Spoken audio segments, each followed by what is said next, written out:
Good morning, everyone. Is anyone awake?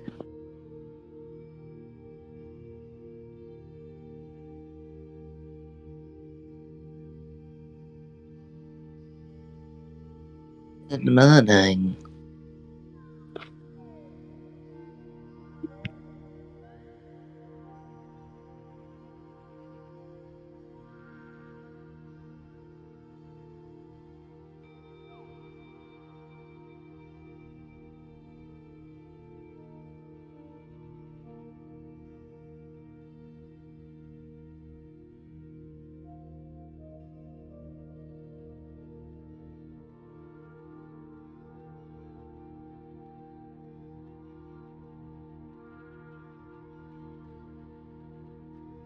Morning.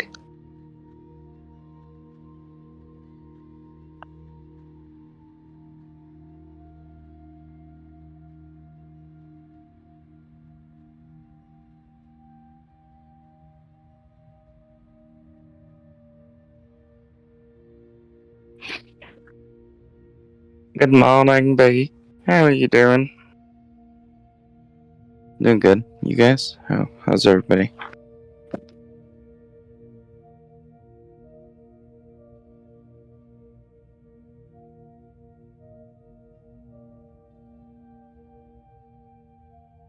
Hey, is there something that you think's gonna happen next a couple of hours? Yep. Think.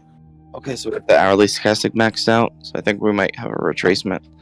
Although we are at 5-minute support, so we might have a short-term bounce. But overall, I'm not too convinced that we hit our bottom already.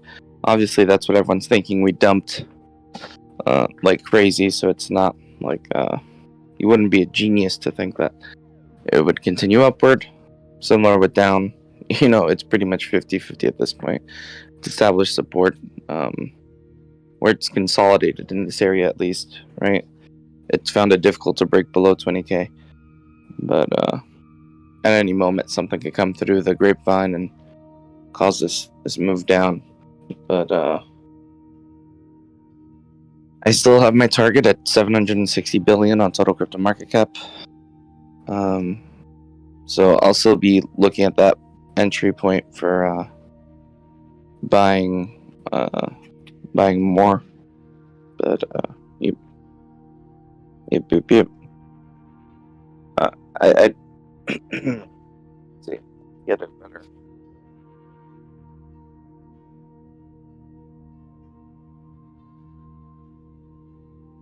You have the daily stochastic at the bottom. You have the 4-hour, which pivoted and is now pointing up.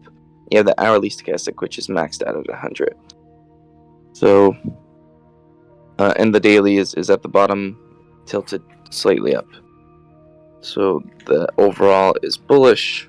The fact that the hourly was able to max out is pretty bullish. The 4 hours on its way up, so maybe we'll get a continued move up.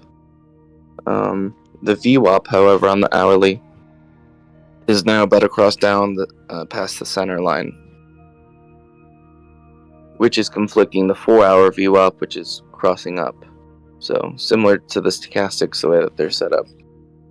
We currently got rejected off previous bearish order block on the left currently, so you'd have to keep checking and see if we end up colliding with it once again. It's at 21,898 roughly. If we end up hitting that order block and showing strength, then there's potential that we'll go up from that area right there. The resistance in that order block's around 23,100. So, yep.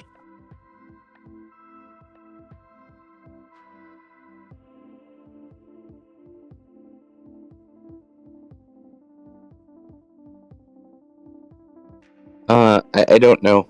It bugged when I closed the poll, and it didn't give me a result. You guys might have seen it on your screens, but on mine it didn't show up.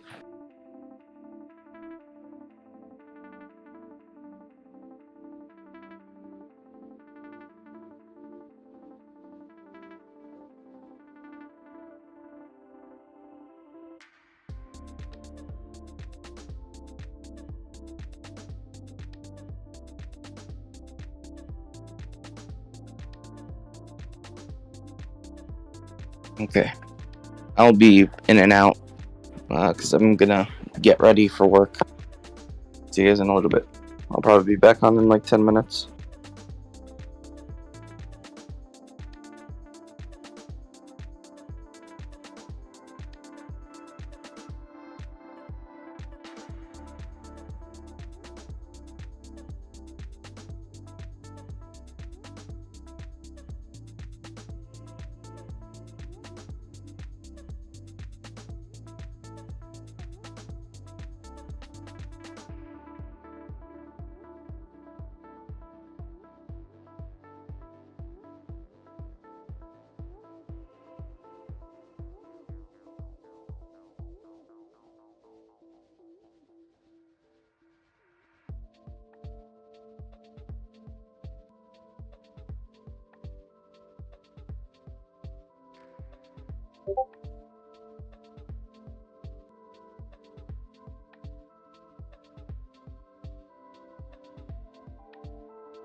Hello.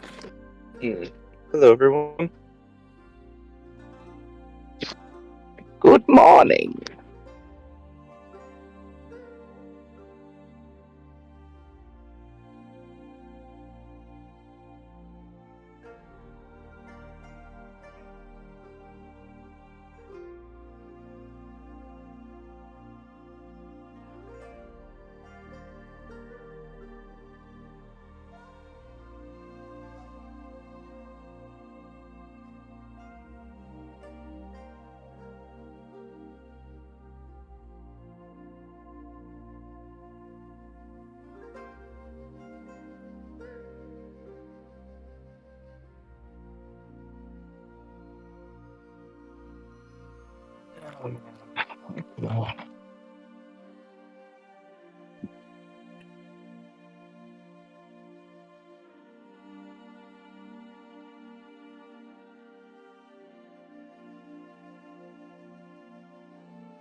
Do.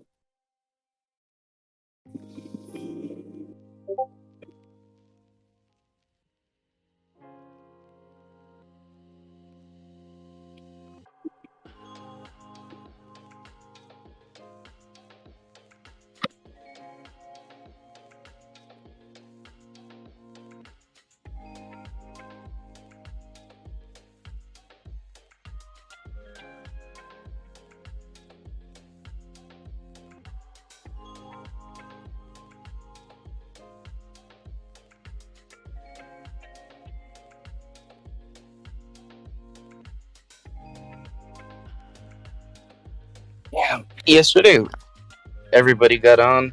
Though I doubt today anybody will. Kind of like that burnout, basically.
Hey. So, let's see. Do.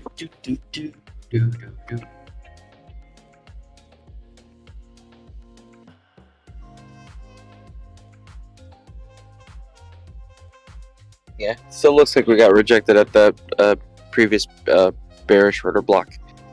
So, as of right now, I think a short would be okay, would be somewhat safe, although the momentum on the 4-hour and daily is shifting up.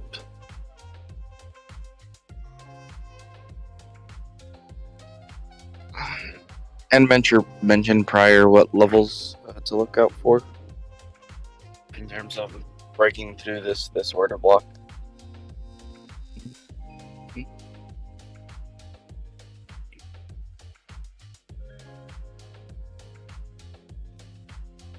Greetings and salutations.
Can you copy my homework? No, no one's allowed.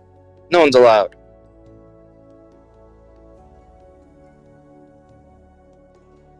Teacher, he's trying to copy my homework again.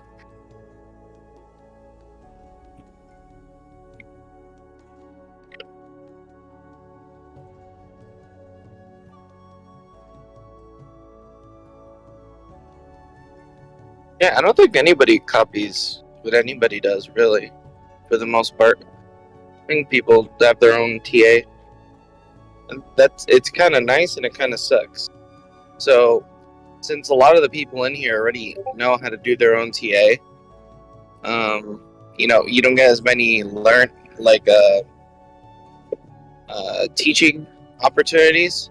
So, like, people listening in to teams, we're learning new stuff every day, just because me, Turbo, Luke, TD, whatever, we just kept, trying to help each other and whatnot. So we kept learning all the basics and stuff like that. Maybe we should go over the basics.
Do do do do do do do do do. Oh man.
Man, oh man. Man, oh man, oh man.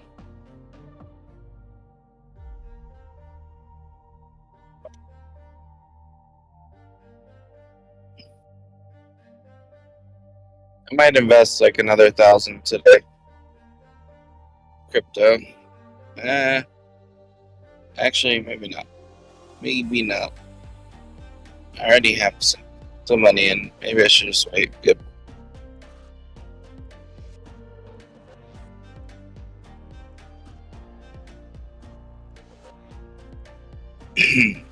Thing is that I already threw in some funds.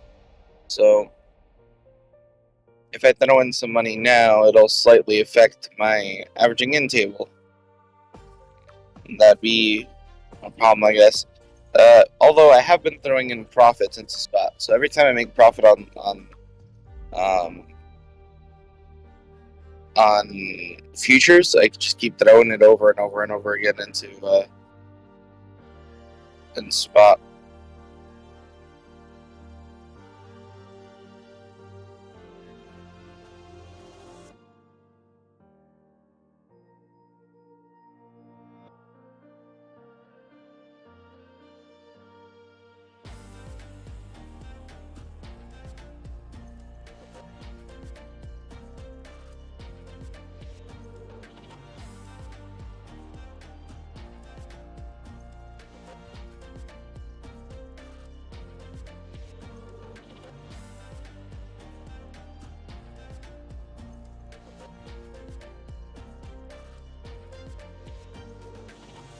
So I'm your Huckleberry. How's it going?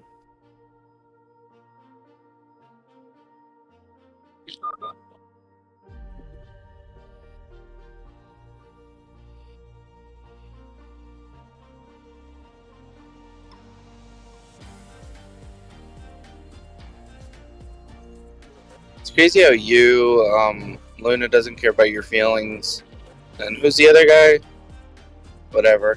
You guys are like very, very critical of us. But you are the most supportive. You are the ones that are in here the most. Kind of like what do they call it? Well, it's ironic, but what's the other one? A hyperbole.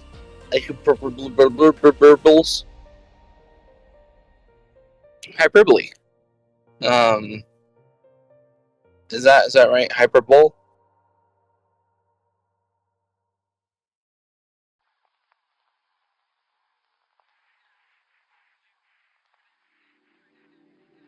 Idiot savant.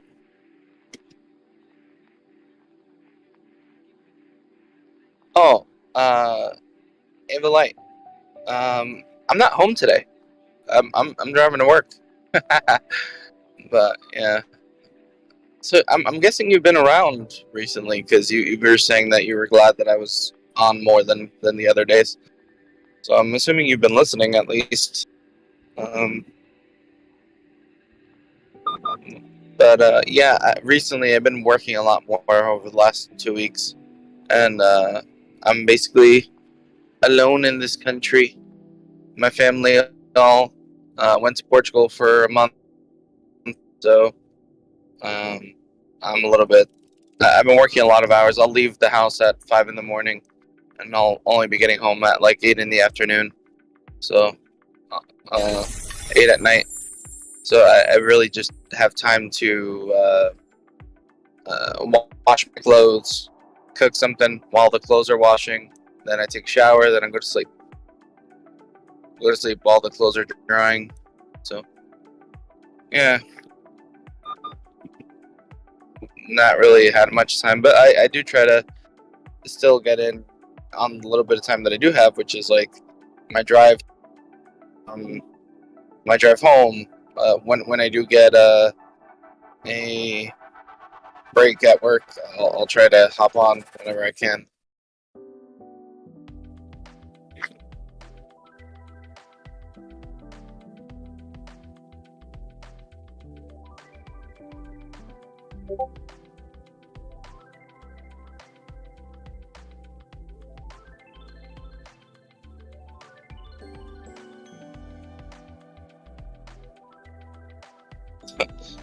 I'm your Huckleberry, bro. Critical by example. You give off sarcasm and criticism. Yeah, I guess you're right. But I'm not as critical as you. You're more critical than me, and you're way more sarcastic.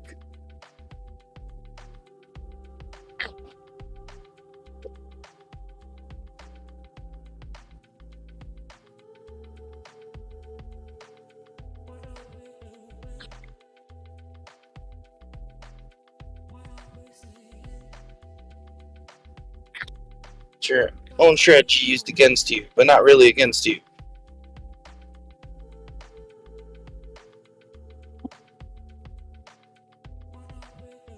It's just pointing you out as you do others. Damn. I don't really try to point people out. I'm critical not about people, critical about their TA, and I try to test it as best I can. And if your TA falls short of that, then um, you know, something we can learn there for everybody.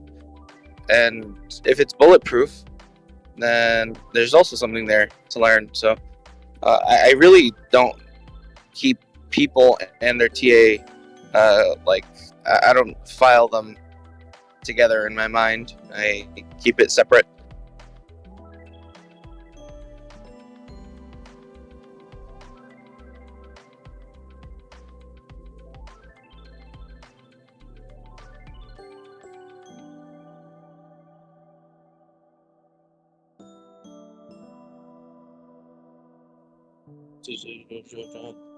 I mean, will you not give opposite TA just to wreck others? What? No, I don't fucking give opposite TA to wreck people. I don't try to fucking get anybody wrecked.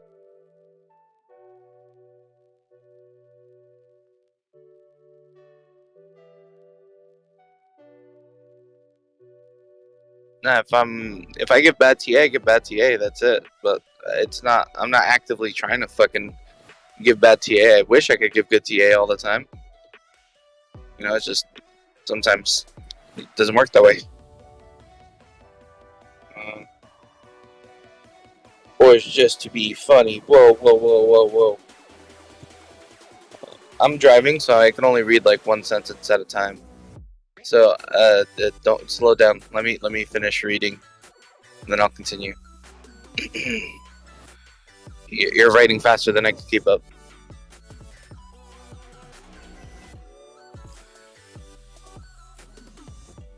It happens because you're serious about TA, bro. I get it. Yep, that is true. I am serious about TA.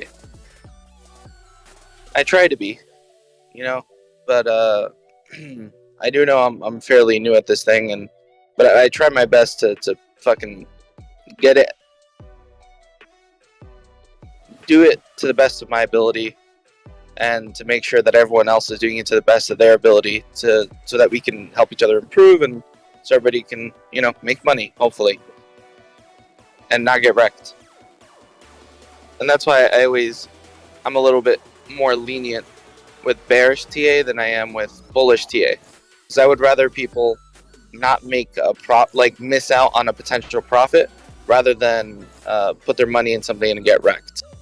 So protecting the money you already have is number one priority, and then after that, looking for profits is priority number two. So that's why I'm a little bit more lenient on bearish people, but I try to be unbiased, even though sometimes I do come off as more bearish.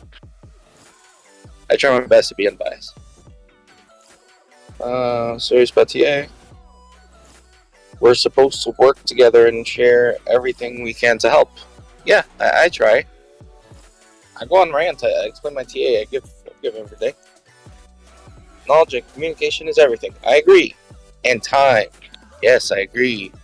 As a wise woman once said, time is the most valuable thing I have, and if you're wasting my time, you're wasting the most valuable thing.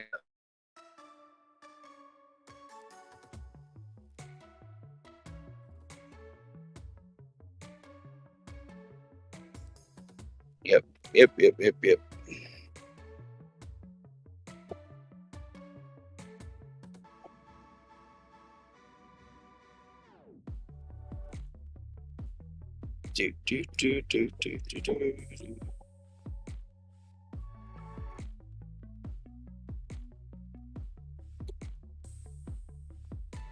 Okay, I caught up. So I'm your Huckleberry. You agree Elon's watching us, right? I know you're a reasonable, sensible dude, and you'll definitely agree that Elon is watching our live stream. He's one of the 14 currently, right? He's usually up at this time.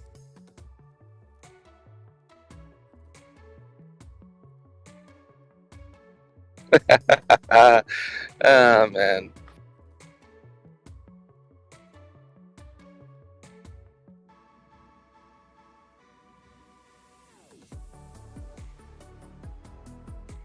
Man. I wish Trago was on. He could throw on some beats. Because the YouTube has beats and you guys can listen to it, but when I'm in the channel, I can't really listen to it. So maybe I can create an account and maybe someone can create a bot where a program where it sends output audio or input audio into the mic or some shit into Discord.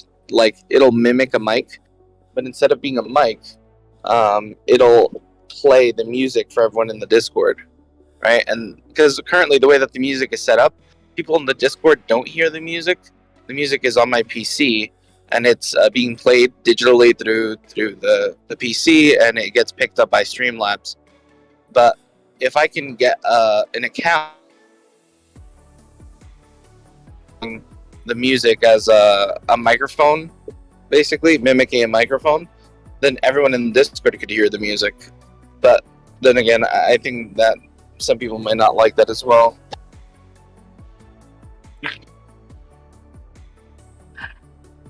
Sorry.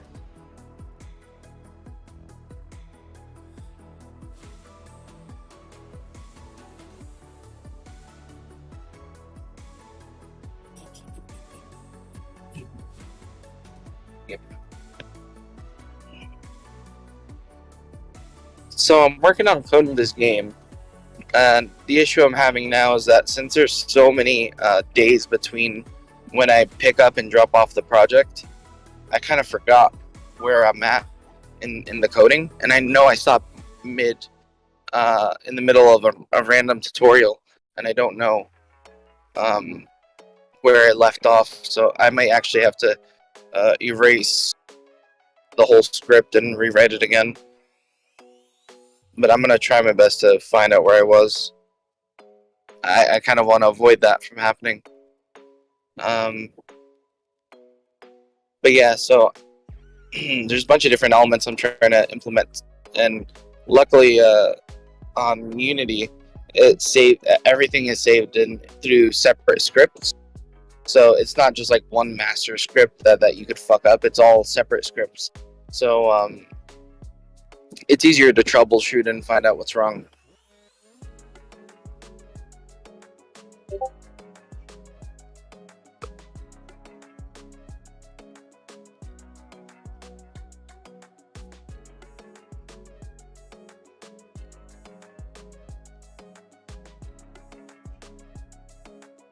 What do you mean dual stream Discord and YouTube at the same time? Like have like I don't know what you mean. I am streaming the Discord. I'm streaming the Discord on YouTube. Or do you mean the charts and the Discord? I don't get that one. But I am dual streaming. I'm streaming on YouTube and Twitch on those two platforms. And maybe I'll make a Facebook and start streaming Facebook, and maybe a TikTok. I might start going live on TikTok, but I'm not sure.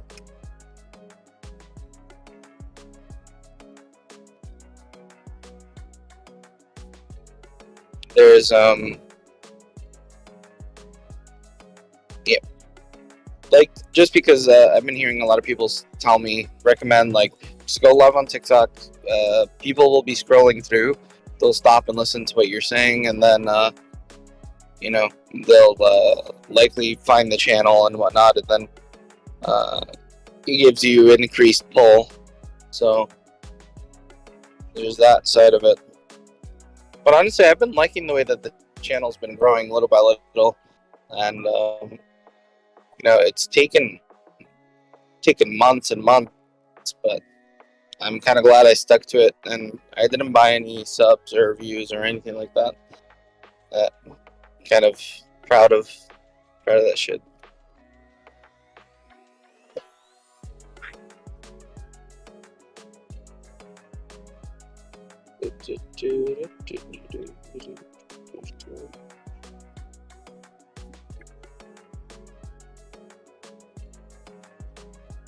Elon's clone is watching.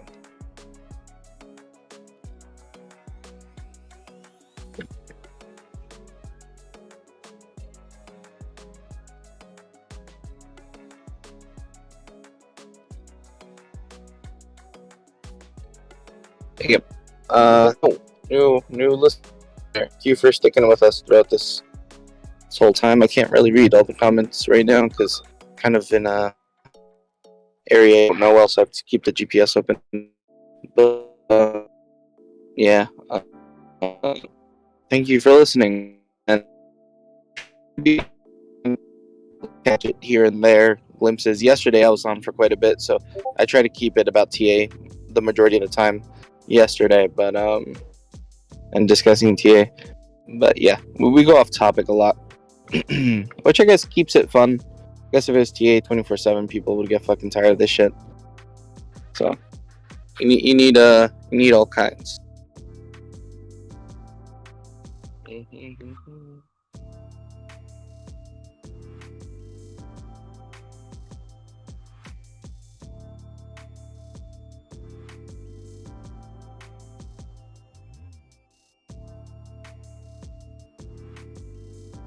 Wow, Luna doesn't care about your feelings. Here, I was just talking about you. I did just speak about you, friend.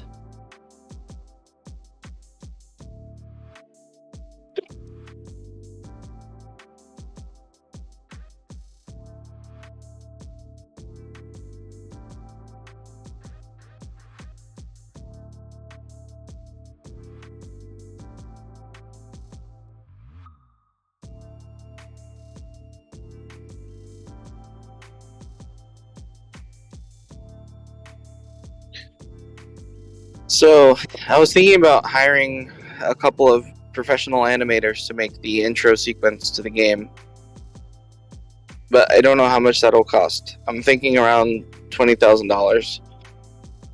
So I am going to start saving money on the side for that. I think Abir said it'll be like 60,000 to get all the networking done and the cybersecurity. It might take around $60,000. So I need to try to save some money for that as well. I wish these costs just didn't exist.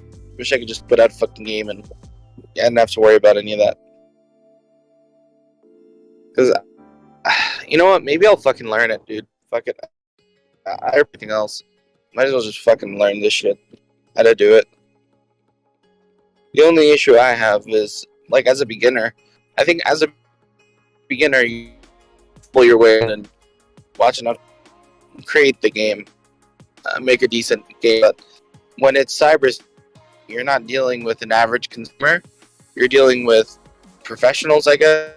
They're actively trying to be malicious. So I don't know if a beginner's ability is enough. That's the only reason I'm concerned about it. Maybe I could pay some large company to do it for me, and it'll be cheaper. Like a monthly service fee they pay, and that might be cheaper than hiring someone. All options, especially since it's like I also need to figure out the Galaxy ticket because in terms of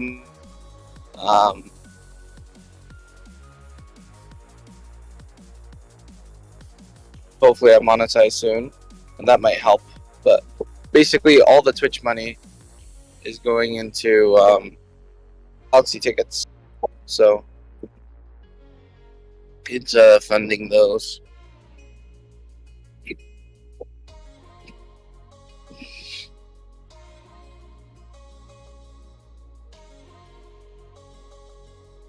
Not many people even watch Twitch now. Before it was like 30 or 40 people watching at a time.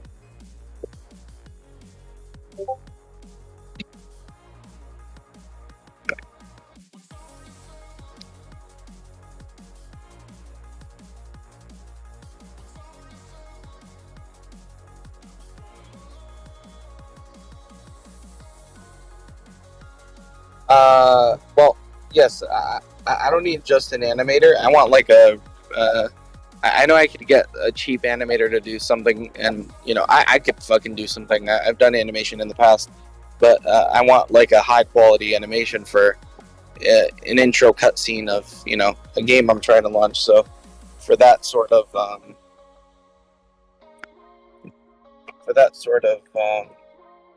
thing, I would want to spend the money required, right, for it.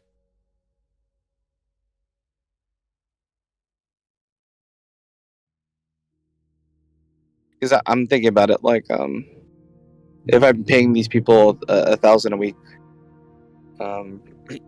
let's say a group of 5 animators, 1,000 a week, I could get a month's worth of work, which should be enough from 5 people to do a high quality animation. And I likely won't be doing 2D animation. I'd be doing 3D animation. So we'll see.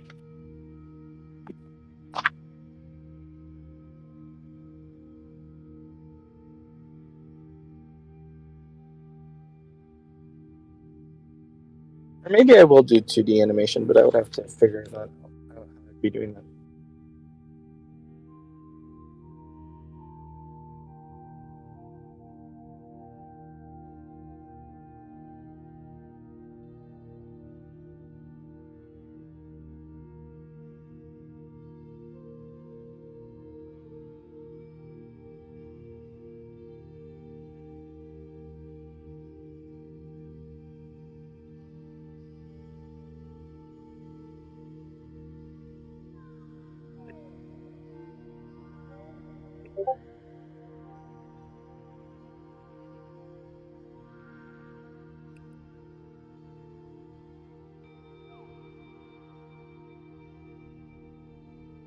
Oh, maybe in terms of the animation, because saying right here, I just googled it.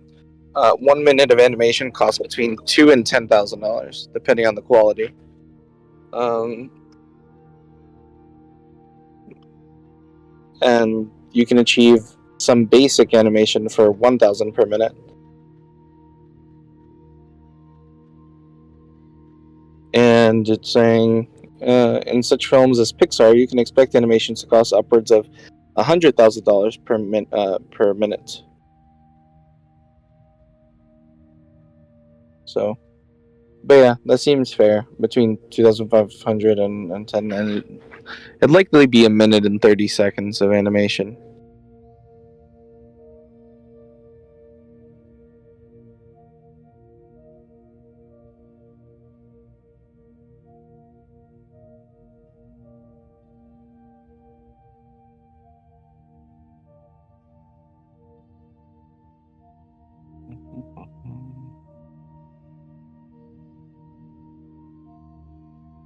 Oh, I don't mean that kind of animation. That animation, I think I can handle. The animation on the cards themselves, I'm not sure if there's going to be animation on the cards themselves. I think there might be like on the NFT. When you get the card NFT, it'll be a spinning card, so it'll be animated in that way. So it'll look like like a 3D object. Um, a card when you get it as an NFT, but in game, I believe there'll be static images. There'll be effects when you summon them and stuff like that. But that kind of stuff, I can always grab those assets from. I could pay for those assets cheaply on the Unity store. But the thing I'd like to have would be an intro scene, like a title intro scene that 90% of the people are going to skip, but maybe the 10% of the hardcore people will fucking love it, and it might draw people in. And I would like to have some music composed, and it'd be cool if I could save money and get it for free from Trago and Expectus and Jules and Simpson. They could all fucking work together and do it. That'd be fucking amazing. It would just be less shit that I have to deal with. And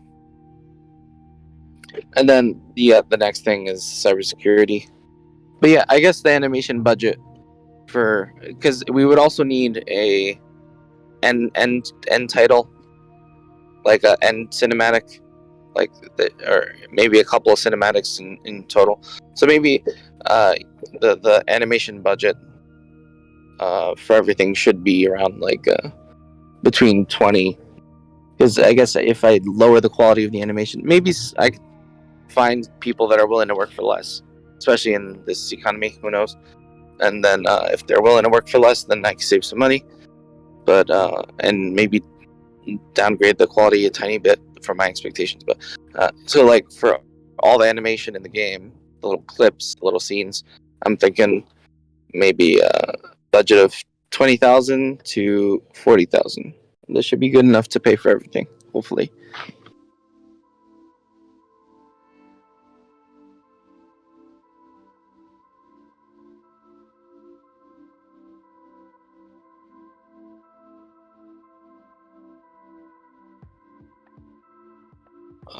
Well, no. Like this is gonna have like a storyline, so that's what I'd be focusing on for the animation. So you play; these are playing cards. You play them, you battle, whatever.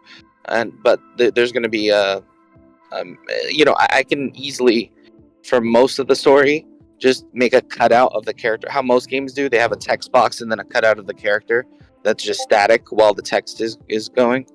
So I could do something like that, but for the most part. But for let's say, I don't know if you've heard anything we're planning on doing with the story, but let's say that there is a scene where the main goddess Delta Terra, whatever I name her, ends up being shattered. That I'd like a scene of that. That'd be interesting to have a scene of that happening, and maybe it won't be displayed in the beginning, but yeah. So,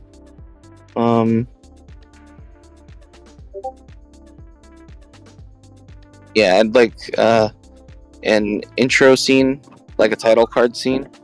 I would like a ending scene when shit gets emotional and heated and whatever at the end, and a couple of snippets in between. And then obviously I would have to make a trailer.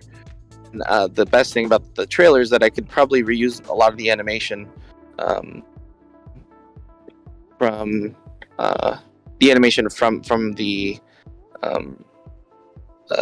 intro, outro, all the scenes in the game, even some gameplay I could put in the trailer, and I should be able to make it with minimal cost and effort. So but the most important thing is just making the game, making it fun.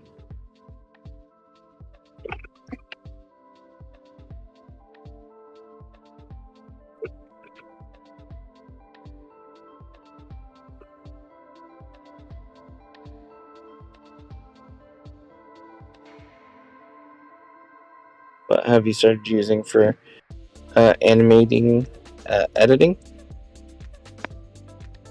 I don't know what you mean by that. What have I used in the past for animation? I've used what's it called? There is what's it called? Flip a Clip. I think I use on the tablet for quite a bit. I also use Toon Boom. Toon Boom has a lot of tools for 2D animation. There was the majority of the animations I made were in Toon Boom, and they're actually quite good because they have a lot of things behind the scenes, little neat tricks to make static images animated, but you have to get creative with it, right? So they have easy animations where you can just draw a path and the object will move in that direction, right? So if you have like something easy that I've made before was like something with wheels, right? Because you can just rotate the real wheels and move them forward, and then the rest of the image can remain static and it'll look like it's animated. So tricks like that. Also, in Toon Boom, they made it so that you can add a skeletal system to bones, basically, to a 2D object, which really makes it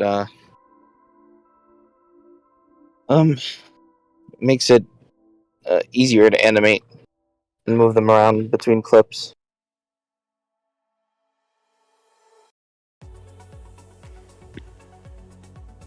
Oh no, I think I'm not sure what Donk used for his animations, but yeah, I've only used like 2D editing stuff where you have to draw them frame by frame. And in terms of for the card, animating the cards and rotating them, I have one demo of a card, the first card that we made, and that was done in After Effects. So Adobe After Effects. I created the rotating card there.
That's funny. I see somebody's thumbnail says top 5 YouTuber, and it's an arrow pointing to himself, and then like in a smaller font in red that's like harder to see, it says trading losses, So the video title is Top 5 YouTube Live Stream Trading Losses with Reactions.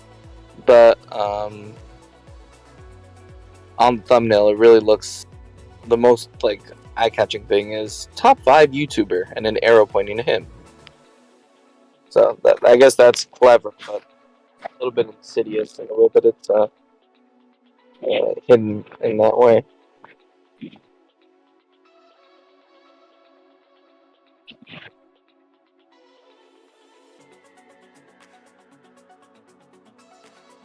Crypto Ape, 18K. I think so. You know, we could be making. We've had a real tough time breaking below 20K, but yeah, I think so.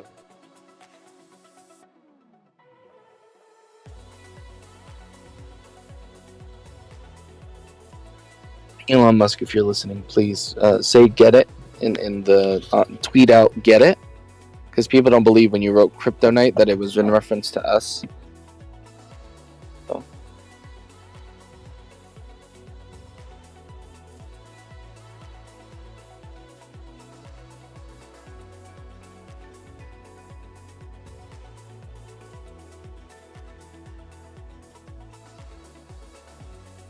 Crypto Night, get it?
So, did you guys hear about Jake Paul? The fact that he says he declared that he lost all the money that he's made on YouTube and boxing because he invested in crypto and he lost. He's basically broke now. I think he's had to cash out of crypto to pay for stuff that he owes money on in his lifestyle. So he's pretty much broke now, which isn't saying much because homie could just put out another video and make some money. But yep.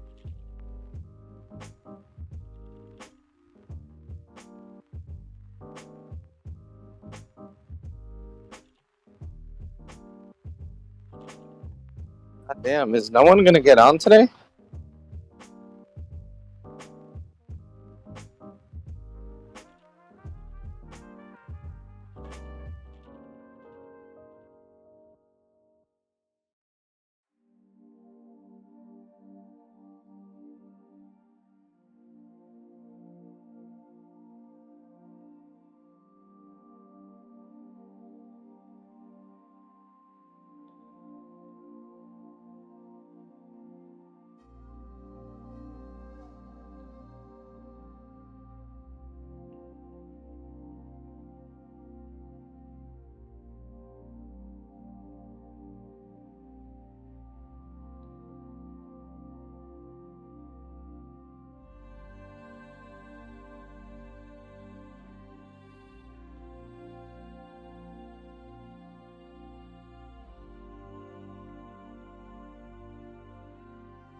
Hello, everybody. How's everyone doing?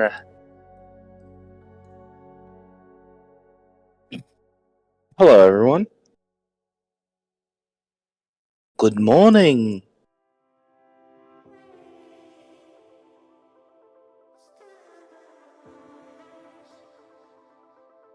So, yep.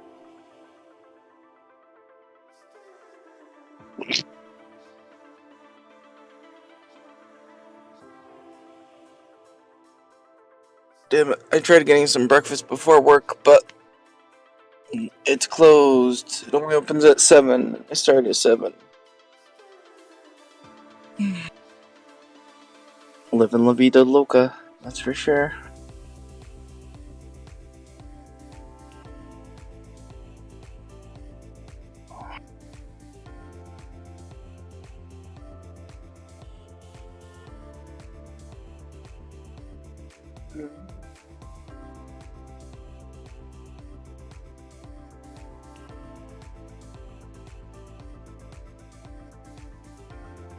Okay.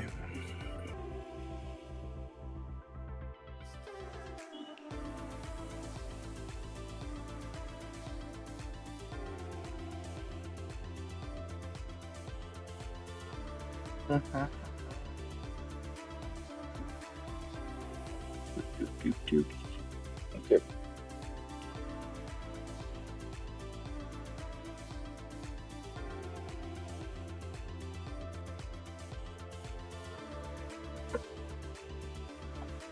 I am tired. No one seems to be on today. I'm surprised that no one's gotten on. Usually, people do get on around this time. So I'm a little bit shocked. I haven't gone on Pokemon Go in a while. There's anyone in this area that I'm in. It'd be interesting.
Just trying to put some Pokemon. Easy.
Oh,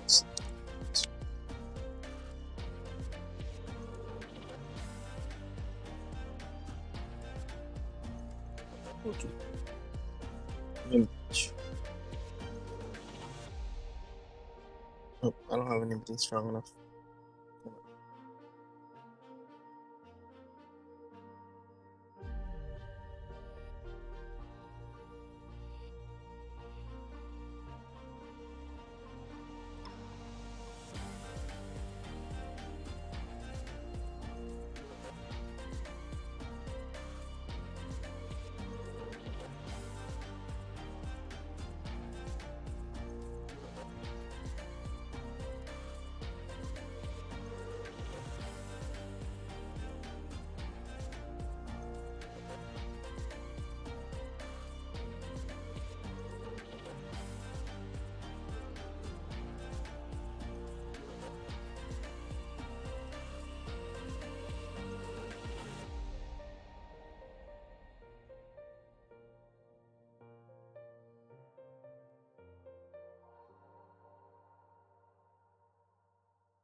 Oh man.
I'll remind myself later. I want to try to get that bobcat miner.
Oh, I think you have to fight him again now.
God damn it, I gotta go to work. And still no one's in here. I waited so long. At least I gave you guys some entertainment earlier today in the morning, so you can just rewind and listen to it on loop all day until someone gets in here. Just listen to the same thing over and over and over and over and over.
Alright, I gotta see you guys later. Good luck.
Good morning, motherfuckers.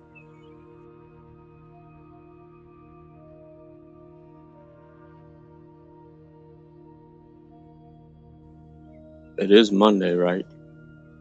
Sunday? Tuesday?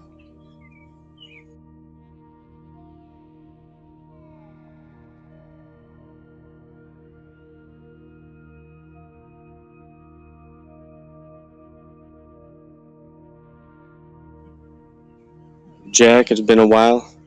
How's things? How's things? I know you're sitting there at the computer making your money. How'd you know? Hey, it's what you do. Take computers.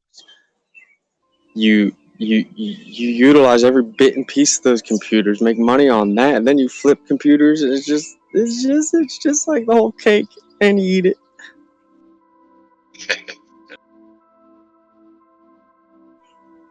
Things been going good with this Solana though. You change things Yeah, up a little bit. I've adapted to this market for sure. Yeah, well, you're seasoned enough to know that it's okay.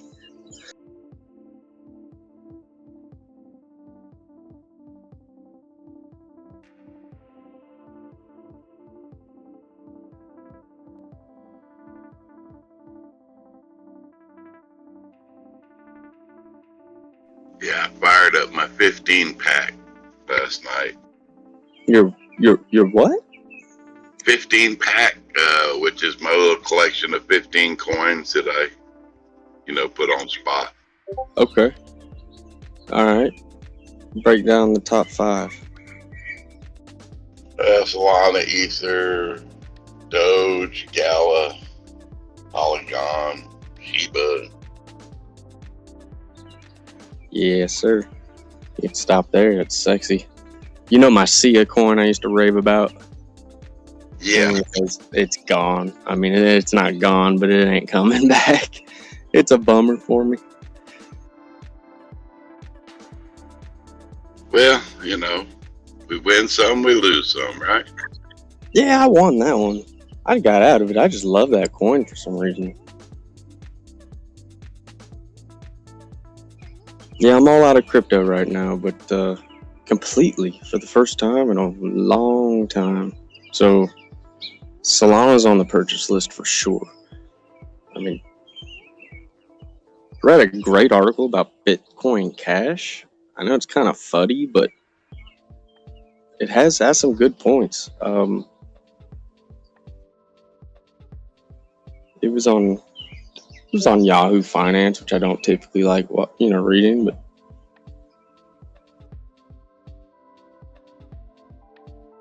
Yeah, I had some back in 2017 yeah, or 2018, somewhere in there. I don't even know what this history is. Bitcoin Cash has gone crazy and then just flatlined, I think. It's been around a while. Yeah, it is. Yeah. Any Litecoin in your bundle? Any Ethereum Classic by chance? I like Litecoin, but ever since that time, it had that little problem.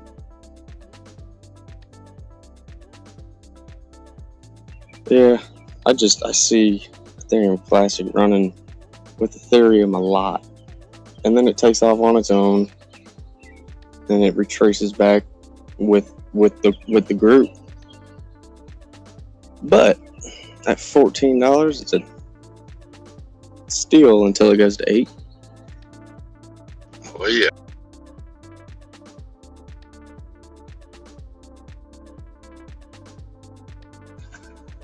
Do you mess with any iPads or any tablets? Yeah.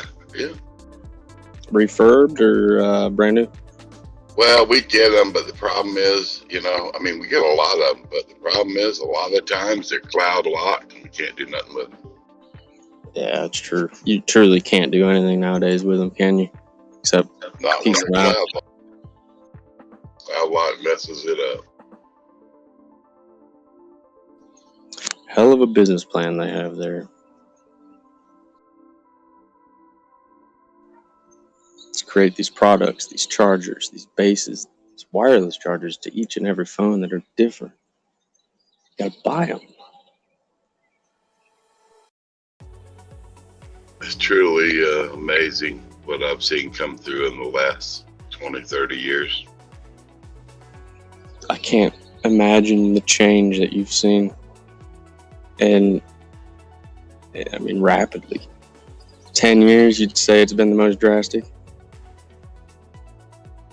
It used to be the machines we were handling weighed 600-800 pounds, 1,000, 2,000 pounds.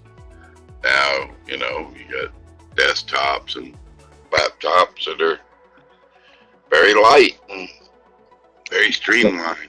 Yeah, I don't know how they do it, dude. It's just a screen and like enough room for a keyboard. Where's everything else? They keep miniaturizing everything. Yeah. Will there always be a necessity for chips? Yeah, in the old days, we used to go onto a computer floor. It was one of those raised floors for computers. And the whole room would be full of big-ass servers and big-ass tape drives and all other stuff. And so we'd recycle that. And I'm talking, we had some metals to get, Now, Yeah. a server room, and it's just a little pile of little small, some of them have the rack type blade servers and stuff, but everything's so miniaturized compared to the old days.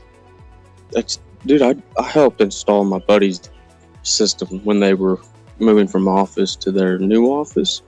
And, they're live 24/7, so they had to move, we had the security, everything, the whole tower, all the inserts, whatever, you know what I mean? The black box, it sits like a refrigerator. It's got all, and the amount of money in that shit is incredible. But the amount of money you get for it, if you were to try to sell, you can't sell it. But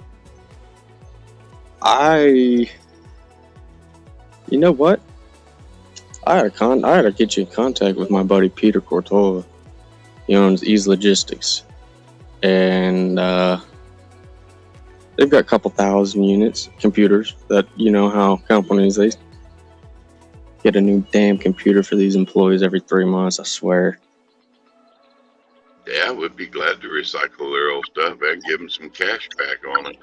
That's what I'm saying. Those servers too. He's got those that we put in the back, and I don't know, but it's incredible to see that they can run such an enormous operation with just a few little inserts on this board. Yep. Fucking computers, man. Where will we go next? Well, brother, I've got to get ready and head on into work. So you have a great day. Yes, sir. Talk your ear off, Jack. It's okay, man. It's money, man. I got up a little extra early so I could do a little stuff before I had to go in. So I'll get with you when you get a chance about that tablet. I'm looking. yeah, I'll be glad to see if I can find one, put my hands on one for I'll you. send you what I'm looking for. Have a great day, my friend. God bless, brother. Thank you.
Good morning.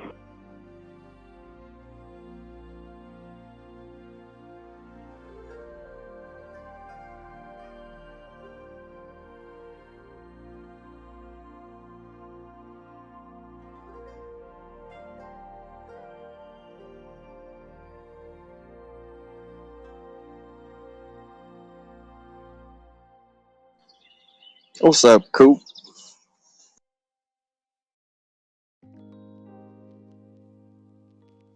It's Friday. I ain't got no job. I ain't got shit to do.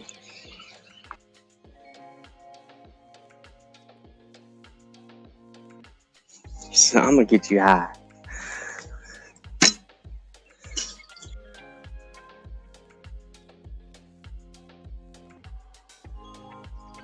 What are you gonna do this Friday? Spend a bunch of money in the market? Yeah. Well, I didn't expect to see 21 on PTC. I thought we were going to 19. 21 what? Do you have it? What's the exact number right now? 21.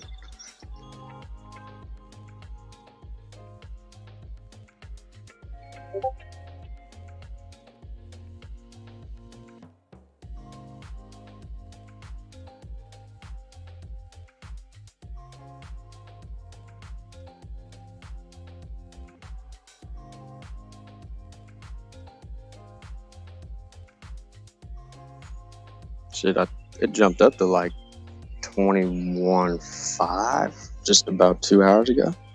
I believe. Don't quote me.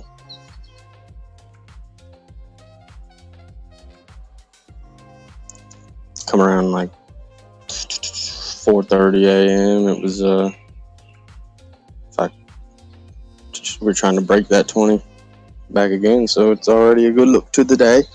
Clyde, you're listening. How future's looking? Still green day.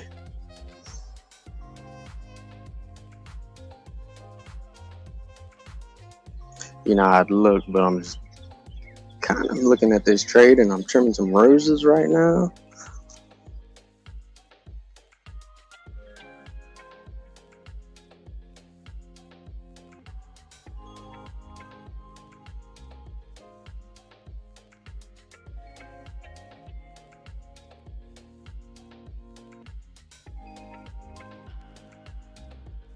It just bugs me out. Everybody was saying 19 yesterday. And I don't know. It's just weird. It seems like the market does what it wants, when it wants. And I don't know. Exactly. The market wants what it wants, and guess what? It's gonna get it, you know? Yeah, I fully expect, in my opinion, not advice, but that this run up we'll see a retracement here. I mean, and I understand all the fundamentals and indicators and everybody's CA is, pointing down. I get that. That's like a game plan going into a football game. You got a playbook, and that's what it's doing and saying. But just like this market can turn anytime it wants. It can what? Anytime it wants, sir? Turn. Oh yeah, of course. I mean, numbers wise, this is nothing compared to what we've seen in the past. So, be ready for any situation, up or down.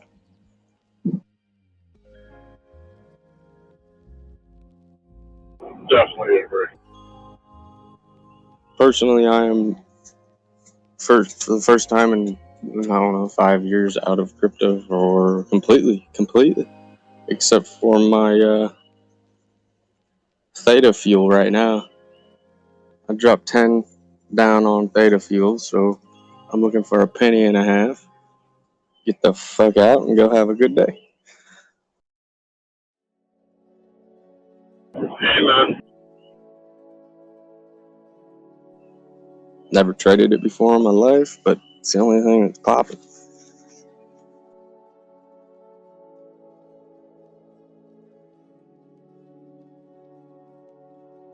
What do you think about that stupid ass lawsuit? It ain't gonna go nowhere.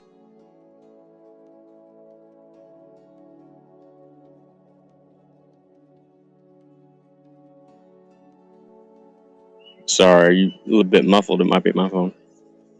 I said, what do you think about that lawsuit about Elon yesterday? It ain't gonna go nowhere. Oh, what lawsuit? About what? Being sued for $250 million. Is it Tesla or is it himself? It's Tesla, SpaceX, and him. Is it? I'll have to look it up, but do you know if it's about? Yeah, look it up. Look it up. Yeah, well, that was yesterday. When? I'll look it up. Yeah, yes.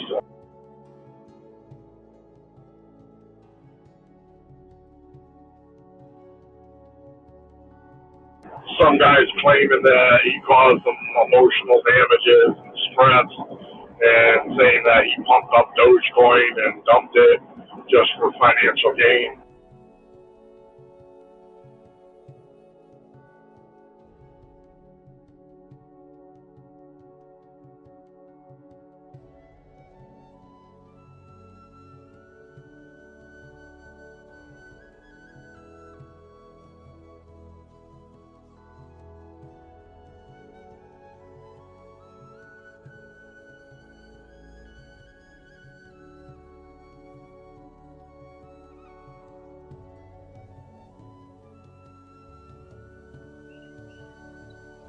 Yeah, dude. So that he'll he probably won't even have to do anything but have his attorneys get this figured out, because really he did nothing wrong. He gets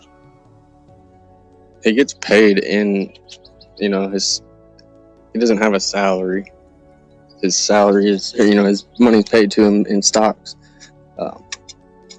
and he's allowed to do whatever the fuck he wants. It's crypto. Did he do it though? I mean, honestly, guys, did he? I think he pumped Yeah. it. I don't think he dumped it, and this guy can't prove that. Oh, dumped it? Well, he's able to do so. I mean, he doesn't have any obligation, does he? He definitely pumped it. We all can agree on that. Oh yeah. And it pumped. But did he cause it to dump? No. No, not at all. Not at all. This guy just bought her. He wants money because he probably lost tens of millions of dollars on Doge. And Sure. he ain't seen one. Yeah, well, that's a fucking silly thing to do, to take on Elon Musk.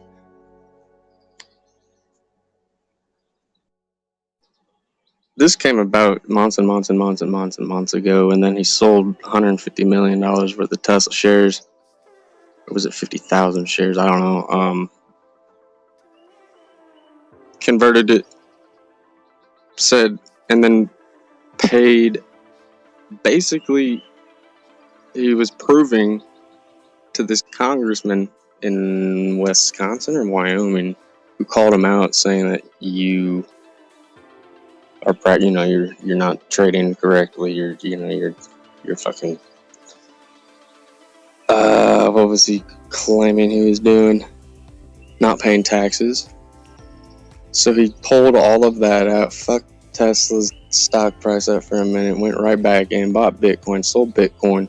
He said, "Here, Bitcoin can also be used as a fucking, as a currency. It is legitimate." And he paid his taxes with that, I believe. That was a while ago. Little media about this shit though. This guy's filing this suit is silly. Silly. He's a billionaire though, this Mike guy. Or I don't know if that's him, that might be the attorney. He's a billionaire, so he's got the means. But they say any publicity is good publicity. Yeah. Yeah. might help those. You never know.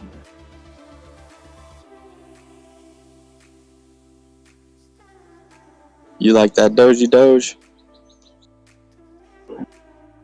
I'm stuck in a bag, unfortunately. All good. What, how far you gotta get up?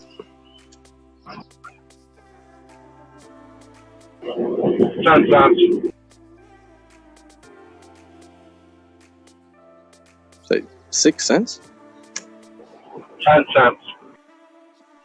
Oh shit, you're good. I got 17,000 coins at 10 cents a coin. 17,000. So if you, I mean, you could take, if you, depend on how you feel about it, but might be a wise idea to, I believe Doge will dip down a bit. The 17,000 coin, that, you know, could add coin, do a little you know, sell, buy low. Oh, it keeps going down. I'll add more. Yeah. So hopefully, Yeah. with this little scam thing going on, it's either going to make or break.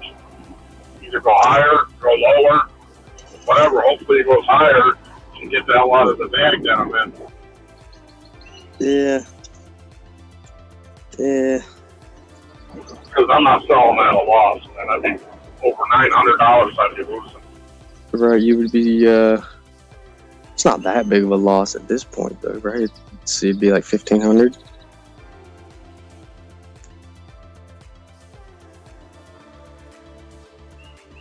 Hang on.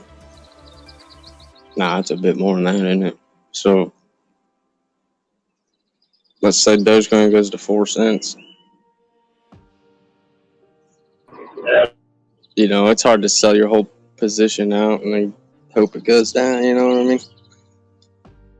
We added in, I think it was a couple thousand Doge. That was like at 5, maybe 4.9.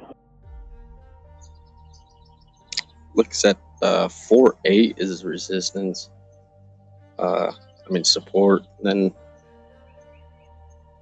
what was it? 704 would be resistance.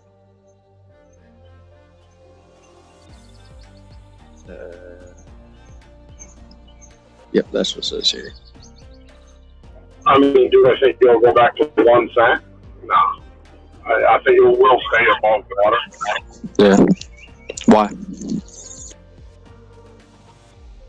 I think the people will keep it there. Yeah. If it goes to 1 cent, it's gonna just, we'll hit, hey, whatever. If it goes to 1 cent, we'll deal with it. Yeah.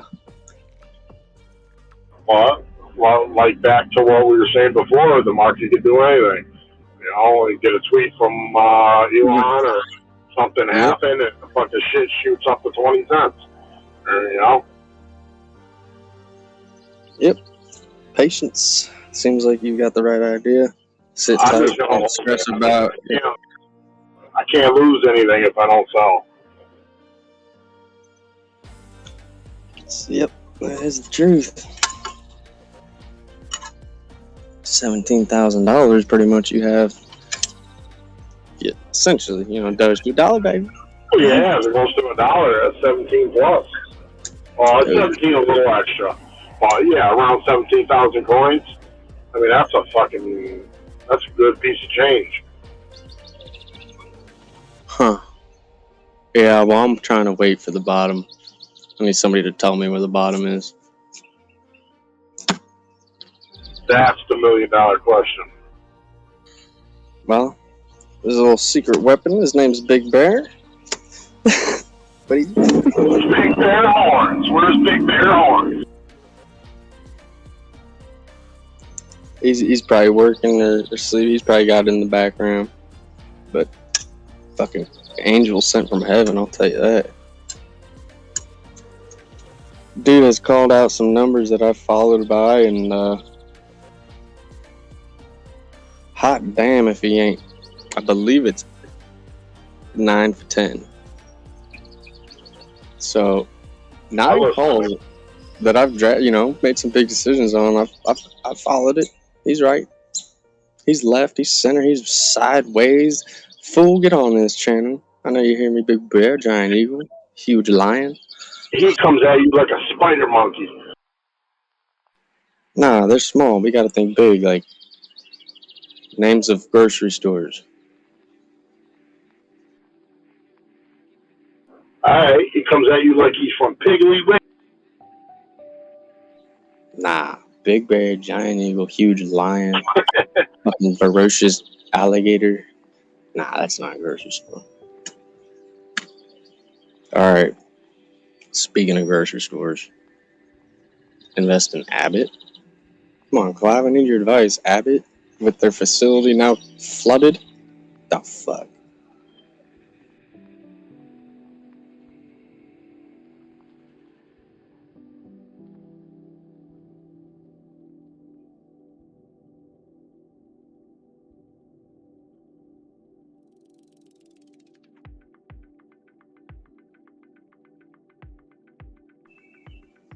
Hey, lucrative, you still in Ohio? How's the travels going?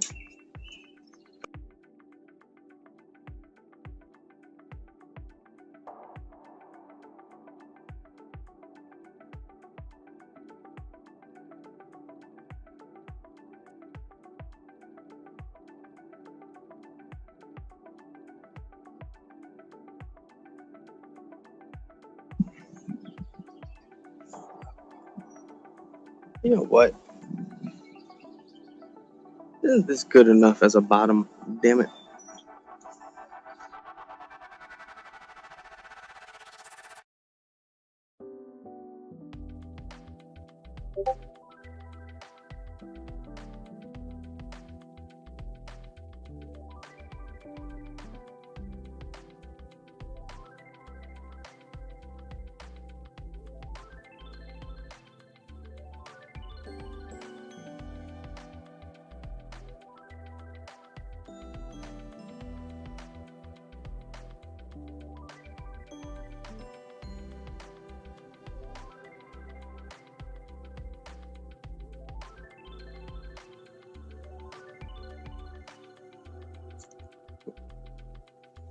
Honest, I heard you had another song. I missed it. I'm so upset.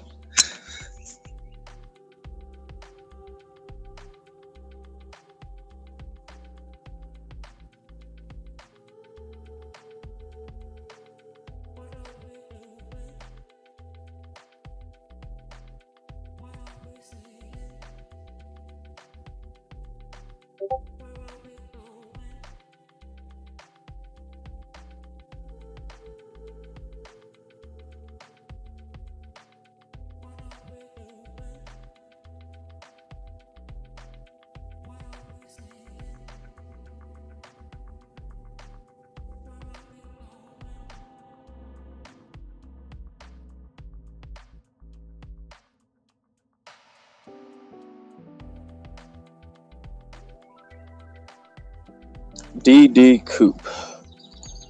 DD Coupe. What is this? BLS. And it's actually D Cup. Double D Cup. Thought you... Okay, I thought you were a car guy. No, I'm a truck guy. Yeah, vehicle. What kind of truck you got?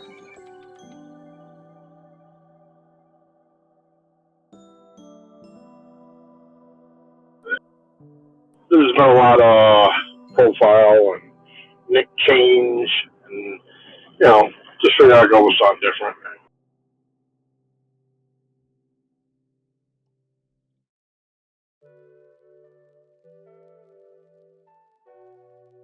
Yep, nothing wrong with that.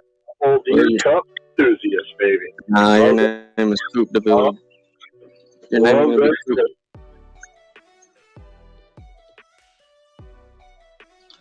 A coupe pimpin'. Coupe pimpin'.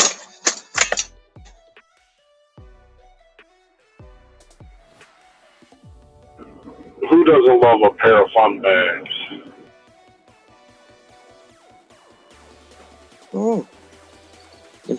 find out.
Hey, Mr. Coop DeVille, Pimp and DeVille.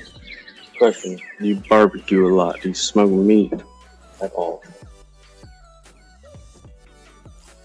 Nah, I don't smoke bud.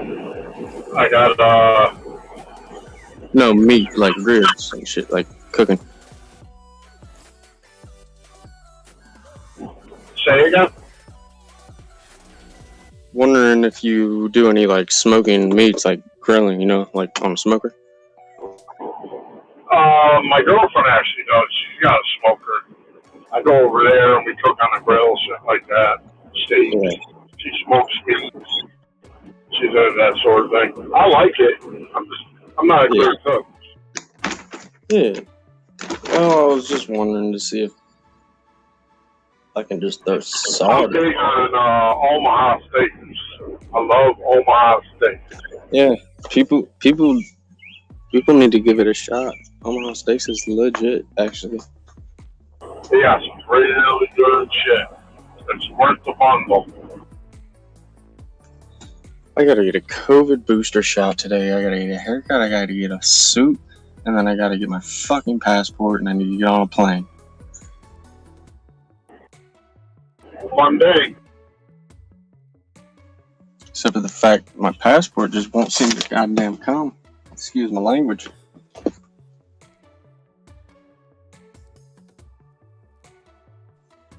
Lost it, so I did the 14-day. And it ain't here.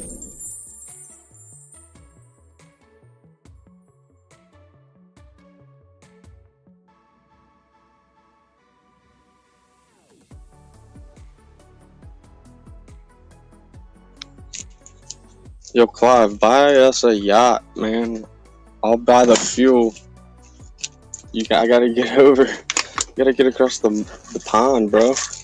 Buy that yacht that you deserve.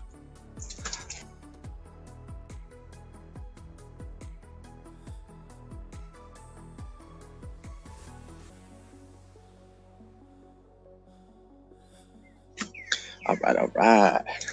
Well, I'm about to get out of this trade, actually. Theta fuel. Here we go.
What's up, everybody? Morning.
Man, snoring.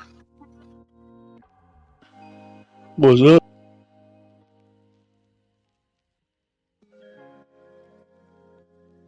Thank you, thank you.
Yo, what's going on, handsome?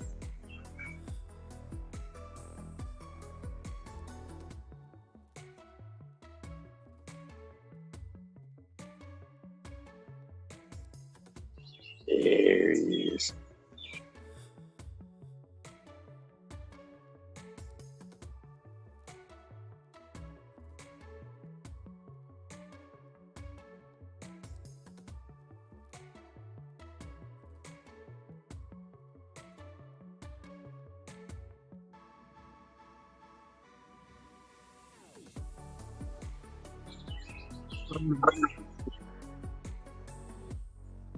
Shit.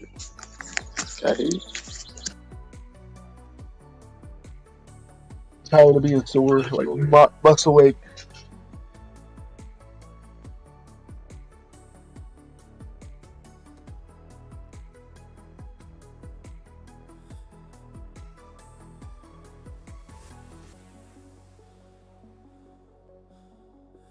Man, this weather up here has been crazy. Stupid hot.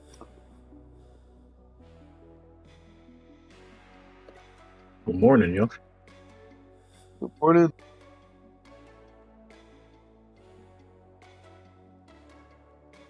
That was a pretty strong rejection of the market.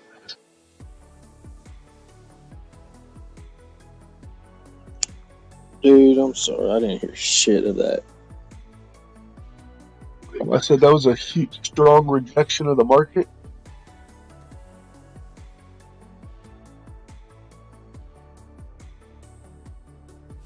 It's a rejection? Correction.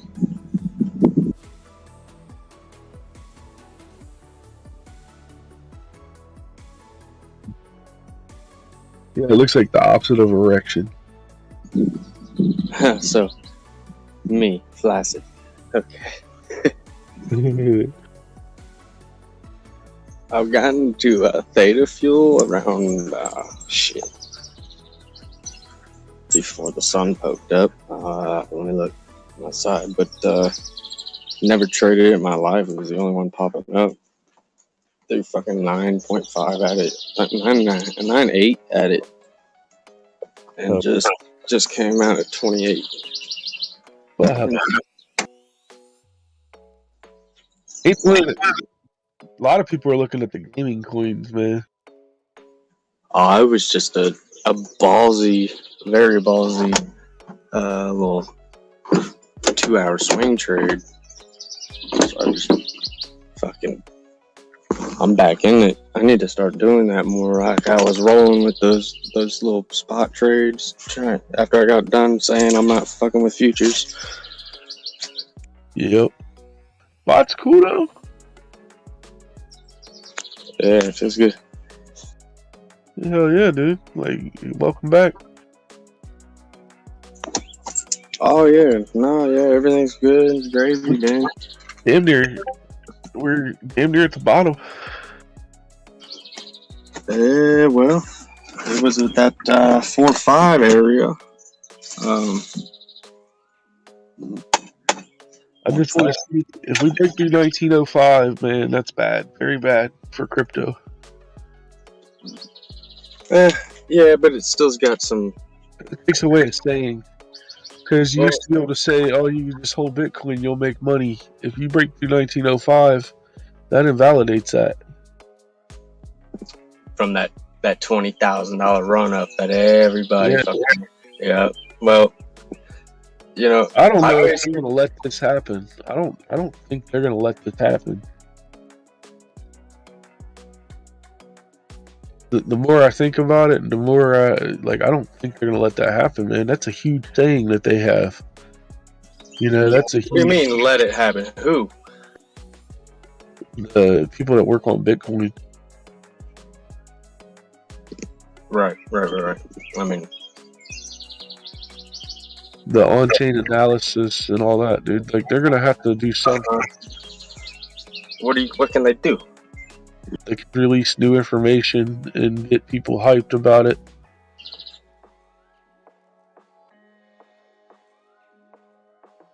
I mean, I think they're supposed to be releasing information here soon about it. There hasn't been shit on any coins. No new coins coming out. No like additions to other coins. You know what I mean? It's like, well, we're in crypto winter right now. It's hot, man. Come on now. The bear season's over. We're in winter. Yeah. Well, winter could be a year long, brother. Oh yeah, it's 200 and some days. Like if we're at the bottom, we got 200 some days around this range. That brings a lot of frustration. A lot of people into the market. A lot of people that got frustrated in these past years out the fucking market. That's what crypto's about. That's what the market, any market's about. Yeah, they want flush. They get you in and out, in and out.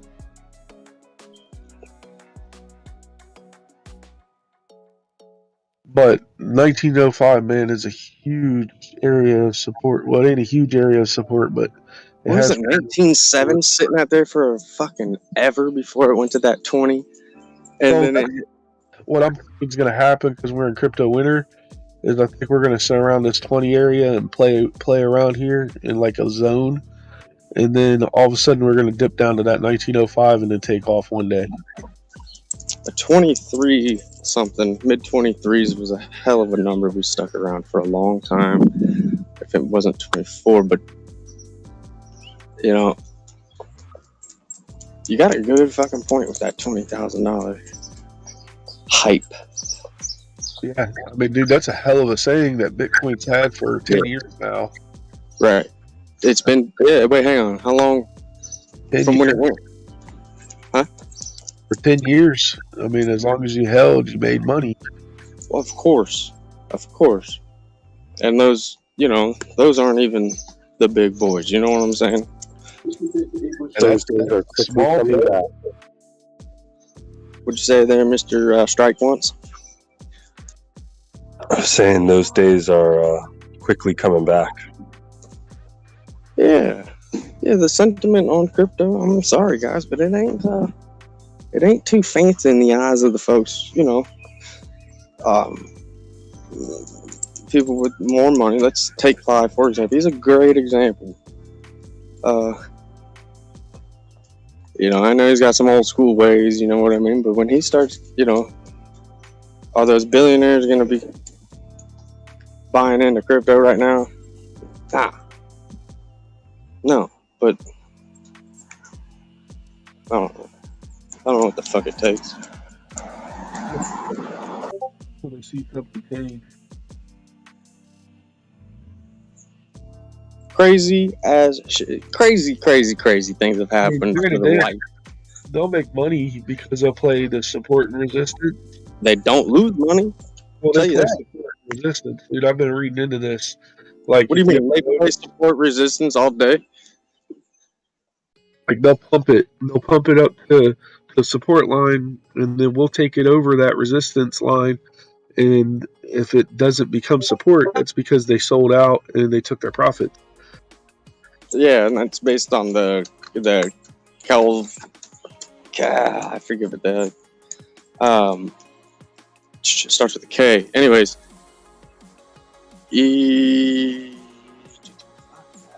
But they do it all the time. I mean, they do it in the stock market. Oh yeah, every day.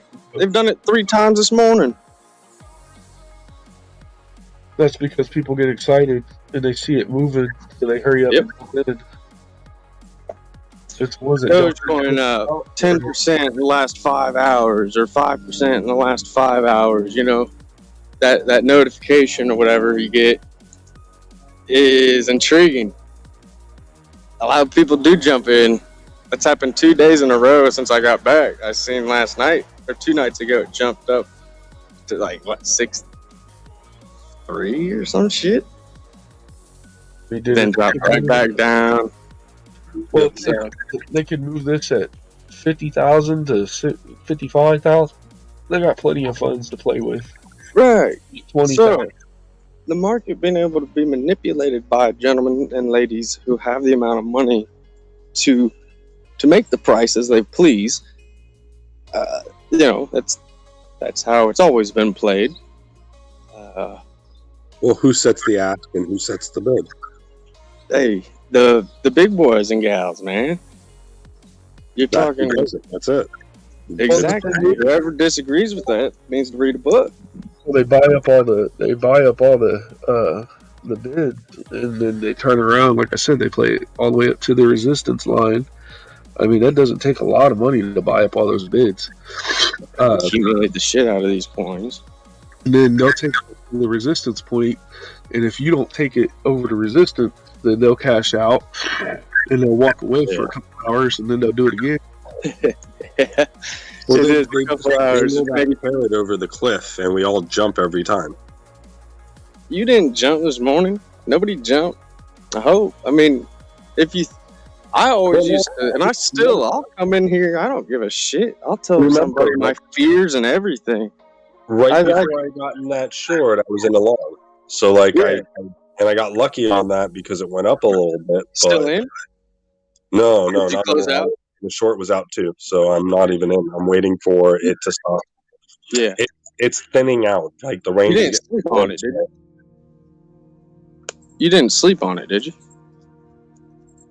No, I put a tight ass stop loss, and that's right. It was didn't do much overnight anyway. So it was Miss Jackson that was doing. Dang. No. Wygon's up at fucking like $1,300 or some shit. So like, yeah, he's sleeping nice and kind, making money right now. I want to say my entry was like 11:07, and when I woke up, it was around 11:97.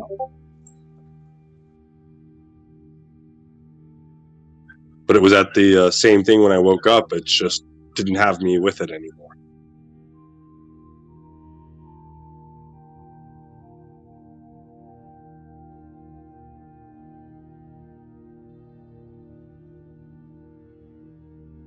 But yeah, I've been waiting and playing more on the patterns. What are you buying, Clive? Oh, it looked pretty good because I said it was going to be a green day. Yeah, baby, it better be. I bet a buddy $1,000 it's going to be a green day across the board just because your word. Hey, there you go. Gotta keep well, it you fun. can't keep whining. You can't keep whining about how it's someone else's fault. You put the money in there. You suffer the consequences. You know how the game is played. What you do is you play the resistance. You play your resistance point, and you fuck it out. I don't play in markets like this. I find markets where, and let's face it, in the stock market, BlackRock and Vanguard own 25% of all the stocks. They have 60. Yeah. Now they're sitting on about $10 trillion, more than the U.S. dollar has in circulation worth of stocks. So you think there's whales in crypto? Look at Vanguard and BlackRock, and they're supposed to go from 8 trillion to 30 trillion. You're a big owner in Vanguard, yeah? I don't own any BlackRock or Vanguard. Okay. All right. They actually are afraid of getting too big. Having too much cash. No, it's they're going to get eyes on them. They're going to be regulated out of existence, that they can't have that much of the market. But when you own 24% of the stock market, 24% of the market doesn't. Who's going to come in and say, "Hey, you can't be"? The SEC, you can go to jail. Yeah, you can. Yeah, because they'll find some sort of. Well, no, you have 25%. You can drop the market an entire crash, and start a crash. That's not necessarily illegal, is it? No, you can own that much as long as you have the money. It's what you do with it. Right. It's not for the better of the investors. They're looking out for their investors. They don't care about you. Yeah. They care about their investors. Exactly. They look out for their investors. I've been with Merrill for 100 years. What about Merrill? Over 100 years.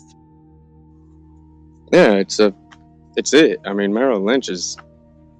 Now we're calling it Merrill. I'm sorry. they changed it Yeah. on all their advertisements and everything. So it sounds good. But anyways, yeah, dude, you're Merrill, right? Yeah, complaining isn't going to make you money. Figure out what the game is and play accordingly, or don't play. Yeah. Find positive direction. What would you say to me and to the folks that are struggling, let's say, where to go, or wondering where to go in the stock market, let's say in the crypto market? Hold off, keep buying the bargain sales, I tell you every day what I do. Every trade on my micro account is in there. Yes, and it's very much appreciated and beneficial and helpful. The better you guys become at following trades and doing trades, the better I become, because you'll start posting your trades. Yeah. That's something I gotta get better at, is posting it. But I try to tell you guys when I enter them. Just it's a lot easier for me because I'm doing a lot of the trading on my phone. Yeah. Okay, I've seen your post back over a few weeks ago. You had some nice ones. Like 5 is normally when I keep my feet to the fire to try to post them, but it's just so hard to keep up with, Well, and personally, like, I'm not as interested in when people enter. I'm more interested in why. That's a good point. As soon as why don't you ask why? Why did you buy Apple? Why did you short Roblox? Why did you get a Google? Why are you buying? Clive, almost every time you say something in the group, my first response is why. Yeah, that's a good idea. You can DM me. I'll probably give you either a very short answer, no, or yes, or whatever, or I will give you a 3-page notes on it. You can DM me on every trade. That's all I do. I do for 500 people. I'm just saying, most of us are here in this group to learn, not to follow people into trades. So when the rest of us are talking about what we're getting into, most of the time we're explaining why, so we can learn from each other, not to just blindly follow each other into trades. Yeah, I mean, it's sort of like, okay, computers can write music now. A good musician knows, it becomes second nature after a while. I just think crypto is a bad example of trading. You might as well play the SPY. You might as well play the SPY or the Dow, and you're not going to make as much money. The swings aren't as huge, but it's consistent. You could buy it, and you need to eventually have an account of $25,000. You have to do that. That's your goal. Starting with 5,000, I can do that. Say that again. Years. Say that again. You need to date. You need if you're going to do the SPY and the indexes, you really need to have a $25,000 account overall to make any real money. You really think that? Why 25? I mean, so you could day trade it. Yeah, that makes a lot of sense. If you're gonna scalp the SPY all day, like that's how make money is doing like fucking probably like at least 20 trades a day. I do 35 million in SPYs back and forth a day. On the year? Oh, on the day. A day. $35 million worth of volume, or like how many trades? Volume. That's usually 10 trades. Clive, I'll have some questions for you on that for sure. I mean, anytime. Just because even though my bad. Go ahead, bro. No, sir. Please. Talking about that, the SPY looks like it's getting rejected at the 368. That's an area we're gonna have to go through. Call it 3685. But yeah, we are coming up. Anyways, what I was gonna say was, do you have those trades put in beforehand, or I know you were talking yesterday about your 5-layer like tier system of taking profits. Is that like you hit those stops, and then you put a buy in, and then 5 more sells, and that's your trade. So you're Buys are all 2 trades. based on the chart. My buys are all based on the chart. My exits are based on percentages. Okay, so when you say you're having 10 trades, do you have 10 buys and then 10 trades at 5 different values, or just like 2 buys and like 10 trades or 5 trades for each? Usually, I don't often do a buy high, buy higher. Obviously, I DCA a few times, but for every 3 buys, I'm sorry, the opposite way around. For every buy, there's usually 5 sells.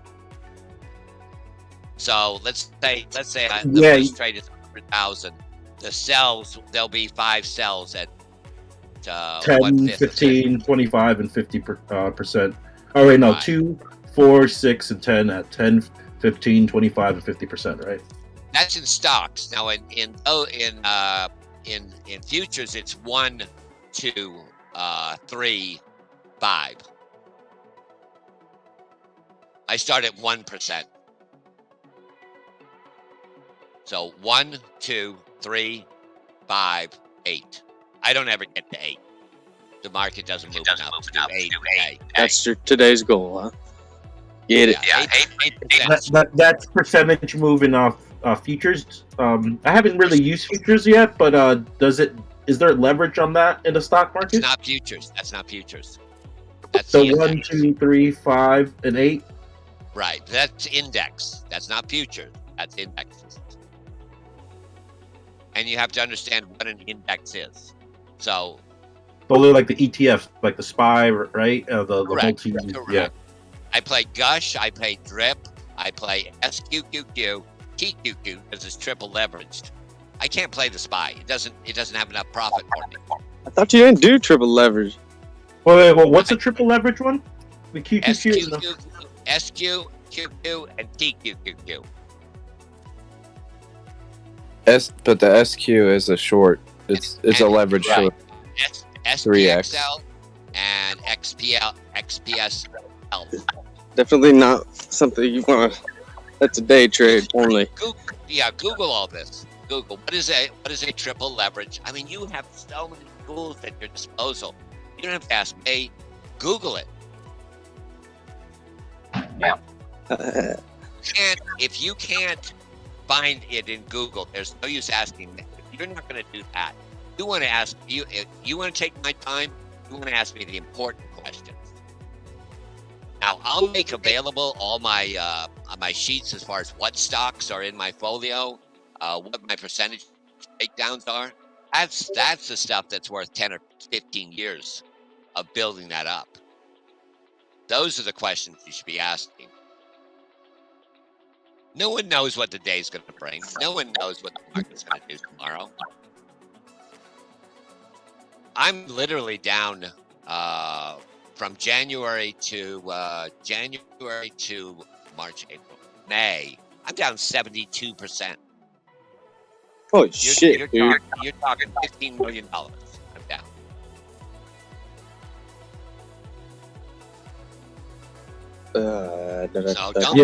But that's like me being down 2%. No, it's the same percent. It's the same percent. Yeah. No, and everybody I talk to is down a minimum of 35%. So if you're down less than 50%, you're doing pretty good. Yeah, my account is back at the value. Well, like a little bit above the value I first opened it up at. So yeah, you're doing phenomenal. You're doing phenomenal. You're talking about your holdings. My holdings. Yeah, I just started buying in. I was pretty liquid before this drop in the stock market. Yeah, he's been cash for like 12 months now. Mocat's been like, this shit's going down. Yeah, crypto, unfortunately, like you said, well, they should be doing more. What should they do? It's not their job to make it go up. It's their job to make it good. And if you think it's good, then people invest. But it's not they're not to be a PR firm. to say, go crypto, go. Same with Doge. It's about what. Okay, which would you rather own? A company that's making profit all the time, or one that's just hyping the product all the time? Yeah, that's the thing is that they should develop it. Like the actual developers, they should work harder on developing a good project rather than hyping it and advertising the shit out of it. Because then a bunch of people buy in, but if the project's not solid, then it'll have issues. Right. Like Solana. Like, so you get something like Solana, which ran up like crazy, and then like it wasn't sustained, and then they ended up having these outages and shit. So now people don't trust it, so they're all pulling out, so the shit crashes. But then you get something like Cardano, which has been steadily bleeding for like a long time, and like nobody has really, you haven't really heard too much about it because they don't advertise the shit out of it. They're busy developing their fucking product. Yeah, I've been filling up on Cardano so good. You remember when they promoted the shit out of it? They promoted the shit out of it when all the other coins were running. Yeah, they promoted Cardano. Fuck yeah, they did. Oh, 60% of investors are holding and staking and da-da-da-da. Remember when they stopped fucking shilling and doing ads for Cardano? That was around $2. Yeah, but it hit like it was at 10 cents before, guys, and then like it went up to $3. I know, but what I'm telling you is I remember sitting there holding my Doge, having Cardano. I'd bought it like $1.50, watching it go from 216 slowly down, and realizing Sheeb has a shit ton of news and NFTs. NFTs are coming out. Other things have a bunch of news. Other things are running. Yeah, but so then you bought the hype, and yeah, maybe you made a ton of money, and maybe a lot of other people did too. But like Sheeb crashed, like it got wrecked. Everyone, like a bunch ADA got wrecked. Yeah, but it got wrecked slowly, and that's the thing is like people could have been slowly dollar cost averaging. ADA's been stronger. If you look at ADA, it's been stronger over the past couple of weeks. Yeah, but because ADA went so slow, more people did dollar cost average, and it's death of 1,000 knives. I am bullish on ADA. I got I love it, MoCat. I love it. 66 and yeah, I got in at 66 cents and 42 cents, and I got another buy at 22 cents just in case it gets that low. But I've had all my shit staking, and yeah, I love me some ADA. ADA, I mean, it's not terrible, but when they start promoting it again, then it'll run like crazy. But what I'm saying is, it's at like what 48 cents now, and its previous high was at 3.30, like something like that. Just when it got its smart contract, and they've been quiet working on it even more. It's in the top 10 cryptos. It has a lot of utility. Like there's already people in Africa who are loving it. Like ADA's got some real fucking potential, bud. Yeah, and if Elon brings the Starlink up, so here's the point is that they've been developing and like working on their project hardcore to develop it to make it good, and then they'll promote it. You know what I mean? They don't promote it. They stopped promoting it and stopped working on it more. Like they'll promote. Okay, so they don't say like Solana's like we're gonna do this, we're gonna do that, we're gonna do this, and promise all these things, and then they didn't deliver. Cardano, they didn't promise anything. They're doing this stuff, and then after they do it, they come out and say we did this, and there's this improvement. What didn't Solana deliver on? What didn't Solana deliver on? Dude, I remember they had all these freaking transaction things. I forget what it was in particular. They shut off their servers. One large mishap, but it was shut off their servers because the coin started producing its own coins. Yeah, like the whole code and shit was messed up. Like they just, I guess the point I was trying to make is they're promoting it, saying it was all great and all doing all this good stuff when the code really wasn't that great. Well, that was Solana still is used to purchase a lot of NFTs, correct? So there's no other blockchains that have ever had issues with their code? No, you're right. There's no other a new blockchain having issues with its code. That's weird. we're going to do all these NFTs and stuff, and we have the highest transactions per second, and yada yada. And then they're fucking Never and then said their they had the network goes highest down. transactions per second. Yeah, they did. Why is their network? Why does their network go down? Because there's probably too many people buying it, and they couldn't handle. So the then network people couldn't are handle it. using it. Yeah, but the network couldn't handle it. So if they said, "Oh, we have this many transactions per second, we can support this and that and this and that," and then their So fucking how- network goes down. So how do you get a stronger network? How does Ethereum have the network that it has? By more miners, right? Yeah, well, more miners. Have you seen how many validate? Yeah, well, they don't. Validators will come, and they have been adding more validators since they introduced ETH 2.0. How is Solana grown in the past 6 months, 8 months, 10 months with their validators? It hasn't. It has exponentially. From September to last month, I mean, you had talk about the outages. The outages went from days to hours. Validators are up over tenfold. Yeah, So- after the fact. I mean, it's a young network. What are you going to do? Ethereum had problems in its initial. They wanted. Why do you have Ethereum Classic and Ethereum? I don't know. I don't want to make. Why? I hate Because because Ethereum wanted to roll back transactions because their code was fucked up, and there was a double spend that happened in it. That's why you have Ethereum Classic, because they did not want to roll back the chain. Ethereum rolled back the chain. Why? Because it was a young chain with code issues. Well, they also had that thing. They also had that thing where there was like 15 million ETH that got sent to that wallet. They had to pull the whole smart contract or whatever. They had to what's it called? They had to terminate it.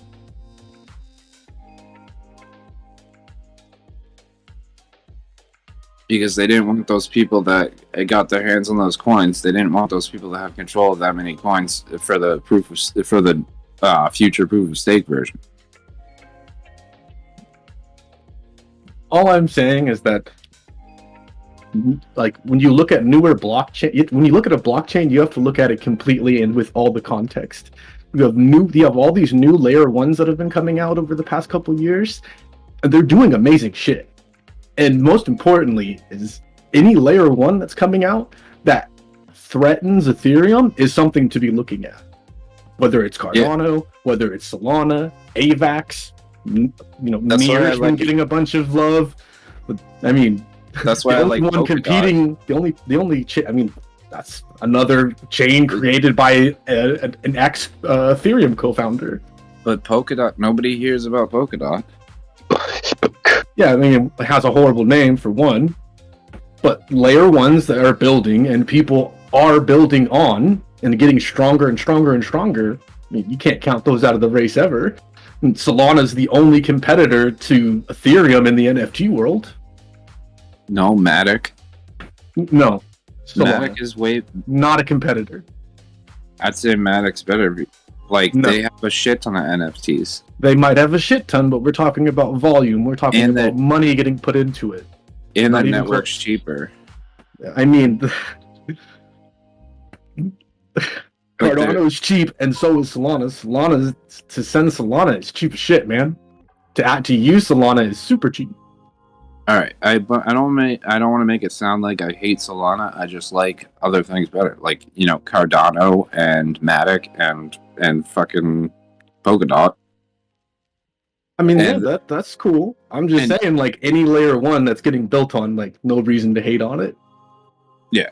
Well, Solana's the only crypto I won't touch right now. At some point, that will change.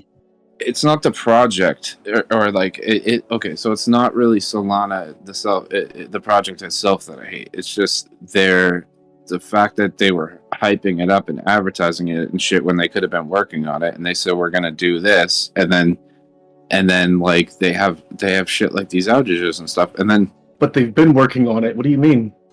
whereas like They run hacker Cardano- houses like 5-6 times a year throughout the world, where where Solana developers get to come together and actually develop something for it. But if I want to trade my shit and the network's down and then the thing starts crashing, and I can't sell my shit, then that's fucked up. Got the same problems with multiple chains. And if other insiders can, then that it's not decentralized.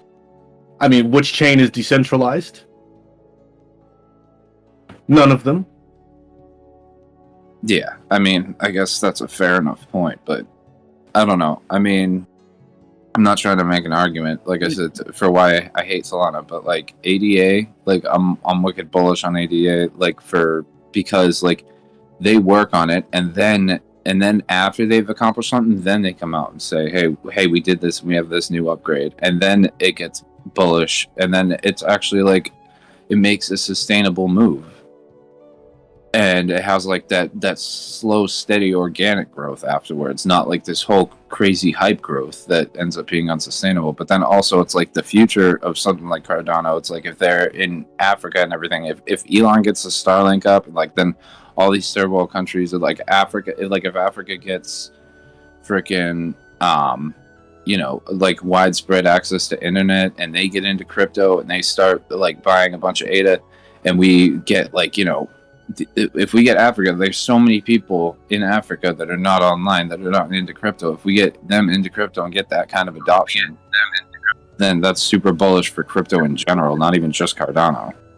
So, I mean, then it would be just fine for them adopting Solana, BSC, Wax, Polygon, any cryptocurrency. Doesn't matter which one it is. Only section of people to get to add the metaverse area too. Any layer 1 that people are building on is one that you should be looking at. Solana is getting built on. Cardano is getting built on. Big difference? Coding on building things on Cardano is whatever, is harder than every other chain combined because of the coding language that they use. Well, I never had a problem buying and selling Matic. I never had a problem sending and receiving Matic. I mean, that's a layer 2 solution. That's its job. But I mean, if we're talking about like big rises and huge amounts of hype, I mean, do we not remember Cardano last summer going into the fall? When it and Matic itself were running against the market on their own because of what was coming, because of smart contracts coming for Cardano in early September or early October, whatever it was. Yeah, but it was also in the middle of the huge bull run. No, actually, it was the summer when everything was going down. No, some things were going up, but other things were going up in a retracement. This thing started its own like uprise to like higher highs, I believe. Wild parabolic move on it, more or less on its own. Well, no, but the market was retracing, but we just kept on going up while the market didn't go as high as we did. You know what I'm saying? If it wasn't in the time when BTC was doing a retracement upwards, and by retracement I mean because we were going down, we were retracing up. If you know what I mean. Sure, but I'm saying like on a hype sense, like Cardano was hyped to fuck during that point. Yeah, but that was because it got really bullish news, and the market overall was going up, even though it wasn't gonna make higher highs. As a whole, the market was going up, and it just happened to get good news. So, yeah, fucking independent bull run. I think that's bullish as fuck that it was able to do that, even though BTC wasn't going that high. That shows some, demand. Yeah. No, it's what's the term, like dominance? Like it was just doing its own thing. It was being stronger. Luna did that at times too. Actually, you just interest me. I'm gonna pull up the dual chart and see what BTC was doing at the time. Okay, but you guys keep forgetting about Harmony, man. Why not Harmony? I love Harmony. I don't know that much about Harmony. Anyone bullish on Harmony? Want to tell me something about it? Do Harmony. Just look into Harmony. Do yourself that favor. They're also one of the sharding chains. They started out as a layer 2 solution for Ethereum, but because ETH 2.0 took so long, they ended up creating their own smart chain. Yeah. Like, they're actually doing the damn thing without having all this publicity. I've always heard good things about Harmony One. I just never really bought it because I have so many other freaking coins. Dude, I made a good amount of money off Harmony One. Harmony One usually trades in a range, pretty good range. So you may want to start looking over at those charts. It's my favorite transfer token because it costs about the same as XLM, but you don't have to use the memo thing. I've never gotten money stuck in Harmony One. Yeah, I got freaking money stuck in XLM. Can't get it.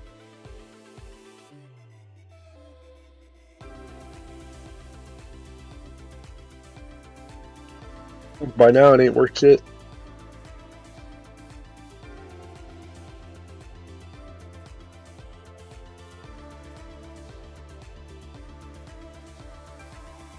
Been liking Algorand lately too. Yeah, but Harmony, man, just don't sleep on Harmony. I think there's big gains could be had on that one. And considering how low it is right now and where it went to and how it's been building the chart, I mean, it looks very, very strong. And then the trading, the way it trades, man, like it's so predictable.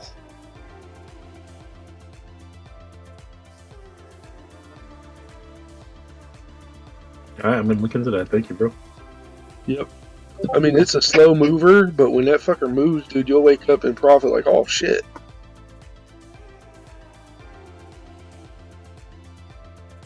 And it likes to do its three bottoms. It loves its three bottoms. I love me three bottoms. Yes, sir. Yeah, but it definitely bounces, man. It does the three bottoms and then retraces all the way back to where it went to and then goes right back down to the bottom again. 3 times.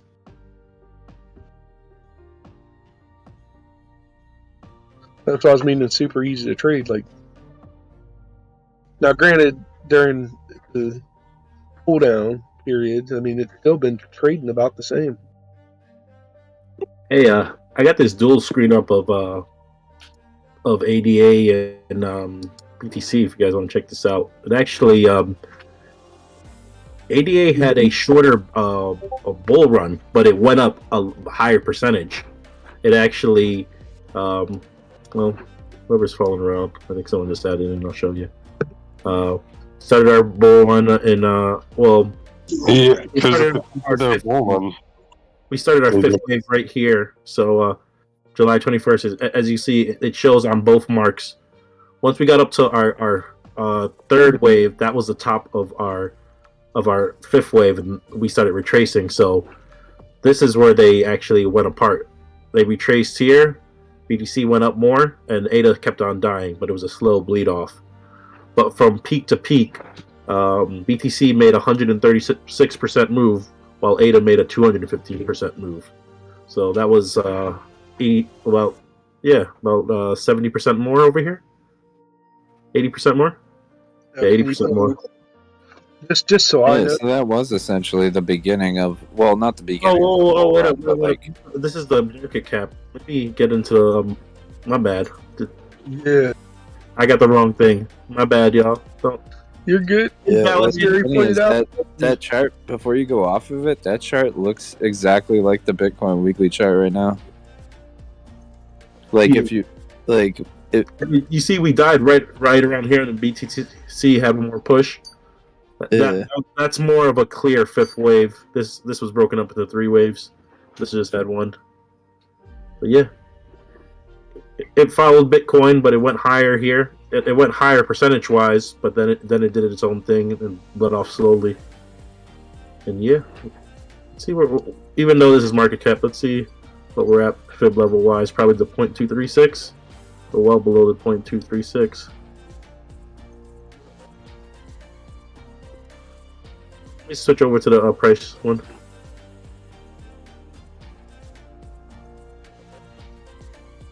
Oh shit! Market opens about to start soon. You know what? I think that might have to be it for the TA. I gotta try to get some trades in. We get 20 minutes. Yeah, but I gotta find some shit. Hey, Clive, what you trading today? Let me try to see if I can make some plays off that.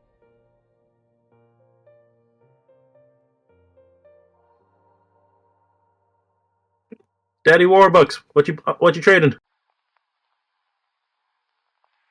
Warbucks? Ah, I know Five you is- hear.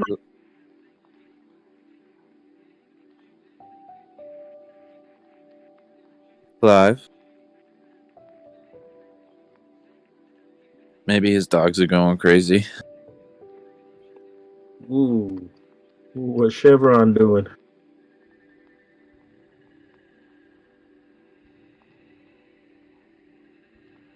Guys, I'm still in that ETH short from last night. Damn. Up 15% That's now. what I like to hear. Ethereum has really lost some grounding. Like, that's not good. He's just picking bad times to fucking liquidate his position, you know? Like, sell off the coin. I know he's doing it for charity purposes and shit, but he's doing it bad timing. You don't do it during a fucking crypto winter or fucking bear run. Or not bear. You do it when it's worth money because otherwise you can't donate it and you can't write it. You know, it loses Yeah, he's doing it to ride off. I know. Who are you talking about? You talking about Vital? Yes. He's been constantly selling, man. Dude, whoever created Sheeb or whatever, I guess they sent a shit ton of Sheeb to one of his wallets. Like his cold wallet. Or like it was like a multi-sig wallet or something. Well, they burnt like a pretty good amount, and they sent half to him. Actually, he actually owned the damn coin at one point. Well, he had like a shit ton of the supply. Like he had over half the supply at one point, and then he like gave a bunch of it away to like a bunch of charities and stuff, and then they sold, and that was like the top of the. It was like the absolute top of the ball run when he did that. But then he was saying that he was afraid because he was like, I don't know how many I can sell like before like I crash the entire market. Like just completely crash the entire project, you know. Yeah, he made a contract with the people he donated it to. They're only allowed to sell it at a certain point. I wouldn't call it so much as a project as more of a scheme. Oh yeah. Well, that's everything, man. It doesn't matter what you're in. It's a scheme. It's a pyramid scheme. You have to have another investor to come in to take your sell. I mean, it is what Dude, how does that even work when a charity takes in negative money? I don't know. They did it though. They get tax write-offs? I mean, do they write that off? We accepted $10,000 or $10 million in charity, and we lost 50% of it. Yeah, I know that each person can for crypto particularly, you can claim up to $3,000 in losses per year on your taxes. And that depends on the amount of kids you have. Yeah, but the point is, it was donated to them. Yeah. So you're saying that we'll be able to write off crypto for the rest of our life then? Yeah. That's another little thing. Yeah, you think this ETH short's going to carry? Because I jumped in one not too long ago. I don't know. I'm still holding it. It doesn't look very bullish. Looked like I thought we was dipping. I entered the short a little while ago. Yeah, it's testing that 1070 mark. We was just down to like 5 something, and now we're back to 609, 617 ish. But Remember, 1 hour looks like it wants to pull back more. Remember last night I was saying if it doesn't hold above 10.85, because I was like 10.86, I think is my first time. If it doesn't hold above 10.85, I'll just hold it for a while. And like I finally did drop below that. Now it's below 10.77, which is where I was like, okay, so like but like 10.85 was gonna be my first take profit, but then it kept falling, so like it dropped below 10.77. So now I'm kind of just holding it, but there's nothing saying like last night it bounced when I wasn't expecting it to, so. I don't know.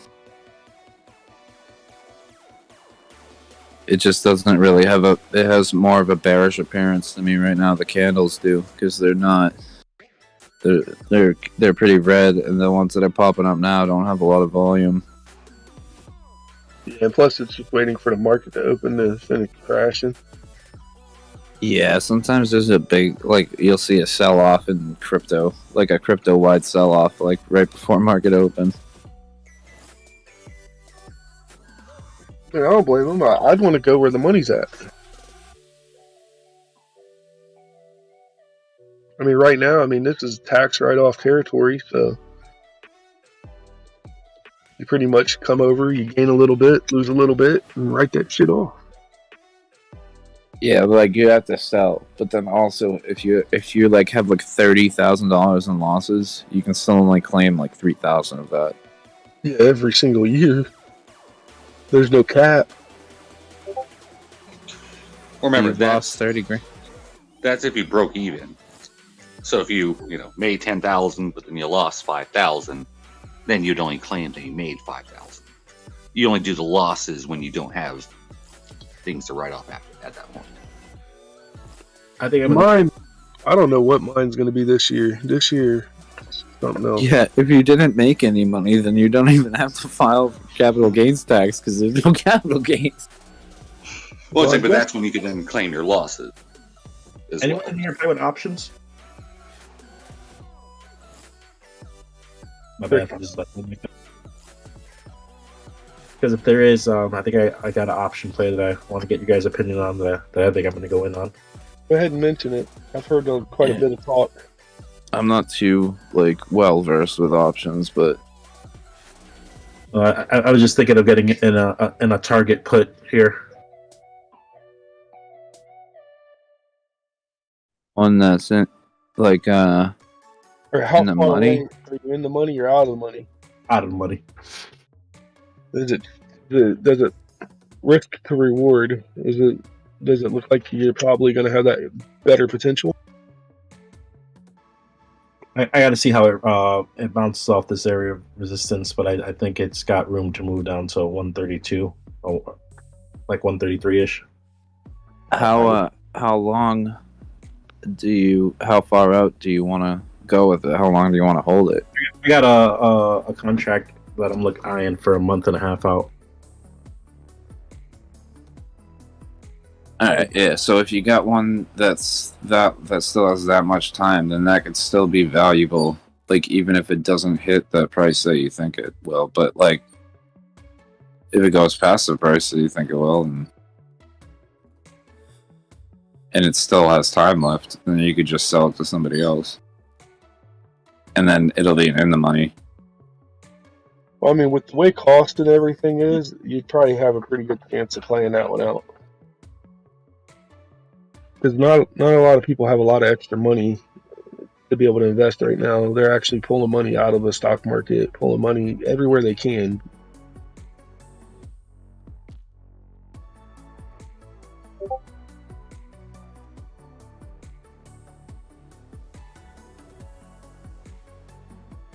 What is this? That far of a play. This is Target? Yeah, Target. Don't you have to be careful with Target?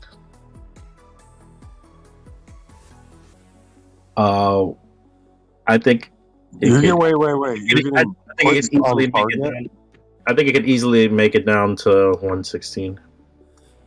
Yeah, but remember, it just had a huge drop already, so. Yeah, you just dumped the last week. Yeah, but that's your target on Target. It looks like it's coming out of a consolidating triangle right here, and it's just starting to dump out of it. And I'm gonna have a tight stop loss on, and these contracts are pretty cheap right now, like $100 ones. Yeah, so risk to reward is very good. Oh yeah, yeah. I could see like doubling money on this one. Yeah, I would have to say I'd probably do it myself. And like I feel like this is the sector that hasn't dumped yet with the SPY. Tech has, all these other sectors have. I think it's Target and Walmart and all these like stores time to dump. I think I might close that short. That I have on ETH. Because I don't know what it's gonna do right here.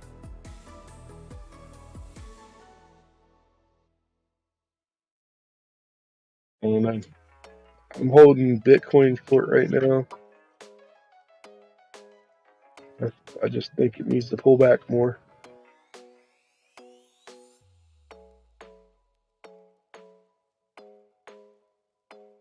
But it does feel like it's running out of steam.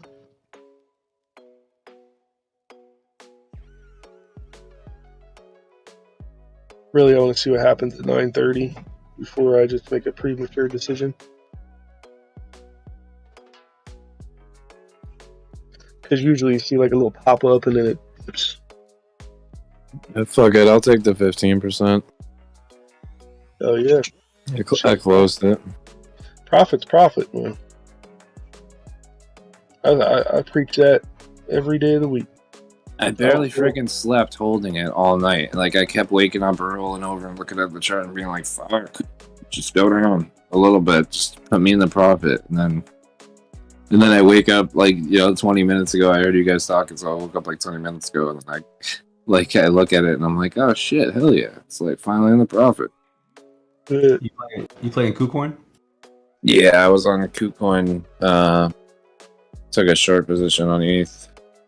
5x at like 11, basically like 11 flat, or like 1106, I think was my last entry, because I had to scale it in because I took one entry first at like 1090 something, and then it went up further than that, so I added to it, so my entry ended up being like 1106, I think, and then I just closed it at like 1070 something. Yeah, it's hard to tell where this direction is going to be this morning. I know Clive, I heard him earlier saying he thinks it's going to be a green day. I think it's we're up early in futures, right? Qui-Gon, when you went to sleep, did you end up setting a stop loss on that or no? No, hell no. I probably should have, but I didn't. Your liquidation level would have been way up there though at 5x, right? Probably. Yeah, it was like at 13. Oh yeah.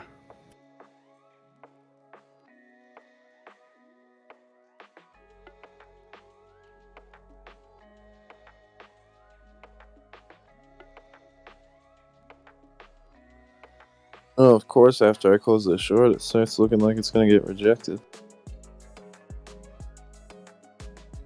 I don't tell you, man, just hold it until after 3:30.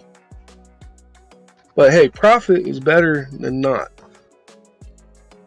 Yeah, I wasn't gonna I don't know, I didn't want to wait and watch it go back up to my entry again, like I did last night, because I was like, I entered a trade that was supposed to take no longer than a half hour, and I ended up sitting there watching it for 3 fucking hours, and then I couldn't sleep, and then now I'm like a tired ass zombie that freaking can't function before market open.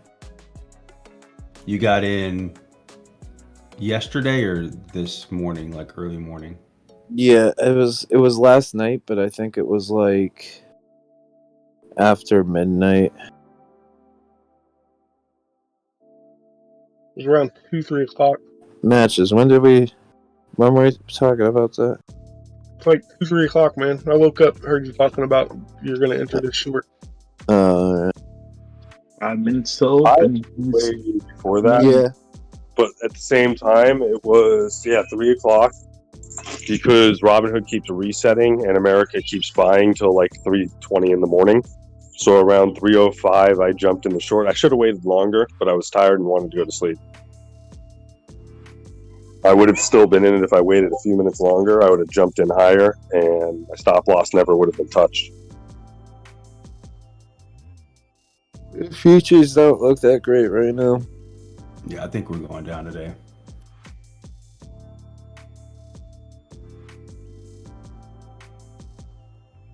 Friday.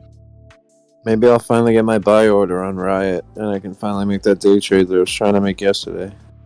Because I was waiting for, I think, 435. I think I had a buy order, and I went to like 438 and double bottom, and then came up, and I didn't switch my buy order because I thought I was like convinced it was going to just keep coming down because the whole rest of the market was.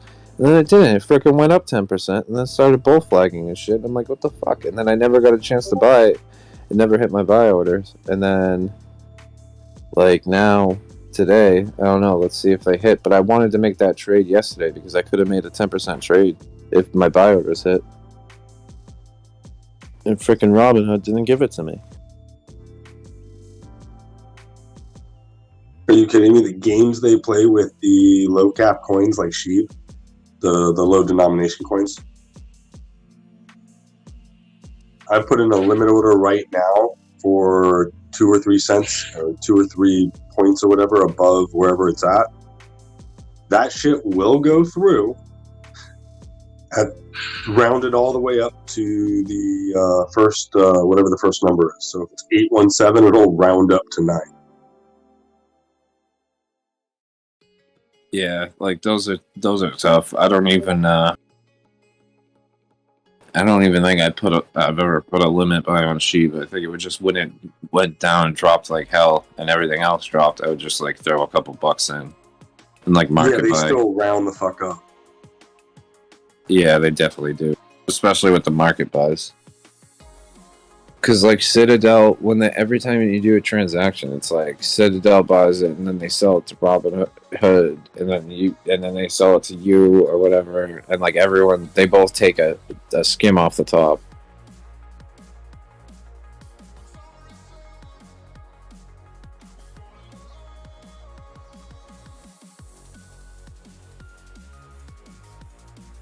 But they have to find other coins to buy for cheaper to be able to sell to you for more expensive so that they can make a profit, and they do it all instantly, like within seconds.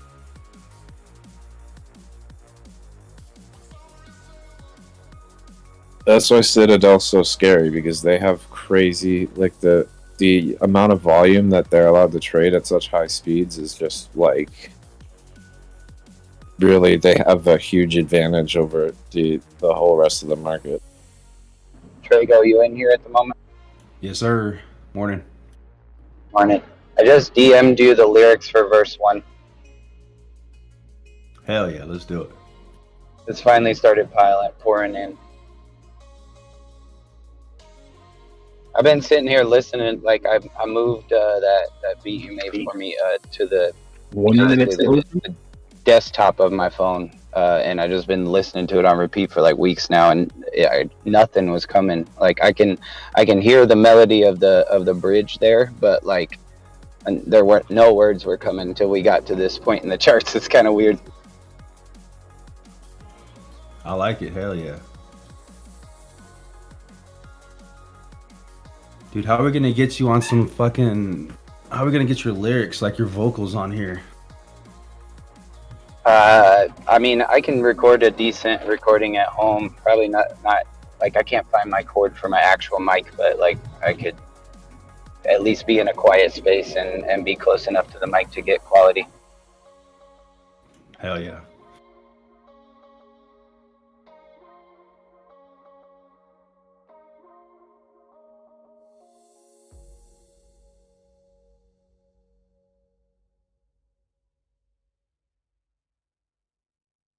Yeah, those are dope, man. I think verse 2 is gonna kind of be about like what's the plan from here, you know? Yeah. Dude, what the hell? I don't know what's going on with Riot. It's not trading with the rest of the stock market. Like this green candle, this opening candle just fucking ripped up. Bitcoin's doing the same shit. Yeah, Riot usually follows Bitcoin a little more than the stock market. Yeah, dude, like Bitcoin's got 2 huge ass candles. Getting ready to turn. I just want my buy order to hit. What the fuck? Been waiting for 2 days.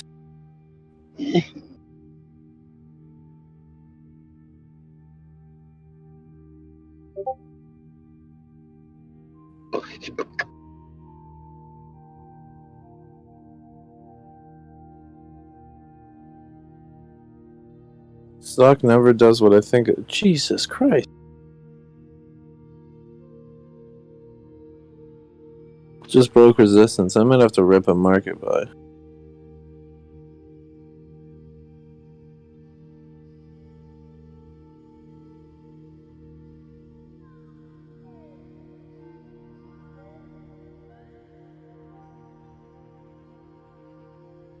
I can Bloody get hell.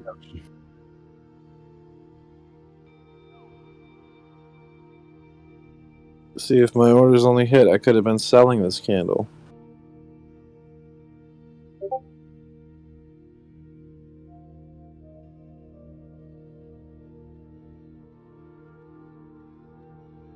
Ooh, my What spy the orders hell? are sleeping. What are you freaking out over? Riot blockchain. Riot blockchain is fucking ripping. Oh, really? Get the fuck out. Don't say that. Yeah. It's at 458. It's just this candle.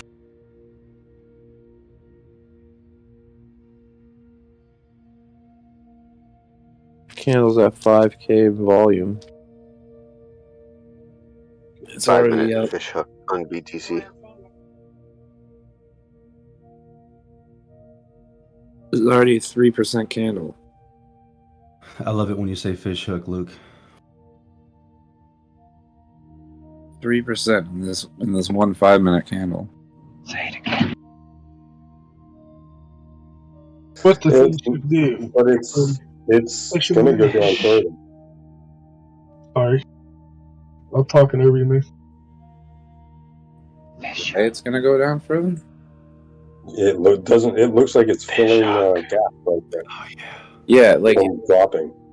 Yeah, it could be correcting a gap, but at the same time, like it's finding as like in the on the macro scale, it's like finding a bottom. Like the stock itself is finding a bottom, like mid $4 to $5 range.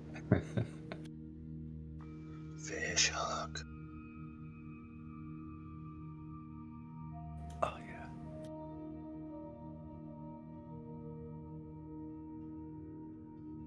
I guess I'm just gonna have to look for an entry. I'm gonna try to be in and out today. I don't really want to hold over the weekend again. My entry 314.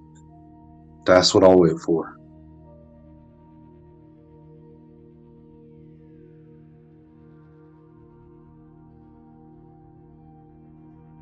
Well, I would suggest getting a shit ton of them. If you're gonna wait for that price and it actually goes there, I'd pick up a shit ton of them and hold it for like 2 years.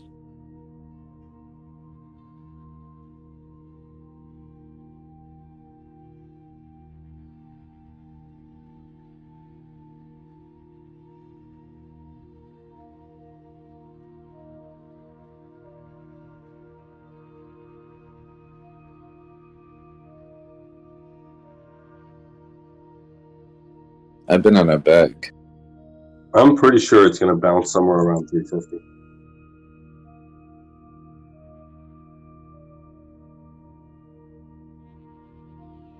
You know, if this one fails.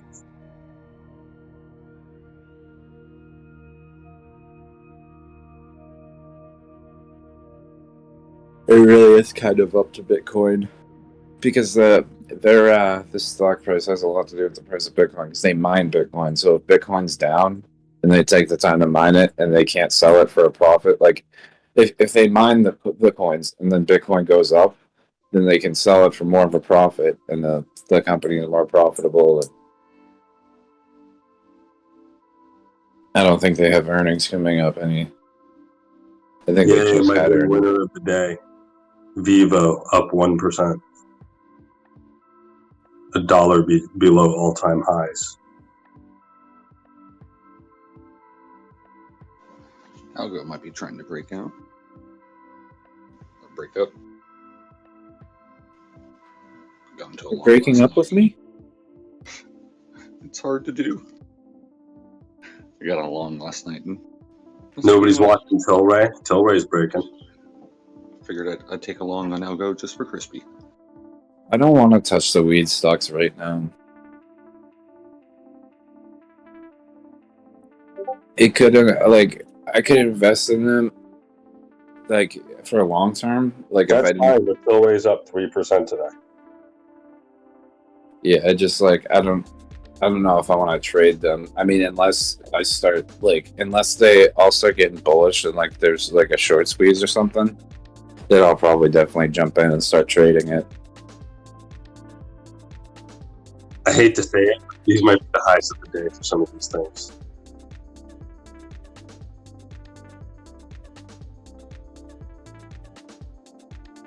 Yeah, I mean, like not day to day, but like if it looks like it's gonna be like a GME type of thing, and you've got like redditors like trying to pull a short squeeze on the weed stocks, then I'll probably jump in and start trading them. But like, and I could invest if I had the extra money and wanted to allocate it there, which like wouldn't be the worst option because they're trying to legalize it federally. But like at the same time, I'd rather put. There's other things I'd rather put my money in. Like my EV stocks, like I definitely gotta start adding to them again. My chip stocks.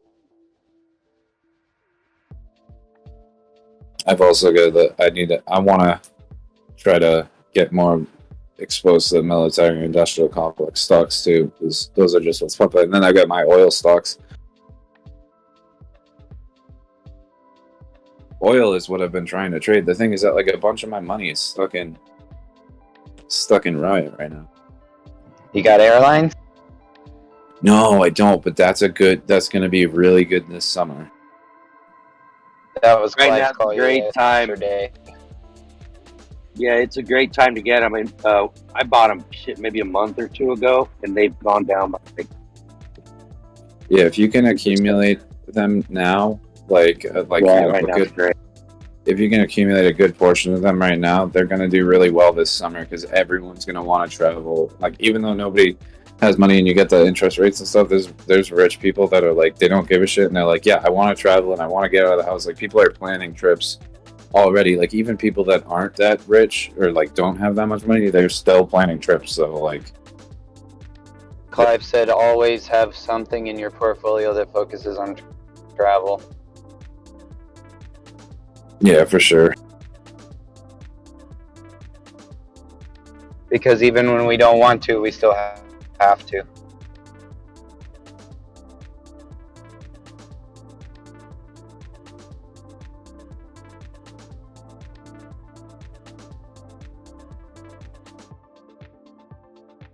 Nikola and ChargePoint are up 5%. Cores is up 5%.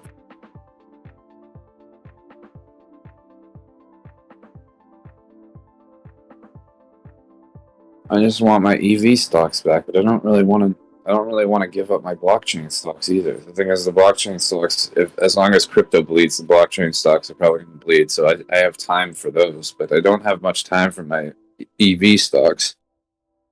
So I want those back.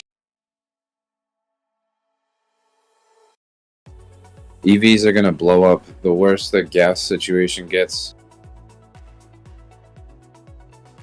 like the and like supply chain and shit, the oil. So like the more the situation with that, the longer that goes on and the worse it gets, and like the higher gas prices get, the better those EV stocks are gonna do. So I think all the EV stocks are gonna have a good run. The higher it goes, the worse the pullback's gonna be. Yeah, the higher it goes up, the worse like the pullback's gonna be. Still one of my favorites. That song gets me so hyped. Yeah, dude. Like I'll listen to that. I'll be like, dude, this is fucking banging. Every once in a while, I have to put it on and just be like, just remember the good old days and be like, yeah, dude, this is when it was fun to trade.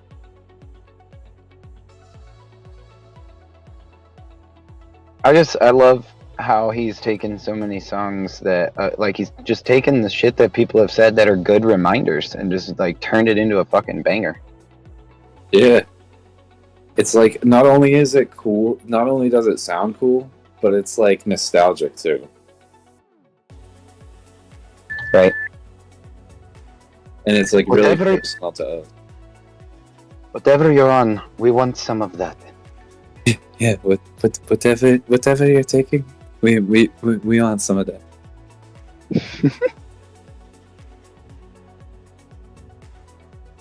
Who gives a fuck what we say, man? Just trade the market.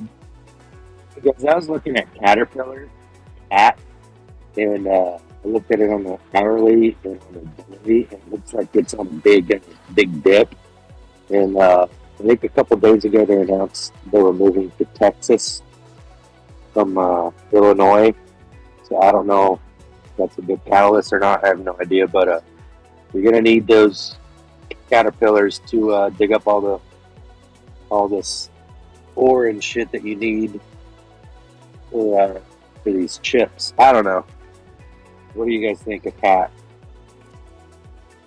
Well, stuff like Cat, like those construction and like Home Depot, like I think they're doing well because, or they could be doing well because like they're still building houses and stuff, and they're still developing like complexes and businesses and all these properties and everything.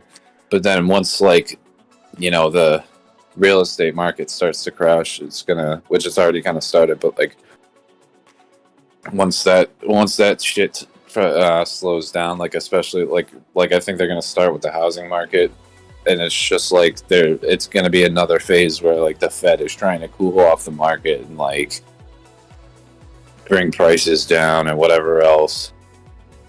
And like I don't know, I think after all that happens, then those stocks aren't gonna do as well. So like Hourly, the if you I don't know, what is it? Zoom out. You see that the bottom hit another previous bottom. So I'm just wondering if it's a turnaround.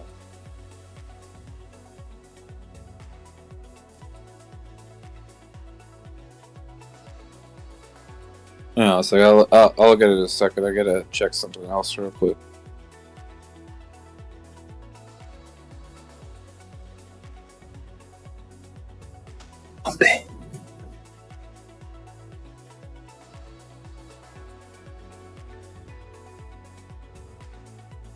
Fish hook.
Yeah, it looks like I'm gonna have to wait either way.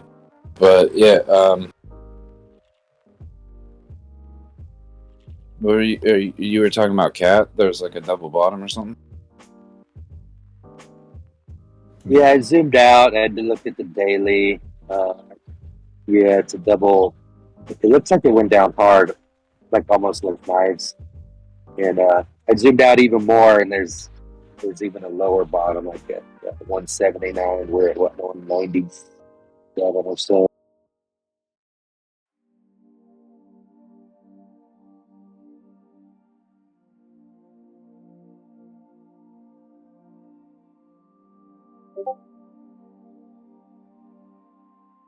Oh yeah, it just had a nice run up, and then like it looks like it might have made like a double top on a daily. But I don't know if I zoom out. Oh, they've got earnings.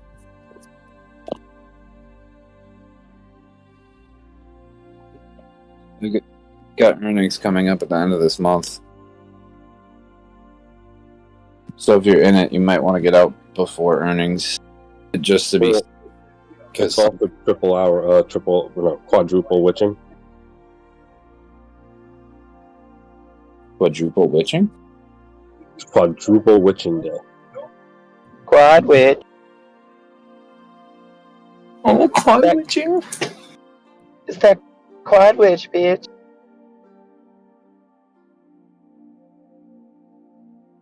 Still a couple days left though. It's not until the 29th. What's not till the 29th? Or the 28th. Oh, never mind. That's not even this month. It's next month. Yeah, earnings for Caterpillar is July 28th. But I don't know. I was saying that he should get out prior to earnings, but the earnings aren't for a long time. Third morning in a row that we do this. Hell yeah. We go to get the lows, get a higher low, we bounce, give a little shot up. So talking dirty. Good morning. Morning, Twinkle Toes. Good morning. I'm going to work. What the fuck, Turbo? Come on, man. I know. I'm going to see I'm going to get a walk around of a job that I'm going to take, I think. You better be back before we hit 19.8. Yeah, this stock is weird. It's not really like it's like ranging. Now that it made a big move up and now it's just kind of ranging. Yeah, they're stuck with the options and stuff. They're going to range probably just above whatever has the most orders to fill, and then they'll execute everybody's orders. If the SPY comes out this hook, we're not going to 19.8. In my opinion. SPY to 399 before it comes back down. Oh, yeah? SPY to 420. I'm feeling pretty bullish, yeah. 399 and then it'll crash down. Yeah. Look at that. Wow. At least yeah, I mean, we're there anyways, 369. Morning, Turbo. Good morning, Ocean. SPX NDX Nasdaq 5-minute candles looking pretty good, breaking resistance. Moving Wow, averages Qui-Gon in crossed. the morning. I love it. Yeah, well, I didn't really sleep much. I was in an ETH short until like 3 or 4 a.m. and then I finally passed out and I woke up and I just took profit on it. Nice. Very good. Shit's gonna get crazy in like an hour. 15%. Oh, I should have hit that share button thing so I could have shared it with you guys, like you guys all do with your, where you share your trades. I'm not sharing no more because Jules fucking tainted the game with these 2,000% trades. Yeah, I can't. I only made 15%. Yeah, when I post a 47% trade, it's like, you know, a little spitball compared to them fucking cannons Jules is pumping out. I know. But I don't even 15%. I don't even bother posting the 400 plus ones because I just don't want to do that because it's like then it goes, what leverage are you using? Did you get lucky? It's fuck all that. That's nobody's business if you don't want to talk about it. You know, you did a successful trade, whether it's 15% it brought you 3K or it's 1,000% it brought you $300. You That's how don't you have post to it see because you got 50 cents in it. No, Not it only- just shows your not entry, only- exit, and percentage. I'm just fucking with you, Matches. That was the other factor that gets brought up, so I thought I'd throw it out since you left it out. Well, the main reason why I don't post it is because it's too hard. Like, I can't take pictures of the losses after I lose and get stopped out and shit like that. And I'm not going to start preparing shares of how negative I was. You know, so it's like, it's all, like other people have said, it's all one-sided. You only see people's good trades there. That's true. I'm not posting my shitty trades. Fuck that. I see people post bad trades sometimes. I see Finn post bad trades. It's like I'll try to, but there's no way to like clip that. Usually, if I'm in a bad trade, I'm out pretty quick. Yeah, the thing is, if you want to share it, then you're like, then you're not exiting. You know what I mean? So you lose some by not exiting immediately.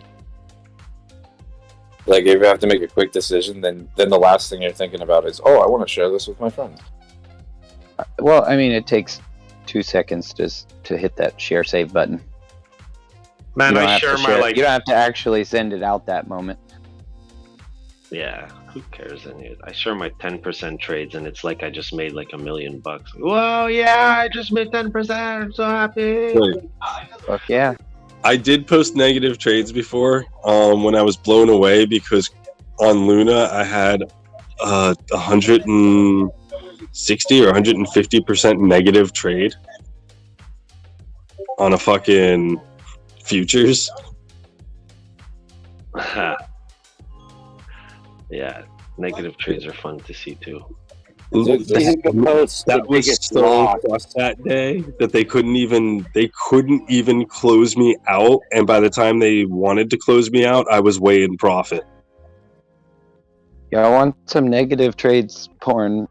I can definitely show you some things. Yeah, we need some Yeah, lost porn. I'll try to post one. I'll find something. I know I got. General's like Instagram. I want to show you only my filtered pictures with the eyelashes and the lipstick,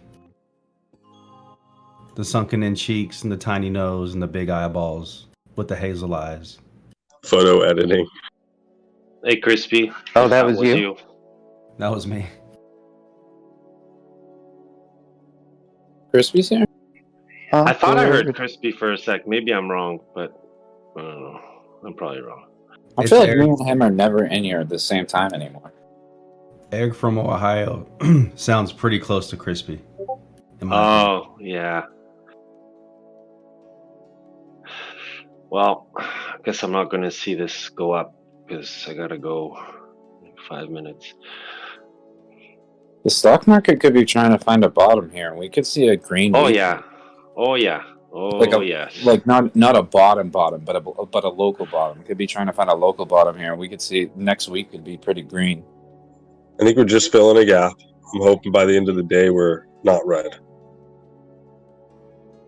Well, let's start by flipping 369 into support on the SPY and go from there.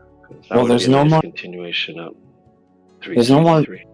Sorry, Turbo. No, I'm done. I'm good. There's no more bad news until the next CPI data comes out. So we don't. Yeah, there's no more bad news for it. We've been hit so hard, even good news doesn't do shit. Good Our news drops, like stock. our drops are diminishing, though.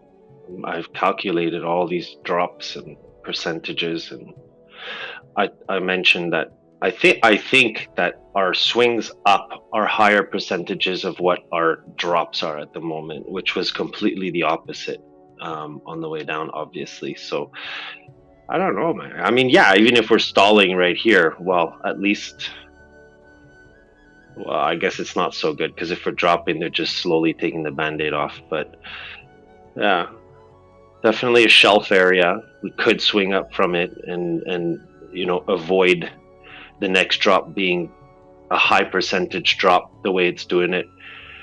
Every time you see this retest on the bottom, it's actually the wing down that you see, step 1, step 2, that we do those aggressive falls. You're just doing them on a bottom instead of doing them in a pitch down.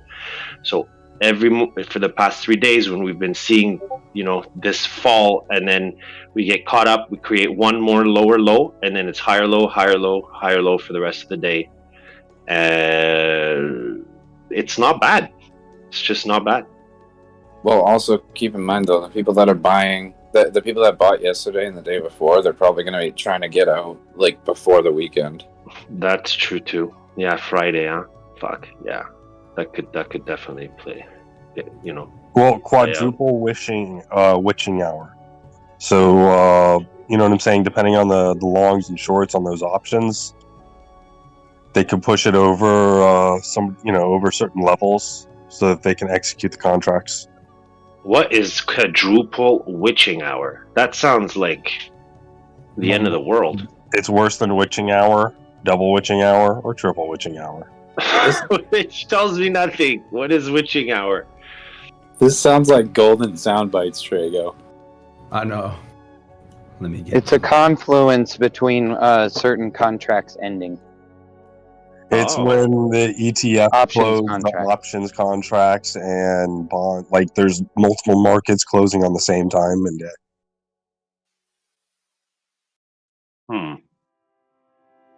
But where there are sellers, there are buyers, right? Well, not always, I guess. Well, yeah, if you're selling, somebody's buying. I hopped in an ETH short there at 1098.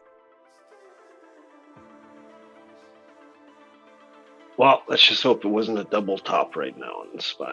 I think it's fine. Oh my god, I don't want to go.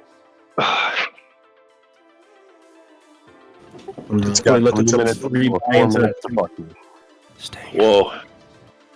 I'm definitely looking to rebuy into that 350 put at some point today, maybe near closing. But yeah, I think it's gonna run up to the boat. What'd you say?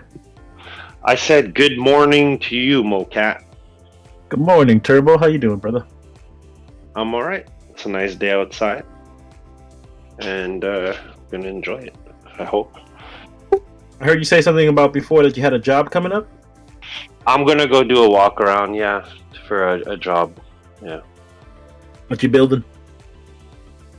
I'm gonna do all the finishing. That's my strong points. So just Concrete? gonna finish. Yeah. All the.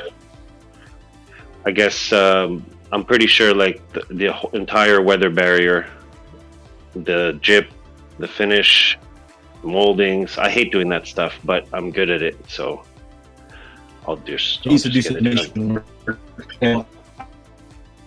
I help masons, a lot of block, and doing wheelbarrow shit for some masons once in Alaska when I couldn't find any fucking work. Guys, Nasdaq's kicking ass. It's up 1.5% since market open. Yeah. Plus, it's half outdoors, half indoors, so it's Yeah, nice. it's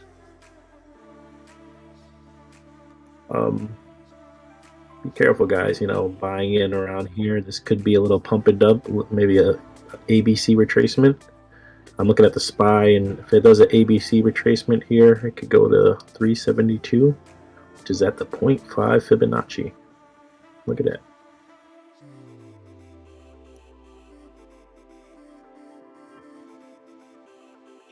So Nice. yeah, I definitely Well- look at 372 as our next barrier. 370 is actually the 0.618 Fibonacci. We would have to break through that to get to the 0.5. But yeah, let's see what happens.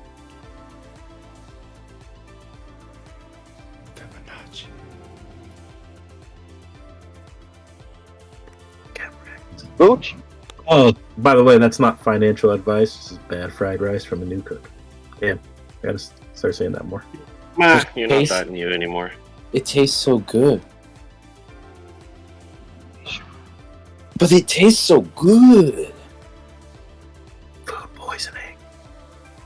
All right, guys and girls, I'll be back later. Enjoy. All right, Turbo. Have a good day. Don't work too hard, buddy. Yeah, have a good day. Nah, it'll only be a couple of hours. I won't work hard. It's just a walk around. Fuck off. Oh, cool. I love you. Thank you. Likewise. Turbo, sweat your fucking balls off. Get that job done. Yeah, it's not for today, man. It's for like the beginning of next week. So Yeah, no, I'm good with He's just going to look at stuff. Yeah. I get to go in my nice car, take a drive. It's nice. I like these types of. And then I get in my shit 2002 Honda Odyssey van, all rusted up and shit to go to the job. It's funny as shit, man. People see my van, they're like, "Oh my god, who did we hire?" What they? Yeah. That's when the surprise comes out, because you can have these guys show up with their fucking 150,000 F350s and their big trailer in the back, and they just butch the jobs, man. It's too much. Yeah, it's funny when someone gets like. I just find it hilarious when someone has a brand new truck as a masonry truck. It's like, dude, that thing's gonna get fucking wrecked. Wrecked, bro. You're wrecked, dude. Just get a fucking 90s square body F-150 and fuck off, Yeah, 100%, man.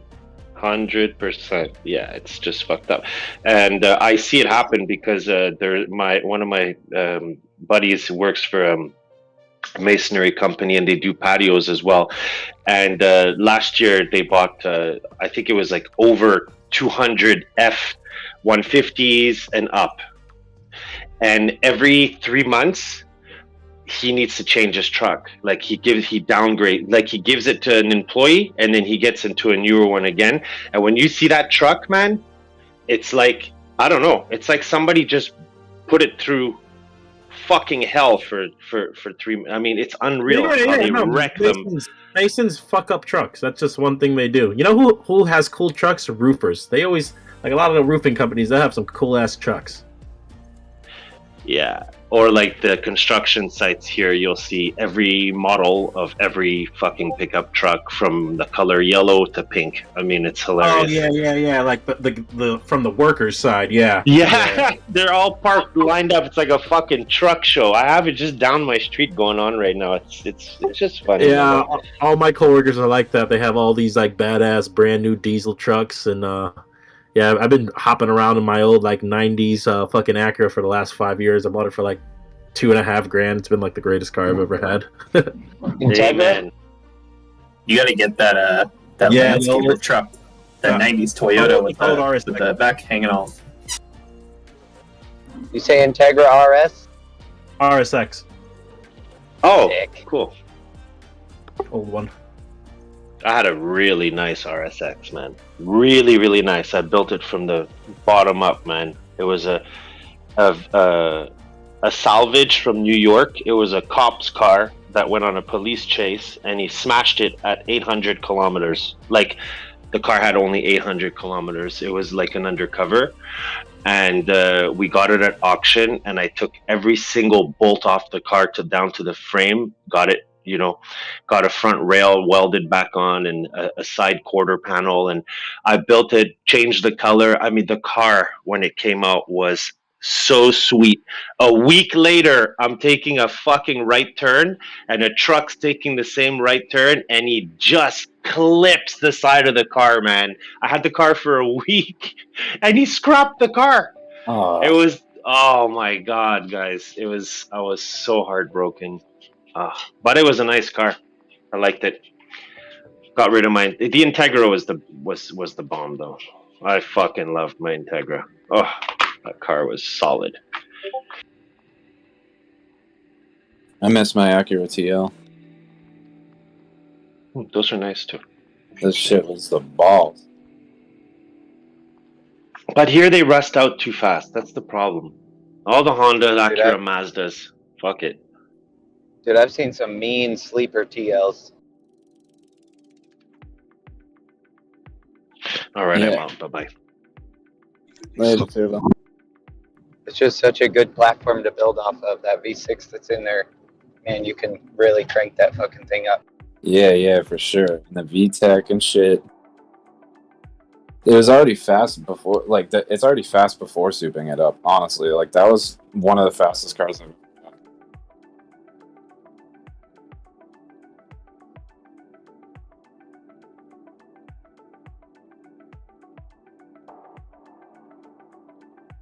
Fuck, now I miss that car. Like, I fucking really miss that car. Didn't even realize it. Yeah, well, I've been, obsessed with rear-wheel drive stuff, but it's, that car, dude, was awesome. You drift, bro? Yeah. Well, I try.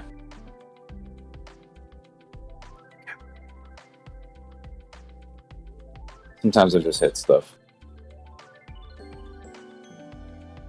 But when I do it successfully, it's fucking sweet. I got people asking me for what my Instagram is. I'm like, I don't even have an Instagram. Yeah, you can't be a car guy without an Instagram. Qui-Gon, you still in your short? No, I pulled out, but how's yours doing? That was going to ask you that. What's your entry? Now, it's printing again. Hell yeah. Well, wait, what was your entry? 11? 1098 just now, when it went up there just now. Yeah, that's what I was gonna ask you because that was like a perfect entry.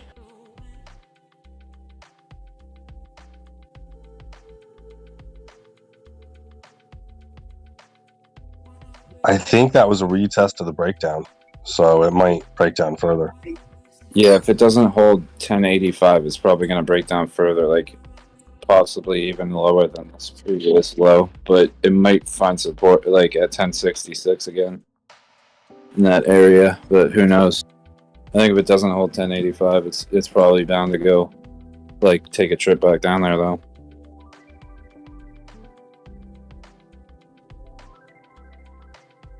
We go, these moving averages are crossing bearish on the 1 minute.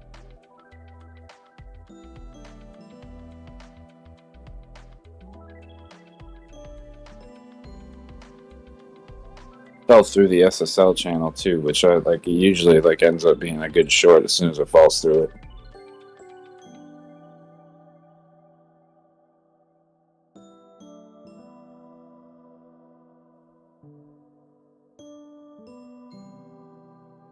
It's a good indicator.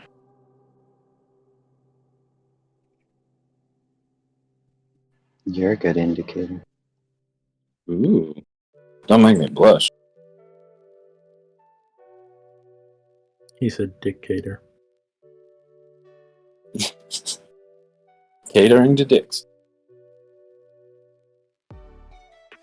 So, am I a good indicator because whatever I say, you should do the opposite?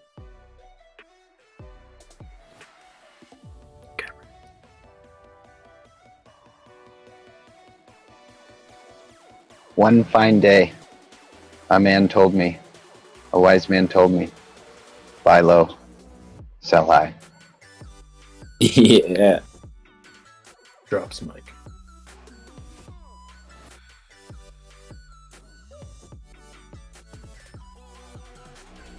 That's how to do it. Buying low and then selling high. Then buying low and selling high.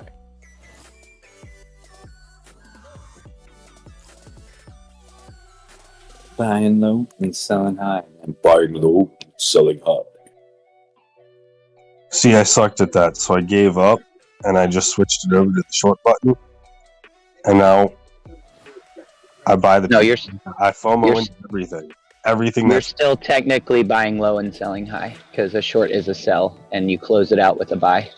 Yeah, instead of buying low and selling high, you're just selling high and buying low. I'm actually borrowing high and selling. Oh no, I'm sorry, borrowing high and buying lower. Yeah, well, when you buy back lower, you just pocket the difference. Dude, that just blew my mind. Like, so even though you don't get the coins, it's like you sell the coins, and then when you buy them back, the profit that you got from buying them lower than where you sold them, that extra profit is you basically pocket that. Yeah, dude, it's already down 1%, which at 50x is nice. Hell yeah, dude, let's go. Let it drop. I'm not even in a trade, but I'm happy for you because this looks like a good trade.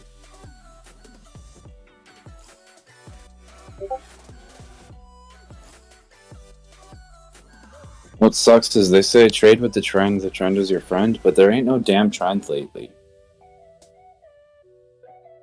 At least not on the smaller time frames. Obviously on the bigger time frames is a macro downtrend, almost everything, but the smaller time frames, there's no like clear trend that is being presented.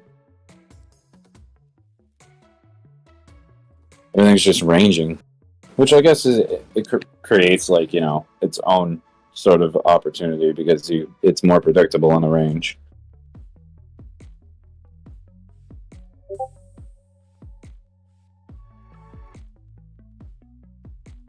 I wish I got a good night's sleep last night because then I could actually trade like a beast today, but I feel like shit today. I'm like only halfway with it.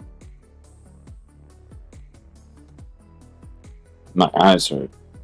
My brain hurts. I got a good night's sleep, and then I got stoned this morning, so my eyes are vibrating.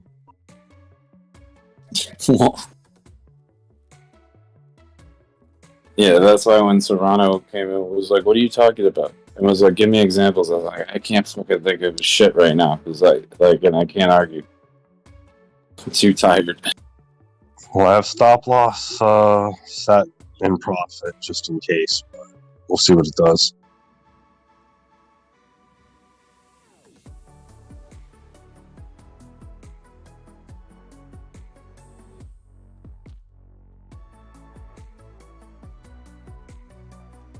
What's up, girls?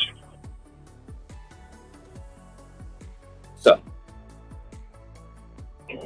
same old shit, man. same shit, different toilet. Basically.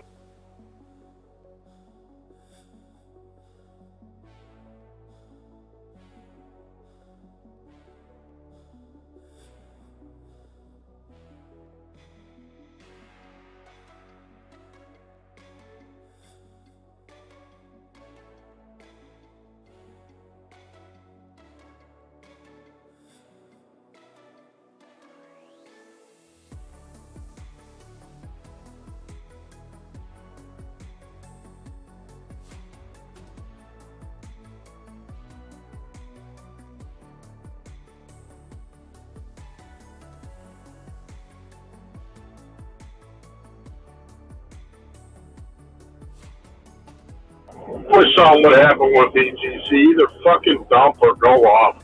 One of the two.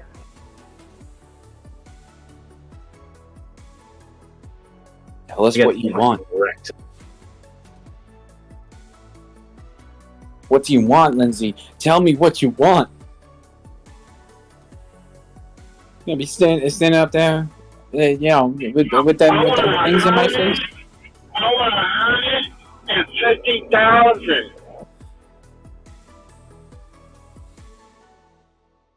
I get fucking wrecked. You got wrecked? I almost got wrecked this morning. A dumbass fucking deer in the goddamn road. And I'm driving down, and the fucking thing staring. I'm like, what the fuck is that in the road? So I get closer and closer. It's like 5 a.m. I'm getting closer and closer. It's still a little bit dark. So I'm kind of getting closer and closer. I'm like, yo, it's a fucking deer. Okay, I've seen plenty of deer. They usually run. This fucker sitting in the road like, fuck you, motherfucker. I am fucking standing here, eating carcass, whatever, doing what you're doing, and I come to a complete stop. He still has to. And he fucking, what was he, blind? What are you, blind? You're roboting, buddy. Buddy, you're a microphone. Sorry about that signal. You get the gist of it. Yeah, I was driving like an animal.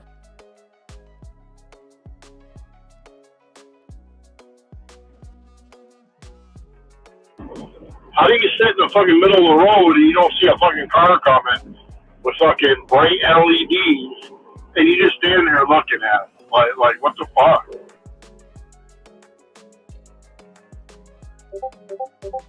Was he trying to get hit? I don't know. I think deers nowadays are starting to stuff. Fuck you, motherfucker. I'm gonna stand right here. That's all I'm doing what I'm doing.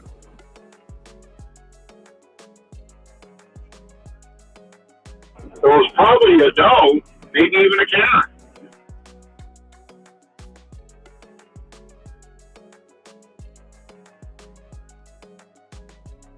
FOMO cat? I was getting it last night. I get fucking wrecked. Get fucking wrecked. Nah, but I did pretty good last night. Destroyed. That shit was kind of fun. I think I'm gonna market today. I'm gonna try to get into some more scalping. Phenomena.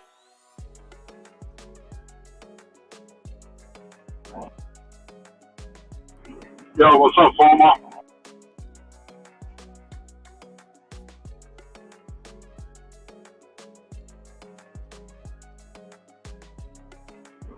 Foma.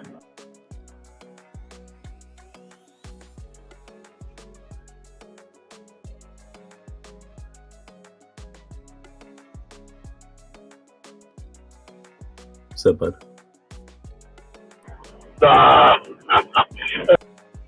That's your new name on a new night. I'm cool with it. What's your name? Because I don't know what to call you other than D Cup. Double D cup. Double D Cup? Yeah.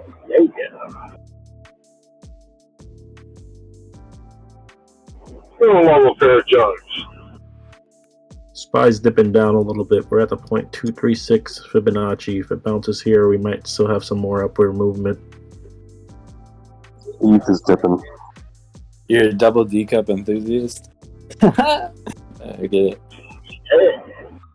Do you like your steak rare? I like my roast beef nice and bloody. It's fucking bleeding. Oh, God.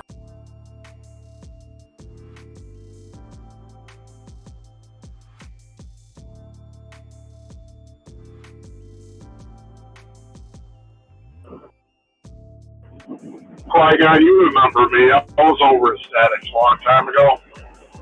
BLS. Yeah.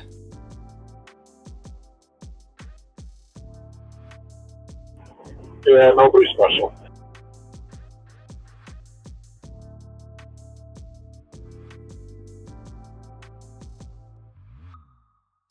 Yeah, you changed your name, but you had the same picture, right? Nah, I change the picture frequently. I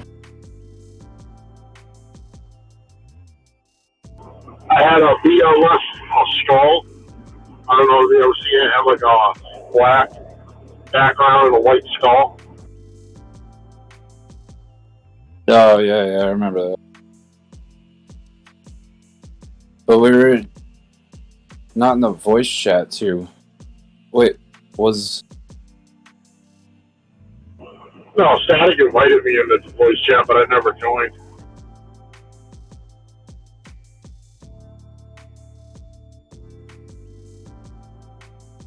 Yeah, a lot of crazy shit goes down in Statics. They're freaking out. Yeah, man, it's like I thought he was going to be streaming every day, and he just started getting to the point where it was like once every couple days, and then I found B, unfortunately, and came over here. Well, a lot of the good people from Thames ended up in here. I sure did. To be honest, I like Static's room way better than I did Thames. Thames was too much drama.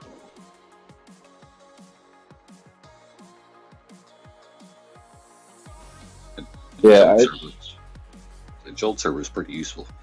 It's got some good resources in there. Jolt has a server? You didn't know about that? Oh, I never got no invite. Oh shit! I don't think I was supposed to mention it. Never mind.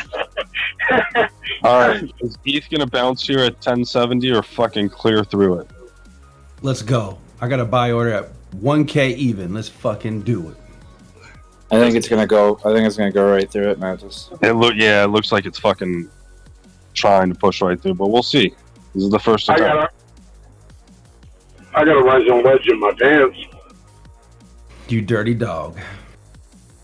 I got a falling wedge on ETH.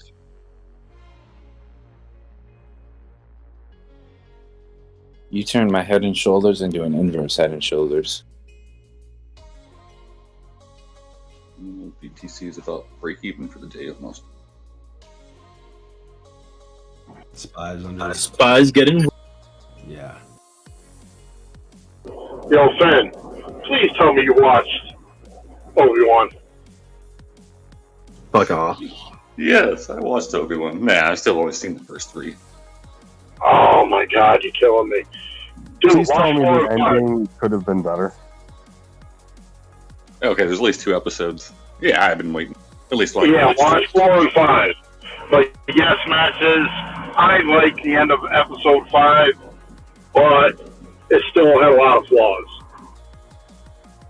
Thank you. Yeah, but the action was fucking great. Hell yeah, Vader was fucking ruthless. People were getting wrecked. People were dying. Stocks were going down. Things were My crashing. ears just got wrecked. Sorry, Ocean. Somebody hop back into the You're good, bud. 350 put.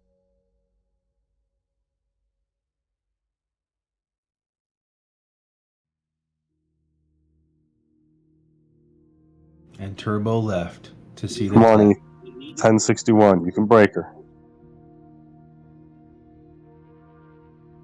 Breaker 1-9, Breaker 1-9.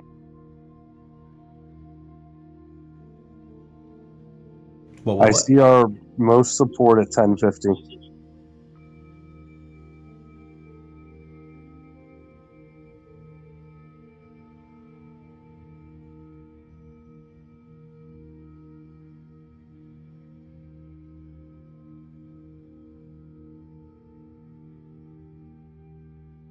This is beautiful.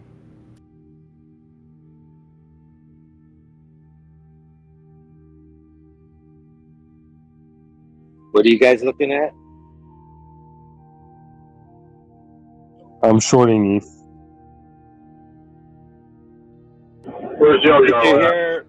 Did you hear the news about the mining of it? They're moving to proof of stake, and you won't be able to mine ETH as we know it. Yeah, I think that article came out, what, a year and a half ago? Oh shit! Really? No, get wrecked. Yeah. Bro, you live it. Man, where have you been? You know nothing about the server. You know nothing about ETH. Man. I think Eric is.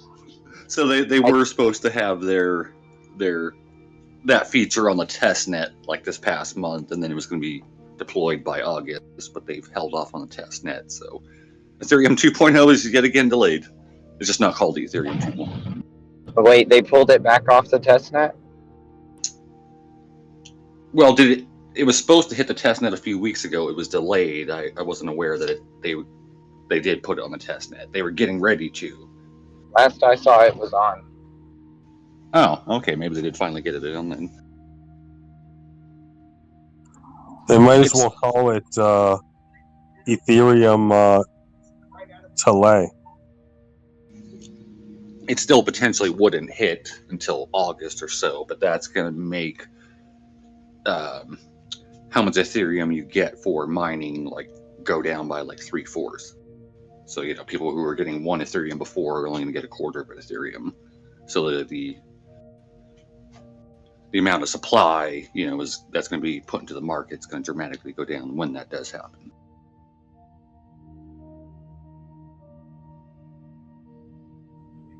I borrowed 1/10 of an Ethereum today.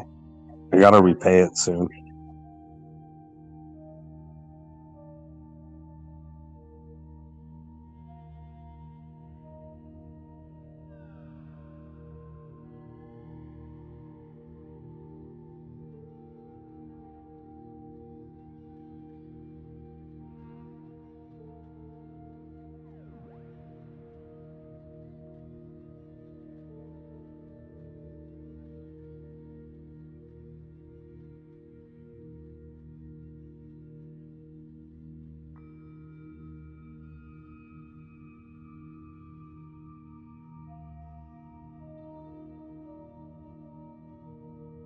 Get SoFi looking like it could be set up for something. If it doesn't get rejected here, 569. If it blasts through it, or if it makes a bull flag or something.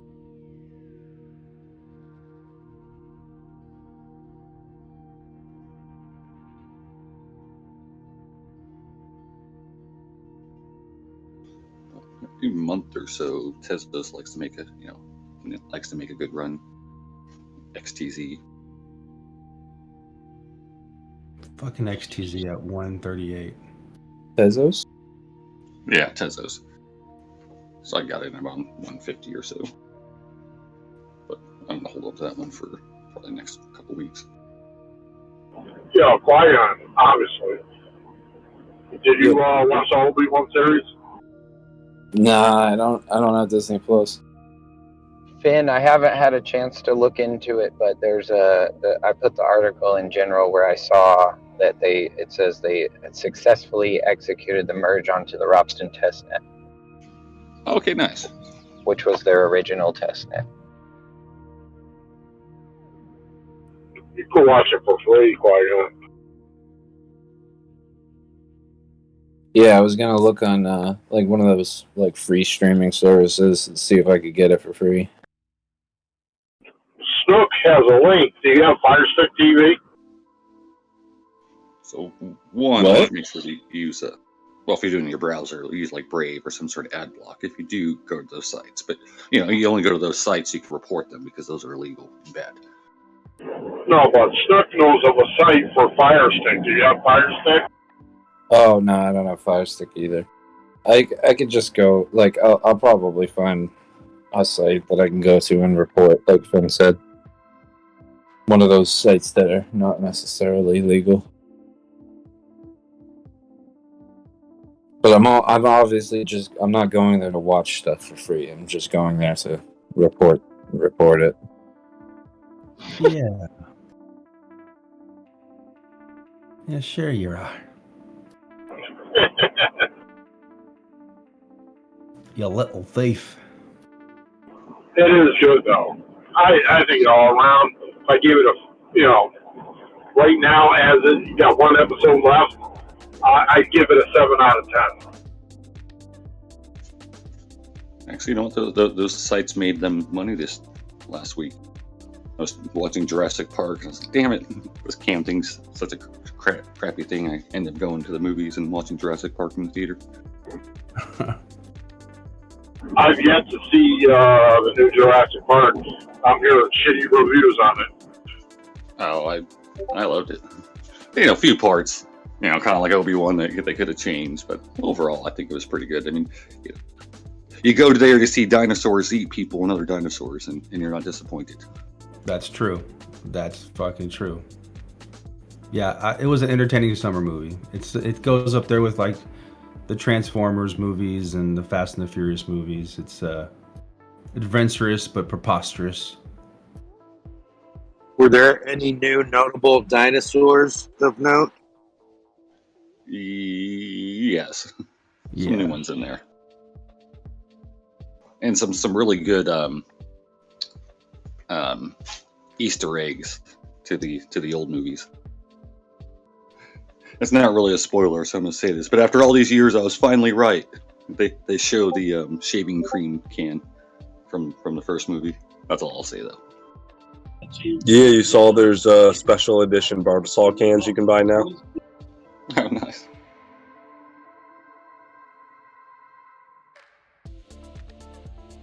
Damn, dude, what happened to Square?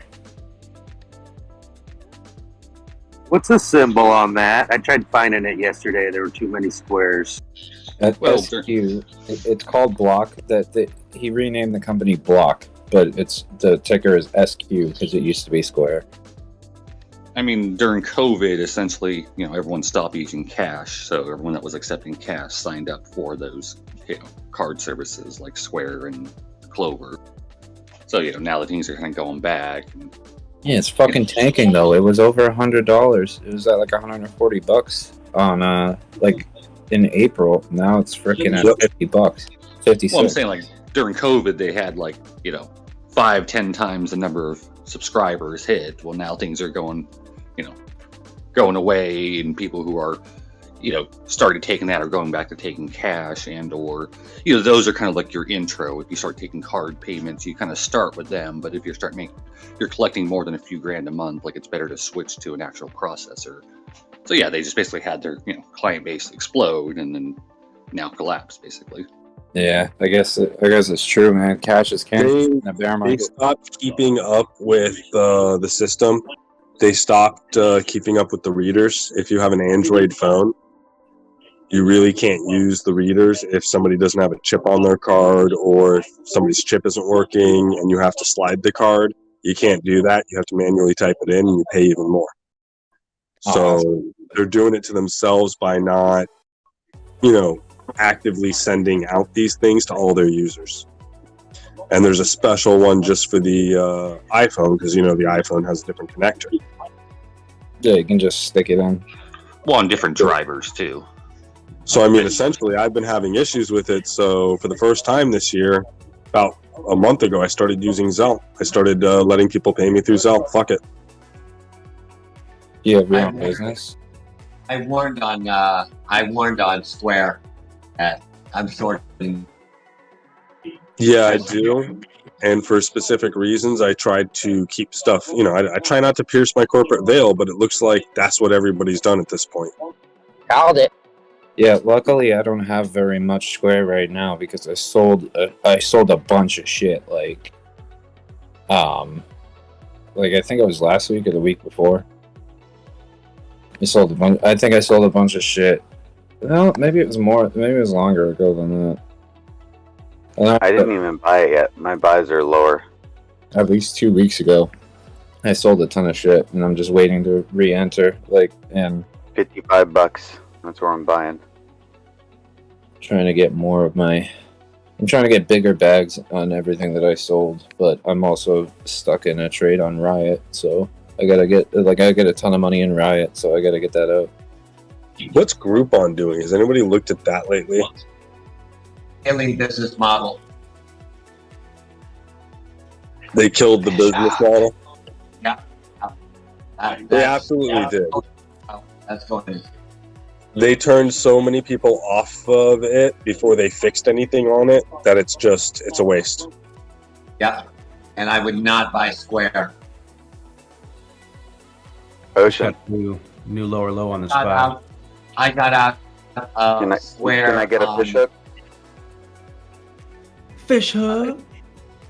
I got out of Square on November 9th at 240.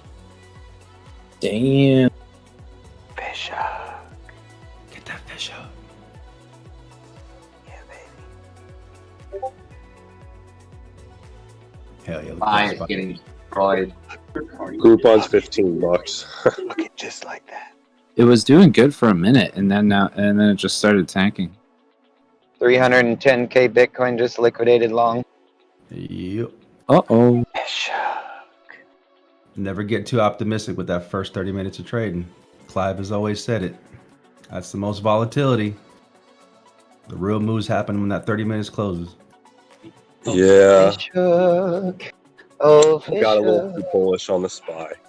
Give the bulls the confidence, then smack them right back down again.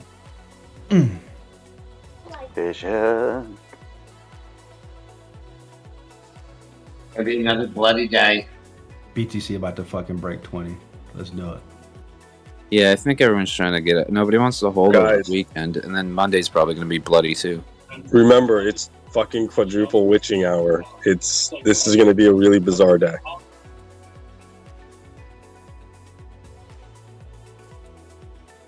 Quadruple witching hour. Also remember holiday weekend was Father's Day. Oh, yeah. People is shut down today because of Juneteenth. Oh yeah, that's right. It's second Mother's Day. What, shut down? Weevil. Oh, okay. Tomorrow is now. I'm sorry. Sunday will be known as second Mother's Day, right?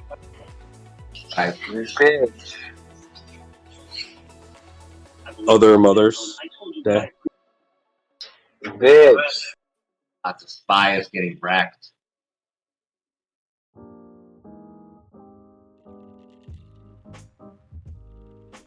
Rivian and Ford are down big.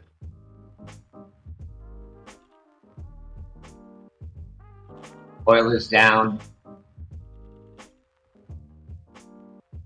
Oh man, we could be SPX could be off the highs like 3% today. Like that's where I see it dropping to another 3%. off of that high from the morning. Where'd that Anybody hear any job numbers? All right, let's go BTC. This is where you turn around. Fuck That'll those take it to like stocks. 355. I haven't. From here. I usually have Yahoo Finance on, but I'm with you guys right now.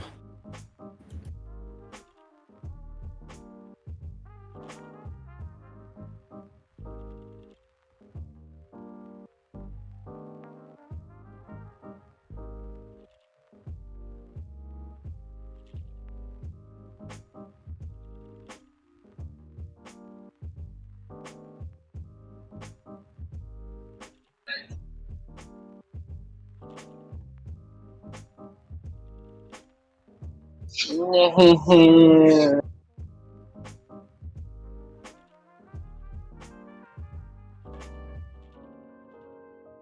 up, Yo-Yo?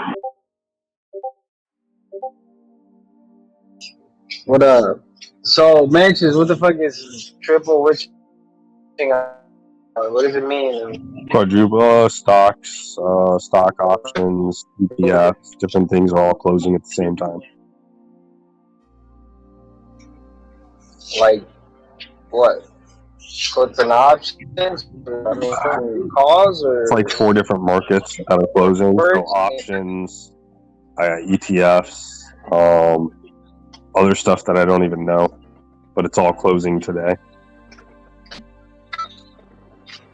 So what? Tuesday?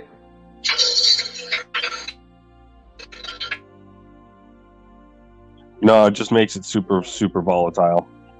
Remember, B was talking about it. Or I don't know if maybe B was talking about it in the past, but people were saying that there's a couple of days out of the year that you just don't trade. I think this is one of them. Okay, here's what closes. There's 4 sets of futures and options expire.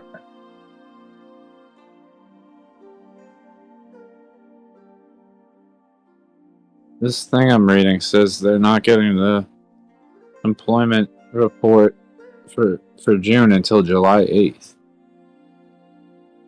Okay, stock index futures, single stock options, options on stock index futures, stock index options.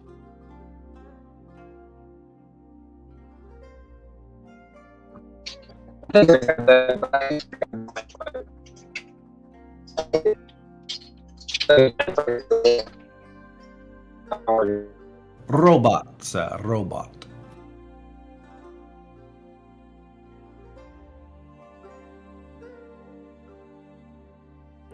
Yo, get your vibrator away from the mic.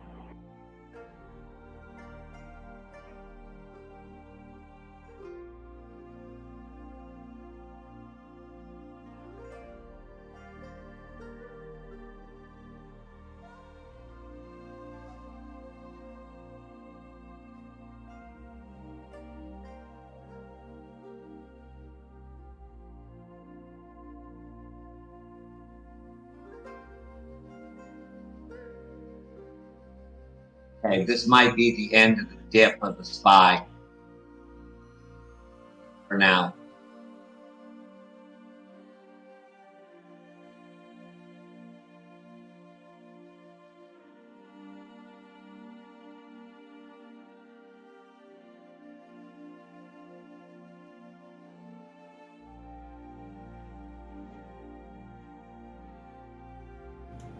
I don't know. I see 362 at least. At least 362. That's a bounce point we had December 21st, 2020. Dow and S&P are off 0.5%, and NASDAQ is up 0.25%. Yeah, but compare that to overnight. They're up 250 points.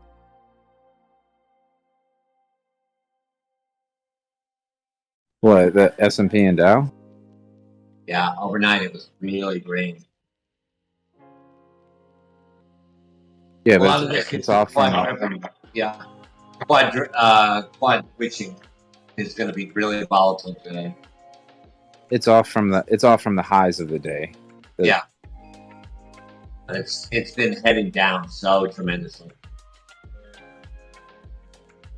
Remember, I'm playing triple leverage. Yeah, SQQQ. Or not. QQQ. I wish I was playing SQQQ. Well, that's one. Well, actually, that one's because Nasdaq's doing better than the other two. But you could get S. Well, what's the other one? SPXH or SPXS? That's the 3x inverse. SPXL and SPXS.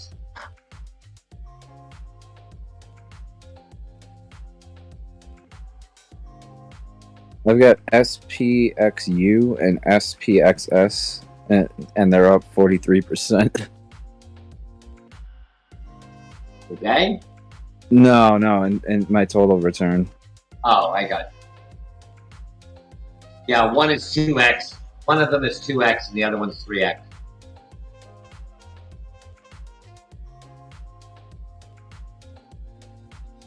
SPXL is down 1.5% right now. And CQQ is up 0.37%. Those are where those longs? Those are longs.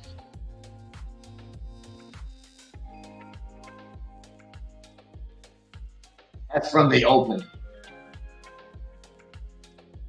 Or, I'm sorry, yesterday. From yesterday. Remember, it dragged down 8% yesterday.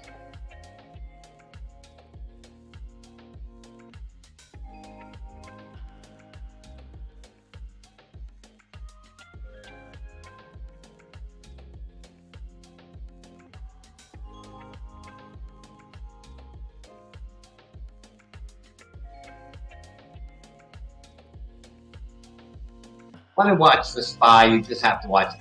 Oh, that is a big factor in that.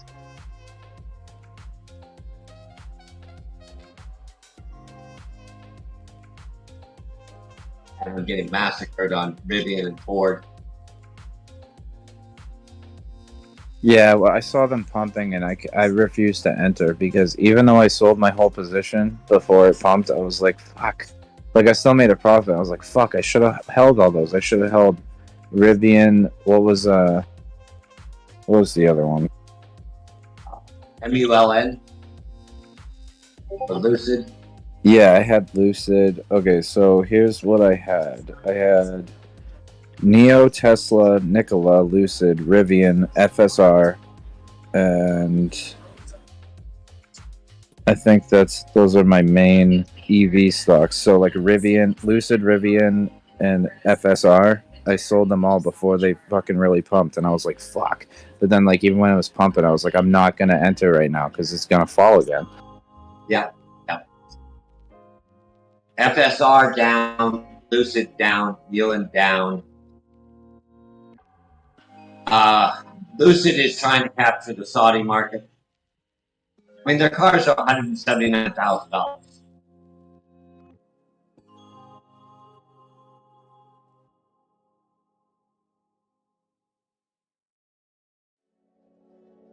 Yeah, Lucid is always really volatile though.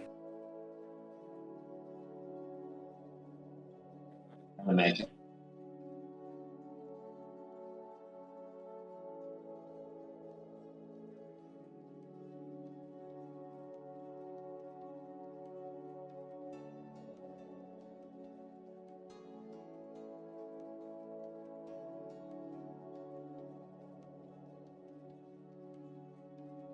I think Robinhood reported that half of their income is paid for order flow.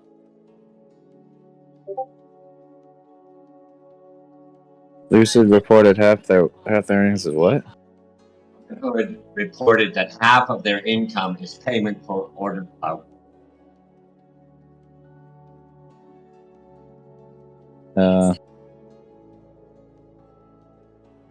The SEC wants to get rid of it.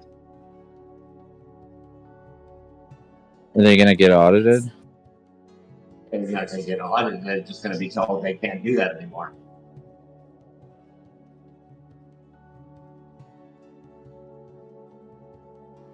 And oil plummeting. Playing the drip, DRIP, up 12.36%.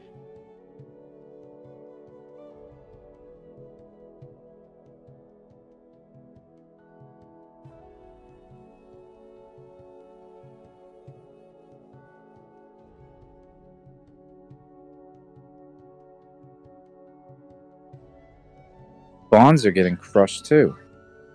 Yeah. Shit, Ford's going towards my buy at 950.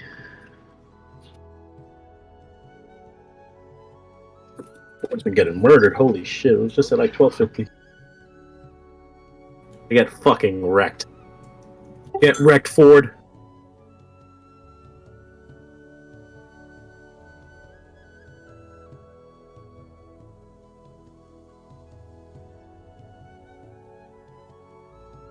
I don't even have Ford, but I keep hearing everybody talk about it. Maybe I should buy some. Well, I have a price target of 2 years at 45.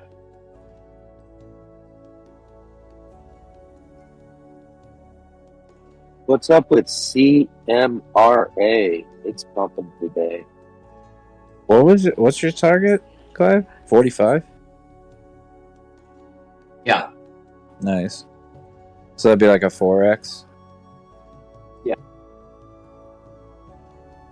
Are you in right now? Or are you waiting? Oh, I own a lot of.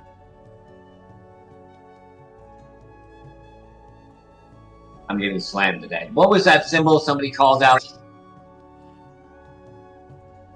CMRA.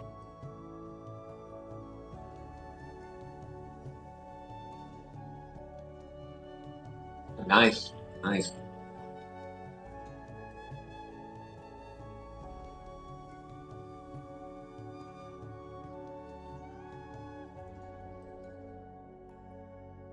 You could do a scalp on it here at 437.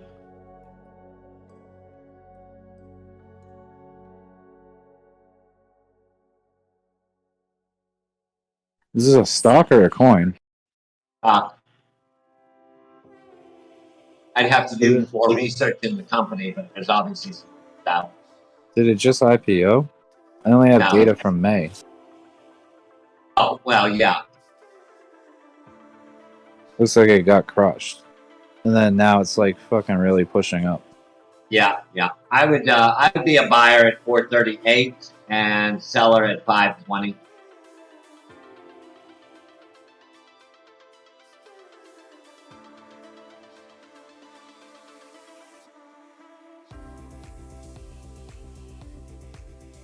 Oh god, I'm so freaking tired. I'm gonna sleep like a baby tonight. Especially if I get out of the positions that I want to. I don't think I'm getting out of anything today. Yeah, I got it yesterday, and I was just gonna see if I could hold it to 5, but hearing you say that, I'm like, okay, good. It's just confirmed what I was thinking. Yeah, it's been looking pretty bullish ever since the 14th. So maybe 3 days now. It's been looking pretty bullish.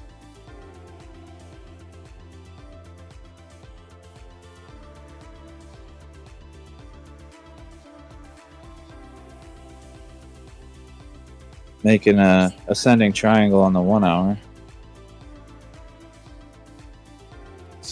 Bias to bullish bias continuation pattern. Oh, you need to look at it on the 15 second. I don't even have the 15 second. I've only got pro. Is it pro? Which one is there's pro and then there's premium, right? For trading view. I think I only have the pro version.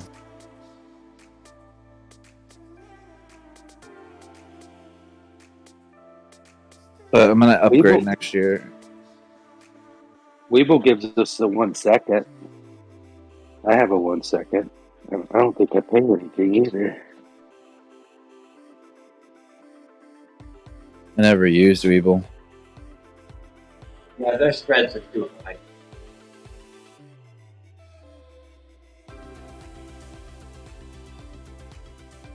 2.4% each way. I mean, 5% before you see. Now, not on crypto. Now on stocks.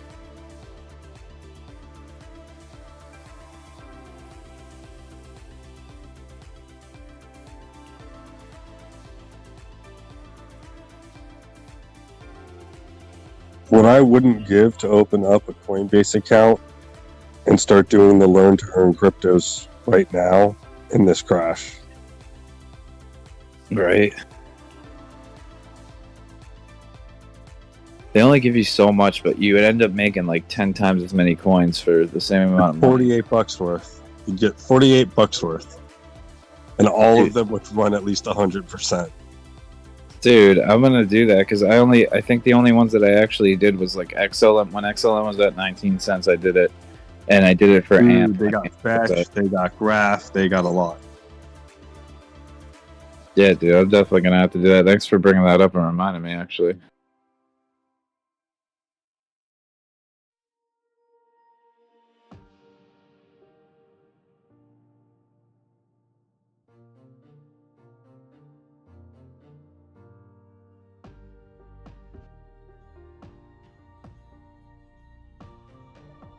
Like, if you want to get your friends into crypto, that's the way you do it. Yeah, this is the time to do it too. This is the time to do it with their money, so that your friends don't spend anything, and they dip their toes in and forget about their stuff and just hold. Yeah, and then they'll be like 2 years from now, they'll be like, "Thanks, man, you made me rich." What is Juneteenth?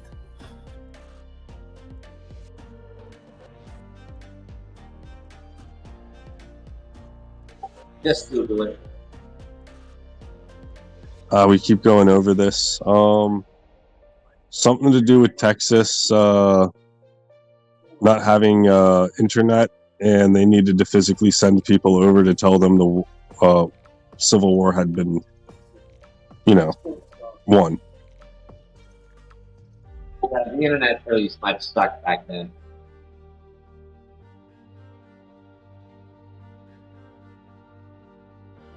The War of Northern Aggression. What does it say?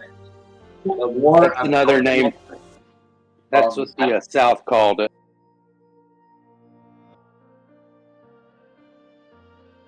Them's fighting words.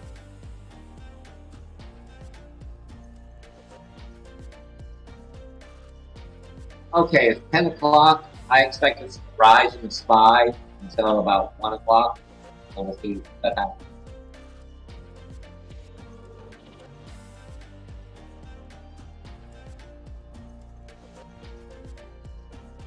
What about the SPY is 363. I think we'll see 75 at 1 o'clock. It's really ambitious right there.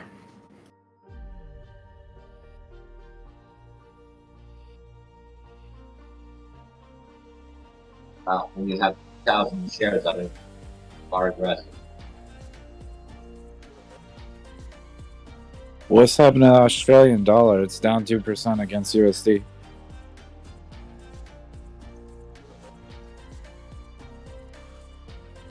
Not that it matters to me. Yeah. If the SPY doesn't 22nd, the strongest economy in the world. Dude, anybody pay But attention to USA Today? Yes. I did. They pulled 23 articles because they were all fake. Damn. Just goes to show. Does Moon still own that? I remember back in the 70s, Moon owned that. I don't know, but they got caught publishing fabricated articles from fabricated sources. I see. So, anonymous sources say, somebody close to such and such says, all that shit was fake. Dude, yeah, fake news. It's so fucked up. All of them have fabricated stories. Well, who's going to pay a journalist nowadays? They just, we live moment to moment. There is All right, no we way. swept those lows on the SPX. Well, they should become commentators or something that they're into because they're clearly not into reporting the news.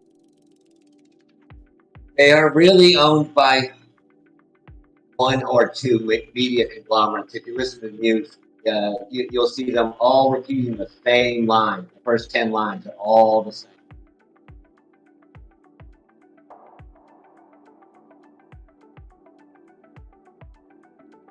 Right off the teleprompter.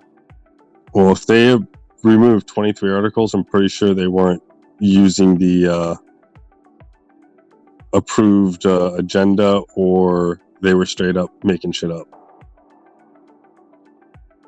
If SPX doesn't hold here, and it continues down, I think it's going to go down another 2%. But if it holds here and it bounces, I think it's going to go up another 3%.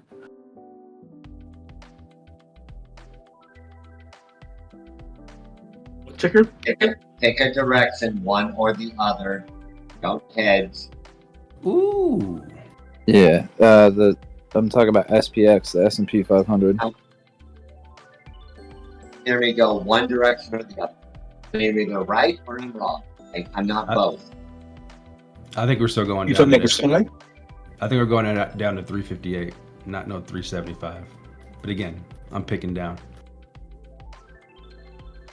Okay, so I said that at 363.30, where we are in the hour.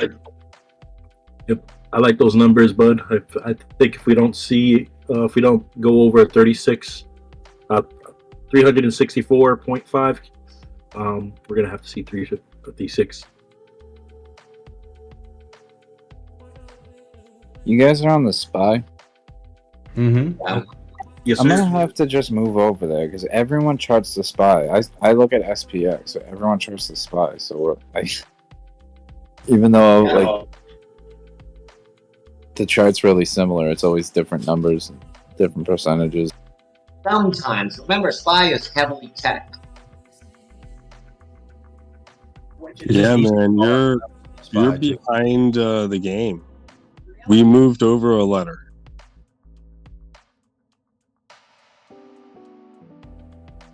Yeah, you moved over one in the alphabet. XPY.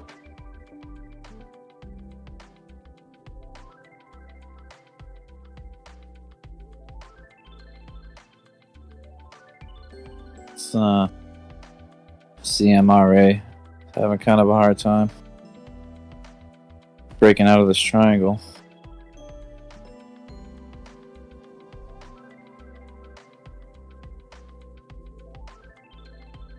He's reversing. Well, I'm looking at the triangle on the 1 hour. Well, I'm basing this across 103 different stocks, so that gives me a good indication of the entire market. What the one that just says CMRA? In my hedge fund. The performance of the hedge fund should match the index if I'm doing it right. Or I should outperform the index. Yeah, I think the idea is to outperform it. Right. And I generally do by 11%. Well, that's pretty fucking good, man. But it's because you trade individual stocks, not just the index, right? I'm making my own ETF. You have your own ETF? Well, basically, I'm creating an ETF that's weighted across 13 market sectors. So you have every sector? I don't do pharma, except big pharma. Why? The vaccines and stuff. Yeah, I'm out of those right now. Yeah, I'm waiting for another wave of something to come before I get back in. I had AstraZeneca, I had Pfizer, Johnson & Johnson, and Moderna. I had all those. They did pretty well, but then they totally flopped after the... Yep. You know, when they started... When they... Like, I think it was pretty much... Started curing people. Yeah, well, they had cases started going down, and then they stopped lockdowns and they stopped mass mandates. And then, like, all of a sudden, they said that it was like it's no longer a pandemic; it's an endemic. Yeah. And I think it was which country was it that first decided that they were no longer considering it a pandemic? Was it Probably the U.S. No, You it was like a approached- European country. England. Probably Scandinavian. No, it was UK. It I was remember- messy here. It was a messy here guy. Boris Johnson. I remember Elon tweeted about it. Well, they got hit pretty hard, and they stopped. They got out for that latest COVID. Well, in any case, the stock prices, I guess nobody's found value in them anymore. So I guess now everyone's waiting for like some sort of catalyst for those once again. Hold on. To go back to USA Today, it comes to my attention they missed the scoop on their own story.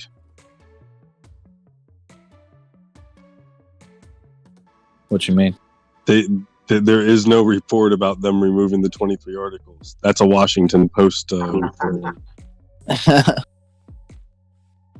Fake news of fake news. Got him.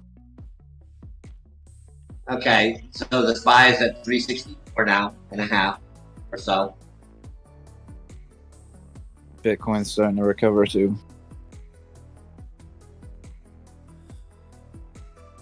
Your target's Right, 365.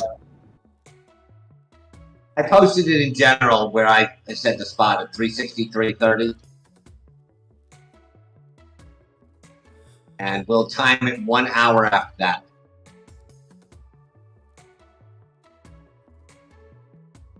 Nice 5-minute candle on total crypto.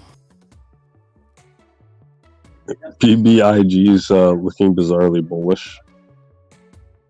I'm back in the profit. I was down 275. I am up $1.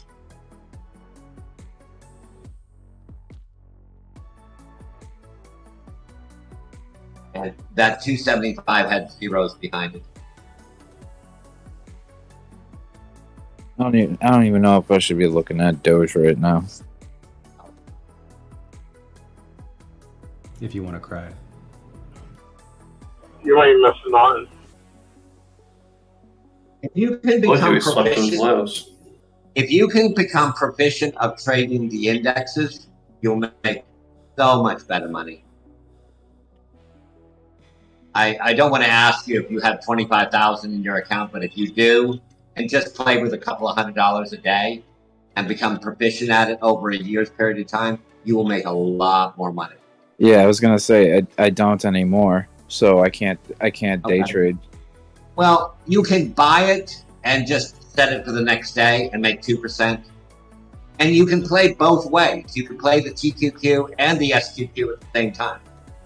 If you're just trading indexes, you should trade futures because there's tax advantages. I'm not sure about the tax advantage.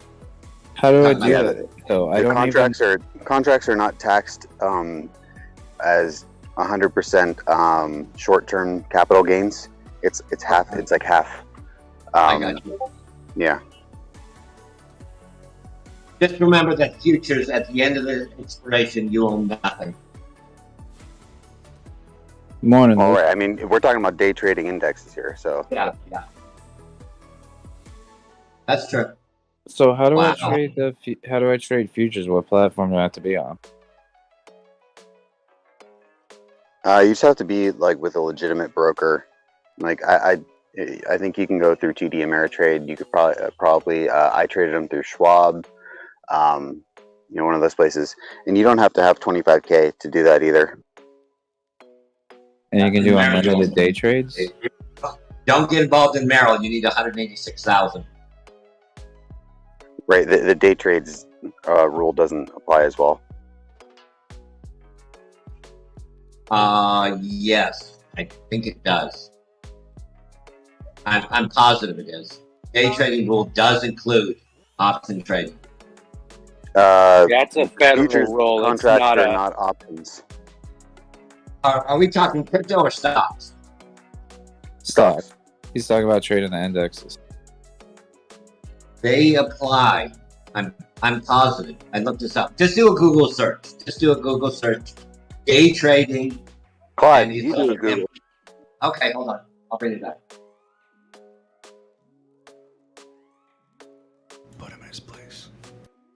What's up, Luke? How's your trip going? Good, man. Pretty alpha right there. Pretty alpha.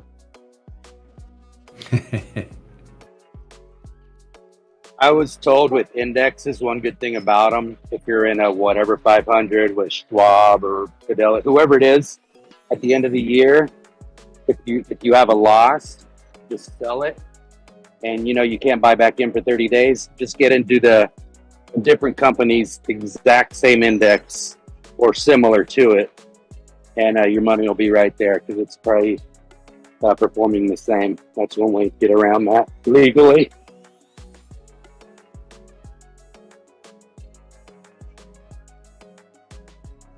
I'm still really mad that my buy orders didn't hit on Riot.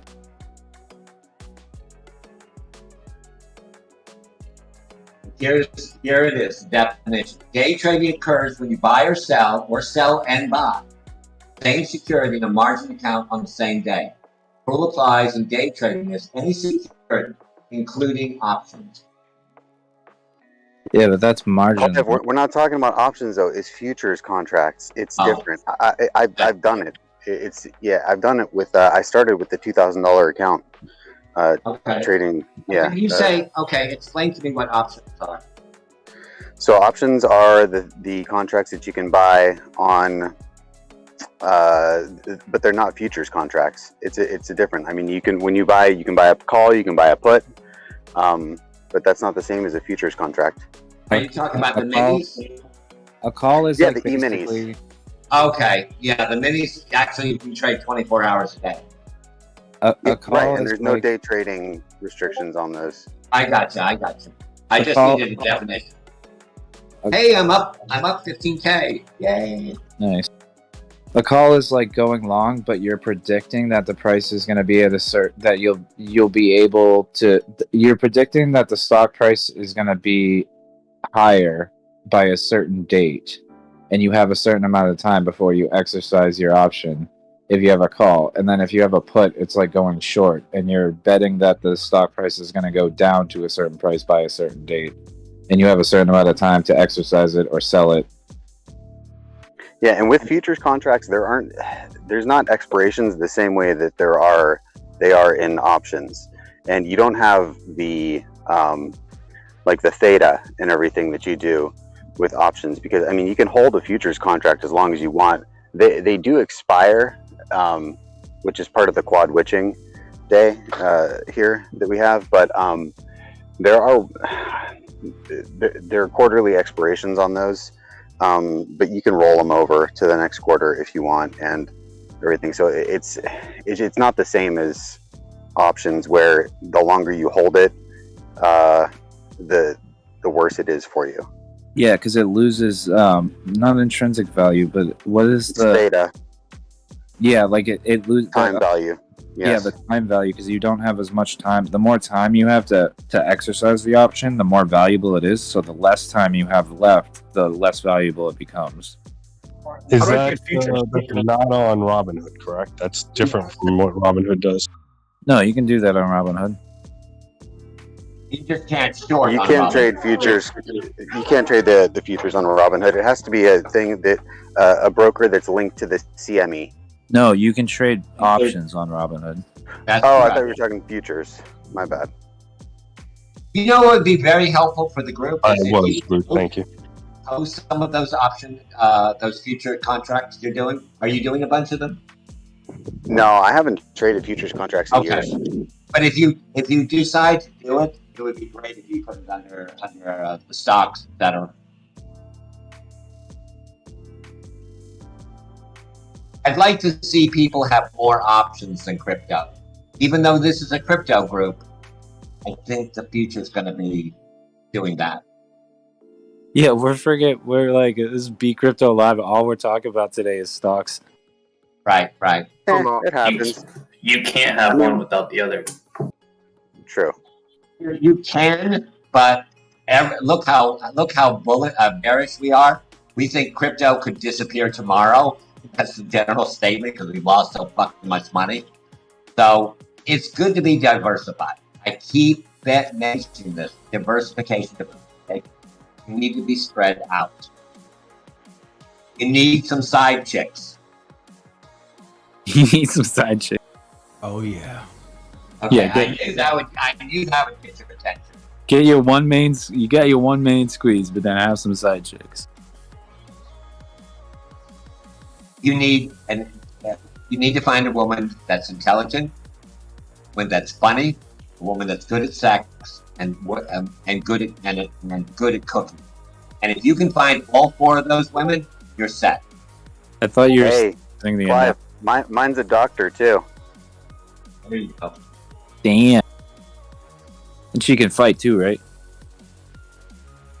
I don't know about that. She's not really. She's Italian though. She's got a little fire in her. Not like a some of the other ladies out there, but the Italians got a little fire in them. What about on the range? That was my third wife. So Italian. spicy. My first wife was a jiu-jitsu expert. He threw me out of a second-story building. Well, she must have been. Oh, she was pissed. She must have been flexible. Yeah. What did you do? I was cheating on her. Were you naked? Yeah. Clive, you a dirty dog. One of the most popular discos in Japan. I was a partner in it called Biblos. And all the rock stars. I mean, we had Cheap Trick there. We had Queen. We paid American men if they were over 6'3" and blue eyes and blonde hair. Paid them $50 to come in. The Japanese women loved American men. This is back in the mid-70s. It's in Akasaka Mitsuke. It's called Biblos. I think it's still in business. All right, I'm booking a ticket to Japan. There you go.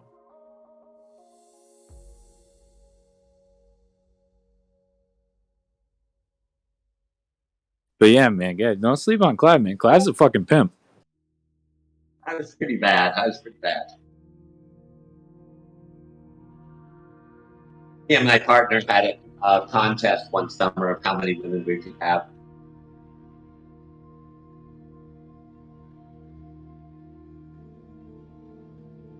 It was a substantial number. So, Lucrative, do you have an affiliate link for TD Ameritrade? Or a referral link? I might. I'll swoop in and get that real quick. No, I don't. I got. I don't think TD Ameritrade does that. Yeah, most of them don't care. You don't get referral links like you do people where you, refer a friend to get 27 stocks valued between $3 and $3,000. Yeah, And the REITs don't mean I use Schwab, Crispy. Or Qui-Gon. Schwab. Is that better than TD? I've never used TD. They're all good. Well, Robinhood and Webull aren't that great. No. I'm talking traditional. Bob, TD Ameritrade, their executions are great. I shouldn't be in Merrill, but I mean, what are we going to do after 100 years? Does anyone use Thinkorswim? I've heard of that, but what is it actually? Is that a part of TD Ameritrade? It's really old. It's a really old platform. Yeah, it is. I think it is TD Ameritrade. Yeah, I used it last year. Actually, when the pandemic started, I just bought some airline in Cruise stocks and sold them at some point last year, but I haven't touched it since.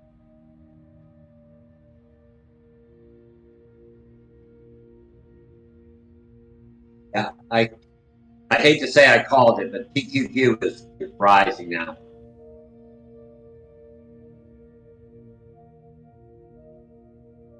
Well, You don't hate to hopefully- say it. If okay, so worst case scenario, it tanks a little bit, and I pick up my buys on Riot.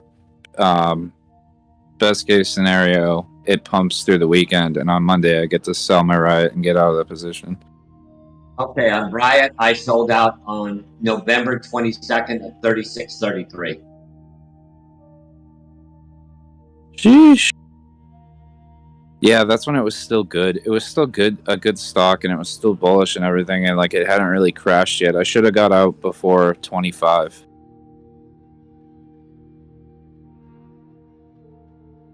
I would be shorting Riot. I would be shorting Mara. Now, unfortunately, now you have so much upside that can kill you. Yeah, exactly. That's what I was gonna say. Why short Riot now? Because it's like already way down. Like I feel like it's finding a bottom. It's gonna accumulate. Okay, here's where fundamentalism comes. Do you honestly think crypto is going to continue? Yeah. Over the next 10 months. Not over the next 10 months, but 6 months. 6 months. Do you think crypto is going to go up in the next 6 months? no, I think it's late. And you short Riot, and you short Mara, and you leave yourself stocks. Let's say you short at 460, sell it at 430, or cover it at 430. Nothing wrong with making 10%. My shorts average 17% profit. My longs average 3.5%. Yeah, So just you make sure I'm not short. the majority of my money is stuck in negative positions, though. True. So, like the small amount of money that I could put towards it, I wouldn't really make that big of a profit anyway. Every profit counts. Profit lives matter. I advise people that have $100 to $100 million, and I tell them the same story. I started with $1,000. Now I made $100,000 in less than a month of the silver war. I have turned that 100,000 into 3.5 million. Wow, I got 1,200 and I'm struggling like a crackhead. Rockets. There's always someone richer, thinner, and better looking than you. If I give you 100,000, can you just give me 1 million? You take the rest. You take the rest. I just want There you go.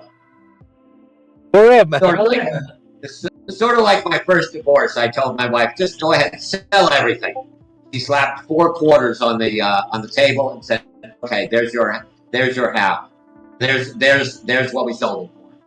Says, "You know what? I'm being generous. You just keep it all." Clive, just actually make your own ETF, and then we can all buy it. Shorted the fuck out of it. I almost had that. I had a partner, and he had access to $1 billion, and unfortunately he passed away. But yes, that is what we were going to do. I get fucking wrecked.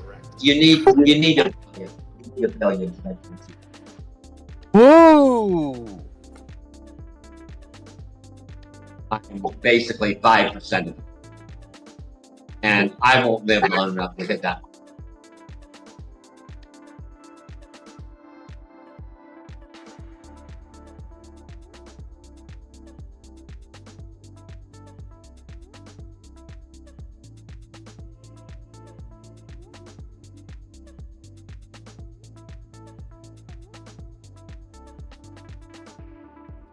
Damn it, Riot won't give me an entry. Market order. Yeah, but I don't even want to market it right now because it just pumped. Short or long?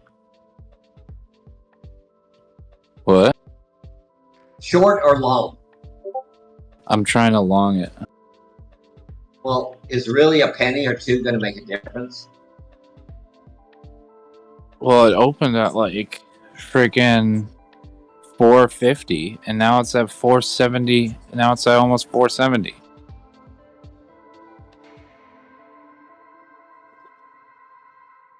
I was trying to buy it at 435. I've been trying to buy it at 435 for 2 days now.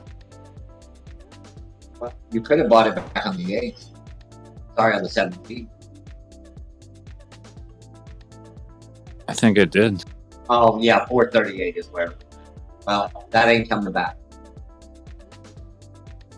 Not today. Normally, I'm actually have no dry powder right now, but just to prove an example, I would normally buy short 10,000 shares here. The way is the correct. And later today, I'll some. Well, even if I wait for it to drop and then buy, then it might not go up before market close. Oh, you're trying to just on one day. Yeah, I'm trying to make a day trade on it. I don't think it has enough volatility to do one day. I mean, okay, I'm not going to ask you how many shares, but I'm going to ask you how many shares. You'd have to be buying at least 100. I have 1,000 shares. Okay, I understand. I agree. I would not buy at 467. I would be a buyer at 451.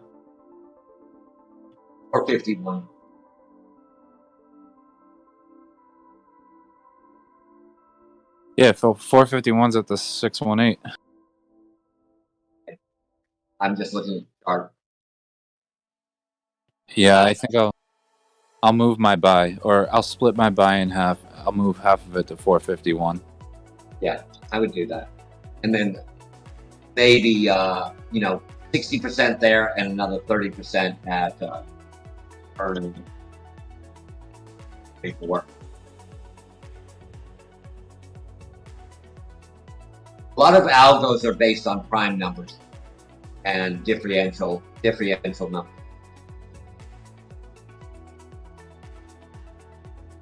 472 is a good number. 478 for sell.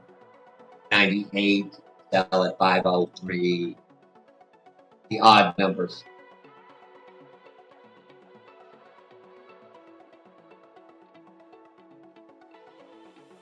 I'm going to bet you fill at 451 before the end.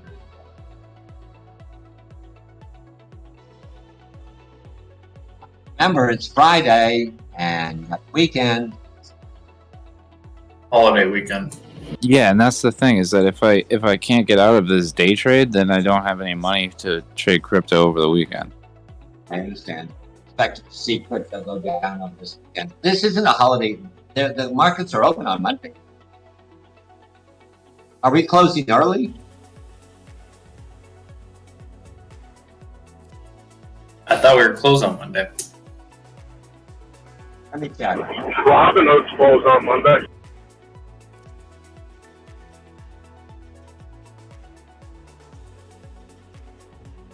Yeah, what I'm reading, it's closed on Monday.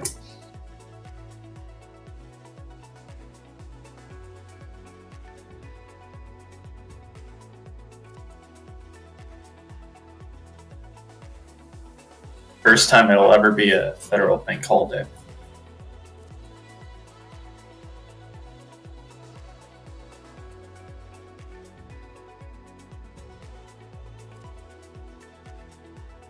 You're absolutely correct. I think that's stupid. It is.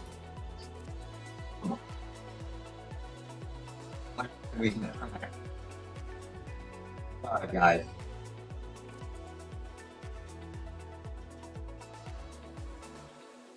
Okay, I would not get in the position today with the holiday weekend. I think it's about to dump. About to dump, bro.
by 366.33.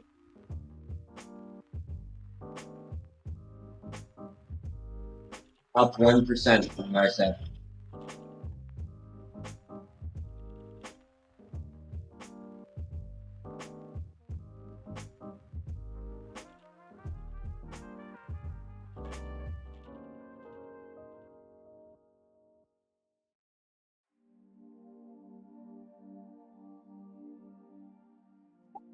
Our next overhead support, if we make it past this 66.60 area, will be 367.63. We're at an area of resistance right now. We got some upward room on the 5-minute RSI, so we should make it through this. See you 369.33.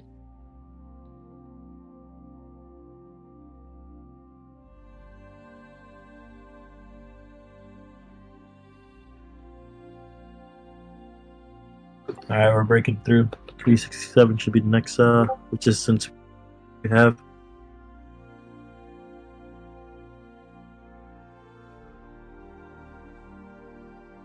That will be the 2.36 retracement. For anyone else who's doing backwards, it's 7.86. So this is a very deep retracement. After that, we would have to break over 369.40, and that would be a local high for the day.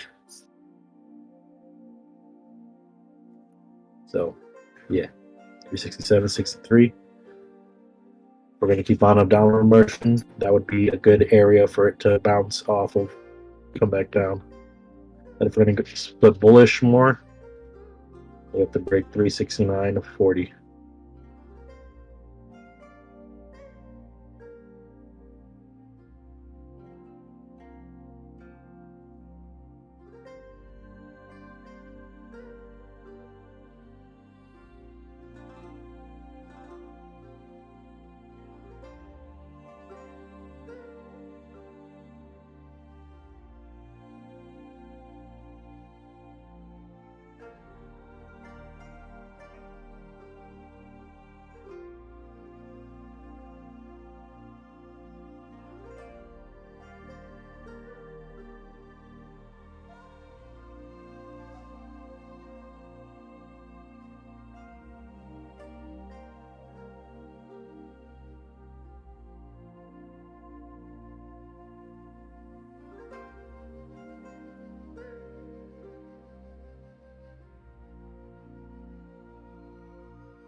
Broke back beneath that 0.382 Fibonacci.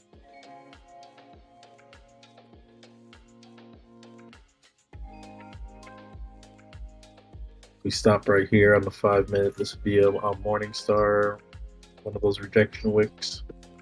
Looks like it's happened.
What do you think's gonna happen after lunch?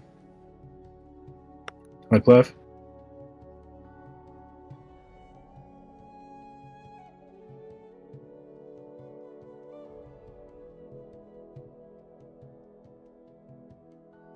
A bit of a pullback.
I hate people who do shell. It'd be nice if we could see Tesla break 648.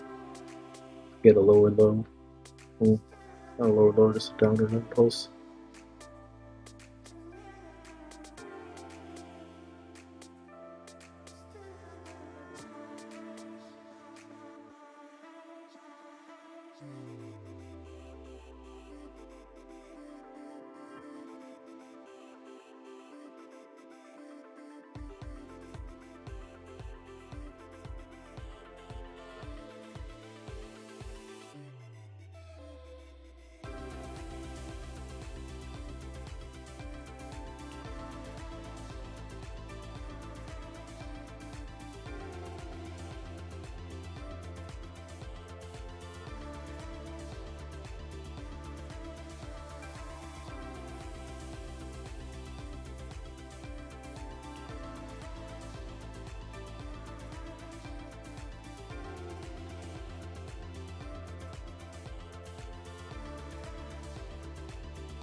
Is that area right here is 0.5 Fibonacci. See if they'll dip below it.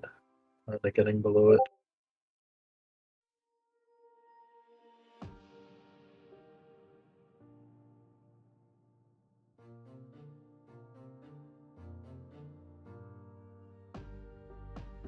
There's the Tesla, 48. Where do you think it's going to close? Above or below here for the day, Clive? Up. Above?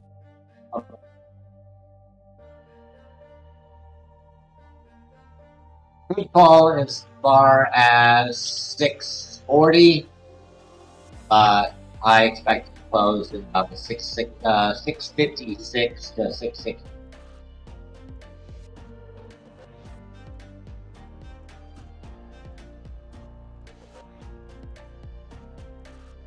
What's the RSI? I use the UO instead of the RSI. It's a little more robust. Ultimate oscillator.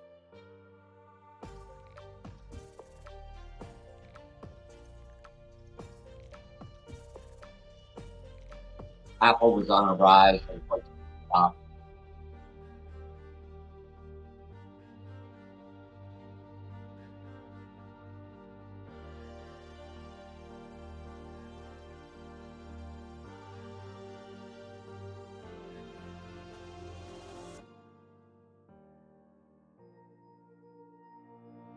Is moving down.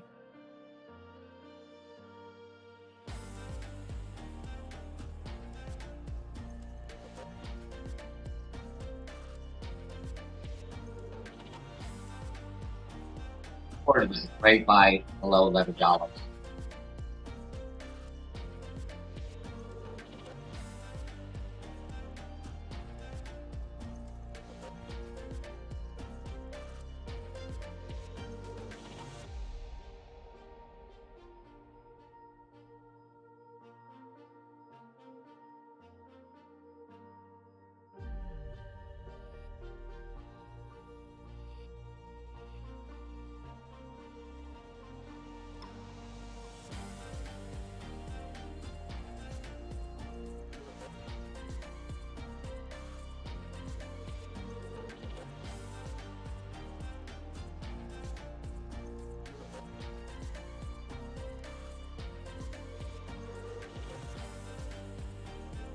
ACB, I'm down 95%.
Tesla's about to be coming out of this triangle on the 15-minute. See which way it wants to dip below.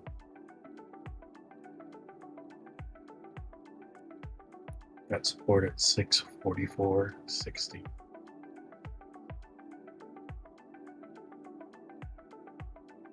I need to see a convincing pass of 644.60. Think that we're going to keep on going down and break lows of 628 today.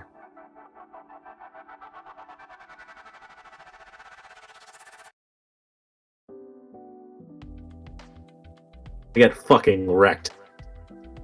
Yeah, I'm kind of hoping for this ABC retracement and continued lows. Get fucking wrecked. Okay. But honestly, it looks like it could have one more breakup out of this triangle. I'm not gonna lie. Might average in more. My plan was originally to wait till like 3 o'clock and buy in some puts, but I got a little trigger happy and I think bought a little early. Always trade your plan, guys. Don't get fucking anxious.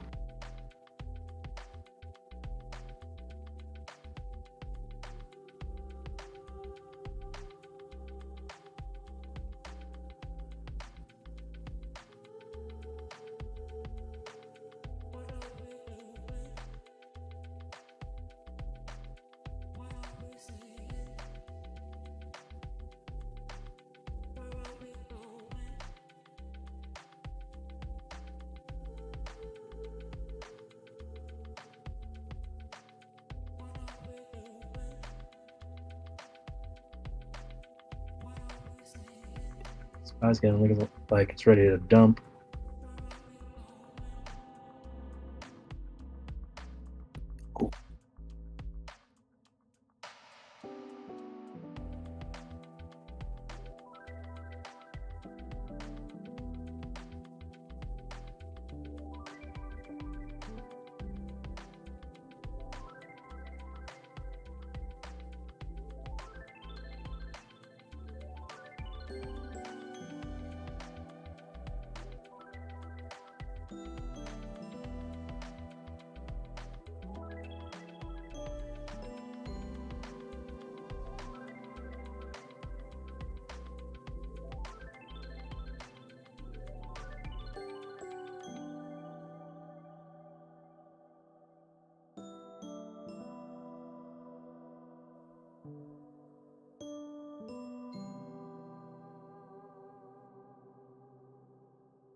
$364 for that spy. Big as I want to see a break.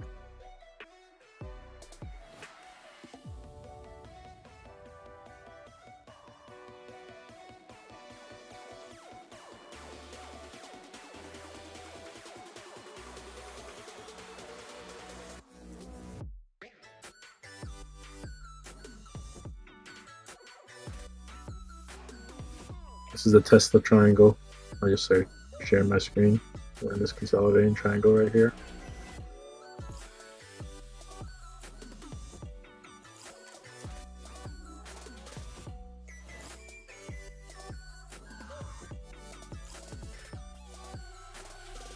Spy trying to push up, reacting off that 0.5 Fibonacci. I think we still got some more to go. SMA is probably going to smack it down more. You think we'll see a lower low? Or you think we made our lowest for today? I'm not quite sure yet. This looks like a 5 sequence of Elliott waves. 1, 2, 3, 4, 5.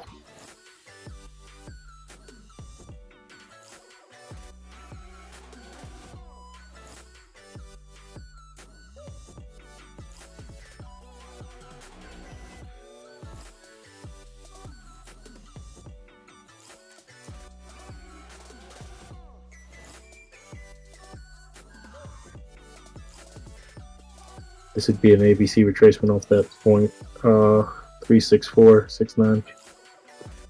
So, I'd like to see it go below here if we're going to continue bearish. But if we react off this, that would mean that this is a wave 1 and probably a wave 2. Start making higher highs. Yeah, possibly. Higher lows. but I think we got some more room to go down on this RSI. I'm at the 1 minute though. This is like OD.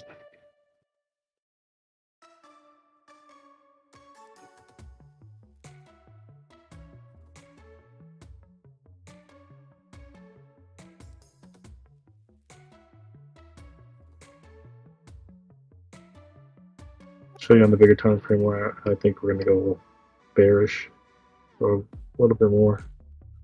We just broke below this lower low. We're kind of testing it now. Yeah.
So if we can convincingly break below 364, next Fibonacci move down would be 356.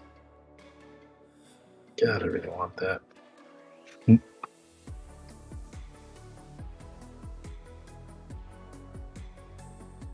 You have some puts on the spot, don't you? Yes, I do. Yes, I do. What's your target at? 350. But like I'll take profit a little bit beforehand. What do you think about B's prediction of 250? Or was it 220? Yeah, I don't know about that. That's it's a little much, but it's possible, you know. I just think there would have to be a lot of terrible things to happen. If that happens, Bitcoin's going to be at zero. I know he was trying to explain it yesterday with Bollinger Bands, but I think for him to really explain that and give us a visual, I need to see writing on a chart, including the Bollinger Bands, and then showing the levels that he's seeing. Because the Bollinger Band, just pasting a Bollinger Band on the monthly, I don't see his analysis coming true, but for a bold prediction like that, I need to see some more details.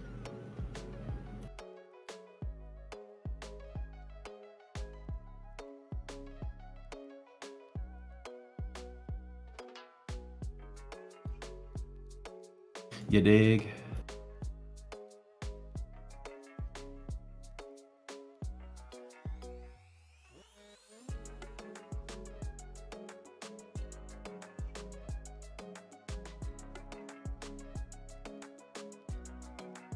I think his main argument was the 2008 recession, which dipped, 54%, 56%.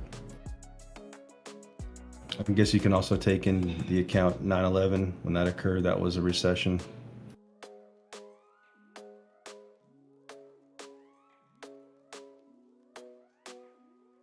I remember the company I'm working for now. I started working for this particular company in debt collection back when I was 19. And that was a year before 9/11 occurred. And I remember the year or two after, we had so many accounts that were in bad debt. Businesses closing, especially, you know, around the New York area.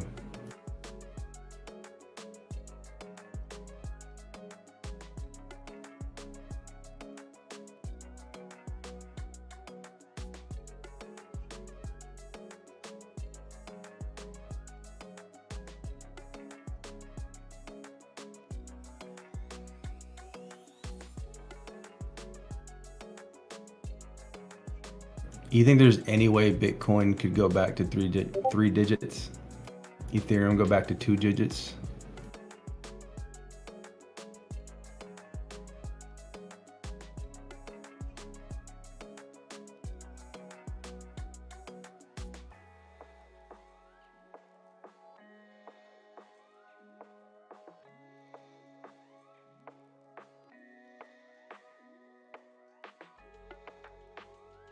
Wait and find out.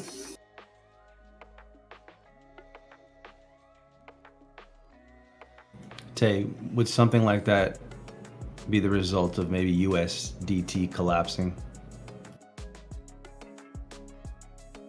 Or would that be the end of crypto in general? All that's for the white time. That is all for now if that happens. I think the first one that's disappointed is Gemini and then Tether.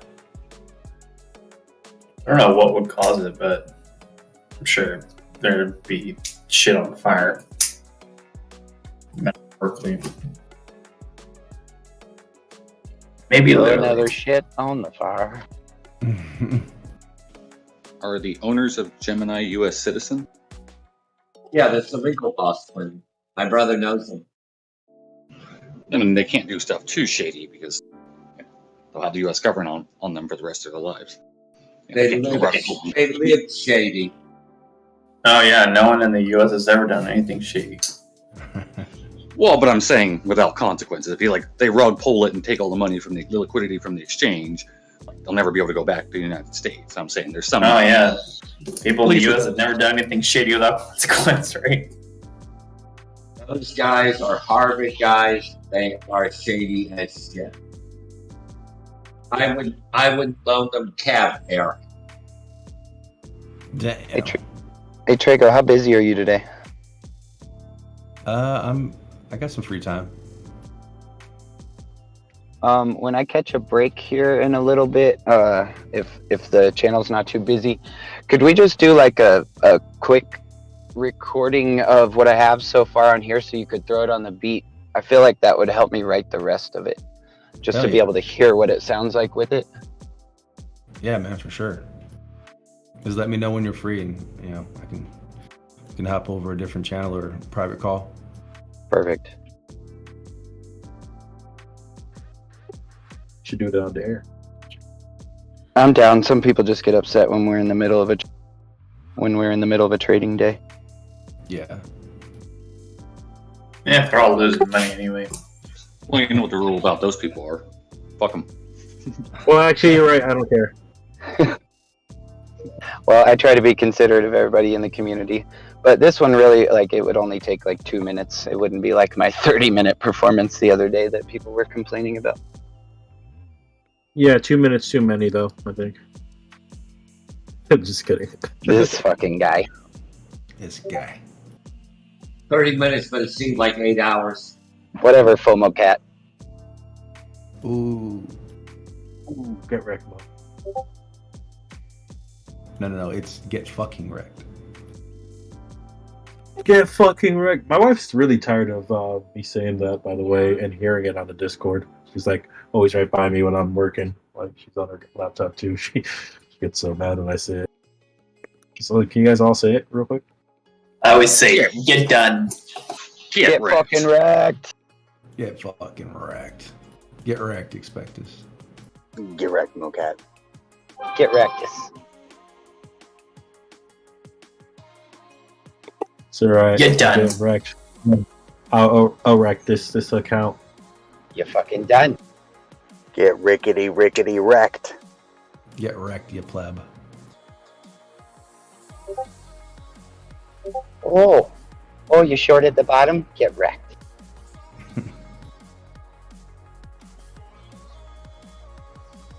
That was me yesterday.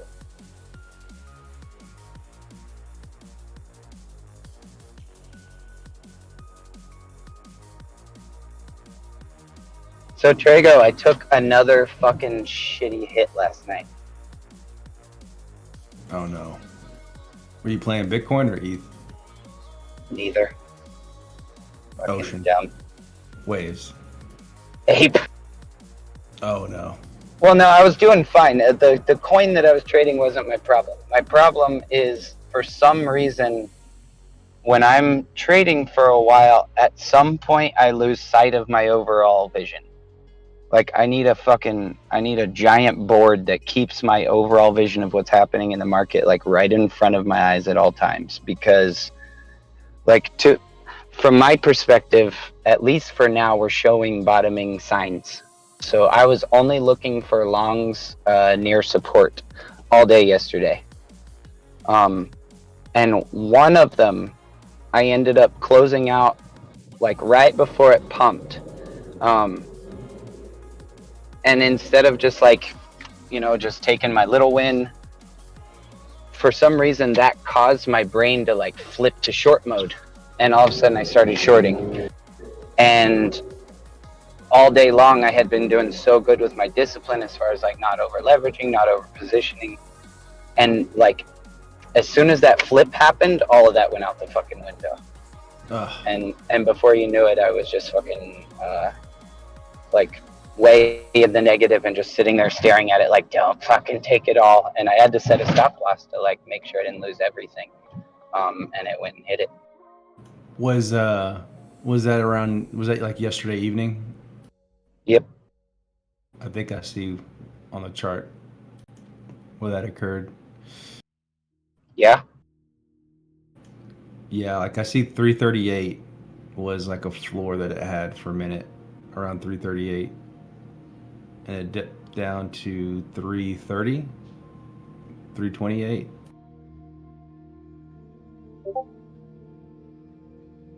Yeah, it was probably right around there. And then reversed back up.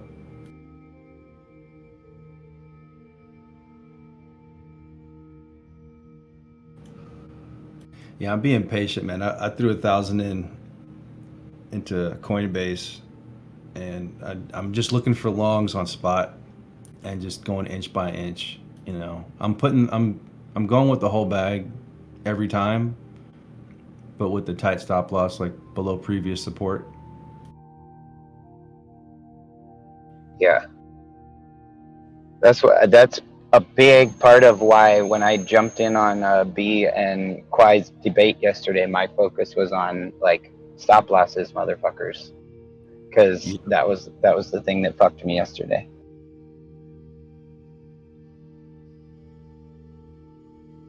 That shit's painful. It was just really annoying, like working your ass off, like being really focused and doing well for like a week straight, and then you make one mistake and take back all that progress and then some.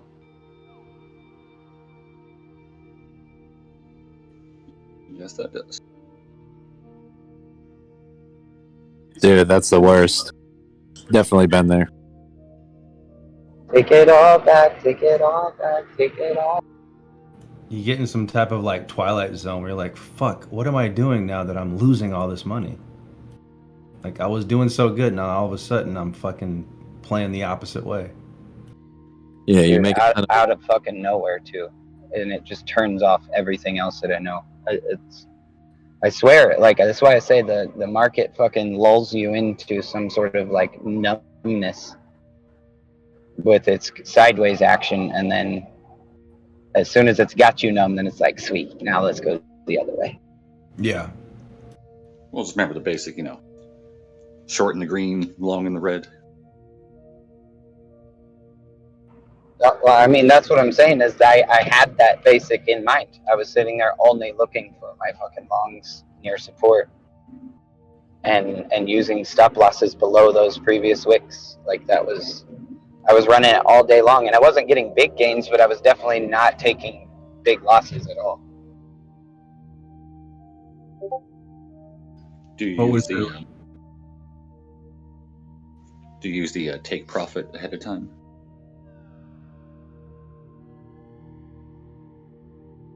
No, I don't use the take profit at all. I use limit sells. I don't market out of anything unless it's a stop loss. And even then, like if I have time to set it up, I'll set my stop up as a stop limit instead of a stop market. You can set a limit take profit. Yeah, it's called a limit sell. That's exactly what I just said. Well,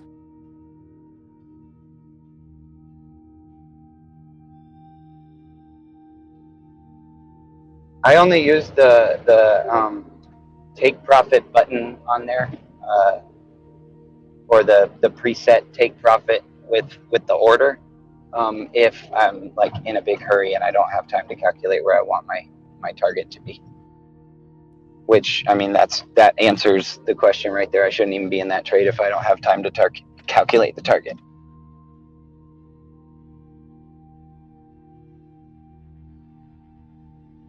Because that's just FOMO, ladies and gentlemen, and we got opportunities to make money all day, every day. None of them are fucking being missed. well, some of them get missed, but there's always another one that you can catch after. So even if you miss one, then you don't feel bad because you haven't. There's going to be another one. Yeah. Yep. And you always know that, but your brain reacts differently with when the emotion comes in, I think. Yeah, that's the beauty with crypto in general. Like, even if BTC sees 4 digits, 5 digits, there's still money to be made.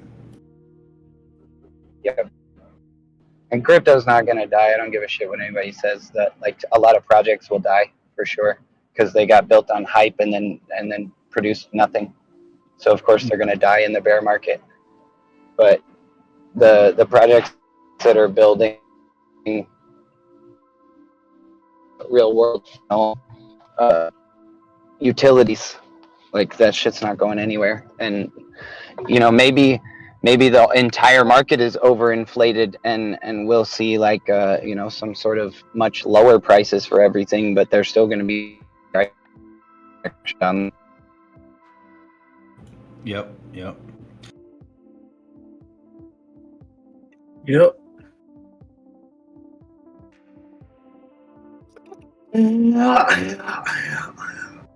Yeah, I was saying last night. I don't know.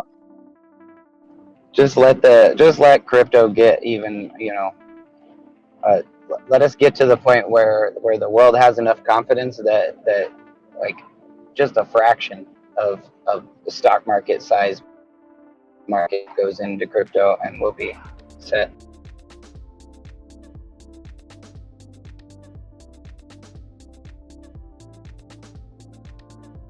But that's only going to come with regulations and security. What I was saying, Ocean, is you can set. So if you use the, say if you're shorting, you can do a stop loss. So there's that little checkbox that's TP, SL. So you can set your stop loss ahead of time. Because, you can't, say once you placed a trade, you can't set a market stop and then a limit sell. It only lets you do one or the other, right? So if you do that ahead of time, where you do the stop loss when you're placing your order, it does that as a separate order, essentially, and it doesn't lock up that thing. So you can still do a limit sell, but a market stop loss. We have a potential neck a limit on sell. a kangaroo. Yeah, right sorry, now, limit sell. on the 5-minute BTC. Hell yeah. But a stop loss in there still. So if we see this neck run up. Yeah, no, you just can't use those. Oh, sorry. If we see this neck run up and consolidate, then we might be looking for an entry short. Get out of here, David. Would that invalidation No. occur if it goes over 20,800 or 896?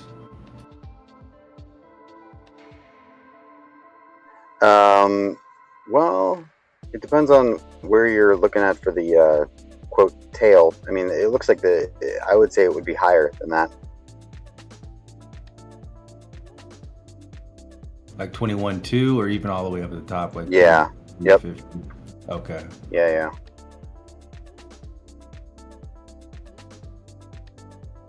So Finn, on KuCoin, anytime that I just want, if I've opened the trade already and I've got my stop loss in place, no, you can't just hit that limit close button and set something, but you can just go and set a limit in the opposite direction, a stop limit order in the opposite direction at whatever price you're wanting to close it at.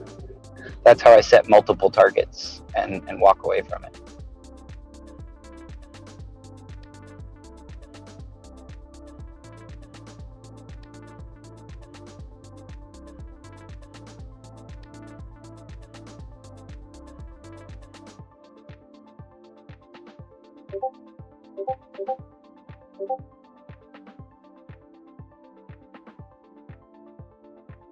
SoFi is still looking nice.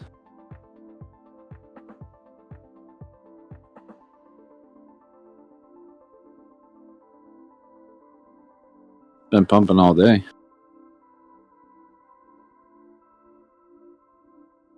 Which one? SoFi, SOFI Technologies. It's a stock. I shorted. You're shorting it? Yeah. Shorted Right long now? time. I love how Clyde's just like shitting on it. He's like, oh, no, I'm shorting the fuck out. Covered at 1471 when I shorted it before. I don't have recent. Did you just? It's Clive's favorite go-to Did move. you just enter a short? I entered the short probably around January at about 16 and covered at 1471. Oh, I should a lot longer. I've been shorting that. That's on my short list. Hell yeah. More money. I'm glad you asked questions because that was very misleading. Yeah, that's a good short though. If you took it out before it crashed. So your target's $2, $2.50, you said? Zero. Oh shit, zero. Going away. I forget the particular fundamentals. I knew them back then. I haven't been watching it because the upside, it could double with some news. So when you start to get sub $10, it's no longer marginable. So that really sends it down even further. Hey, what happens when you have an option or shorting and then a stock does a stock split? No change. Just because the stock does not change the fundamental value of the company. No, I mean the price is different. You have a different entry, all that. It might change your strike price or whatever. Like all of the prices might change. Like it within the contract, the options contract that you picked, all of the numbers might end up changing. Yeah, and if you're in a trade on it, you're shorting it or going long, they'll just cancel on your trade. You have to re-input. And sometimes that can take 3 days. Because I've had ones that split and like, I'm up $65,000. No, you're actually down $30,000.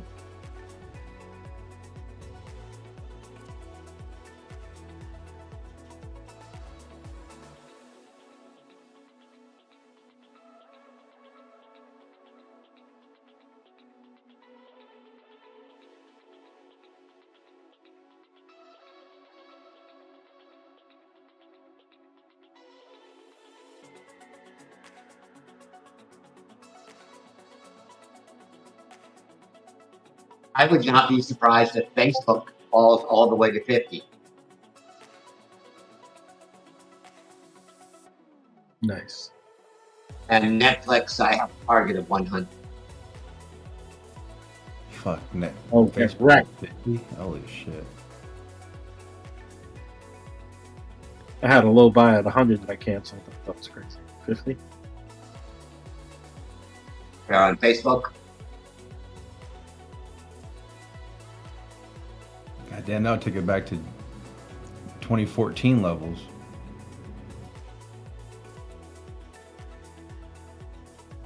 It's fallen from, I got up at 328.12 on November 2nd. It's like a 60% retracement, huh? 70%?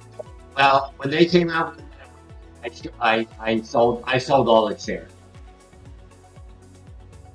I should have shorted, but oh well. You can't short everything.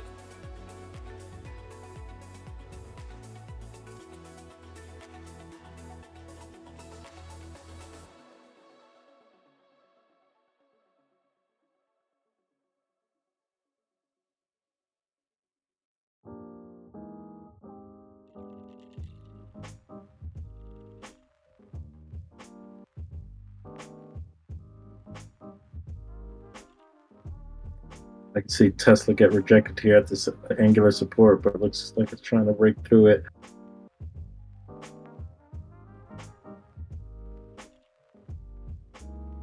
Damn, looking at Tesla on a logarithmic chart, that thing looks ugly. I got it could go down to like 580, 540. Thing's about to get fucking wrecked. Get wrecked, Tesla. Get fucking wrecked. Your wife's fucking rolling her eyes right now. Target 1400.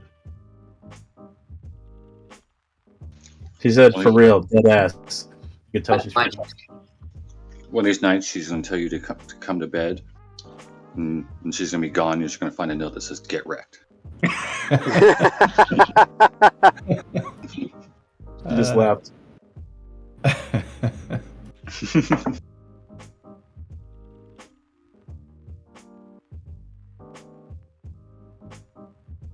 Hopefully she makes you a sandwich before she does it.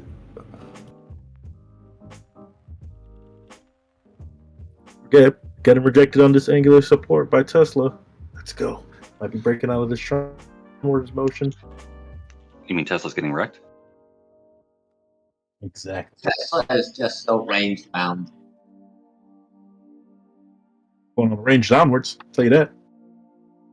I don't think it's going to break 640 today. I think it is. Yeah, but the quadruple, anything's up for grabs. What was that gentleman's agreement we had, Clive? I forgot what it was. What was it? On Walmart. Yes, Walmart. What was the numbers we said? I think you said 10? 110 or 114. I think we went in $10 increments, right? 108, and then you said it was going to go to 128 first? Right. It was the only thing that was up yesterday.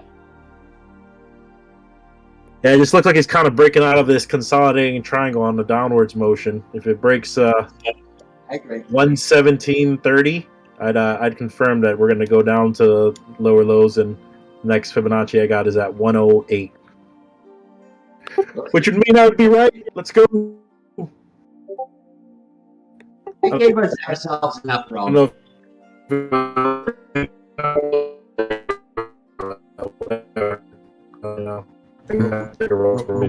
Maybe. I'm just kidding. Was I roboting? Either you or I was disconnecting.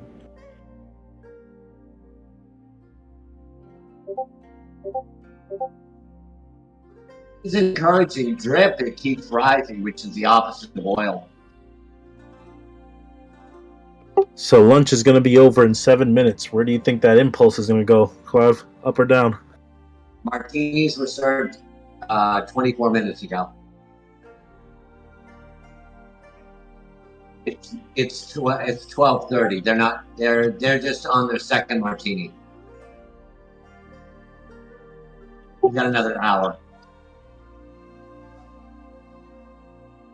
I know you don't drink, Clive, but you like your martini dirty? Yeah. I was a Scotch drinker. I like me some bourbon. Some scotches are alright. You don't drink anymore? It's been in astrophysics times. It's been over 1 billion seconds. All right, Trago, you got a minute? Yeah, man, let's go. Right here or hop over? I still got to set up the track. Let me do that before. Let me get that ready. I've got it on my end to where I can just hear the track in my headphones. And I'll just be able to do it like a cappella, so you just get a clean recording that way. Okay, hell yeah. Yeah, let's hop over. I'll give you a call. Cool.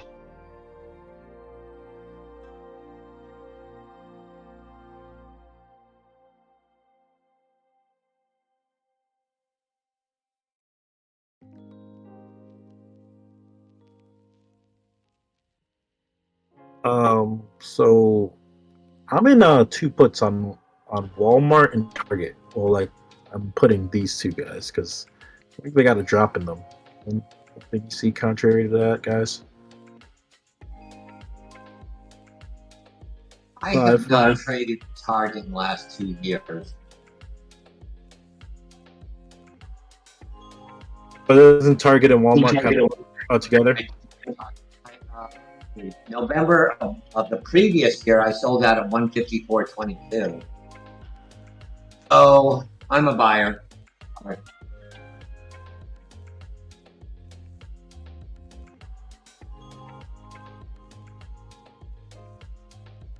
That would be a long term.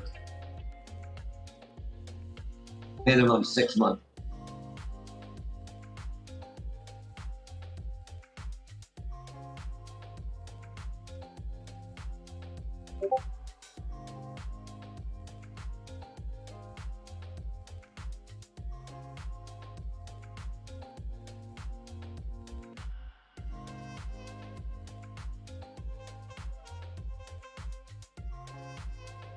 Buy is heading back up again.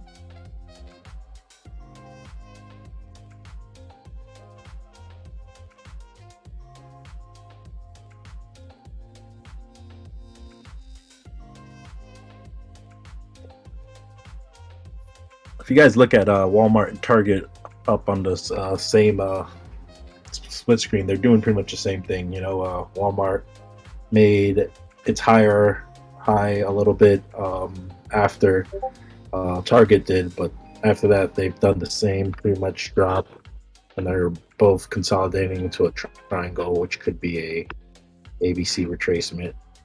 If it does, Remember, consumer discretionary was the only market sector that was up yesterday.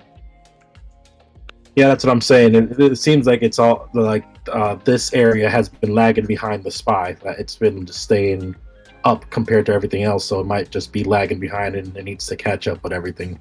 It's another reason why I kind of put in both of those. I am long. I am short.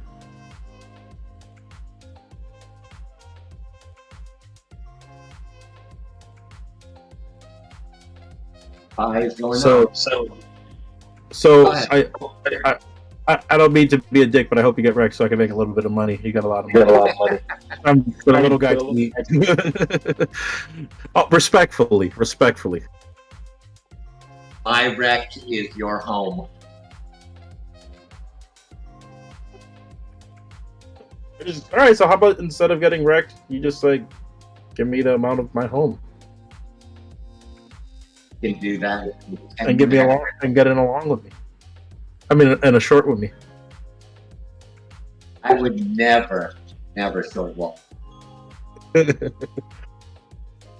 I probably own Walmart has almost never been out of my portfolio.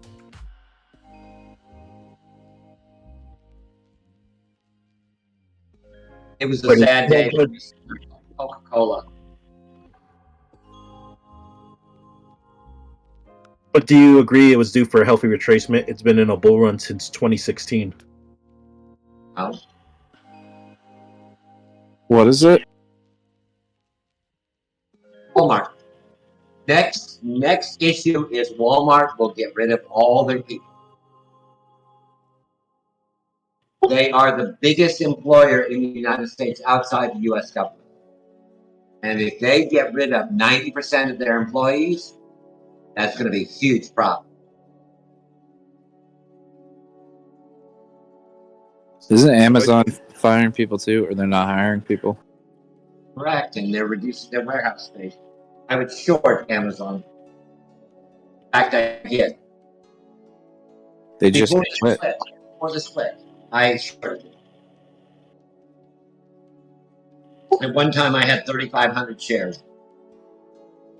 Jeez.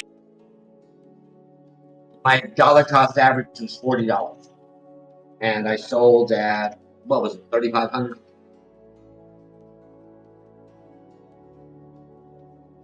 God damn. The only stock that's done better for me is Berkshire Ag. Well, it's outperformed most things. Pretty much everything. How about Costco? Did you ever get in on Costco? Oh yeah. Yeah, it was a good one. I didn't get in time. I got in late, so I didn't make that much profit off of it, but it ran up really good. Unfortunately, on February 8th, I sold out at 315.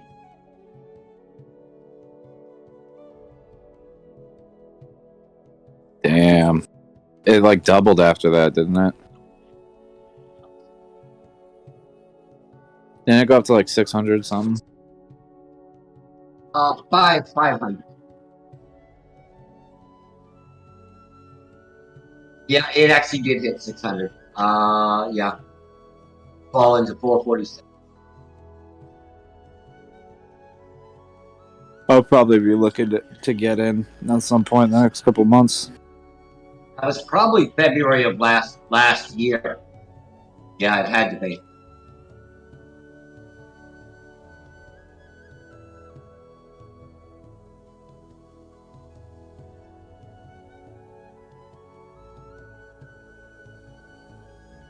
I guess the most profitable investor is the most patient one. Indeed. I mean, I might be down 53%, but in the 10 years, I'm up 410.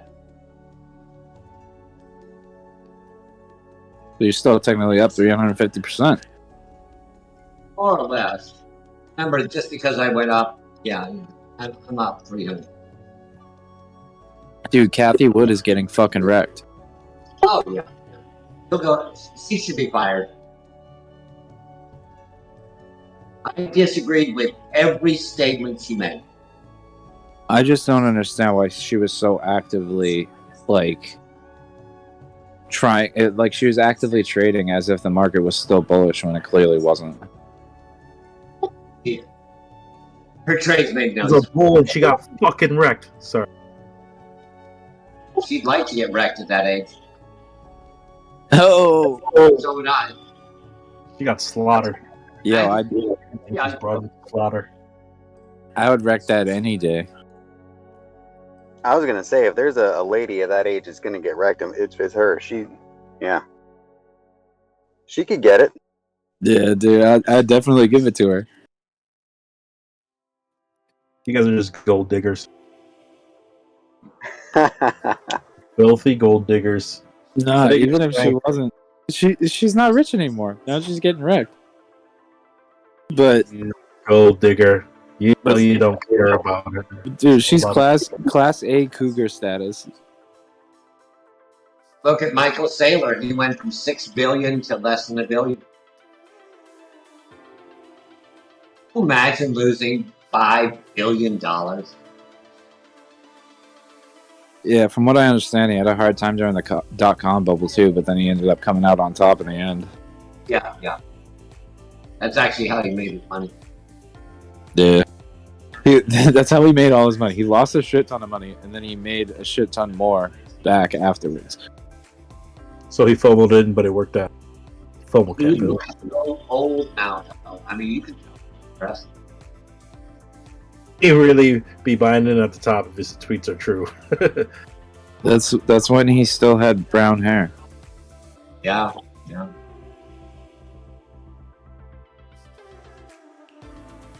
About late 50s to 67, men age quickly.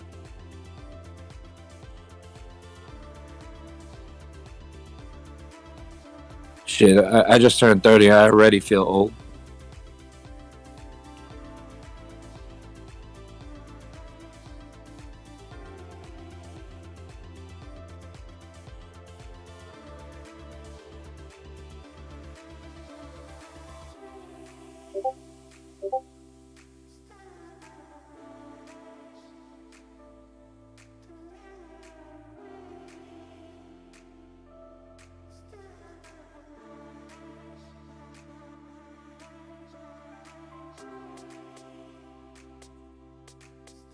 But I do learn a lot more about a lot more stuff every year.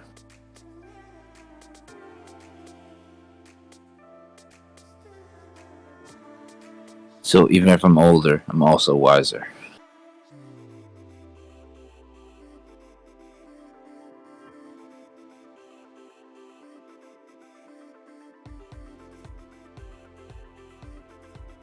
and you can take care of your body the older you get. Like, you can work out and shit. And I'm in better shape than I've ever been. I'm 42 right now, so better shape than I've ever been in my life.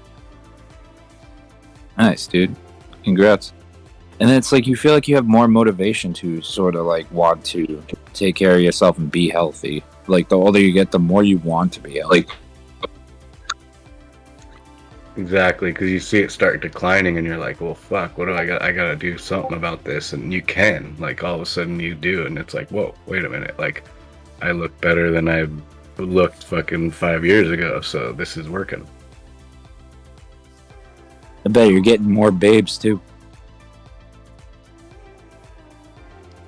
Yeah, it's a proven fact. It just like the self-esteem and the confidence like went up big time too.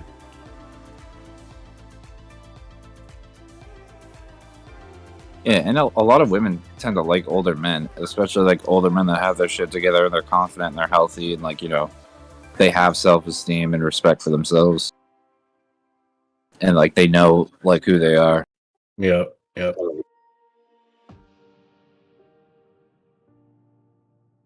I guess a mixture of all those things kind of makes you more and more attractive over time.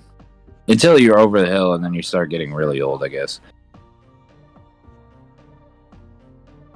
And then you give up on that shit. Yeah.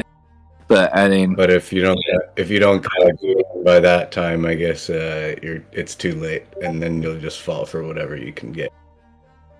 Yeah, it's like if you don't have what you want by then it's like whatever.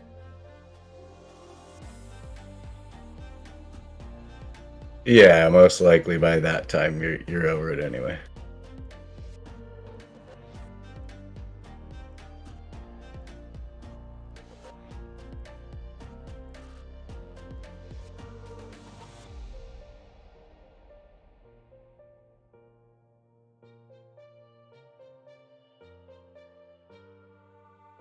Now, I feel like saving the older you. But yeah.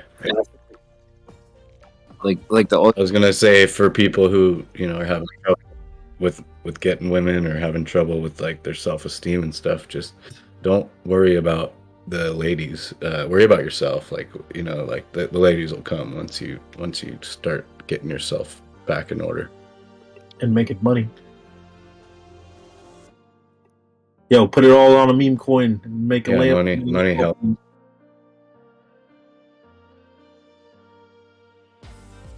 The way a lady's gonna like you. Get that Lambo.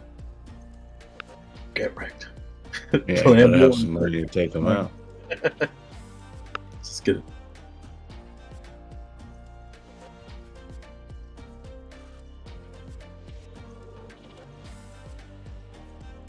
I don't think I'll ever have a Lambo, but I'm definitely gonna have a Ferrari. If I ever had that money, I would never get that. I'd just get like a couple of old like JDM cars, and that'd be good. Soup them up. Not too much, but just enough to have. Yeah, I'd have like one like sick hot rod and one like really good like driver, and that's all you need. Like one sick hot rod to take out on the weekends. Yeah, I always wanted a 1992 2JZ twin turbo Toyota Supra. Mine is I'm gonna. And that's it, and then that'd be your baby. Keep it in the garage and fucking take care of it and take it out on the weekend.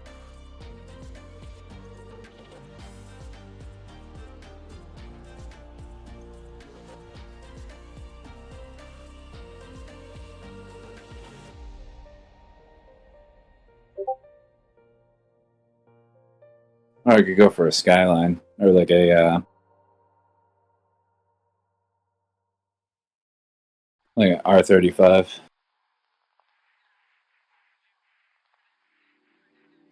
Yeah, I guess Like Lambo is just a metaphor for your R35. Yeah, like GTRs are sick. I always wanted a GTR, but I would probably take a Supra over a GTR. Like at this point, just because the Supra's so rare. I take a WRX STI over all. Yeah. WRX STI. Those are really cool, but I don't know. It's like like the STI, like the WRX, the STI. They're kind of like a breed of their own. You know what I mean? Yeah, well, I don't want to like. I just rather have that type of vehicle for the type of driving I rather do. You know. Yeah, I mean the all-wheel drive is sick, and it's like you really blast off when you put the foot when you put your foot down. You really blast off in the STI. Yeah, and that fucking boxer engine is just so sick. It's just a beast. And the '04 is the year where we have 80/20 differential power, so you can get a little bit of a rear wheel drive feel to it. They actually stopped doing it because so many kids are spinning them out. They changed it to 65/35. You're talking about the center drive differential. Yeah. Yeah, those are sick. But I almost bought one of those, but I decided against it. Shame on you. I got the BRZ instead. Shame. But I also have an Impreza.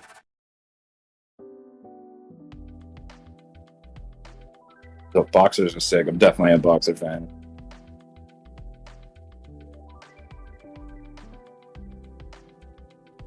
My first car ever was a Outback, and I lived in the city, but half an hour away there was these cornfields, and I used to just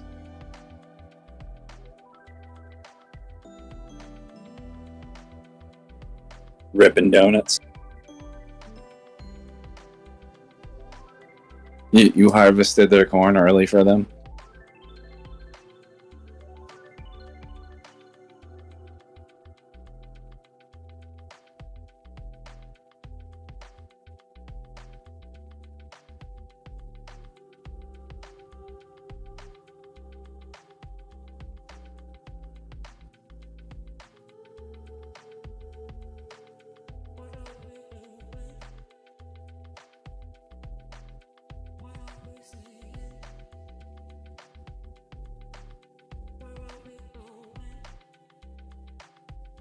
We got symmetrical triangles happening on the SPX, NDX.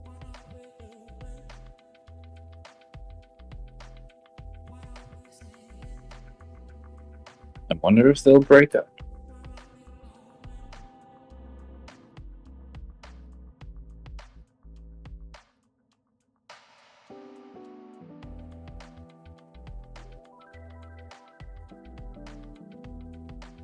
It'd be so epic to be like, this is the bottom of the market.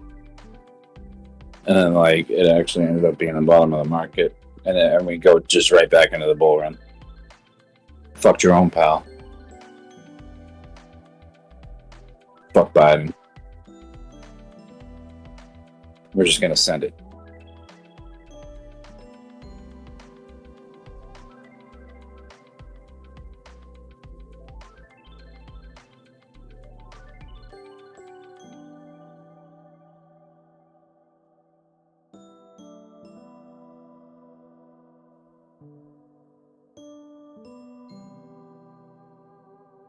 I haven't seen a symmetrical triangle in a really long time.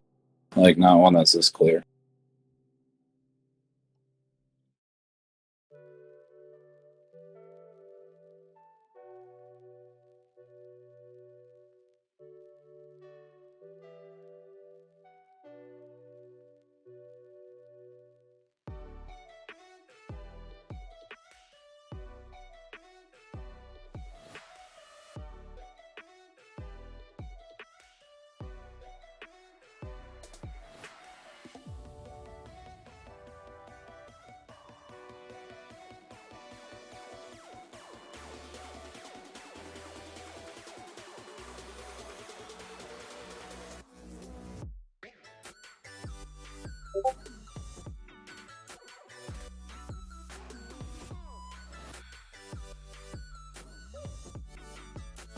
Yeah, I still think the major indexes, I still think they could go up 2% today.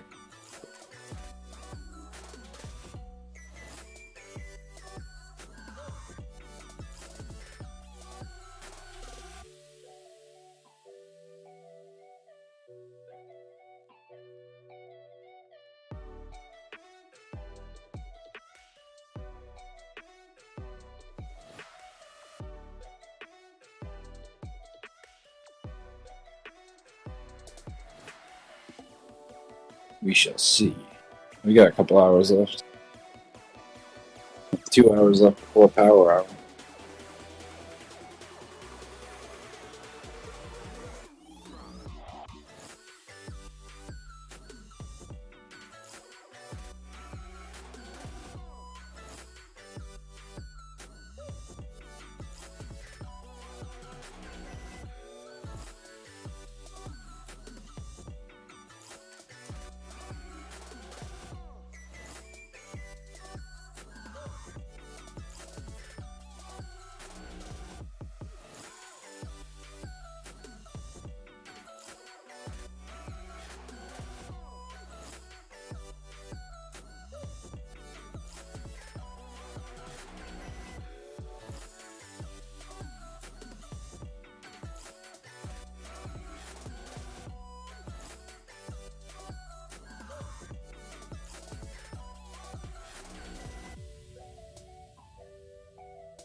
Damn it, Riot just won't stop.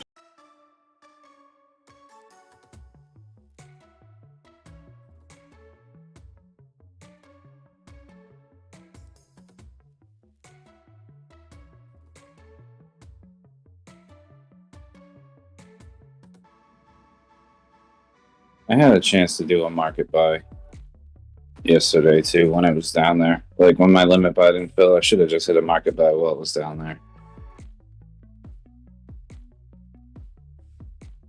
I didn't think it was just going to continue ripping today.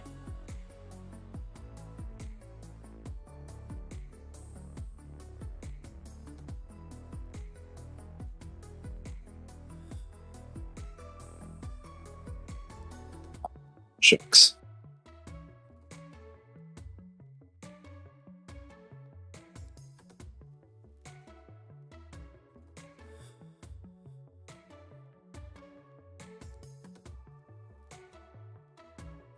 So we did not really get that set up. We didn't get the setup on the RU for the 5-minute Bitcoin. It did not set up right.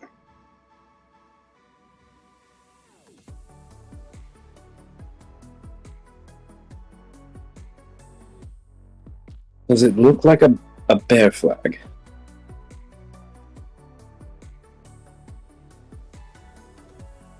Yeah, I mean this still might go down from here, but it's not the setup I'm looking for.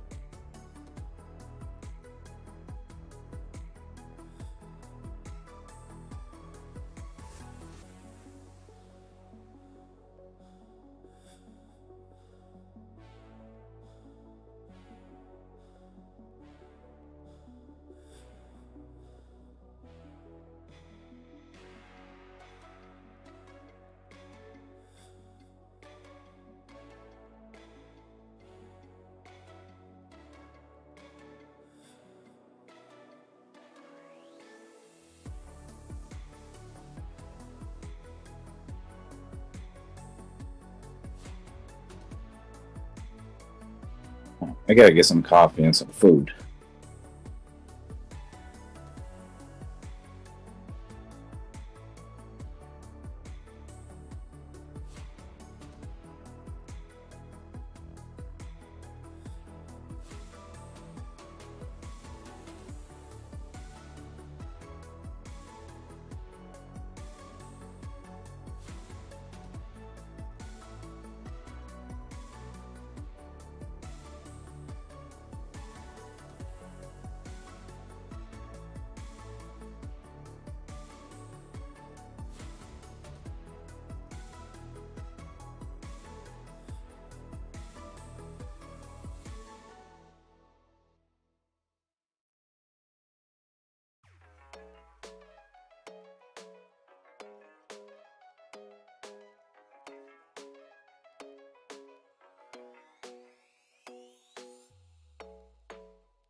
Deployment of 53 Starlink satellites confirmed.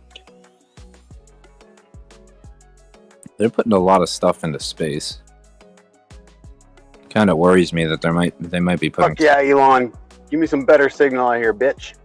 Yeah.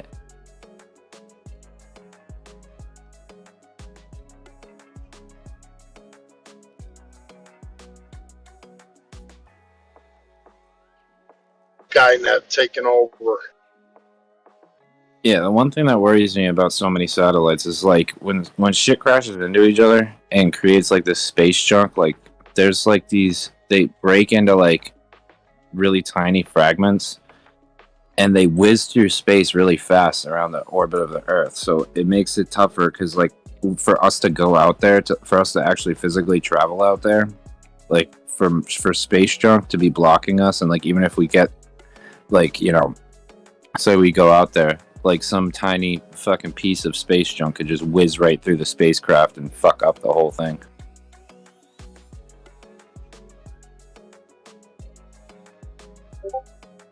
And the astronauts can't breathe and shit.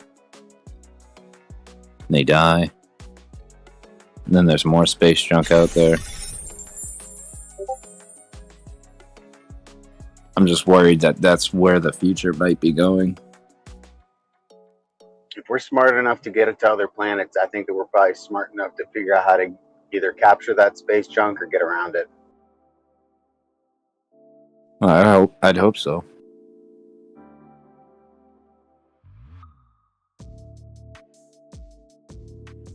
Like I said, it's more or less the when these things crash into each other and break apart, like they break it out of those tiny fragments, and those things like whizzing at such high speeds is like dangerous. Be difficult to dodge something that small that's moving that I ain't fast. scared. I'm staying right here, bitch, on Earth. You're not gonna catch me out there. These I'm guys fine. better dodge these hands.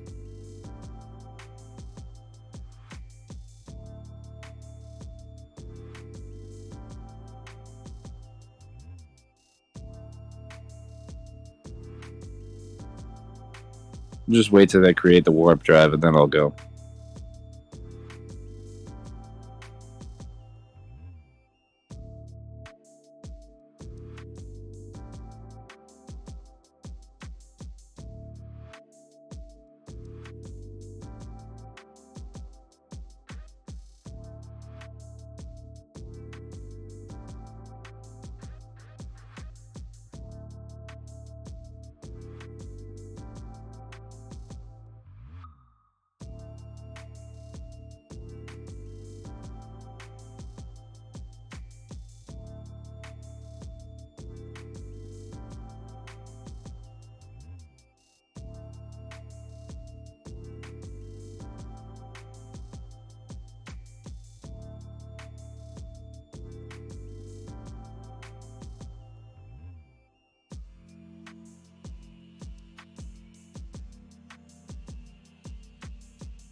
Gotta close this open mic.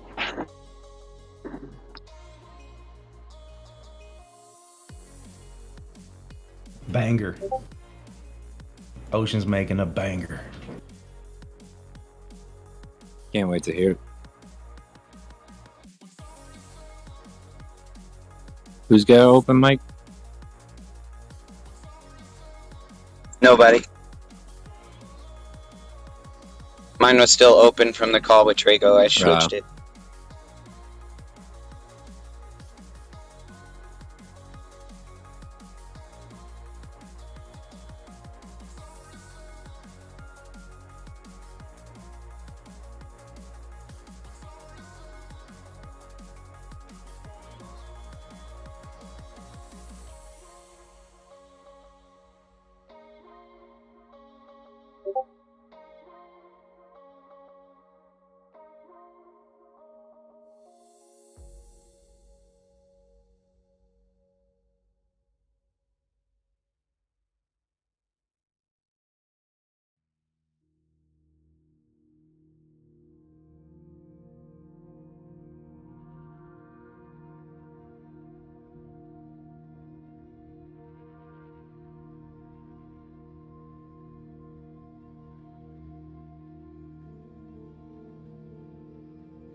ACOR is pumping these last few minutes. They launched a drug in Germany yesterday, I think.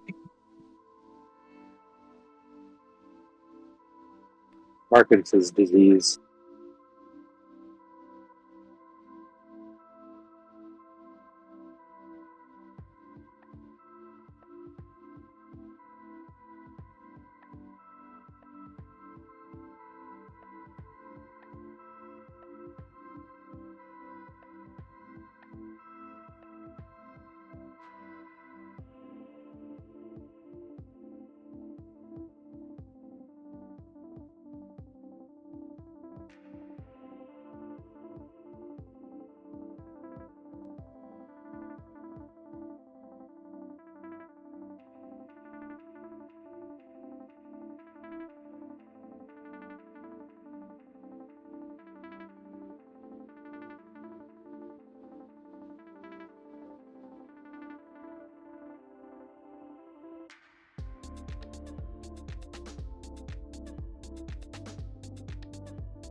This is how I know I'm dead tired. I just tried to start my car without pushing the clutch.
Yo, Qui-Gon, where are you driving?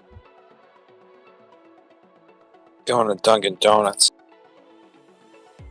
Be careful, man. If you're tired, man, sometimes you be falling asleep. Oh no, it's just right down the street. You know how it is. I'm a truck driver. I know about that drowsy driving shit. Yeah, no, man, I feel you. Thanks for looking out. Appreciate it. It will. It'll come up and bite you in the ass. I get 4 hours sleep, I'm wrecked for the next day. I gotta get at least 6.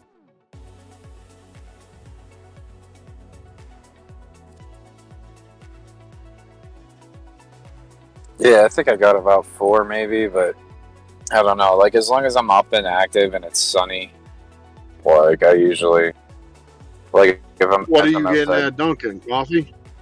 Yeah, hell yeah. I gotta get coffee with a turbo shot. I might get 2 of them motherfuckers. Oh, I was gonna say, tell them to put like 2 turbo shots in it. That'll fire you up. Yeah, exactly. And then I'm hoping that I just fall right asleep. But also, it was like I wanted to fall asleep last night, but then I got in that short position because I was drinking, and I was like, yeah, I'll take a short. And then, like, I did it, and then I was like, crap, this is lasting. I expected this to last a half hour. This lasting 3 hours. And then I just fell asleep, and I didn't close it till I woke up this morning.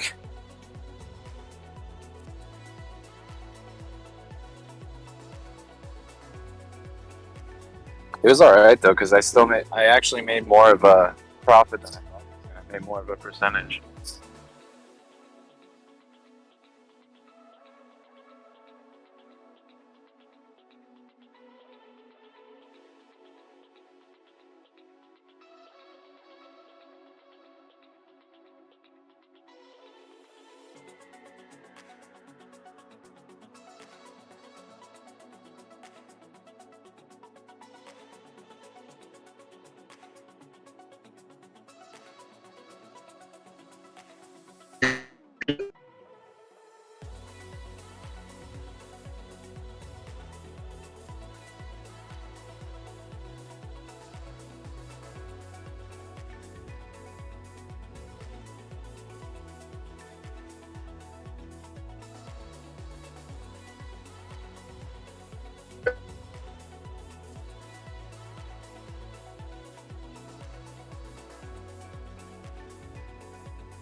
How's Tesla looking now?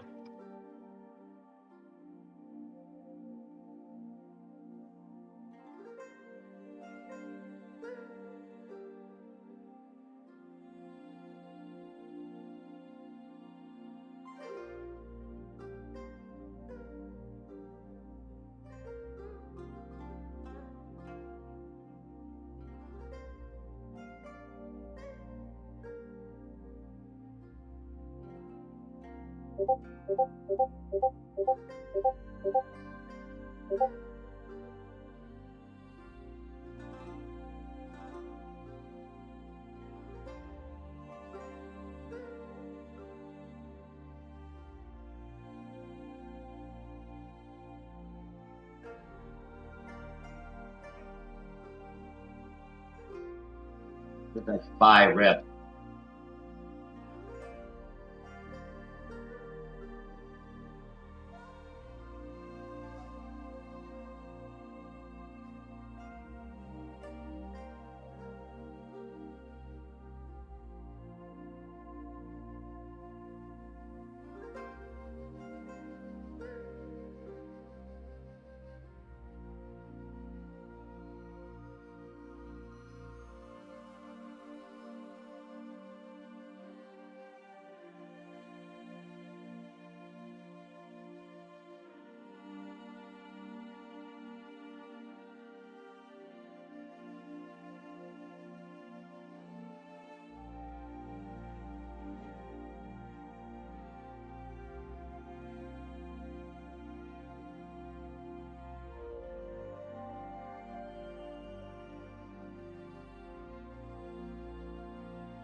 I figured Tesla would break 660.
Yep.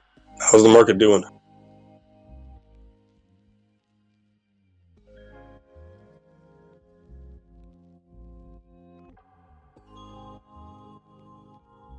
Anybody? Anybody? Anybody?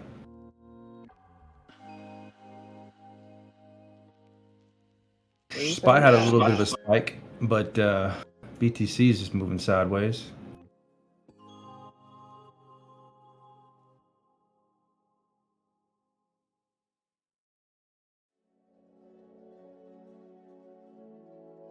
I think the spot is coming down from where it's at right here.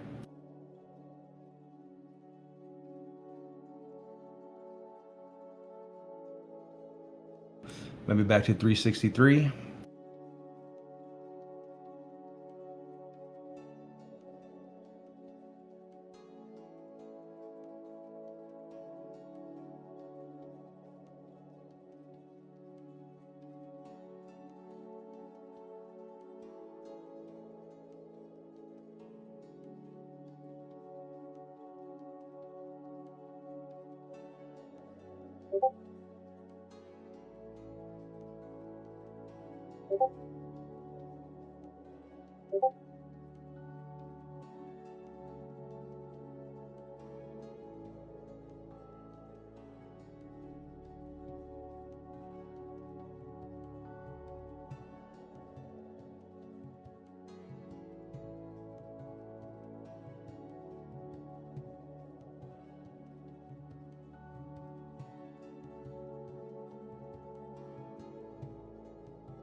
Cream and onion dippity dip. You scoop it with some ruffle.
Suck it from the back. Fuck it from the back. Suck it from the back. I'll suck some dick for some BTC. I'll suck some dick for some BTC. I'll fuck whatever dick I have to. Another fuck it from the back. I wake up every morning to stare at the charts. The market makes me pull my hair and do tequila shots. Bitcoin stares and bulls are happy. Egg kerfuffle. Cream and onion, dippity dip. You scoop it with some ruffle. Do you guys know what this crypto thing means? To me it sounds like the get real quick scheme. A bunch of simpletons from all across the land investing in this thing they don't even understand. Bitcoin has been dipping and I bought that urgently. I put a fat bag into overseas currency. If you think these prices are ever coming back, I'm just gonna say, suck it from the back.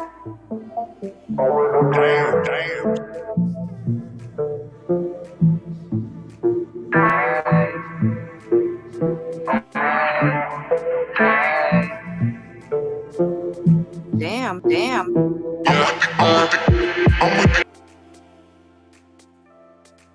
Hell yeah. Oh yeah, that shit was tight. When's the official release of that track, man? I just gotta spend some time with it.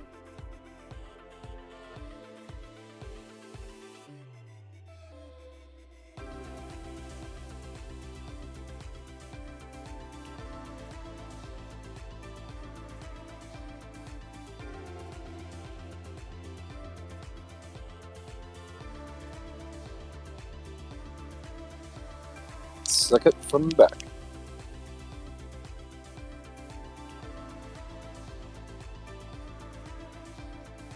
Yeah, sorry if someone was talking to me before. My phone started splitting up.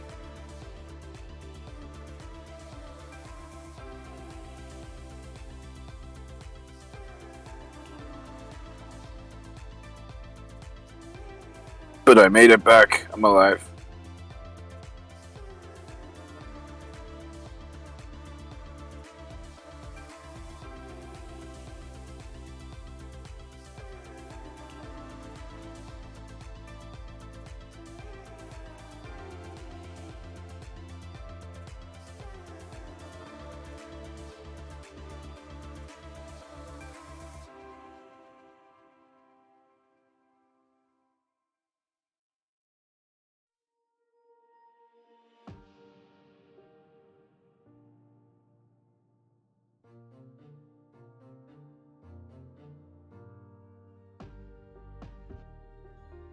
It's fun cutting up to make it stick to the beats, huh, Draco?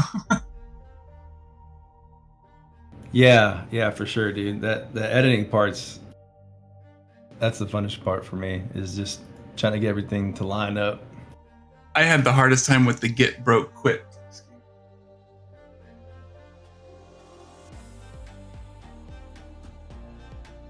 I feel like you can tell that it just doesn't sound right. Yeah, it sounds a little choppy right there.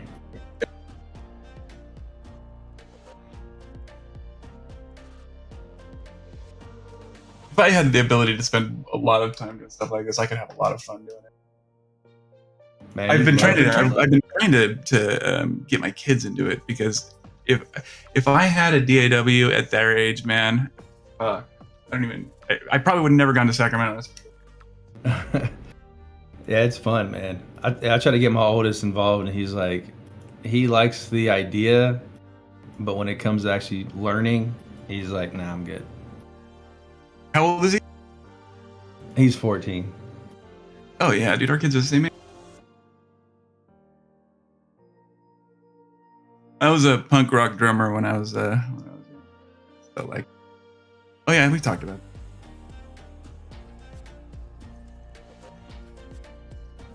My goal was being a rock star. That was my goal.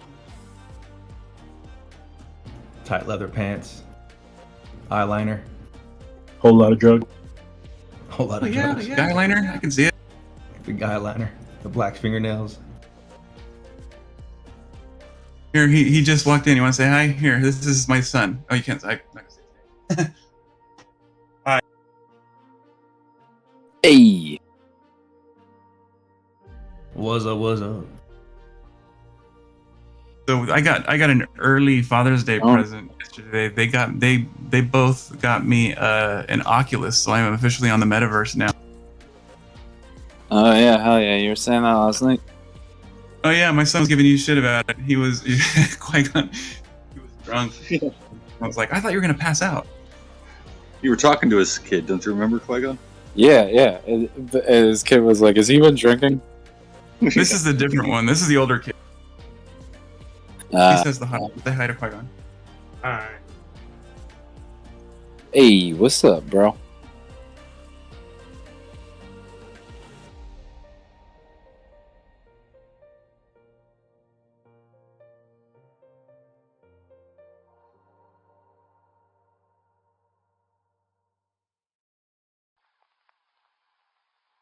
Yeah, but I wanted to say, don't worry, Jules. You'll always be a rock star to me. So congratulations.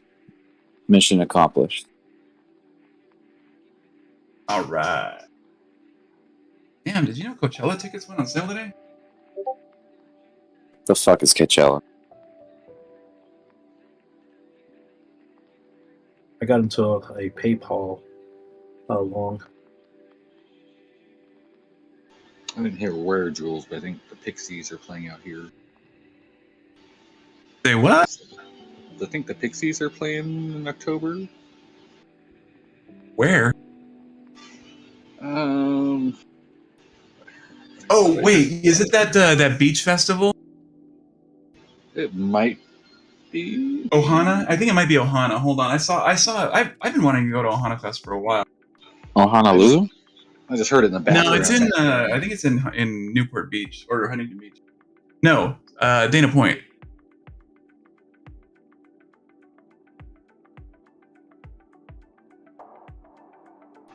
It was a Spotify ad, so I'm assuming they're targeting my location.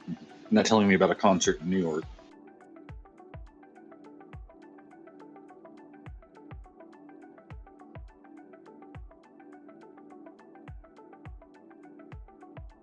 All right, I have a band for people that might be interested. I actually is another band that I ran into at Coachella. Never heard of them before, but I was walking through the crowd and just heard this incredibly fucking chill music playing and kind of fell in love with them. The name of the band is Kruangbin, and it's Kruangbin. And I'd never heard of them, but like I'm starting to see them everywhere, so I think that they're kind of starting to become a big deal. Kruangbin. It's instrumental, but it's chill and really fucking good.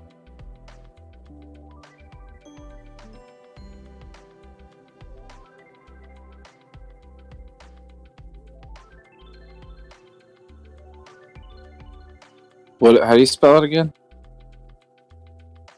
Kruangbin. What's your favorite band though? Because I like. Wait, KHRU? Angbin.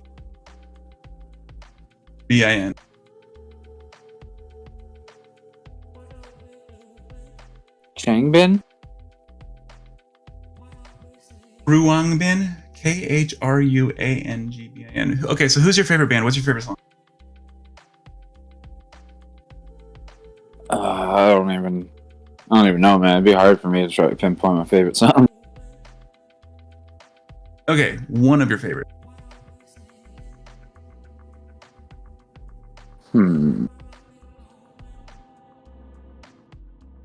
What song makes people think of you? Total Eclipse of the Heart. You know, that's funny. That's my go-to karaoke song. Oh, really?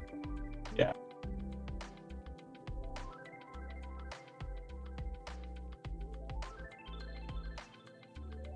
Once upon a time.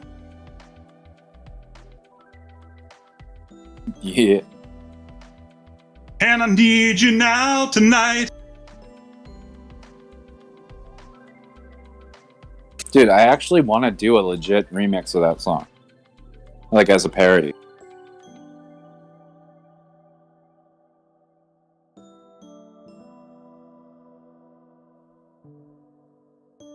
I fucking need you more than ever. Drago, you think you could do like a sort of like a EDM dubstep, sort of like almost remix of that song, like the Hey, original Trey, song? you ready for a soundbite from my wife? She wants to sing a song for y'all. Yeah, yeah. We know You you're ready? not married. You ready? We You know ready? you're still a You ready? virgin. Come on, let's hear it. Ready? Good. And if I only held my trade, I would stop getting wrecked. Here's me bitching about not holding my trades. That was I'm beautiful. impressed. He actually knows a woman. Sorry, that's now that's not a that's not a no, that's not directed. That's not directed. I gotta go at lock in the Mocat. basement now, so I'll talk to you guys in about 10 minutes. Yeah, that's not a direct thing. I just assume that most of the people on here are virgin. He's taking 10 minutes to go do something. So Keep digging that hole, Jules. No, I just wanted to let him know that it's not personal. I really do believe everybody on here is a neck bearding virgin. I thought I was the only virgin here. That's hilarious.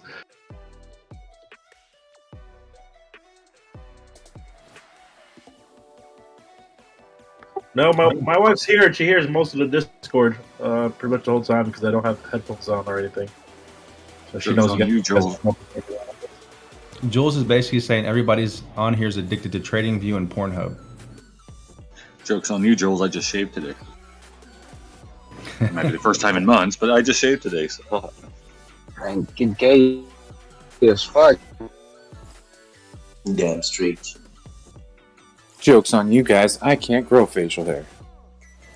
It looks like spies coming up on this area of resistance 368 to 369-ish. Actually, it's probably like 369 to 369.70. Time to go down. Hey, Mocat. Yeah. So that the Elliott waves have taken a very interesting turn. Turn for the worst. Yeah, let me I'll show you the new count. It's an interesting one, but it's a simple count, and it makes all the sense in the world. And yeah.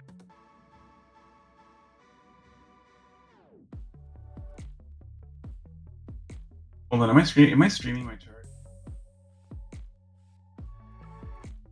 Not streaming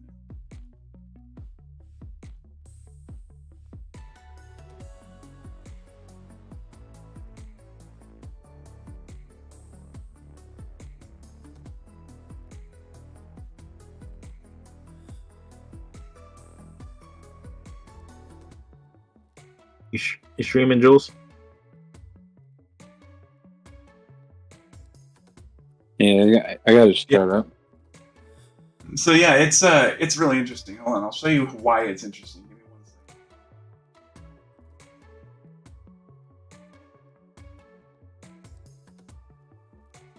It's really interesting. Let me show you why. Let me show you why. Okay, I'll show you X and Z.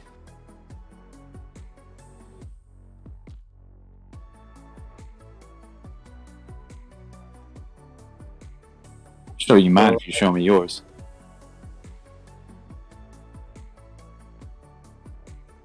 Jules, what moving averages do you have up there? Those are a let's see. I got the 200. Hold on, let me see. Let me make sure. I change them often enough to where a 200, 250, 9, and 30. Do you have any reason why you use those, or you just like how they react off of them? It looks like they have a reaction off of them. What's that top one? The white The one? 930 is just when it's trending. It's just so you can kind of stay on top of like a very quick trend. So you know, like if you're just parabolic and it bounces, you know how it does just like a regular, like, you know, small corrections even on like a 1 minute.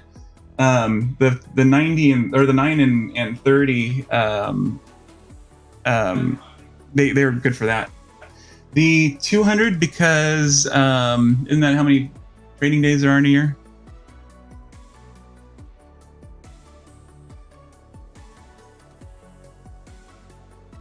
I'm not sure. I will typically throw them down based on trading days in the year, so like kind of the stock day.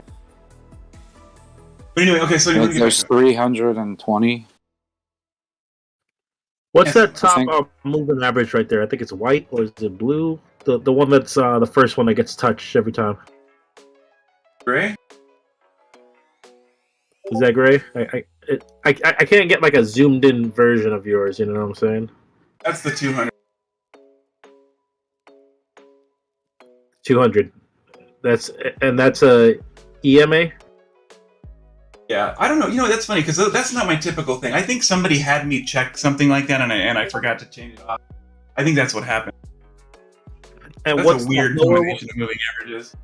What's that lower one? The 250. Yes. So that's why that's why I know that is because, like, why would I do two back to back like that? And I think it was someone had asked me what the 250 looked like, so I put it on there and I forgot it. But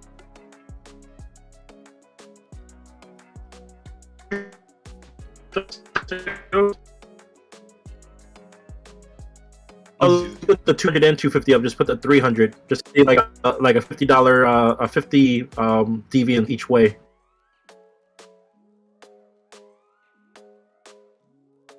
Sorry for hijacking your chart. no sweat. Hold on.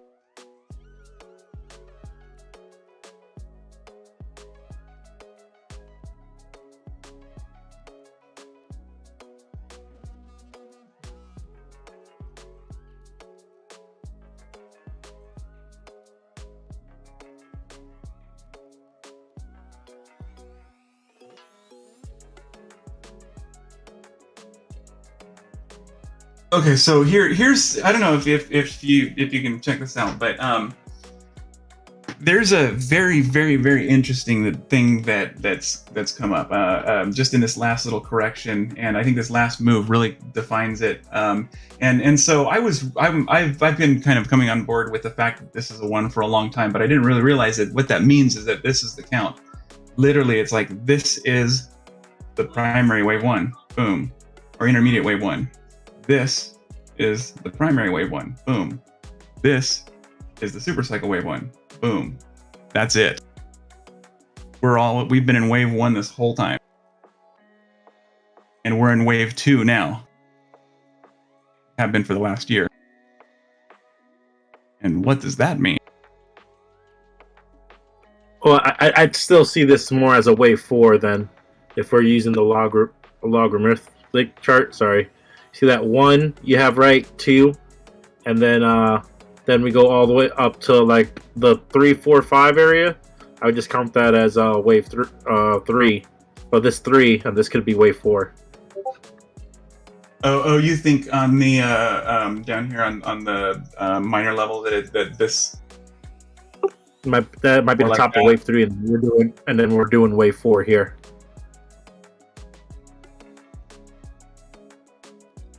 I don't think that's even possible because the scale on that, the difference between let me just kind of show you real quick. This drop right here is a massive drop. That's way more than a 4 would be on this small of a scale.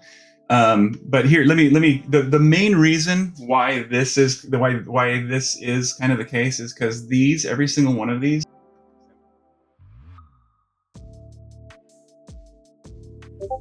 Every one of these corrections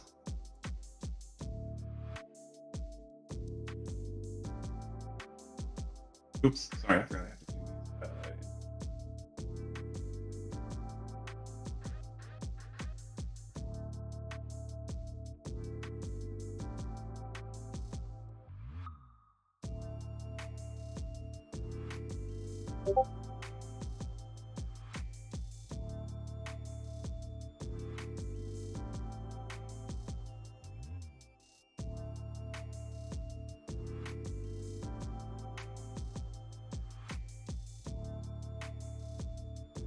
So what are we missing out of this? One thing we know about Elliott waves is that there's almost always alternation between the waves. We have no alternation. These are every single one of these are steep corrections. Even this one. This one's not. This one's the only exception. Actually, hold on. I take that back. I think we could be on wave 4 right now of like a new cycle. But I feel like the log chart is really taken away from the actual waves. If you put it up on the regular chart, you can see the waves a lot better, and it makes sense why this was a wave 3. 'Cause this wave 3 was a lot bigger than this 2011 and 2014 move. You know. That is not true. I can show you. Want me to show you the difference between this wave 3 and the other ones? I'll show you the difference because that's actually it. I think that even is more evidence of the case. So what are you saying is that from 3 to down here, the ABC? Or are you talking about from here to here, like what this is? Because I think you've got the 1 and 2 like of this new cycle, like right before COVID or after 2018. You got 28. You got from 2011 to 2014. That bull run compared to fan of the because it really diminishes how big our bull run was in like last year. You know, the April top of 65K. Compared to what the top was 2014. You're robot or break. So here's the thing is what he's trying to say is that when you if you were to see what this looks like on a linear scale, it's a massive move here, and it's a even bigger move here and an even larger move here. What's happening is actually the entire moves, and I'm not talking about like this way up. I'm talking about the entire moves all together. So like this all together is bigger than this altogether is bigger than this altogether. So they're getting smaller and smaller, which happens in an exponential market when you have an exponential asset. When an exponential asset, if I were to, I just want to show you the scale of how much different these things are.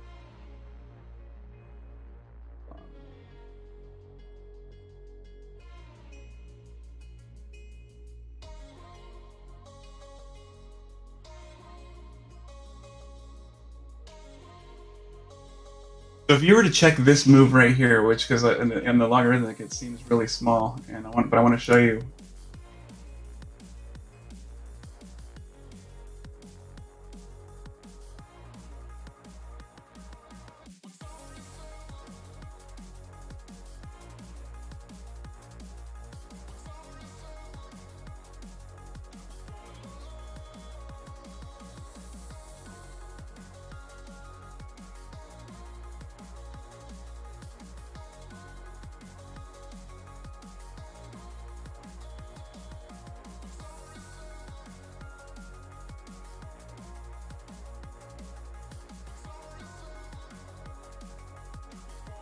So if you were to take this move from here to here and put it on a linear scale, this is what it looks like.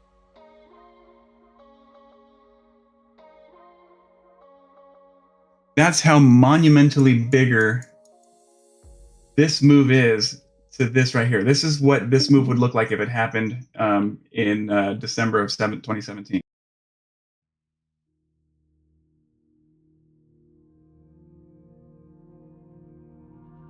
So again, like I said, this is exponential. So when we look at this, even on like the logarithmic scale, you know, we really don't get the sheer magnitude of how exponential that is. So for us to think that this isn't going to continue like this for a while, I think it's crazy. I think it's absolutely a telltale sign that we are in an exponential asset, and that we can expect it to continue upward. It's not going to go down. It's not going to break.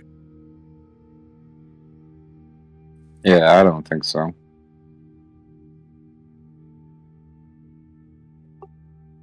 So you've got these moves, are getting larger and larger on the price scale, but they're getting shorter and shorter on the time scale. All that means is that we're still in a parabola going nuts, and this correction is nothing. It's just a minor blip in the grand scheme of things. Yeah, we're gonna continue to go nuts. It's Lambo time when this thing hits the bottom, because all it's gonna do is just gonna go right up and create a new one. Why is it gonna stop now? The funny thing is that I think that a lot of people get really tripped out and freaked out about about that bearish scenario. And I was trying to explain to Expectus yesterday that it's not the bad things in the market. It's not the bad things that happen. Yeah, all the bad things happen, but it causes people to panic. And when people panic, they do funny things. And it's not always just like selling because they're scared. I think that they're more likely exactly like Expectus. I think that people that are panicking are acting exactly like Expectus. And so therefore, I kind of think that we almost need like an Expectus indicator. So whatever Expectus is feeling kind of long term, do the opposite. Because he's the I think a very good example of like somebody who wears their emotions on their sleeve. And the market consists of tons of those people, and literally that's the people that you want to like be buying from. Yeah, but Expectus he's not long-term bearish on Bitcoin. He's long-term bullish. He's just like mid-term bearish because he thinks we're going to be in a bear market for 2 years. So, and that kind of goes into the second part of that argument is that there's a lot of people that panic all the time and stuff, but when there's a legitimate reason to panic, that's the best. That's when it's time to buy. That's like one of those indicators that it's like, okay, people are panicking, but it's really over nothing. But this time, like if there's like a legitimate reason to panic, I think that's a good indicator that it's probably going to be time to buy soon. Yeah, and I mean, people were panicking back during the other drops too. Bitcoin was a fraction of the price, but going down 50% or 80% was like crazy, and people were losing their shirts and they were losing their shit and all like panicking and stuff back then. But then it went from 6,000 to 60,000, did another 10x after they all were panicking about it. I forget the exact time scale, but I think it was like a week or two. It went from 20,000 to like 3,000 and then back up. So imagine you buying it 17,000. Oh shit! Panic sell at 5,000. And be like, oh, I'm glad I'm sold because it's down to 3,000. Then like a week later, back up. You would have been in profit. Yeah, no, but my point being is the panic. Typically, when you hear people panic, it's panicking because like there was price movement that freaked them out, and that's not that's not legitimate panic. When I talk about legitimate panic, I'm talking like threat of nuclear war, threat of global inflation, like legitimate threats that we're actually dealing with this time.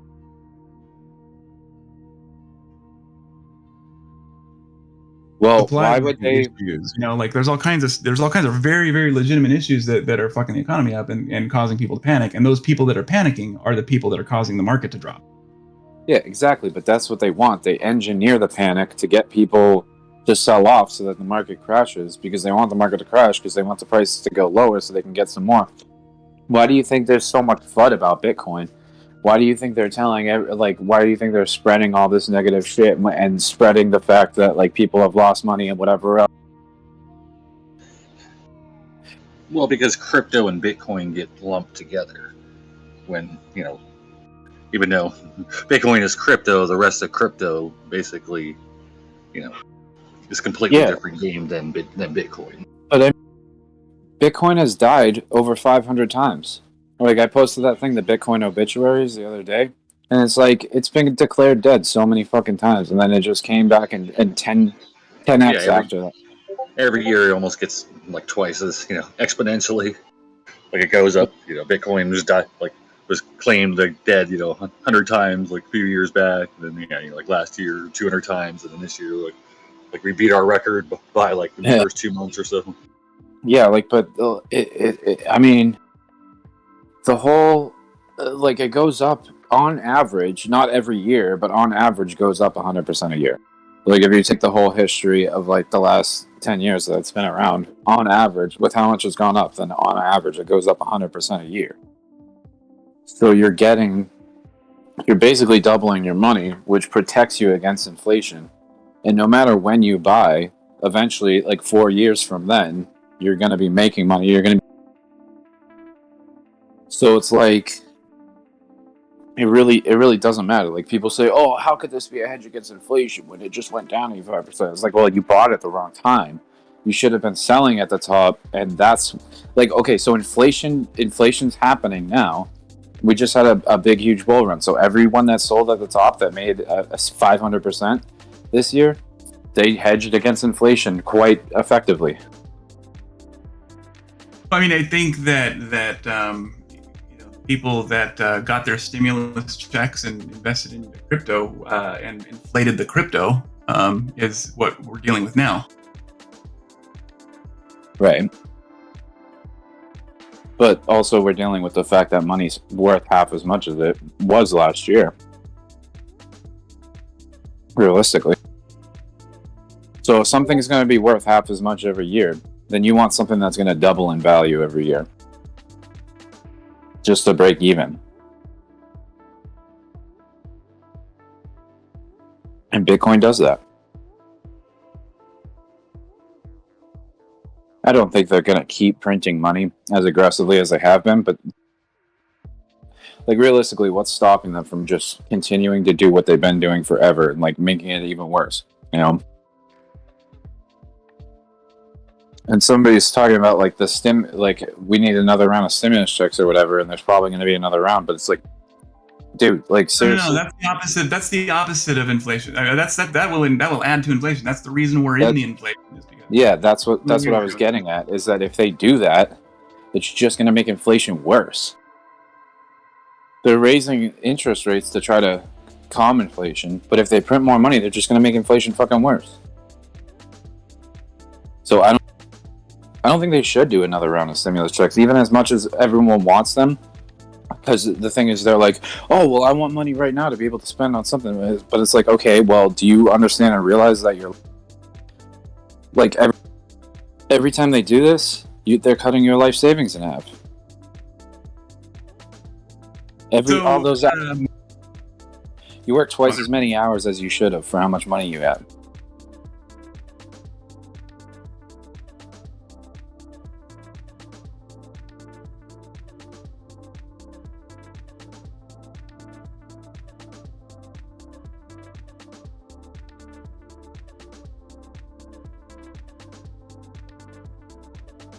But in any case, what my question was is basically, why do you think they're spreading so much FUD about it? Why do you think Bitcoin's freaking push to talk? Bitcoin was going.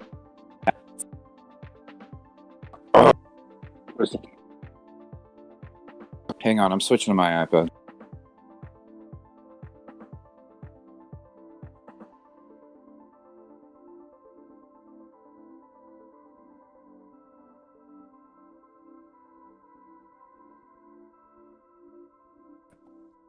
Yeah, sorry about that. Yeah, they're trying to make Bitcoin look like shit, and they want to scare people out of Bitcoin and out of the market and everything because they want people to think the opposite of what it is. Who are they?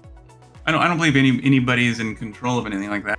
Well, I mean mainly like the government, the Fed, and like the powers that be, and the whales, the institutions, and all that, because they all want to be able to buy in. Because the thing is that Bitcoin over the past couple of years has been fucking going out of fucking control, and they're like, we can't just let this keep going. People are starting to realize like what we've been doing, and that there's this new currency that we don't have any control over, and it's like global peer-to-peer trading, and like we got to stop this somehow. We got to scare people out of, we got to make it look bad and leave it to sour taste in people's mouths so people don't want to get into this, because we want to be able to control the value of their money, and we want to make them work we want to make them work double the amount of hours to make us twice as rich, and then like we can just inflate the value that they made for themselves away, and we'll benefit from it the most, and we'll do it all quick in the very beginning before they have a chance to realize that, you know, like their money's getting cut in half. And we don't want them to be investing in something that like we have no control over, and this thing's fucking out of control, so we need to do something. So they created this whole big fucking shitstorm of FUD. The other thing, though, like it's not just the stimulus checks; those play a small part in it. But I mean, if you look at how much the stimulus checks were in comparison to the overall packages that they put together, I mean, they're really crushing the money, not by the checks that got sent out, but by all the other bull crap that they spent trillions of dollars on. Yeah, they're It's spending a easy- bunch of money It's an on. easy example is all I was using that for. I mean, I know I know all about the brunt of the spending. They spend way too much money on a bunch of stupid bullshit they don't need to be spending money on. And we're the ones paying for it. They expect us to just live in debt and pay it back for the rest of our lives, and for our kids to pay back the debt, for our grandkids and our grandkids to be paying back the debt that they fucking created. Qui-Gon, it's not coordinated. They're just trying to give the voters what they want, and it's wrong. And that's just the America that we live in now. I really don't think that a lot of Congress people and senators are care about giving the voters what they want at this point. Yeah, do votes even matter anymore? I just fundamentally disagree with that. No, they give their own voters what they want. That's it. They do what they need to do to get reelected. That's the goal. But realistically, does Yeah, there and that's need not to be a vote? voters. It's special interests. Like, don't get it twisted. They're not out there trying to please the everyman. They're out there trying to get funds, and they don't get funds from basic people like us. They get funds from special interest groups. Those are Lobbyists just and shit. welfare. Those are just they're different welfare programs for all the different groups out there. And you're just as much as a special interest group as anybody else. Trust me. They get Alcohol, plenty of tobacco. funds from us. We have our houses get taxed. They get plenty of money from us. Pharmaceutical industries and shit like that. Like they even like another example is that big pharma is like huge lobbyists for preventing like legalization of marijuana, because they're like, well, hell no, like if pot can do all these things, you're going to be taking all of our customers. We don't want marijuana to be taking all our customers away. They're ours. We worked hard to get them addicted, and we like making money off of them. Big pharma and healthcare is one of the most filthiest industries I've ever had the pleasure of seeing from the inside for a minute. It's a disgusting industry. It just is. It's the nature of it. But again, Those are the people that make sure that. Those are the people they're trying to please, and they're trying to please them because those people are the ones that are giving them money to fund their campaigns and shit, and to give the politicians what they want. And basically just more control. If it weren't for the ugly big pharma companies that are horrible, nasty, like the worst ethically challenged companies you've ever heard of. However, I'm alive today because of them. Yeah, but so it's like, I mean, that's the challenge. Like, legitimately, I'm alive because of big pharma. I'm sure a lot of us are. And they spent billions and billions and billions of dollars before they even saw a penny of that. So, like, it's kind of has to be fucked up like that. But what my question is, do the votes really matter? Does voting really matter anymore? Yeah, it does. It does. Like, but the problem is that people are voting based on stuff that like is completely ridiculous. I mean, that was, if you were to ask me what America stands for and what it has in mind as far as what its goal was supposed to be in the beginning, it's completely different than I think we've bastardized the system so bad. The system is a good system. We have a great system. It's like when we try to change it that it gets fucked up.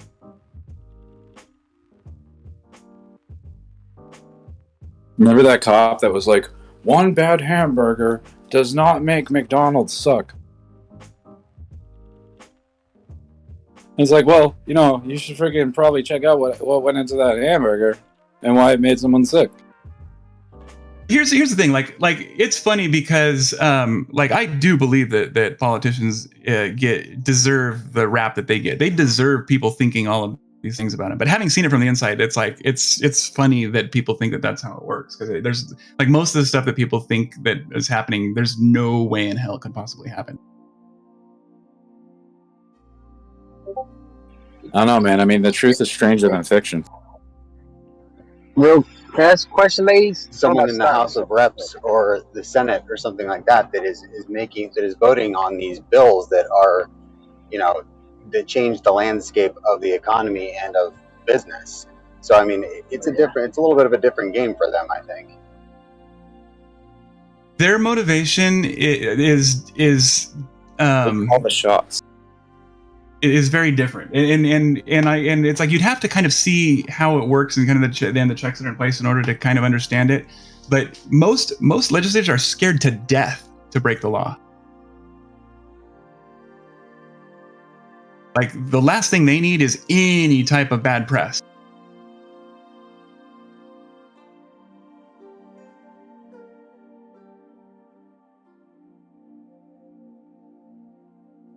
They get lit up for like minor shit, man. They're gonna get lit up big if it's anything beyond that. They're like no joke. It's kind of a separate thing, though, Jules. Like we're talking about going from the motivations of why they vote to them being afraid of breaking the law. It's like it's a different thing. The thing is that every single thing that like I mean not everything, but most of the stuff that is being talked about is completely 100% illegal. Like you in order to like. I just have to. I'm trying to think of how I can put it into perspective. So the guys that are running the show, for the most part, they're not the Nancy Pelosi's of the world. The guys that are running the show is like your congressman who kind of grew up as through the political system in your hometown and kind of got to go through it that way. But for the most part, they're like not as sophisticated as you guys think they are. I'm not even saying they're sophisticated. I'm saying their money comes from lobbyists and special interest groups, and they are there not to please us, but to please them. So the money flow keeps coming so they can get reelected. Now, it's the same thing as saying that like Fox News or CNN, that they're really out there trying to give good news and support the people with great news. No. They're out there trying to get people hooked on the news in order to get money from big pharma companies for their commercials.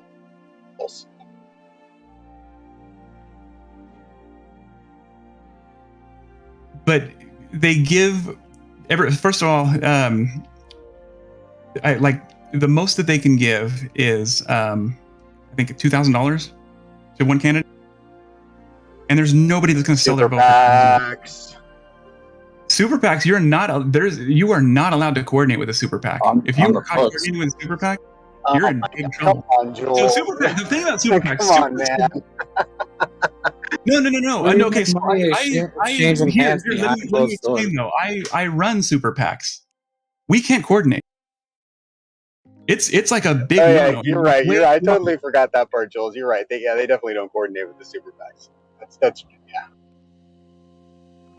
The candidates are not allowed to coordinate with the super PACs. That's why. Okay, so let me give you. So they don't mention to their aide that that would be a cool thing if this happened for my campaign, and then they mentioned it to someone who might work for the super PAC, and then somehow through back doors it ends up that they get what they want, man.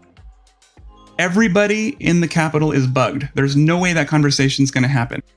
So here, let me give you a background on super PACs and how they came to be. Super PACs came to be because the citizens decided they wanted to put limits on how much you could contribute to your legislator, and they're thinking, wow, God, that seems like a good law, right?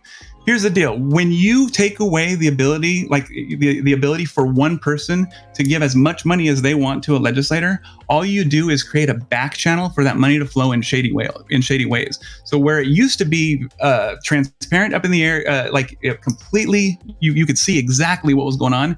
Now the only way for these things to happen is by the invention of a super PAC. And the super PACs have to keep a very, very critical amount of distance between the candidates. There's a couple specific rules that can't happen. One, they can't control the the message. Nobody can tell. Nobody can mention what the super PAC will say in the message.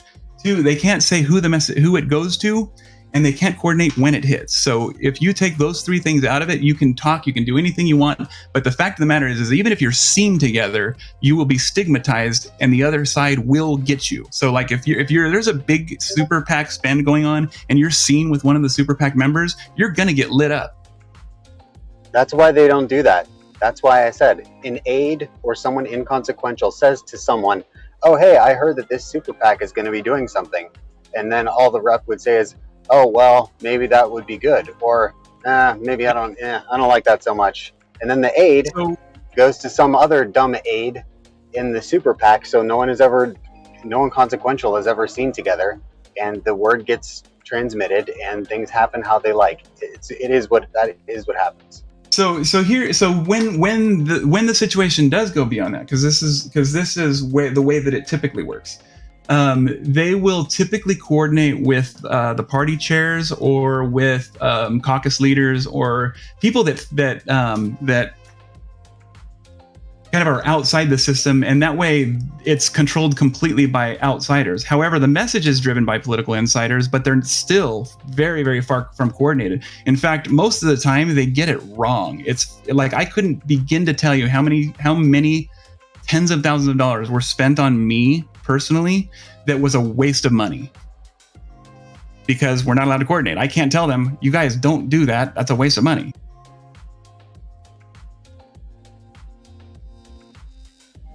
So it does make it very like kind of shoddy because you got like ragtag things happening and it's uncoordinated and stuff. But the fact of the matter is that no one's doing it for a vote. No, the people in power are doing it, or the people that are running caucuses and stuff like that. They get tremendous amounts of power in their little groups and stuff like that because they get the ability to kind of like show where the money goes. But even that, like you do the bad job at that, and you're going to get lit. So my point being is that there's a lot of fucking corrupt shit, but that stuff is not the corruption. That's not where the corruption's at. Now, I know that you guys find that hard to believe, but it's like, but no. The other thing too, though, is that it doesn't take much to like understand it. Though all you have to do is get involved in your community, get involved in the politics, and you'll see how it works. Because when they say politics is local, it is local. Your congressman, he's the one that matters to Washington. You know. Well, we even saw in past election cycles where super PACs were putting out ads that the campaign did not like, and then those ads somehow the campaigns found out that they didn't like them for some reason, and they stopped running them. Like, that's a different story. If someone goes publicly and says, I mean, maybe not that, but I mean, like if there's after the fact, you say, wow, man, that was a shitty ad campaign. I could say that, and that's not illegal. But it's after the fact. They already spent the money.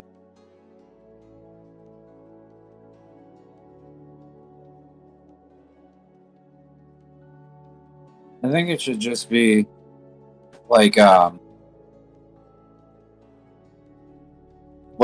shouldn't be any lobbying. I think or by any special interest groups. I think it should just be crowdfunded. Well, then, in that case, you're just creating more laws, and the only bad things will come of it because you're taking the power away from the people when you do that. Keep in mind, you're a special interest. You're the one that has this access, so you're taking away your own access. If all politicians were running a crowdfunded campaign, then we wouldn't have to worry about them getting in for the wrong reasons. We would be like, okay, this is our guy. And we want him in because we think that he's going to fight for what we want. And that's why we're voting. Who gets to choose? You're going to let the people in LA choose that for me? No, I mean, I guess it does go from the local level, like where you can have certain laws that are under state control. That's but that's I'm talking more like the Senate. The Communist Party works like that. That's how they do it. I'm talking more like the Senate and the House of Reps. Yeah, they have to. So in Russia or in the USSR, they would have to go through that kind of common party, and make sure that the crowd-funded people all got the okay. It's my opinion. I think the best thing you could do is get rid of rules. And I mean that almost all around. I think the best thing that you could do when you're looking at a solution is figure out what laws you can get rid of, not which laws you can act. You've lost me.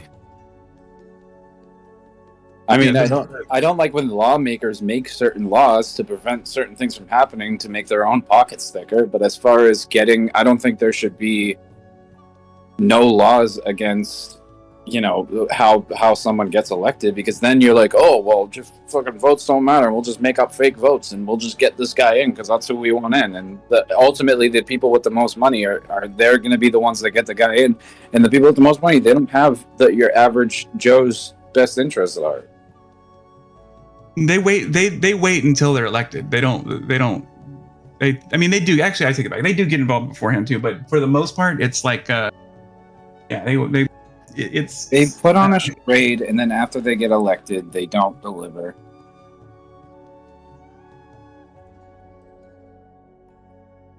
Yeah, it's like I said. The one thing I can say is that it's not too difficult to find out because anybody can get involved, and the political process is one of those that really wants people involved. So it's one of those that if you want to get, I mean, one person absolutely can make a difference because most people are just complaining on the sidelines like the people in this group right now. But when you get involved, you can see that it's really easy to make change. Well, I agree that, we should do less complaining about it and try to get more involved and become, at least, be active about it. I'll complain as much as I want. I mean, we can complain, but the thing is, that doesn't really change anything. Until we. Well, I'm just saying that you. I mean, you have an opportunity to see how it works. So I know that and I mean, keep in mind that we live in a. I mean, I will never say politicians don't deserve it. That's why I ran. I ran because I hate politicians. The reason why I found out that it's very, very obvious that the reason why things are fucked up is because the people were trying to solve imaginary problems and in turn kind of created problems. Or they'll knee jerk on when somebody does something that's is a big deal. Like if somebody if there was an element where somebody had some major corruption or bribery or something, they'll overkill the law. They'll overkill the correction process, and in turn, fuck up all kinds of liberties. So a perfect example, and this is a really, I think, one that kind of hits home to me because before I was elected, I actually helped run the campaign for term limits, right, for legislators. So after having the experience in being in the legislature with term limits, you realize that the people that are running the show are not the legislators. It's the people that are the staff, because the legislators are gone every couple of years and the staff are not accountable to the public. So they're the ones that are suggesting all these shitty laws because they don't have they're not accountable. They just they can get their bosses to kind of so, and that's how the deep state works, by the way. Deep state, then I mean, eventually you weed those people out that will listen to the staffers with the bad ideas, right? No, because the thing is that they're the ones with the institutional memory. They're the ones that stick around. And the deal in politics is when instead of firing people, we want people that don't listen to the institution. That's the people that we want. And the people that are in there are obviously the ones that are listening to the institutional memory. The ones that have been there, Nancy Pelosi's, Mitch McConnell, things like that. They're the ones that have been there and represent that. And there's no way they're going against that at all, because that's what keeps them in power. You're the average Joe, right? And all of a sudden you are faced with 2,000 bills in a year on a broad issue of subjects that I mean, I know that you're probably an expert at a couple things. I'm an expert at a handful of things, but most of the stuff that you're dealing with, you have to rely on other sources of information. And those sources of information are always going to be staff and consultants in the legislature. And the lobbyists write half the laws. Yeah. What's that? Yeah, and lobbyists are the authors of half of the words in the laws. Say that again? The lobbyists are the ones that are writing large portions of the laws. Yeah, they write the bills. They can, but so can a regular citizen. You have that same power. So it'd be unfair to give you the but power I don't and have. somebody else not the Yeah, power, I don't right? have the power that lobbyists have, obviously, right? I don't have You do, $1 though. billion. You can go into it. You can go into a legislator's office with a good bill, and I'd be willing to bet if it's a good bill, he'll write it. But he'll be much more likely if I have I used to do that for my constituents all the time. I had a constituent that came to me and he wanted it was just like this bill that we have in my hometown, a lot of volunteer horses. That's a weird one, right? Volunteer horses. They're law enforcement volunteers, and you know, they were really concerned that other safety animals had special circumstances if there was like an attack on them, like if somebody killed a police dog or something. But there's nothing like that for horses, so I was able to do a law that did that. But that came to me from a citizen.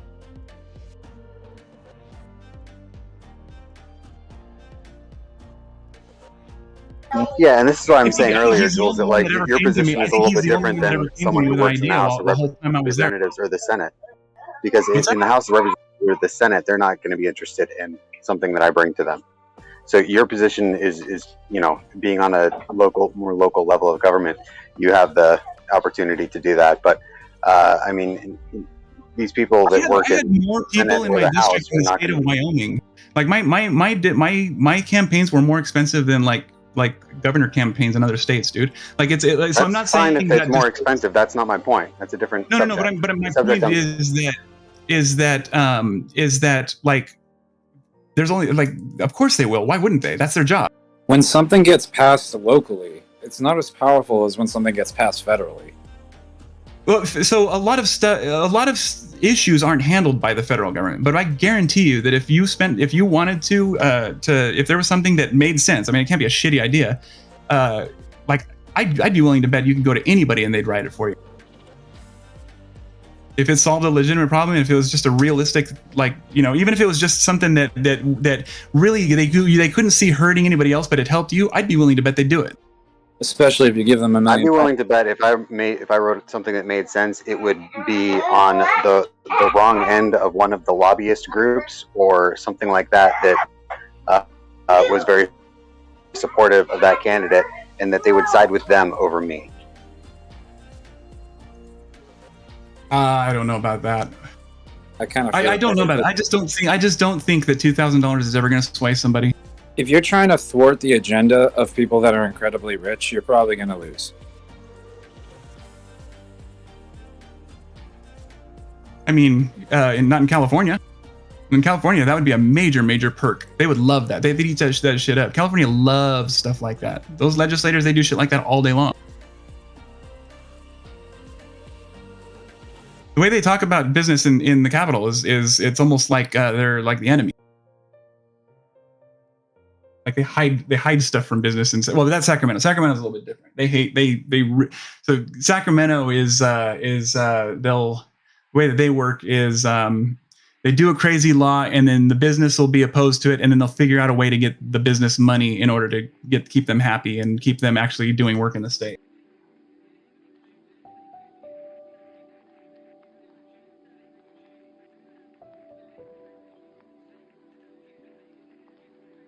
So I want to be helpful. That's the thing is like when I talk about this stuff, I want to be helpful because when you want to affect change, the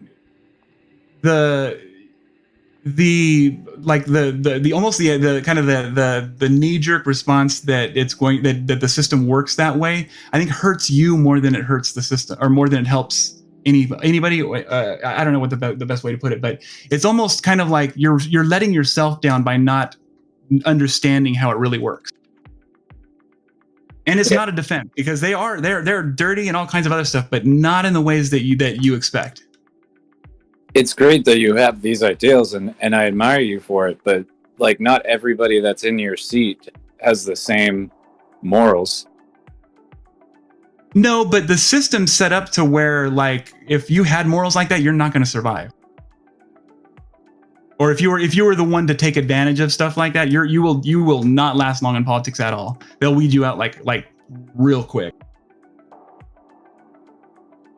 Everything you do is bugged. You just have to understand that everything you do is bugged. When you elect yourself to office, the FBI is watching every fucking move.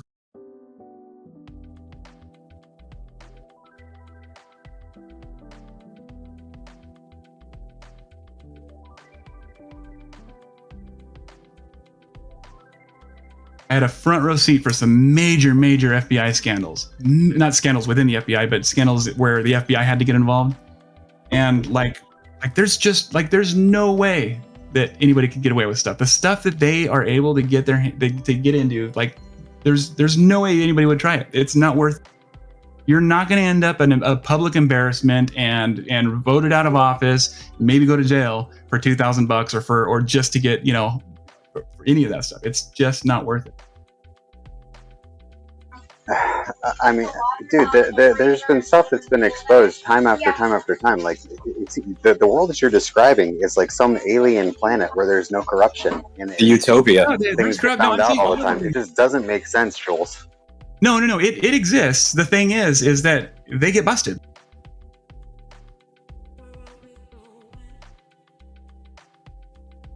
I mean, except for when they don't. Like when the Clinton campaign wiretapped Trump, or Obama campaign wiretapped Trump, no one got in trouble for that. Or when they had someone from the CIA and FBI lie about Russia collusion, so no one gets in trouble for that. Because even after it gets found out. You guys eat that shit up. You guys eat that shit up. It's good for them. Jules, but it's a perfect example to counter your point that you just said. And then you say we eat it up, but it's because I'm not eating it up. I'm showing it to prove you that the thing that you're saying is not even close to accurate. So, okay, here's what is accurate. If you are wealthy or have the ability to pay for a defense, you get away with stuff. That is true. However, I'm trying to argue with a politician here. This is probably just not even. No. So here's the deal. Okay, so but the stuff so the Clinton, the Eric Holder stuff, that stuff ended up being busted just the same way that the Hunter Biden stuff ended up being true. Like the gun running stuff, that stuff. Like, I mean, but did he get out? Who's in jail? Yeah, no one's in jail. For what? For any of those things that I just listed. Okay, so the one thing that you said was the wiretap. Okay, I don't know about the wiretap one.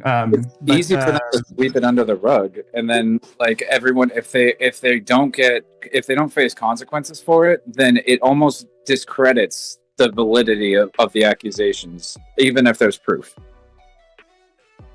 So that's not cool. Like you proved that somebody did something wrong, and then they still get away with it. Like how does the system? Okay. So here's the other one too. Are they now? It does make a difference. Are they elected or appointed? Appointments are lifetime, with no credibility except for to the person that appointed them.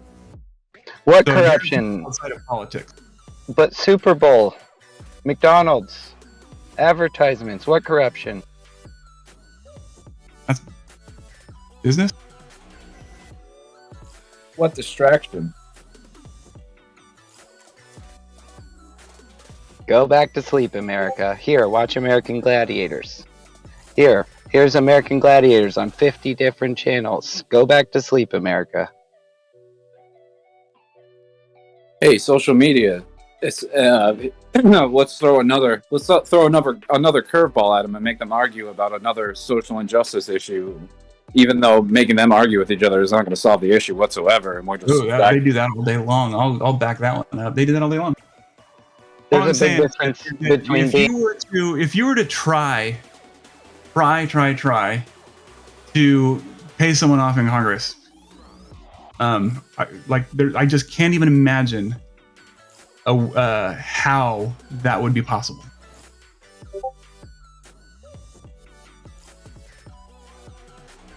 No one's suggesting that we're going to bring $1,000 and say, hey, you want to put this in the bill for us? We know that's not how it works. It works through other channels, through lobbyists, through special interest groups, things like that.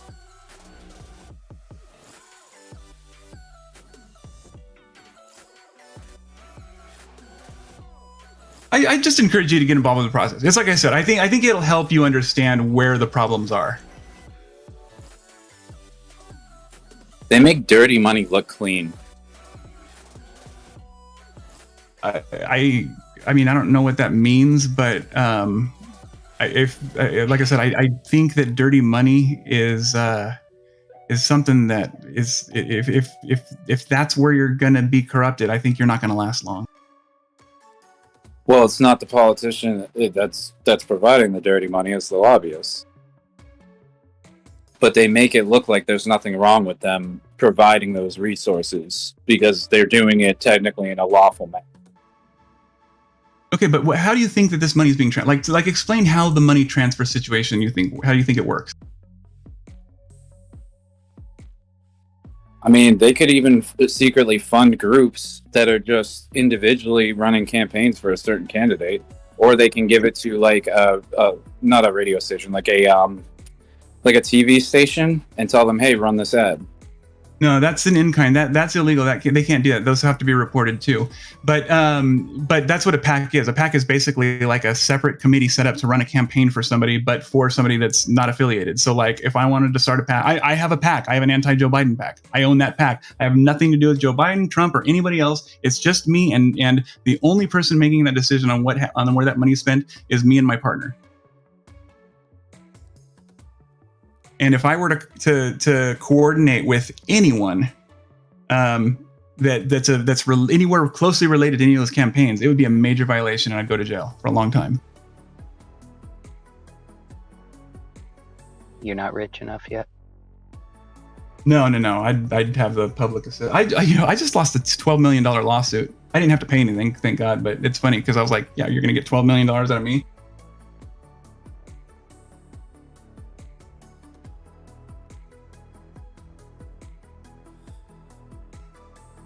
I think there's a big difference between being caught and being punished for your crimes. Yeah, for sure. When you have the power of the opposition working against you, anything you do is going to be exponentially highlighted in the eyes of both the law and the public. So. And just think about, in order to Unless do it's swept under the rug, because the FBI knew about the Hunter Biden laptop way before the fucking election even happened, and they swept it under the rug, and they kept pulling the wool over everyone's eyes. And a bunch of voters, after they voted, said that they would not have voted for Biden if they had known about Hunter Biden. But the FBI knew about Hunter Biden before the election, way before the election. They knew about the laptop. And they didn't say anything. They didn't expose it. They didn't expose it to the public. Wasn't it Trump's FBI? It's definitely not possible that anyone within the FBI is colluding with any politicians.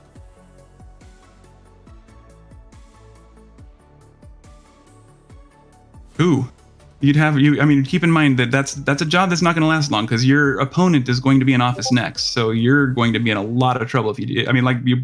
You can't get away with shit like that. We have career politicians. What do you mean? The guy that found. We have politicians that have been there longer than I've been alive. Yeah, me too. And the guy that found the laptop. I think that's a good thing, because that means that's the guy that's actually probably really, really good at knowing what's important to your area. I would bet that guy probably deserves it. The people that stick around are the ones that are probably the good ones. Well, man, the last guy that I can't even remember his name now, but I was trying to help. I was doing video work for a younger politician in Tennessee, and the guy he was fighting against for the position had been in that spot for 3 decades and hadn't passed a single bill. Yeah, and if they're doing such a great job, then why does the country suck? So I would argue. That could be a good thing or a bad thing. I don't know, because I come from. Well, in this situation, it was considered a bad thing. That bills, most of the time, are bad when you write them, because the unintended consequences are worse than the problem that you were trying to solve in the first place. So I think that there is an argument that, for some towns and for some communities, he's probably the perfect congressman. Are you a libertarian? Yes, I am. Well, I'm not by party, but yeah, but my kind of thoughts are. I knew it. I think I agree with you to an extent that like having a longer amount of time in an area gives you more experience to understand that area better. But I also think that the longer you are somewhere, the easier it is for you to become blind to certain things because of your own biases that become developed. I don't know. I typically think of the guy that's the important part of cycling in new blood, because bringing in new perspectives is what keeps us fresh, what keeps us not stale, and it keeps the water moving. Yeah, I agree with that 100%. Yeah, that's a good. I mean, look. That's a reasonable opinion. I don't know if I disagree or agree with you, but like, yeah, go you. You know. But my point is that like most of these guys are kind of just lifelong congressmen that just want to do what's best for their community. I know that. I know these people, and most of them are just good people that just want to do the best for their community. But and there's guys that are shady, and there's guys who get bad raps, and there's guys who give the other guys bad raps, and then there's the body of a whole as a whole. The body as a whole sucks. I wish we could. There's part of me that wishes we could vote for the entire body as a whole, because they would, that would be a new level of accountability. But that's not the way it worked. And the system is a good system, so I trust that the system was designed that way for a good reason.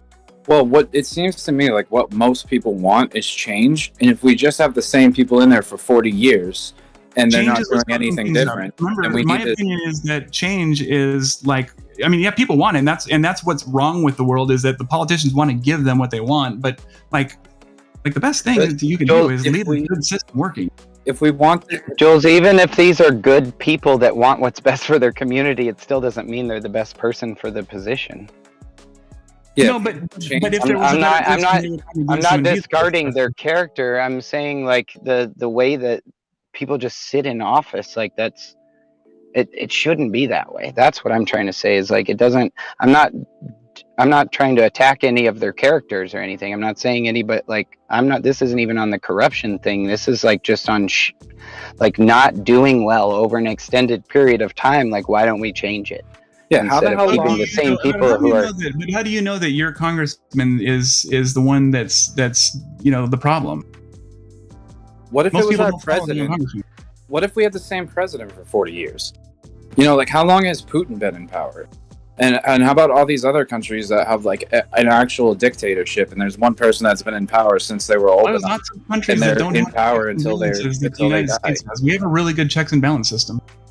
But isn't that the whole purpose of it? Like, why would, like, if we don't even let somebody sit in the most powerful seat for any longer than 4 years, why are we going to let anybody else sit for like 40? I mean, why wouldn't they be held to similar standards?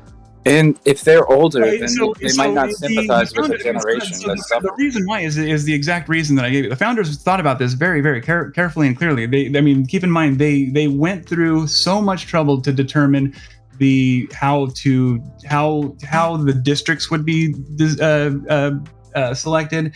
They figured out what the term limits are going to be. They even went with had the wherewithal to think about congressmen being the lower house having 2 years. The purpose of that is so that their votes are more in tune with the whims of the country. Senators having 6 years, they don't have to worry about the whims as much. They're supposed to be the house that considers more long-term things. President has a 4-year term so that he can be somewhere right in the middle. Supreme Court's supposed to be a very, very slow-moving body, so they have lifelong appointments that literally are the purpose is so that they can try to slow and ride these real slow waves of change and be a part of that. It's a really, really well thought out system, and I'm not saying it's perfect, because it's not perfect. However, the way they designed it is a lot better than the one that's working now. We've bastardized. But you stated terms, right? They have these certain lengths of terms, but if they can reinstate for an unlimited amount of time, then that's not even a term. But they're still accountable every 2 years, and I know that even if you have a very, very, very safe district, it's not easy to get reelected every year. You're freaking out every time. Most of the time, well, it depends on the district. Do you know how many people go to the poll and just check the box they know? That's a big problem. That's a major problem. I know it is. Yeah, that if anything, that's the problem.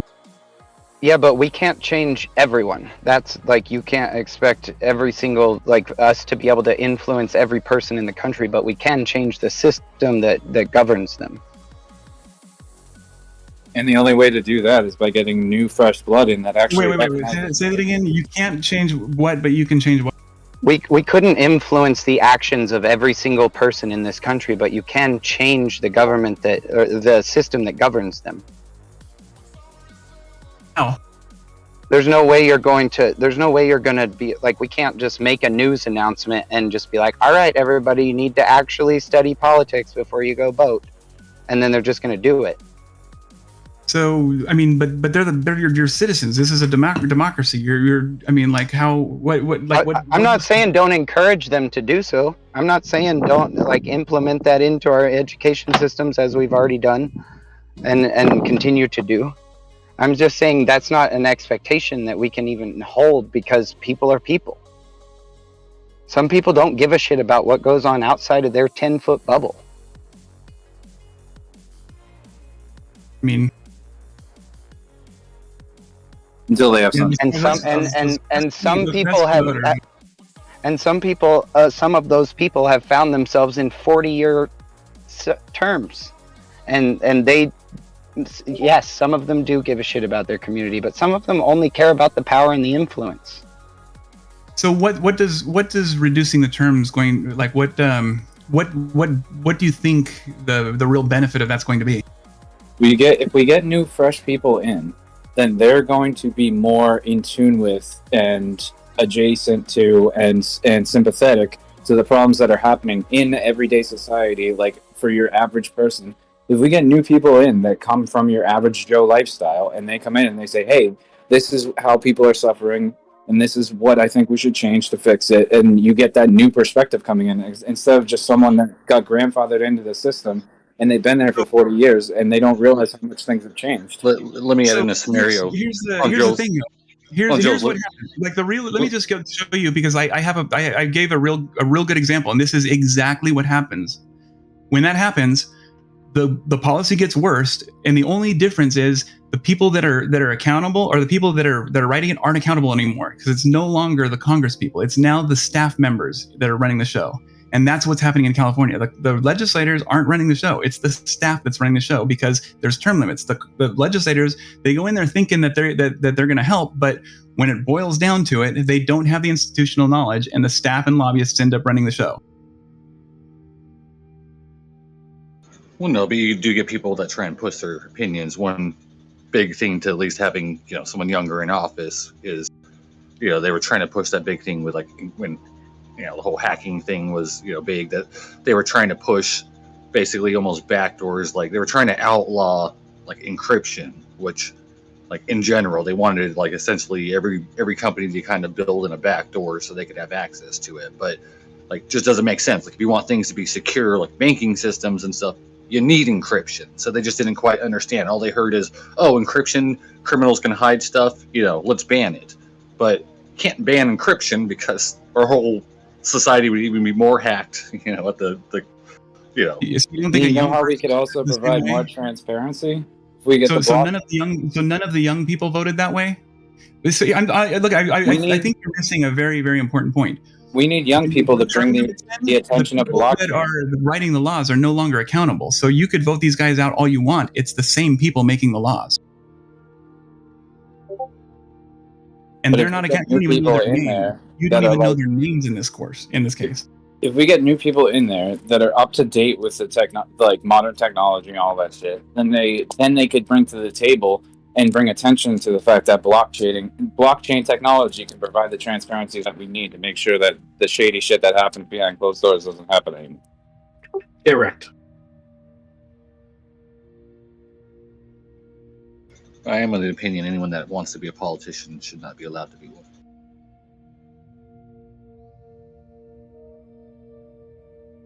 I wanted to be a politician, but I don't know anymore. Present not allowed. Members excluded from that comment.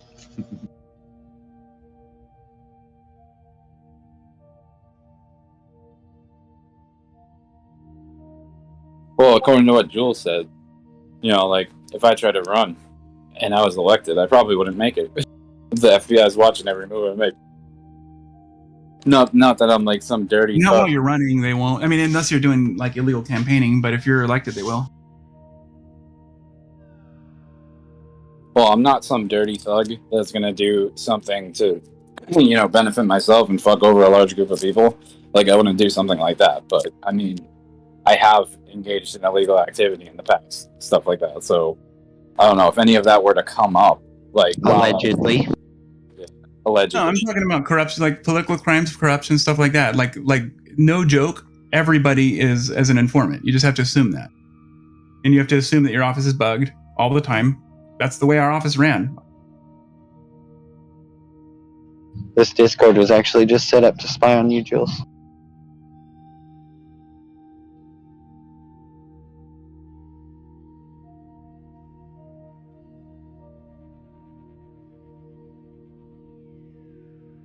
Guys, we got him.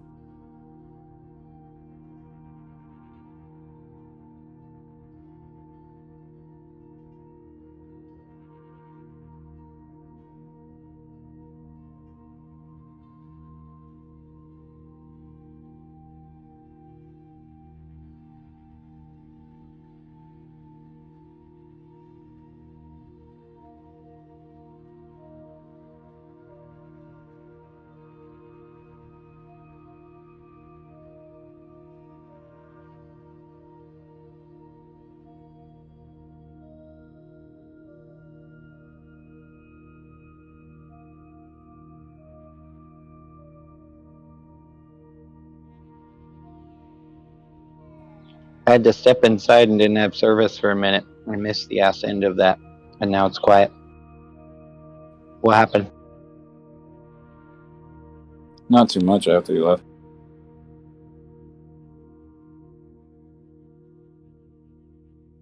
Just saying that everyone that runs, like, assume that the FBI is watching you or whatever. Yeah. But here's the real important question that we should be asking. Why do men's nipples have bumps on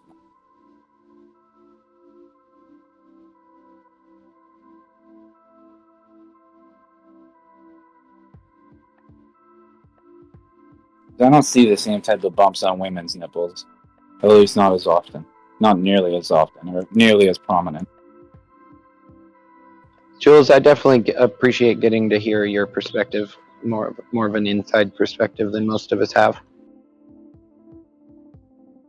Yeah, it really is good to hear like an inside perspective, and from somebody that has good morals, that is trying to do the right thing. Like, you're trying to use your power to do the right things for the right reasons, rather than most others who just don't give a shit. It's good to know that we've got some people in there like you that are trying to do the right thing. And they started their campaign, and they tried to get elected because they wanted to make a positive change.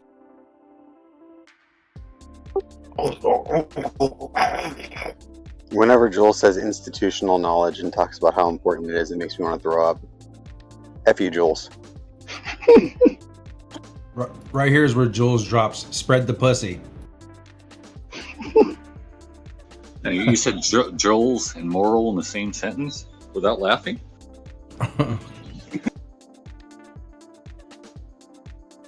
Questioning my morals? You scummy scumbag. One sample at a time.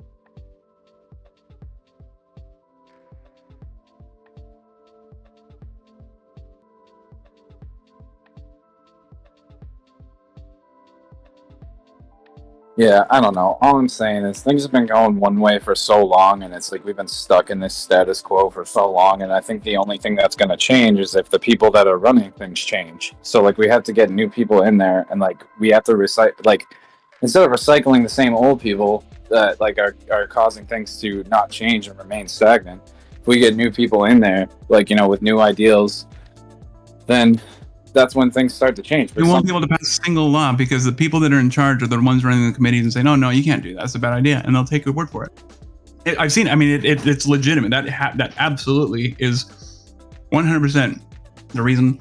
Well, maybe not the only reason, but it's a major reason why California is the way that it is. But if we want things to change, then something has to change. Then vote somebody new in. Well, we try, but then it doesn't always work. Did you ever campaign for somebody? Have you ever contributed to a campaign? Yeah, I have before. But I haven't started my own I haven't started my own campaign, or I haven't like directly run for like a candidate under my own leadership. Just help somebody you believe in. Yeah, I think I just might.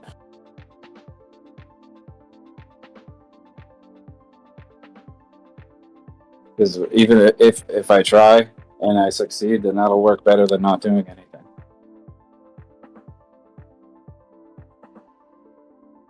Or you know what you could do is call your congressman and just ask him, hey, what crypto bills are up and what are kind of the positions you guys are taking on them, and just see what they say. Talk to them. Like, you mean like my state senator? Call their office, yeah. Call their office. I actually get a hold of them. Yeah, no. If you in most states, if you call your legislators, you will probably get their cell phone number. In California, maybe not. New York, probably not. But I'd say in most states, most people, they probably have one staff member, and you'll go directly to them. I got an answering machine. They got back to me with an email. I got an answering machine. They got back to me with an email about a week later. Her name's Beatty. I forget her first name.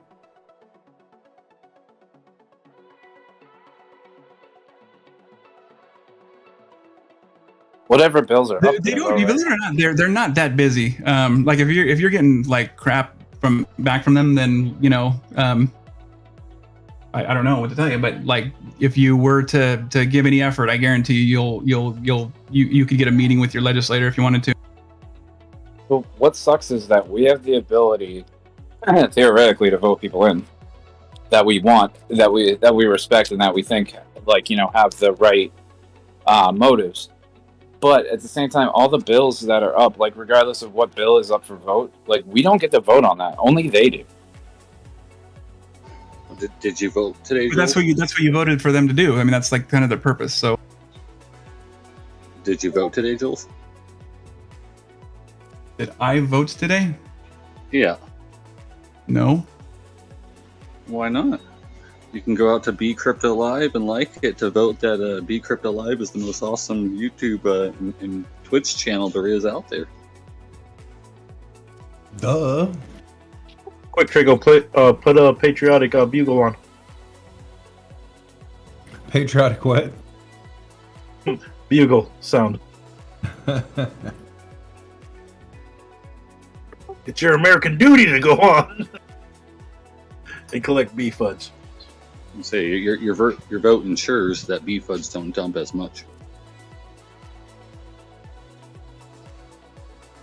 College, they used to call me the bedroom accent. Bud Light presents Real American Heroes. Real American Heroes. Today we salute you, Mr. Bedroom accent. Yeah. Hey, can you he's got my vote. Can you get about the 350 sound clip from South Park? About 350. You know, you really should have made like a Turbo Cat one of those. You wanted about 350. I gave to him. Yeah. Well, I guess he'd be the Canadian hero though, so I guess that wouldn't work. I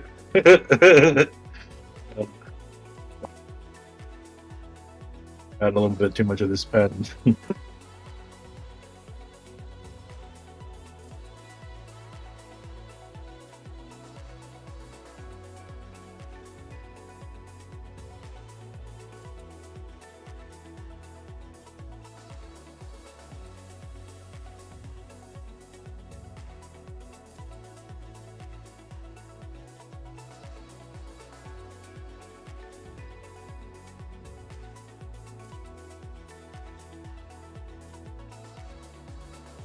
Is it just me, or does the SPY look like an arrow pointing down?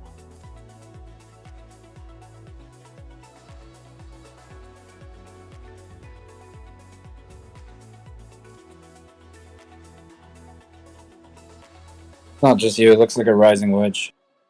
Just you. I was just gonna say that the SPY seems to be doing pretty well. Oh, fish hook. Rising wedge. It did do well. It got rejected by the 200 EMA on the 5-minute though, and it's like it broke out of this symmetrical triangle that I was talking about like an hour or two ago, and it did make like that 1 or 2% move. How much did it go up after that? So breaking out of this wedge, it went up 1%. So I don't know if it will continue up another percent from here before market close. I think it might be it, and it'll probably fall off until market close. At least that's what it's looking like right now. Yeah, looks like I know I've gone from down 0.75% to up 1.97. That's a Quadruple witching hour, power hour. Secure those profits. We're about to drop. possible. We are pulling back just a touch. Quadruple hour power. Wait. Quadruple power. Quadruple witching power. Dual rear wheel drive. Sure. The only way.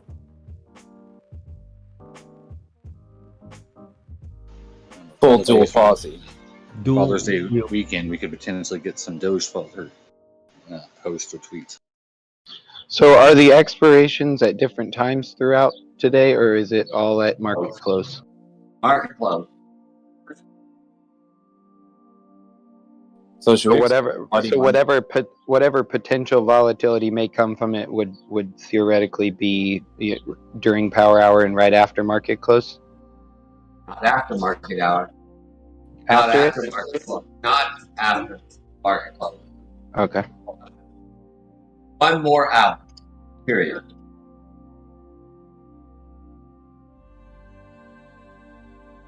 I don't know if all four of them close at the closing bell or at 7 o'clock, but I'm pretty sure they all close at the same time.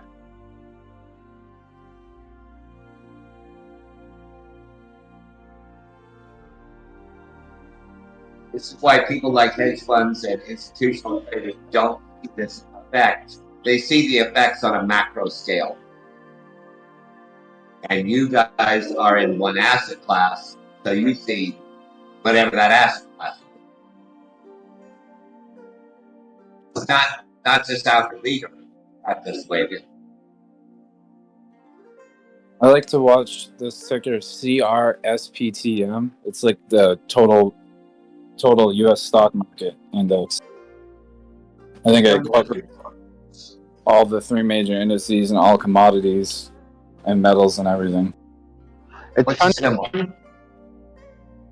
It's funny that you just keep saying stuff like, we are only in one asset class. You only hear us talk about crypto, but that doesn't necessarily mean that's the only thing we utilize. We're in a crypto channel. That's why you always... Yeah, guys, just be careful. Now, what was that symbol again? CRSPTM. I don't find that as an index. You put a 1 at the end. Once I get past like the fourth letter, it just needs to appear. Put it in general. Spell it early. Let's put it in general. Put it in general.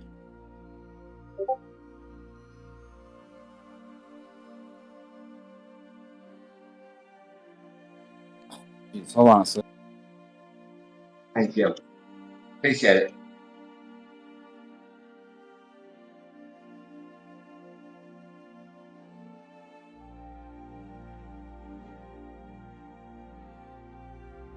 Because I can't imagine an index of everything.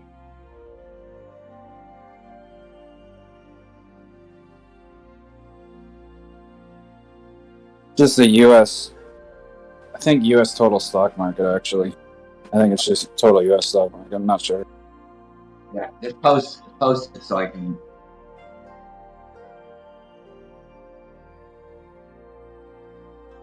Post it so Clive can make fun of it. I'm curious. I've already.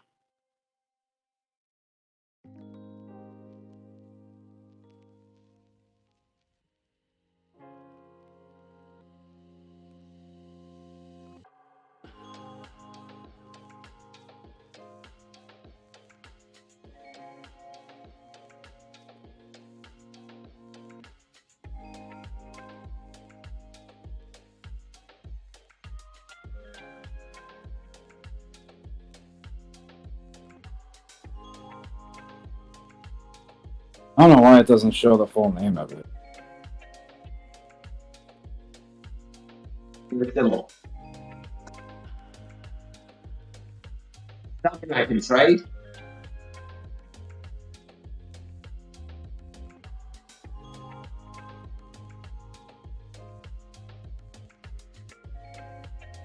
I haven't found a way to trade. I put the ticker there in general, down at the bottom of the chart. That's what the chart looks like. So, and I forget, it used to say the name of what the chart actually was. I think it's just like an index to keep track of it. I don't even think you can trade it. I'm not sure though. Just someone can copy it.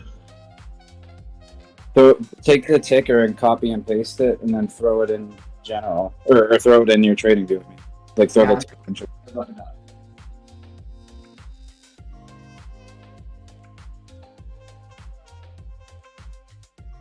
Interesting.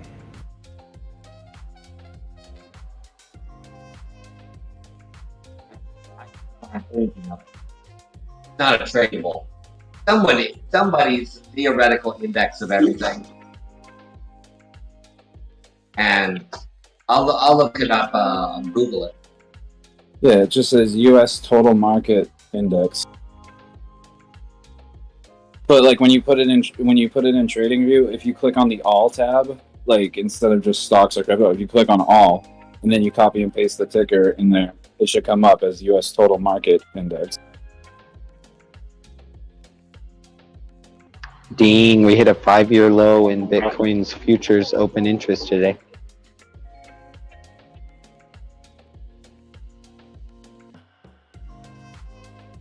Crypto is dead.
I wake up every morning to stare at the charts.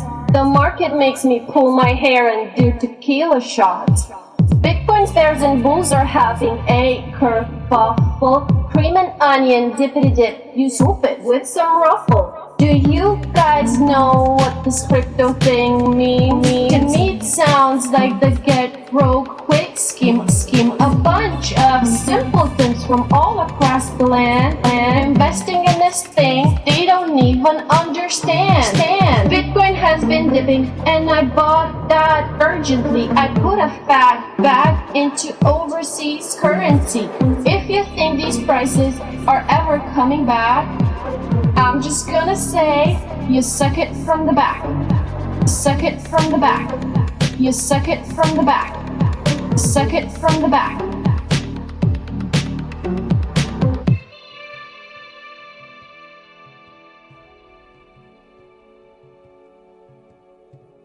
Yeah, Clive.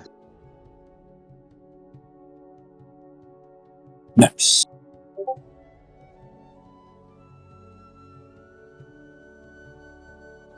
I'm gonna make 3 times more money shorting.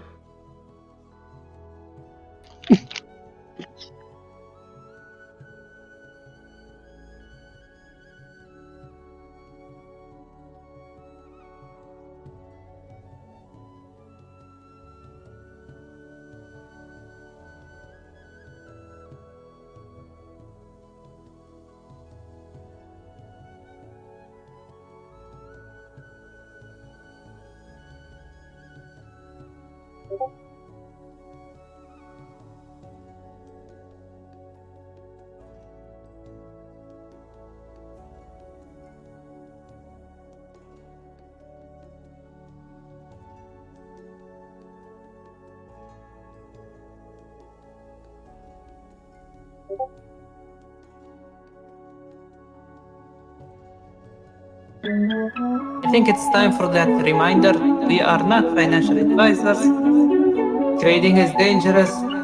Don't buy the top of the green. Have a stop loss. Trade at your own risk. Trade at your own risk. Trade at your own risk. Trade at your own risk. You do you. Trade at your own risk. Trade at your own risk. You do you. You do you. Everyone here is doing a different game. Some people are shorting, some people are longing. So you do you. Have this on like for entertainment purposes. Take your profits whenever you can. Trade at your own risk. Trade at your own risk. You do you. Trade at your own risk. Trade at your own risk. You do you.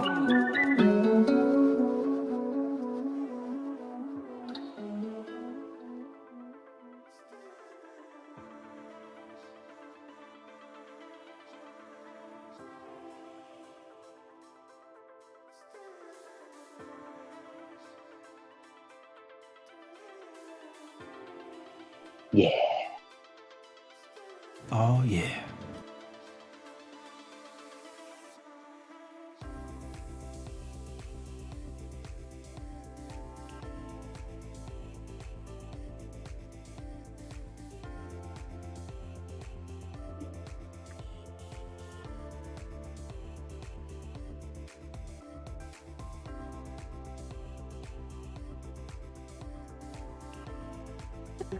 Yeah, I see what this is.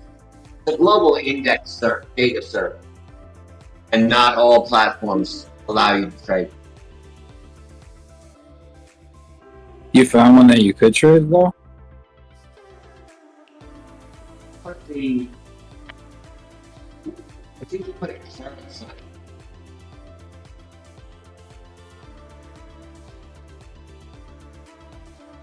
Put a what? You put a caret sign.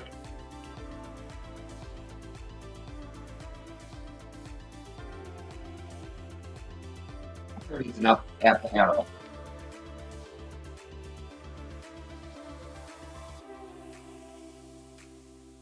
Six. There's 40,000 in them. Can't trade them all. It'd be a lot cooler if you could.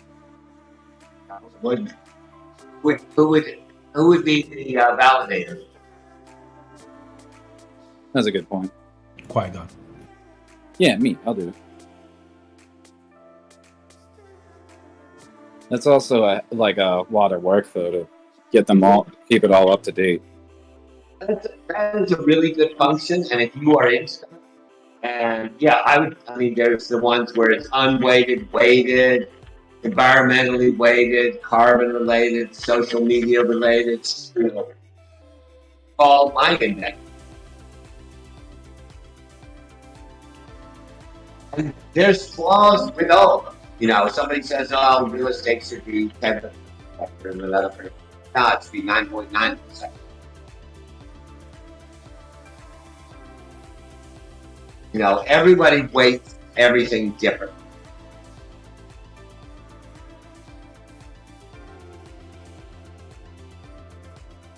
That's how hedge fund.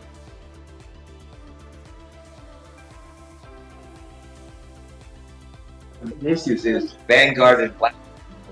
Over and over and over. Vanguard and Blackstone own basically 24% of the top 90% of the stocks.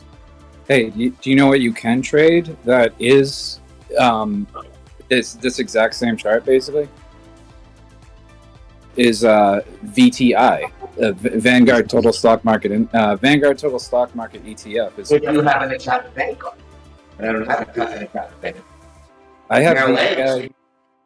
Merrill Edge does not offer Vanguard products. I have VTI on Robinhood. But Robinhood allows Vanguard. Merrill Edge. Here comes the If big you were in stuff. Goldman Sachs, you can't. And Merrill Edge comes out with a product. Goldman Sachs isn't going to trade. If you want that Merrill Edge product, go trade on Merrill Edge. Well, no. I'm just saying, if you want to trade that index, you might not be able to trade that index directly. But the thing is, like, if you trade VTI, it's basically like an ETF of that index. Like, the chart looks almost the same. It's like instead of trading S&P, you trade SPY. But this is like, you know, the Vanguard ETF of the total stock market is VTI. Doesn't seem to have a lot of volume. No, it really doesn't. Again, it being a Vanguard product, it's probably going to be more so exclusively Vanguard. Let me see if I can. But if the whole stock market goes up, if you buy it low and then the whole stock market goes up, like, you can make a profit. It just takes forever. I wouldn't say like trade it like in and out. Like, I wouldn't say to day trade it, but like, then I don't want it. You could trade it long term. You know. Yeah, I might as well just trade my own. But it's a good idea. It's a good idea. It just doesn't seem to really move very much. I'd rather do the CQQ and, you know, the SPY and the Dow are the biggest traded items on the market. Are none. You've got the volume. I mean, literally, I could got trillions of dollars moving.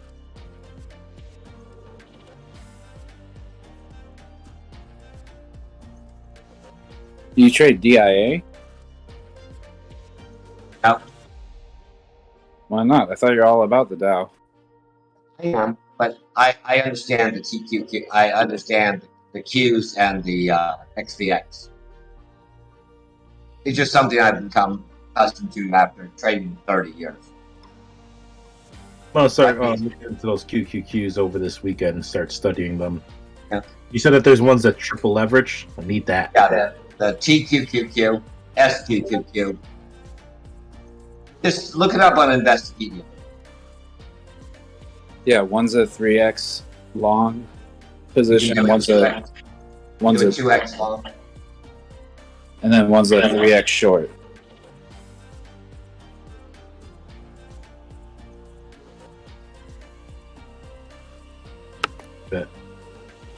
Even if you don't want to do the leverage, you can do you can trade the SPY short with ticker SH. That's just the inverse of the SPY. Really? Yeah, and if you want to trade the Dow Jones, the inverse of that is DOG, DOG. And then the inverse of the Qs is... Hold on, let me double check.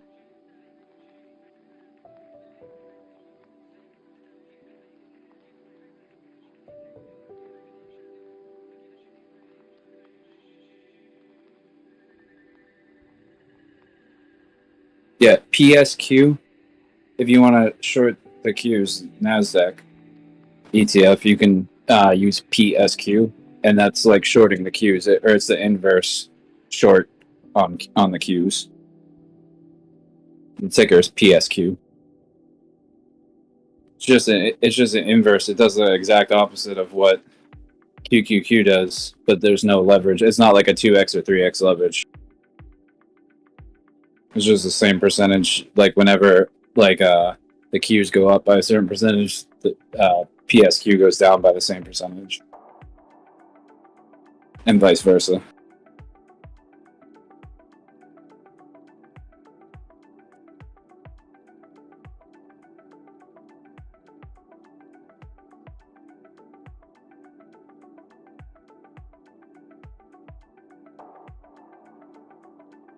You guys know you can even there's a way you can even trade the DXY on Robinhood. If you type in the ticker UUP, it's basically like the same chart as DXY. So you can it's a way to like indirectly trade DXY is by trading UUP. Yeah. PI used to be PS.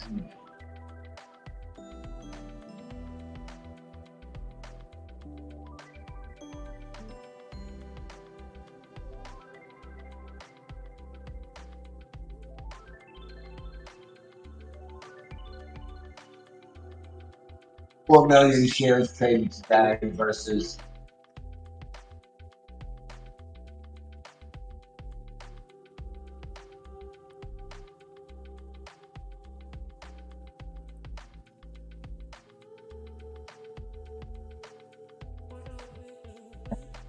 here's the difference. BTI traded 4 million shares still running night. BQQ traded 195 million. And these are something.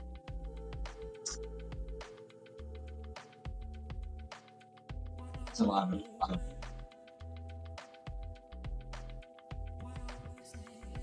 50 times more volume. So that's why it's about liquidity. How are you going to get out of the position? 9 million.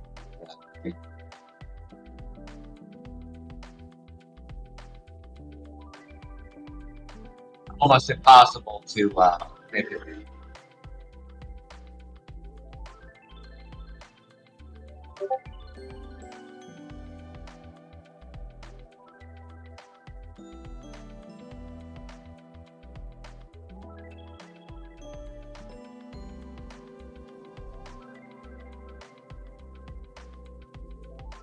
But I appreciate the information. Thank you. Oh yeah, no problem.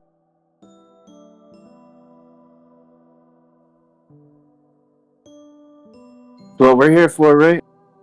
I got plenty of information from you too. I can't believe I didn't sell a damn thing today.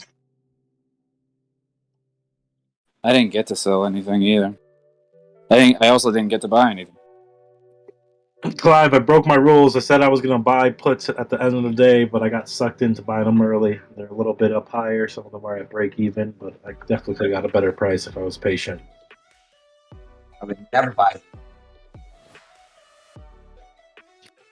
So what? I would never buy them at the end of the day on a Friday on Quad Twitch now.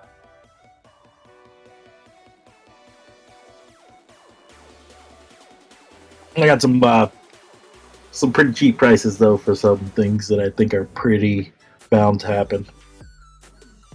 Anytime before you press the button, or an hour before you're going to press the button. Say again. I'm available to give an idea anytime. You won't hear me filter. I'm not passive about my. I mentioned pretty much every put I went into today: the Tesla, the Spy, Target, and Walmart. I said SPY would be up. I said Tesla would hit 660. Where did it hit 660?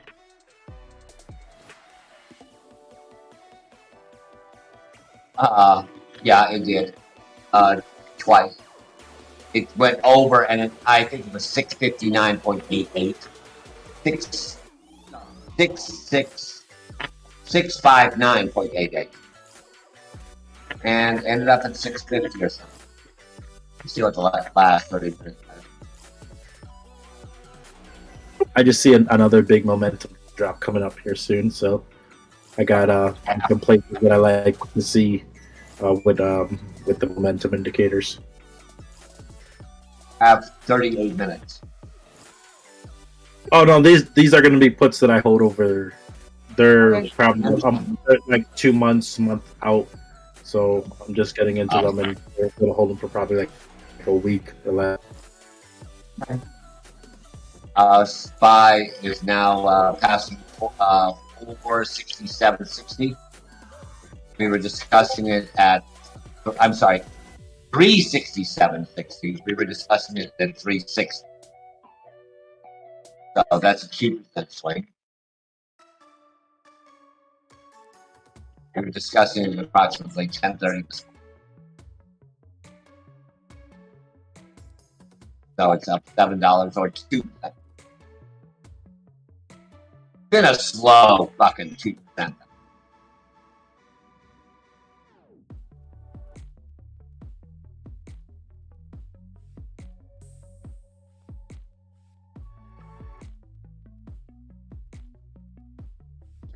Look at Apple. I'm in for 132.79. It scrapes 133.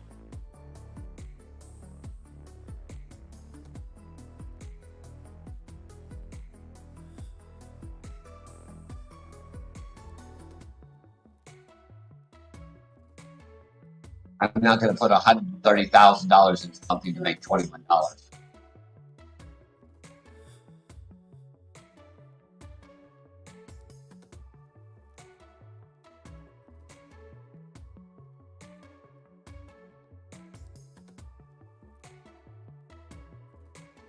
Now, all of my shorts are out of the money now.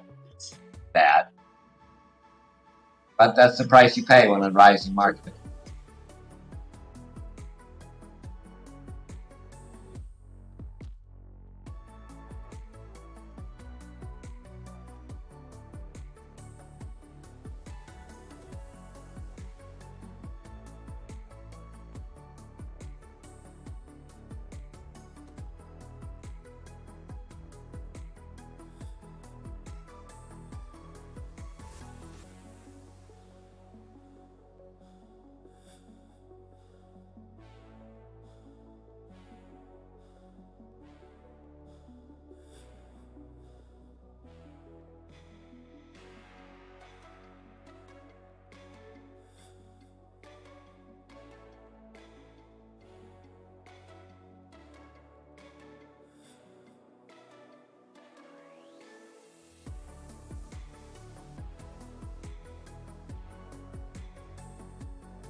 Man, am I missing something? It's so quiet in here. The price action. That's what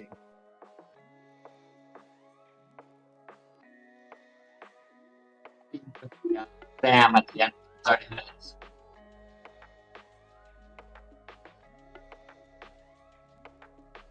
As usual, I didn't understand anything there.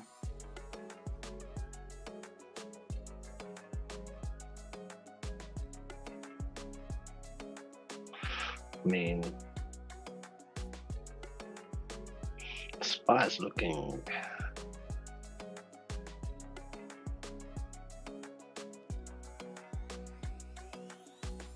meowish.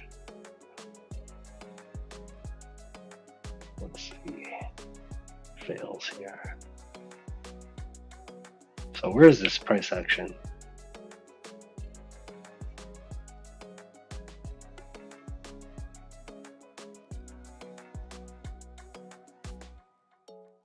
I said that's what's missing. Oh.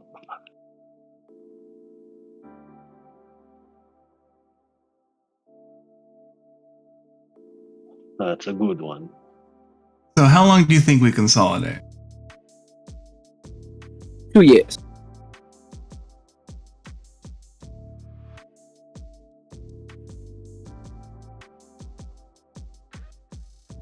I don't know.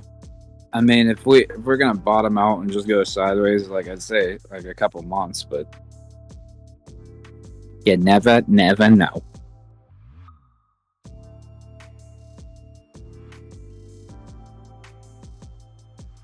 I don't have a crystal ball. All I got is crystal meth.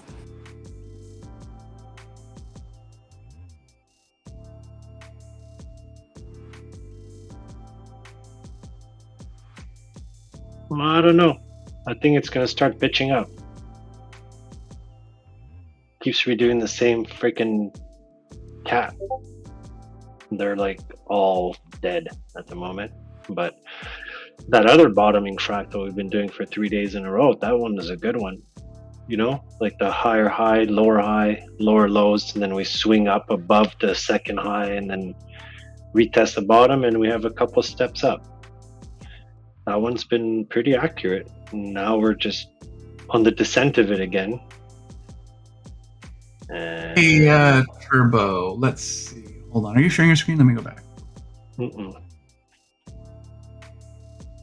No, freshly landed from coming back from my walk around for that job. How'd it go? Good. I mean, it's at Vince's house. I just keep, he just keeps adding shit. So I always want to take a look before I say yes, because, yeah, lots of stuff to do, man. 2 exterior showers, 1 interior toilet, all the finishing of the gyp, vapor barrier, moldings, painting. I just connected with him a couple of electrical outlets today just for fun because I was there. Bought me some Burger King. I was so happy. It's like a surprise lunch. Isn't that nice? He actually listens when I say something. Yeah. So you had it your way. Yes, I did. No, that's Harvey's. He had Harvey's. Do you guys have Harvey's in the States? No, we got Arby's, and they got the meat. Yeah. No, Yeah, isn't that's just like. Carl Jr.? Isn't that? I believe for us, like it's Carl's Jr. at a lot of places, but I believe it's the same company because I think they have Harvey's in Ohio. I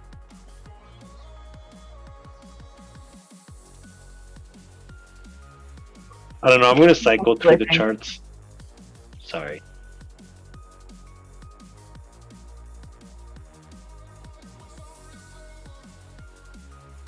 I still keep seeing this swing up coming from this formation we're doing when we transfer into the 5 minute, 15, 30. So we tested the floor. We created a higher low. We're coming back down to test that higher low to see if we can hold or break through it. If we break through it, we'll probably go to the 618 fib. Hopefully, this time, which will bring us to about 19.9 area. And that would be, I think, a real test. But this higher low thing, it's all the way consistent through the 45-minute. Obviously, you see it on the hour. You see it on every time frame. Start to go to the 4 hour. It seems to be fucking denying this drop on this fractal here. Like, I thought we would have dropped by now. Yeah, dude, I think that the real test is the test of our patience. This is Yeah. Well said. This is like the summer of fake outs. It's just compressing the fractal somehow. It's just the drop just didn't happen on the second step down. It's just kind of lingering there, deciding. I'm pretty sure on that 19.8 area, because anyhow, we're drawing cats, man. That's all I know. When there's cats, we don't go down unless they're like those dead cats, and we're not doing those at the moment. All I want to say, you're drawing fucking cats. Yeah.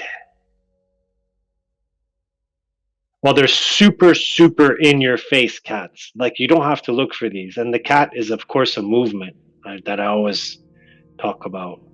You know, you test your high, you retest your low, you flip your high into support, you launch from there, you come back to retest where you broke out from. And you do the body down by doing that. And then when that tail pitches up, unfortunately, we haven't. The last one we did properly was June 15th June 15th. What are we today? The 17th. So, yeah. About 2 days ago, we had a completed tail. Apart from that, it hasn't pitched one up yet. So we're not breaking the highs in any way.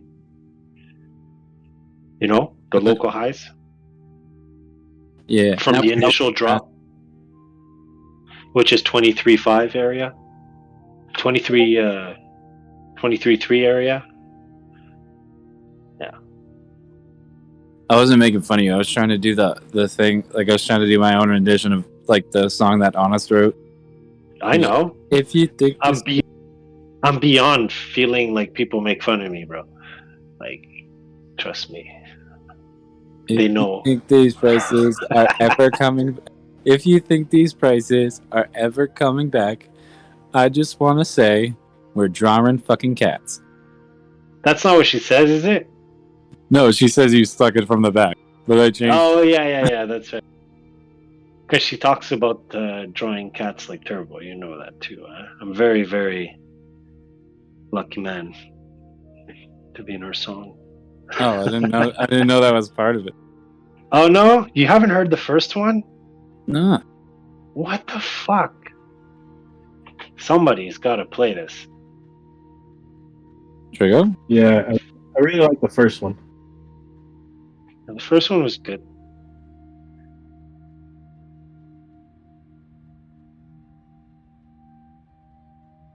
Yeah, this cat is very, very. It's different. Step 2 was different. Down.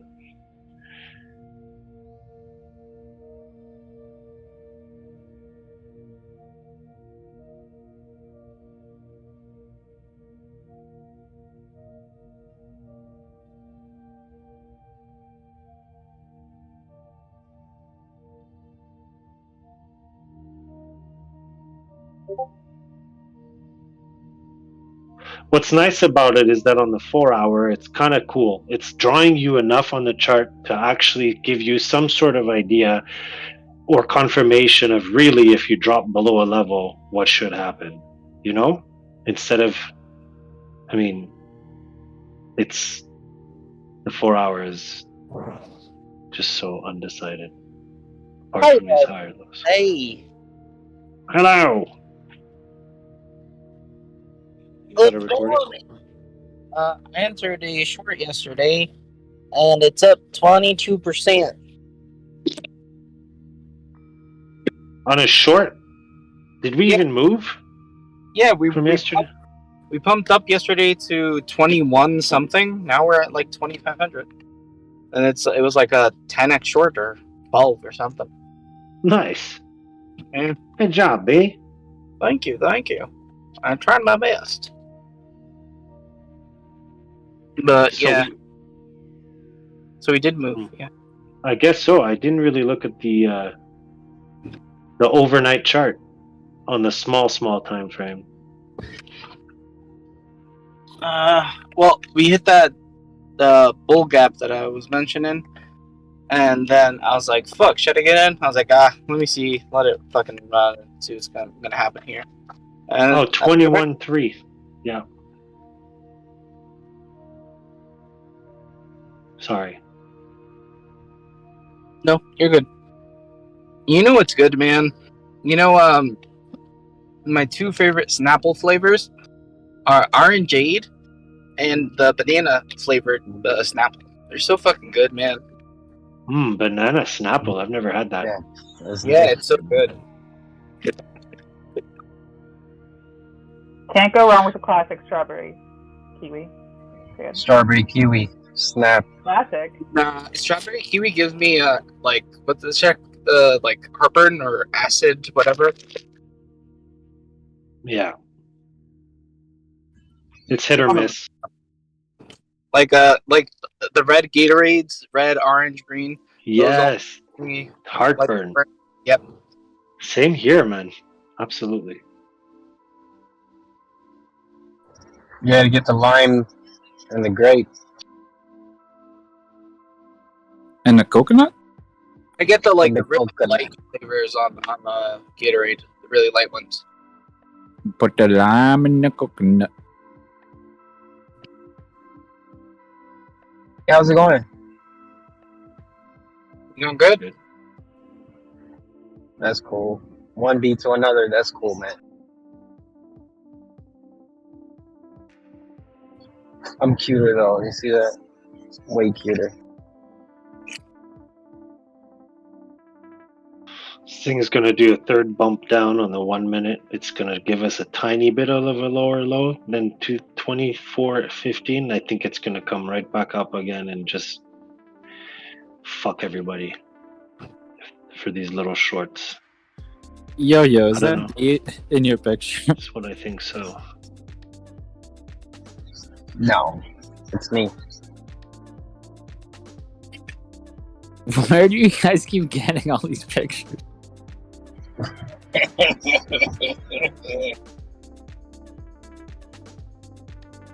Oh, now it's a new one? What the fuck? It's Baby handsome. It's a handsome. How the fuck are you guys getting all these pictures? I know just Crypto me, baby. Unk. I know Crypto Unk Jeru, he follows me on Instagram, I think. And I think that's how he got some photos. Ah, damn. See, I don't got that. You be putting some big pics on there or what? That's the only reason I would get it. Oh, for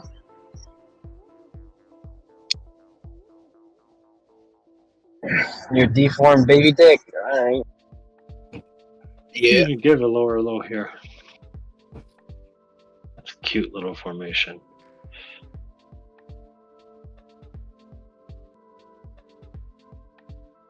Lucrative, you in here? Yeah, what's up?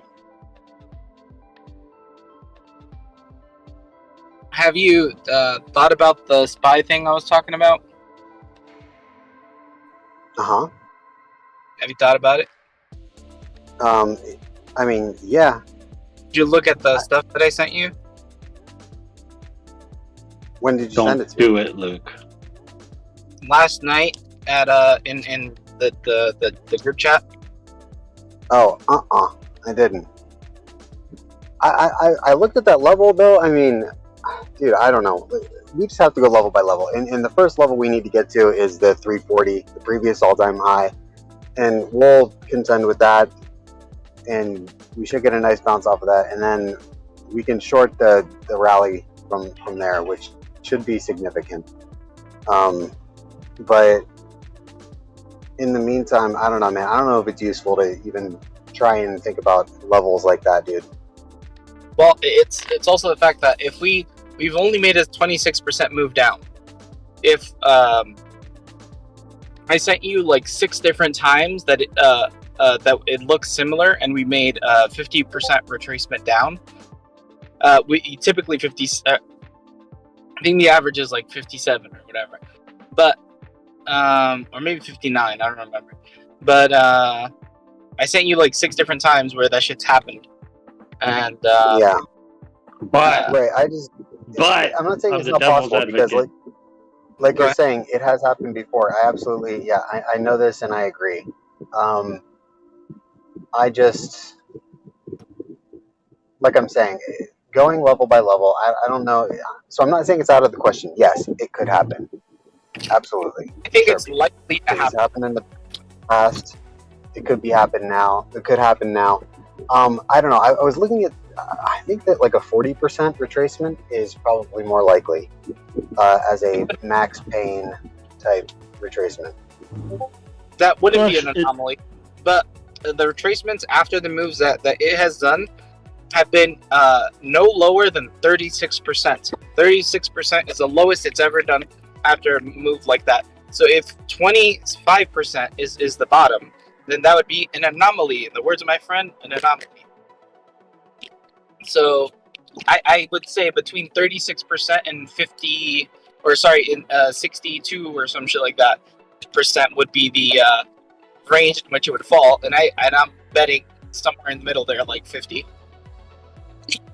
Yeah. Right. Yeah, very possible. I think I would lean closer because I can't look at it right now, but I think that around 40, the low 40%, 40 to low 40s, there was a significant level there where we would likely find support and turn around. But it wasn't a consolidation, and it wasn't an order block. It was basically just some price action that's gone up and down in that area above it. The only real area where we spent a lot of time in on that spot is that 220 range. I mean, if you look at the fractal and you look at the yearly on the spot, it's kind of scary. Luke, as soon as you look at it on the yearly, you're gonna go, oh shit, right wing down.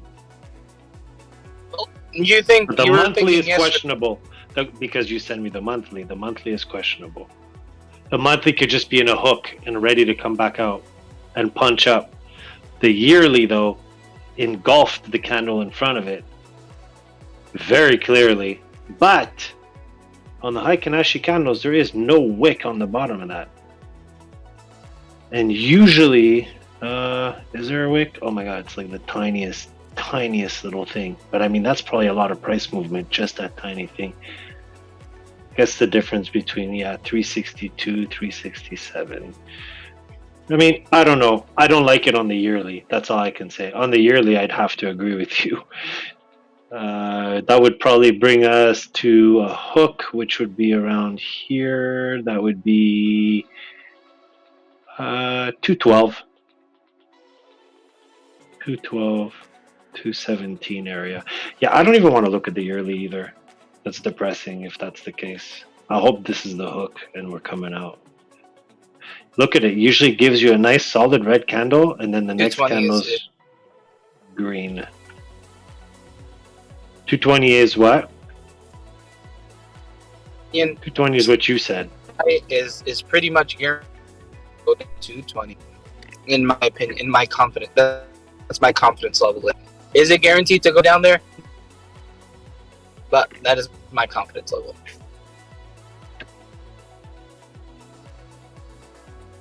Fuck all this. We can't go. Insane. Y'all are roboting. You be. Not Luke. Nothing's guaranteed. Not financial advice. No, get wrecked, all you idiots are roboting, and I'm not. Suck it. Yeah. Yeah. Filthy robots.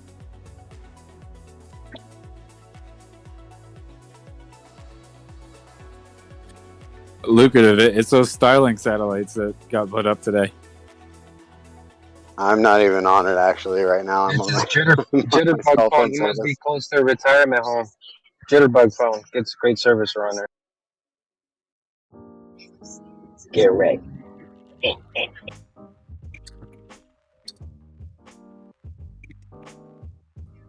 guys don't know what jitterbug phone is? The old people phone? No?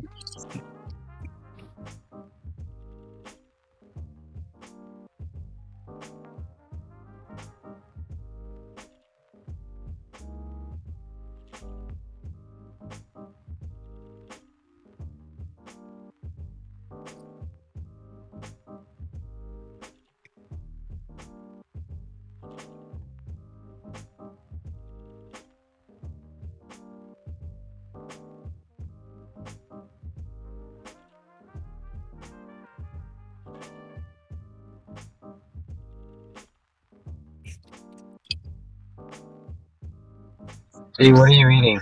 Over your second on something. Another male genitalia. Just from the 1990s. Hello? You said what? Does anyone know those 1990s?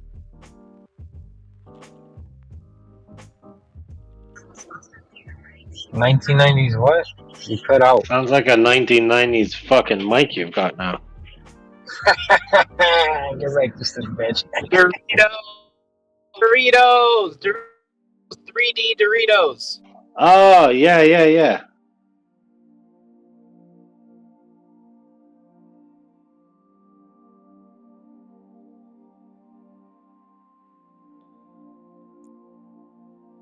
What about them?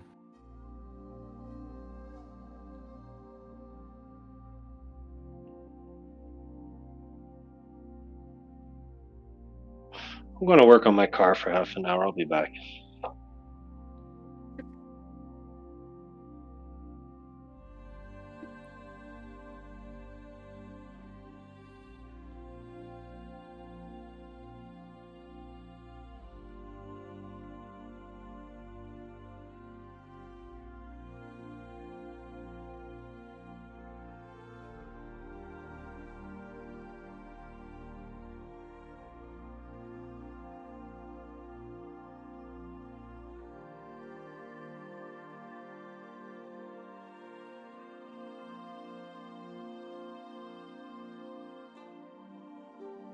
Can anyone hear me? Yeah.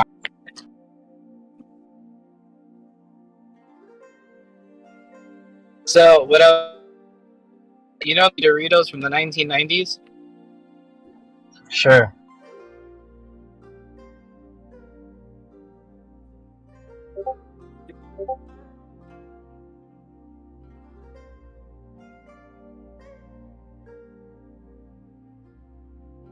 An apple at the right time. What's the price of it? I sold at 132.09. Currently 131.56.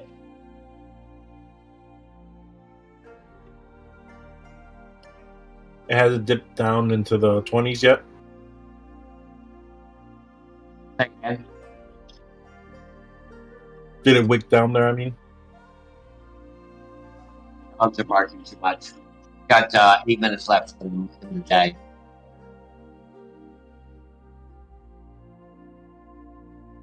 Told my wife we made 28 cents. I think I made 8 cents on it.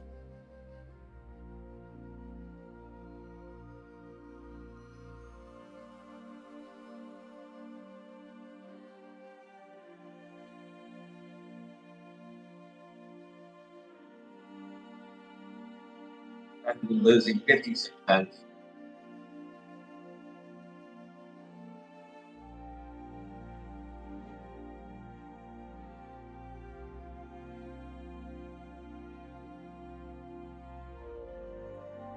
remember when Elon Musk had to take profit on some of his Tesla shares around 1,200. Okay.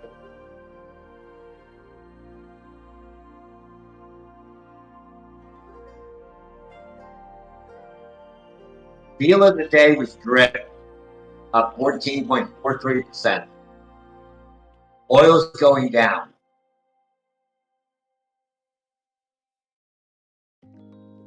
What's happening this week?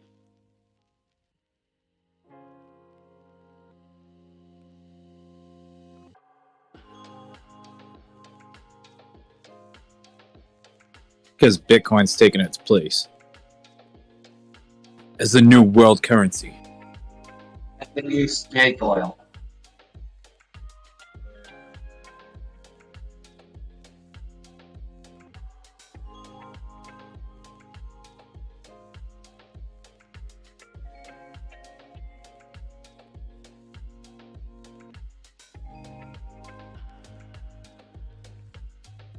Damn, if I would have held one of my CVX shorts, it would have been worth $600 more.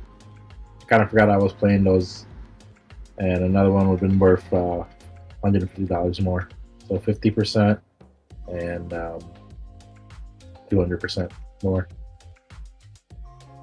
Right. We have an expression in poker: don't bitch and stack.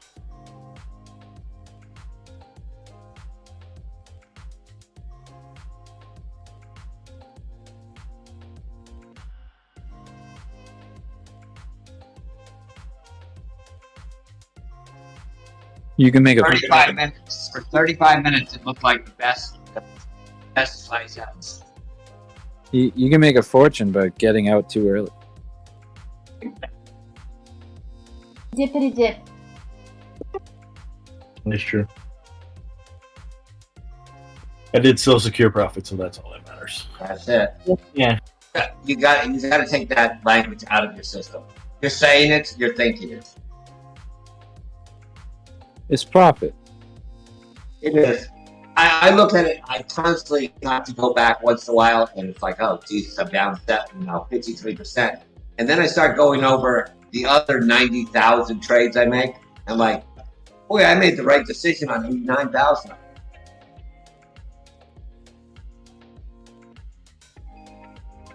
You often don't see the bad decisions, the good decisions, because they've disappeared totally off the radar screen. You look back 2 years later, that thing's down 68%. I lost 10, but I would have lost another 68.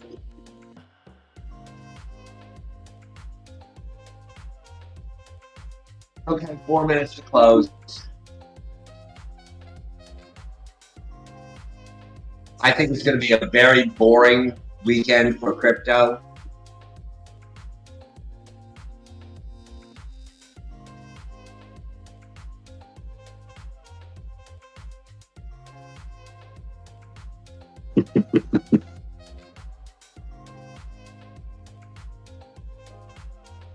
That's fine, because I have no money anyway.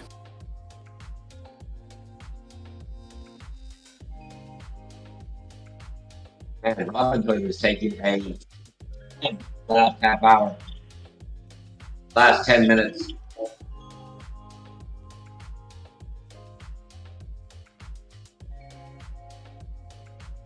How can I help it if I think it's funny when you're mad? Trying hard not to smile, though I feel bad. Shock dart. Oh, that night was hilarious.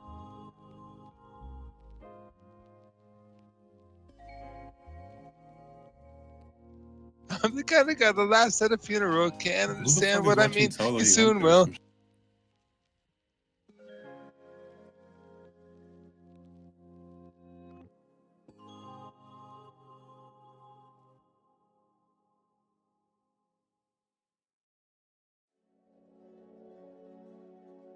Dude, when Rick, did anyone catch Rick spitting that whole song? Like, he legitimately spit the whole thing, like, fucking full speed. Slob off my knob.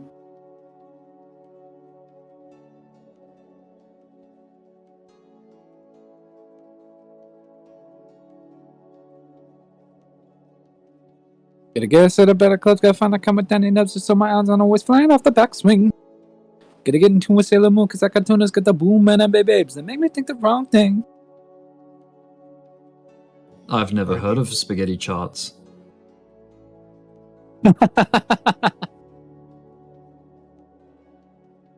I've never heard of spaghetti charts.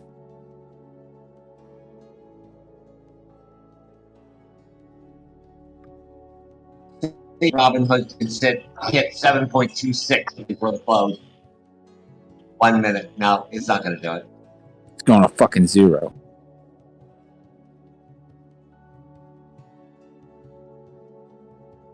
Wow. Retail's pissed. Can anybody tell me why? Coming all over us.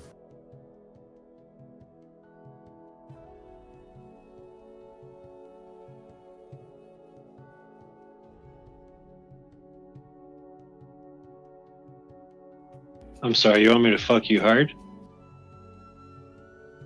Can anybody tell me why? Why what? Why is this happening? It's so weird. Why is what happened? Market crash? No, that this shit hasn't go below the 20s yet. There's not as much selling and there's people buying.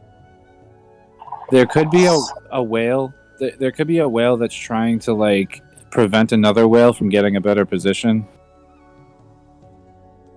So they're going to keep buying at the 20s because they know that a whale has another buy order, like a really huge buy order down beneath, like below the 20s, and they don't want that buy order to get filled, because if it does, that means they have, like, whale B has more coins than whale A, so he'll have more influence over the price. So whale A doesn't want whale B to get his position back. So he could be trying to keep it at 20, but I mean, that's not even really that likely. I mean, that could just be part of it, but I think a lot of people were planning on buying at 20, and I don't think there's a lot of people selling anymore. Yeah, because I figure 19,600 something like that around.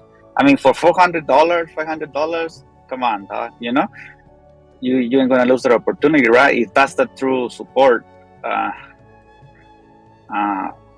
Yeah, but yeah, this is definitely. We could just be range bound for a while again, like before the other drop happens, like in a couple weeks or something, you know, but like, I don't know, we could just like be, like, it could be trying to chew through some buy orders. Like if there's like a buy wall, it could be trying to chew through it, but then if people keep adding to it, then it will never get chewed through. But like when you see those weeks, right? Like let's say it goes to a bottom and then boom, you get the unexpected week and then it goes up or whatever. Why is that thing not happening? If there's a lot of buyers there, that's what usually happens, right? The body of the candle disappears so quick. You know what I mean, right? Yeah, it's a bounce. So the buy pressure becomes so immense and there's no sell pressure to match it at the same time. So like it's just a huge bounce, and then like they're taking so much out of the supply all at once, and like, you know, nobody's really adding to the supply, so it will, like, it hits all those buy orders all at once. All that buy pressure just causes it to freaking zoom up.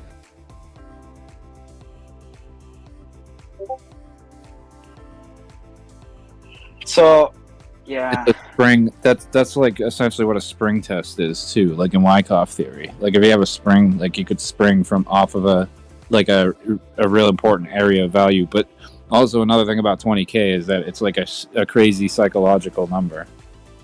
You know, it's an even number. It's the top of the last bull market high. Like all-time highs in December 2017 was 20K, and that was the top of the last bull market. So I think a lot of people are expecting to make support above the top of the last bull market, because it really kind of always has in the past.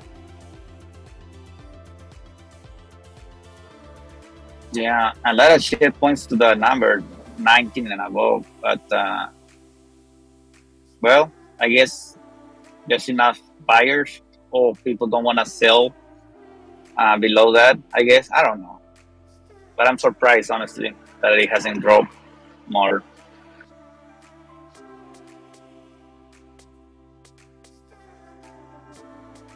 Now, on the other hand, because it's a limited supply.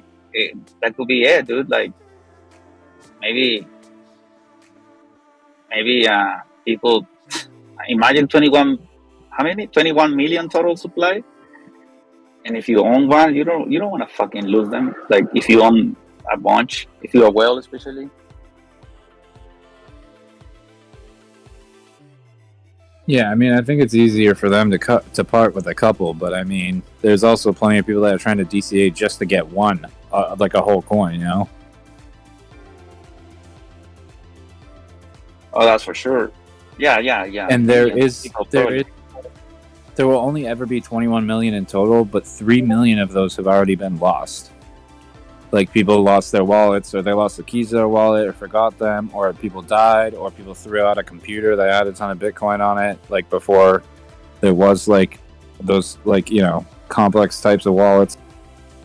But what is that thing that they do hatch or whatever it's called every 4 years? And I don't know when is the last year that they do mine or print, whatever you want to call it. The last so far it's cycle. 19 billion, right? I mean 19 million coins so far, right? Have been mined so far, yes. No, there's 18 million have been mined so far. It's almost 18 million. But like I said, 3 million are lost, so there's really only 15 million, and the last 3 million are going to take like another 100 years to mine. So pretty much what we have now, that's pretty much what we've got.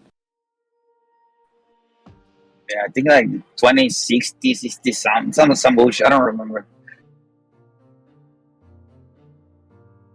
20. It's like 2134 is when the last like Bitcoin will be mined or some shit like that. But the next halving is not until 2024.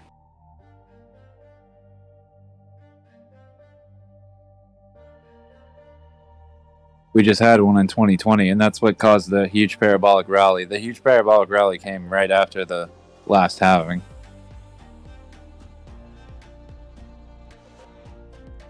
And why is that? Because there's more supply, or what? No, it takes twice as long, and it's twice as expensive to mine each coin after the halving.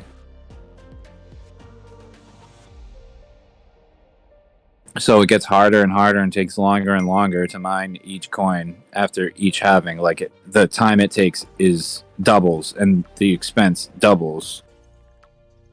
So when they mine the last ones, that means that it's gonna be more expensive.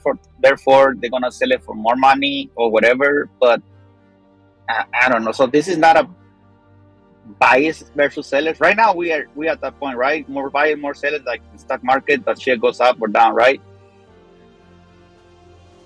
Yeah, I don't think any of that really matters, really. I think Bitcoin's different than the stock market. The real question, is it going up or is it going down?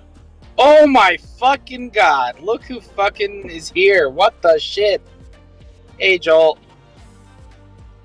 I know you have some answers, Mr. Joel. Should I tell him? Got him. Got him. Oh no. It You're wasn't sitting on my dick real hard right now. Nice, J. Rue. Oh my god, B, you are all wet, I bet you. Damn. Y'all played me. I'm sorry, B. That was. Hey, man, don't play with B's feelings. He has feelings. That was fucking perfect. I love it. Do it again. I like crushing his little heart. Damn, y'all hurt my soul. You heard the excitement in his voice? Woof. Oh, if he gets more excited to hear Joe or to see a woman naked, I don't know, man. Well, remember, he's a grandpa now. He has to spend time with his new grandson or granddaughter, you know, I guess. Granddaughter. Yeah, that's what I... Oh, well. But, what were we talking about? Oh, yeah, I don't think any of that. Oh, I see the tears in your eyes, homie. I don't think any of that stuff matters, though. Like, the exclusivity of Bitcoin, it's always been fucking exclusive. It was an exclusive. It had the same amount of coins at fucking 69K as it does now at 20K. didn't stop it. You know, so those types of things I don't really give a fuck about, right? Dude, You should- you should Bitcoin. just- There was people that bought Bitcoin at like $1,000 that sold at 60,000, or 70,000. Like those people, all the profits that they made, they'll eventually come back as soon as they find a good place to buy. It's supply and demand. Like, okay, trading is supply and demand. 30K wasn't 30K a good spot to buy for the people that sold at 69 and bought at 10? It's not a bad place to buy, but I mean, I guess the sentiment said, "Hey, we're going lower," and then it went lower. And all the shit that's happening in the world, like if all this other shit, external shit, wasn't happening in the world, and there wasn't this huge inflation crisis and a war and like all that other stuff happening at the same time, and the stock market wasn't crashing, I don't think Bitcoin would be down at 20K. I think it would still be up at 20K. The TA, like none of the reasons why I was explaining it was going down had anything to do with what's going on in the world. It's all TA. Like if you look at freaking total crypto market cap, just look at it. It's a fucking head and shoulders, clear as day. And then you have freaking the previous bottom at 80 billion, and you went from 80 billion all the way up to 3 trillion. You got to expect some retracement. Well, we still haven't even hit that 760 billion yet, so. Yeah, but we've been retracing for a long time. This is it. Like, this is the retracement that you're talking about. So No, exactly. Is it over yet? Maybe not. Like maybe Yeah. there's more to go.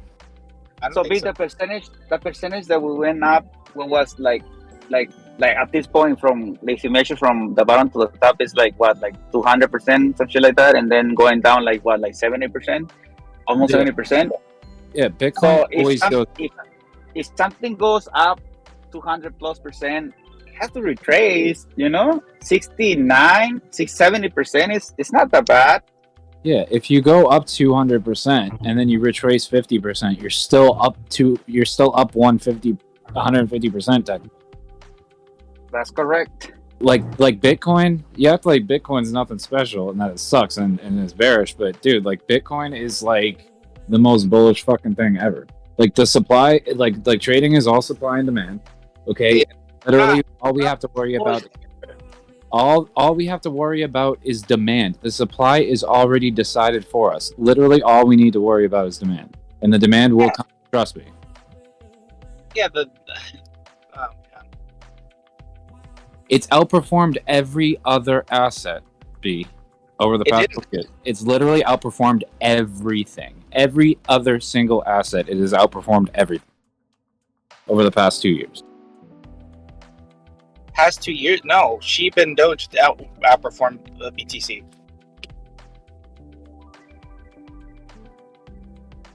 Well, I mean, like any other stock or commodity or whatever, like any other asset class. Because it's fucking a small it's a small cap thing. You know what I mean? It's tiny. It's a baby. But it always outperforms. For the past 10 years, it's been outperforming almost everything else. There's been an altcoin every single market that has gone up more percentage than BTC in every single bull run.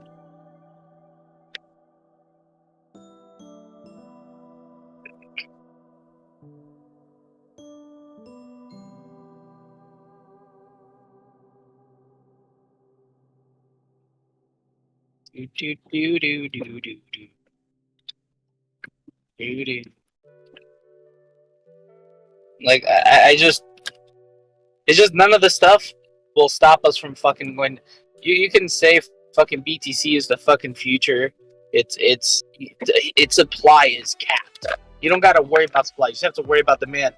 That shit could still go down to fucking $50. You know, it really doesn't. Very, very unlikely. It's very unlikely, but it can't. That's what none of that shit is fucking like. What I'm saying is that it's not. It's like when Expectus comes in here and says BTC is going down because people are dying out there in the streets. Right? That's the type of shit. Even though BTC is going down, it's the type of shit I make fun of. Right? Yeah, but there's technical analysis. There's technical analysis, and then there's fundamental analysis. Yeah, They're but two completely different things. Fundamentals, like fucking coming in here and saying the halving, right? That is a fundamental. But coming in here and saying, you know, BTC can't go down because it's a really good project because you don't have to worry about the demand because supply is already taken. When the hell did anybody say that it can't go down, B? Because I never said What's it your can't. argument? Then what is your argument then? My argument is that it's the most bullish asset in history. Fundamentally, and historically, fundamentally it's more bullish than anything else I can think of, and historically, it's outperformed every other asset class consistently. No. So the South Sea Trading Company, if you watch the video, basically it's imagine if BTC came out and in 3 years there was more money in BTC than there was in all of the US combined, and that's what the South Sea Trading Company is, and that was the most bullish asset ever. In 3 years, it went up more than BTC. So, if you're talking about it, I don't know why. it Okay. ends with the fucking whole country collapsing, their fucking financial system collapsing, and the English bank failing. Oh, I know it's easy to get caught up with like current price action and being like, oh, this is so bearish and it just keeps going down and yada yada. But 2 years from now, it's not going to be like this. And like I remember when you first came in. Why is 2 years from now not going to be like that? Why can't we be in a recession and be lower than we are right now in 2 years? Dude, I remember when you came into Thames, when you were new in Thames, you said, buy 1 BTC today and you'll be a millionaire someday. You said it over and over and over again, dude. But that was because it was literally the fucking first day I started trading crypto. But that's obviously we can say shit like that and then fucking make fun of it later because we knew fucking nothing, right? But now this is the stuff that I have an issue with, right? People that say like you just did it right now with the 2 years thing. You can't say that next year we're gonna be fine. It's the same shit they were saying in fucking Thames all the fucking time. Don't worry about it because by next year we'll be good, right?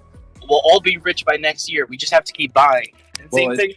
It's hopium, and but the simple fact of the matter is that nobody really knows what's going to happen 2 years from now. But except exactly, nobody knows where the prices are going to be or what the market's going to look like. But I know for a fact that the Bitcoin halving is going to happen in 2024. 2 years from now, the Bitcoin halving is going to happen. That is an absolute. That is a guarantee. Okay. No other asset has anything like that. And no other asset has such a limited supply as Bitcoin. Okay, so what you're saying is because there's going to be the halving in rewards on BTC mining, that will be higher than we are now in the after the halving. Yes. Why? Why can't we be lower? Why can't we go down? Why can't we go down now to 8K or to 3K, and then pump up to 16K during the halving? Well, because it gets more expensive to mine the coins. So if it's not profitable enough to mine and everyone stops mining, then yeah, I guess the thing's going to crash and go to zero. You know what I mean? Nobody mines anymore. But I mean, at the same time, even if everyone stops mining, that makes the supply even smaller. And all the people that still want it are going to try to grab it. And it's meant to be a digital form of gold, a store of value, a hedge against inflation. On average, it goes up 100% a year. It doesn't. I'm not saying that it goes up 100% every single year. I'm just saying on average, like in history, on average for the past 10 years, it goes up 100% a year. There's never been a time in history where you could buy Bitcoin, and if you bought Bitcoin and held it for 4 years, you didn't lose money. No matter what time you bought, even if you bought the absolute top, if you held for 4 years, you made money. Period.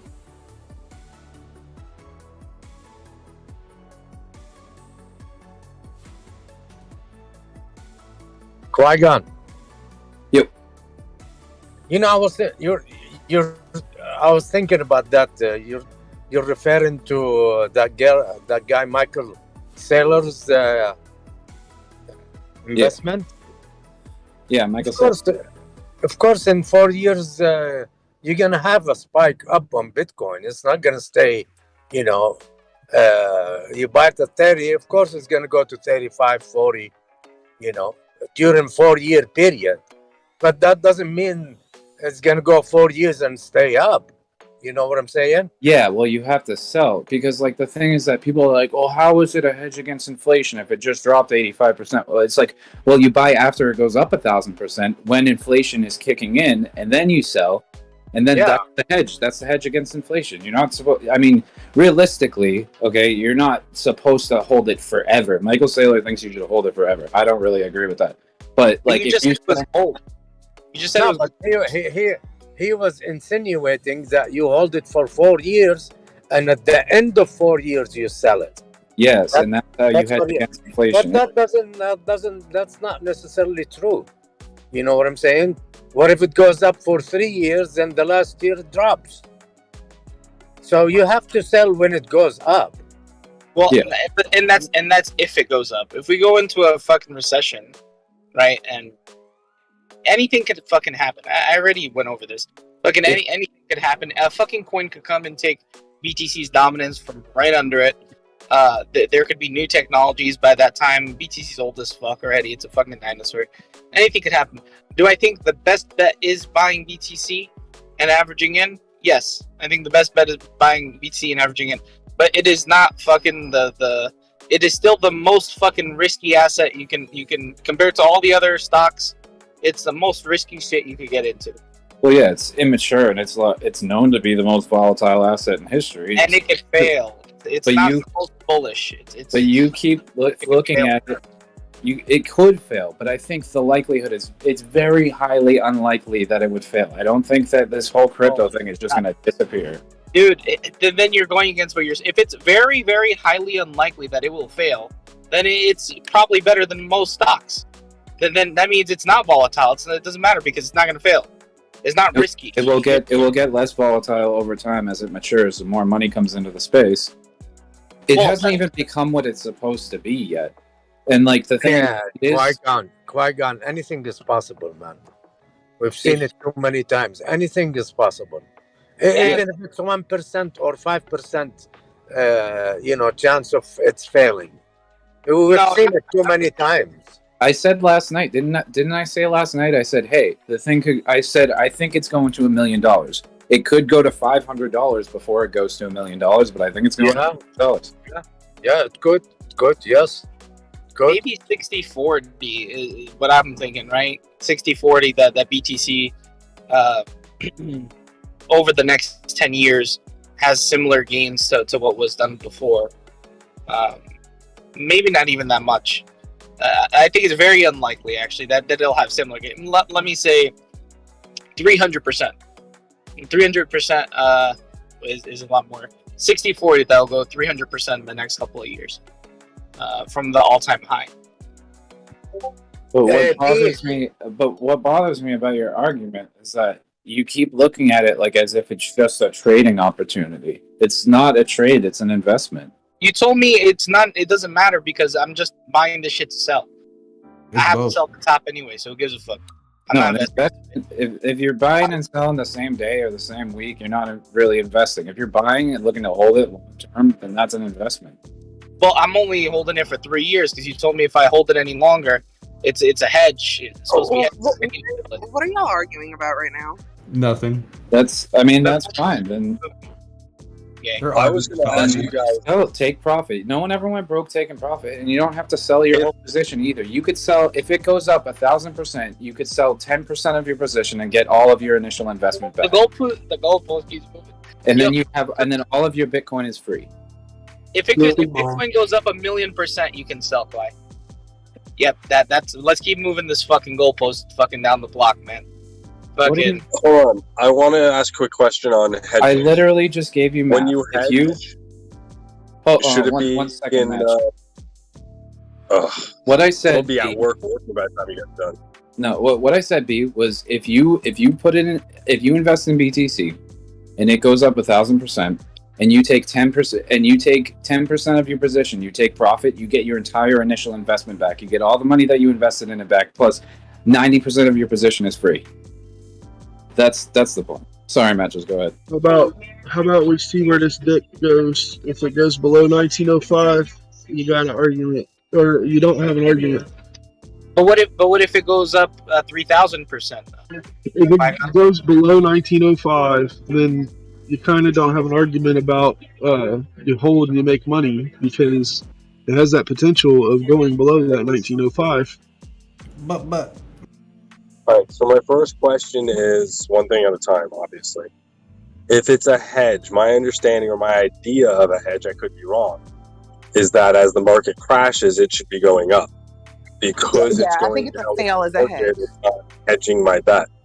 At the same time, that doesn't mean it can't hit those numbers, but the whole idea is not to ride it down. It's not. Yeah, you don't want to hold it the whole time, or you don't want to hold everything the whole time. There's plenty of people that do, and then they regret it. I hear about it online all the time. But the thing is, like, you can take a portion of your position. You know what I mean? You don't have to sell the whole thing. And it's not supposed to be a hedge against a market crash. It's supposed to be a hedge against inflation. And it went up like 600% this year while we were getting record high numbers in inflation. I mean, what more proof do you want that it's a hedge against inflation? Well, so if you want... No, record numbers are coming now and it's tanking just like the rest. I think it's a fail as a hedge against inflation, or it's just not there yet. The stock market went up and BTC went up, and that's what that was. And if anything, I guess the stock market is also a hedge against inflation. If you bought the COVID dip at 3,000 and you sold on SNL, then you fucking like you hedged against inflation 1,000-fold. Oh, you didn't hedge against inflation. You made a fucking trade. You didn't hedge against inflation. Is still fucking happening. Look at gas prices; they're still going up. I'm buying BTC and it's going down fucking faster than the gas is going up. Okay, It's so not- even if it only went up 100%, even if it went from 3,000 and you bought. Even if it went from 3,000 and you bought at 3,000 and it went to 6,000 and you sold, that's 100%. And if inflation is making the dollar worth half as much, 50% less, and you doubled your money, then you broke even. That's what hedging against inflation is. Because if your money is worth half as much, but you made twice as much in the same amount of time, then you have the same amount of money. That's the idea of the hedge. But you're people not get making upset. twice as much. The inflation has been running rampant over the last couple of months, and BTC's been going down fucking 60%. So you're losing money on BTC, and then you're losing money on the dollar that you turn the BTC into. So you're fucking double losing. No, if you buy and sell at the wrong time, then it's not going to work. Then you're trading. It's not right. You are kind of trading. It's not a hedge. That's what you're talking about, Aqua. It's not. In a growing market, it's a hedge against inflation. During a crash, nothing is a fucking hedge. No. It's just a trade, dude. It's if you say you have to buy specifically here and sell specifically here, it's a trade. It's not a fucking hedge. Dude, if your money gets split in half and then you double your money, you end up with the same amount of fucking money that you had before and you didn't lose money. If you don't do anything, if you don't invest, then you just lose half your money. What is not a hedge? What is not a hedge against? Look, it might be a hedge, but the hedge failed. Your hedge failed. What's not a hedge against inflation? What's not one? Give me a stock that's not a hedge in inflation, and then if I buy it when it goes up 100% and sell at the top, I just hedged inflation. That's not how you just made a fucking trade, dude. You didn't fucking. Nothing goes up. Nothing goes. No stock goes up 100% on average every year. B, technically, if you're making money faster.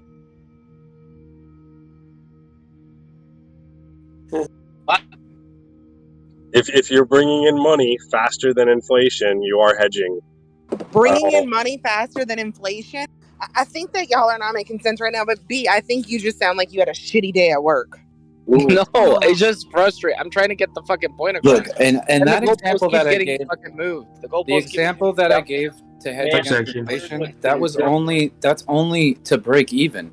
But people didn't just 2x. People did a 20x. If they bought at 3,000 and sold at 30,000, or they sold if they bought at 3,000 and they sold at 30,000, that's a 10x. If they bought at 3,000 they sold at 60,000, that's a 20x.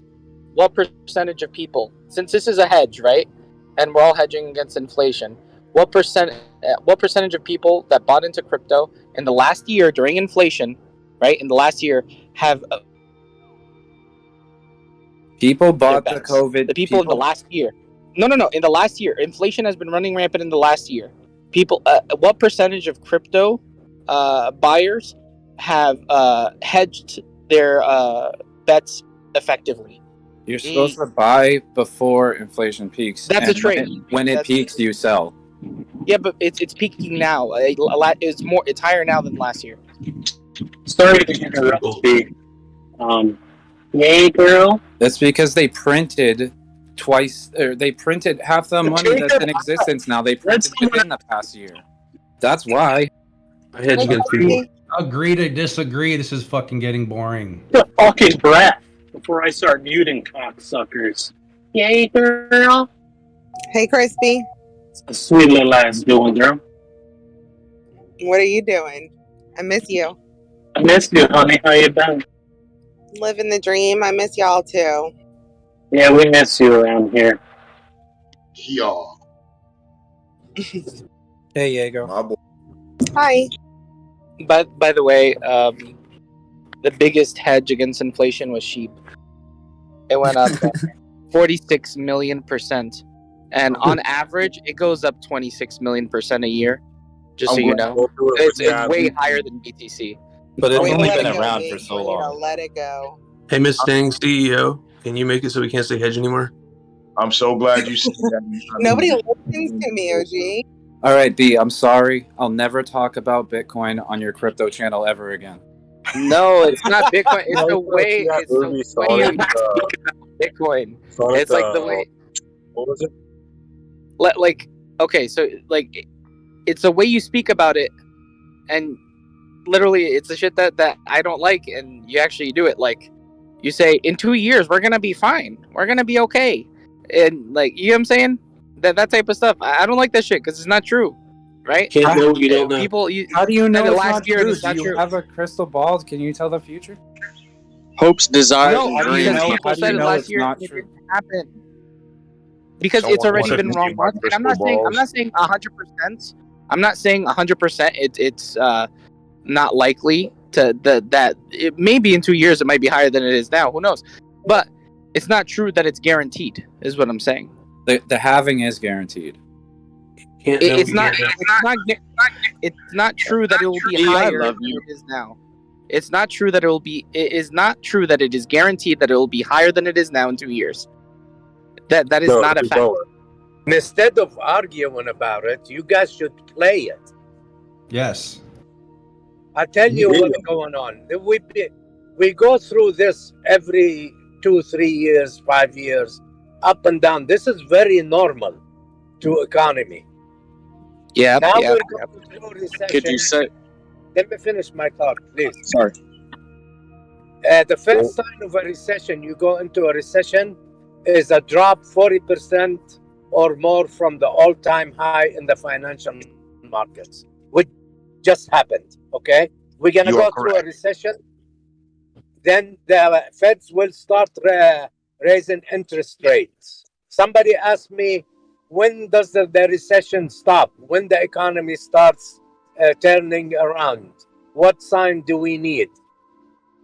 You should play the game when the Feds stop raising interest rates and the curve start going up.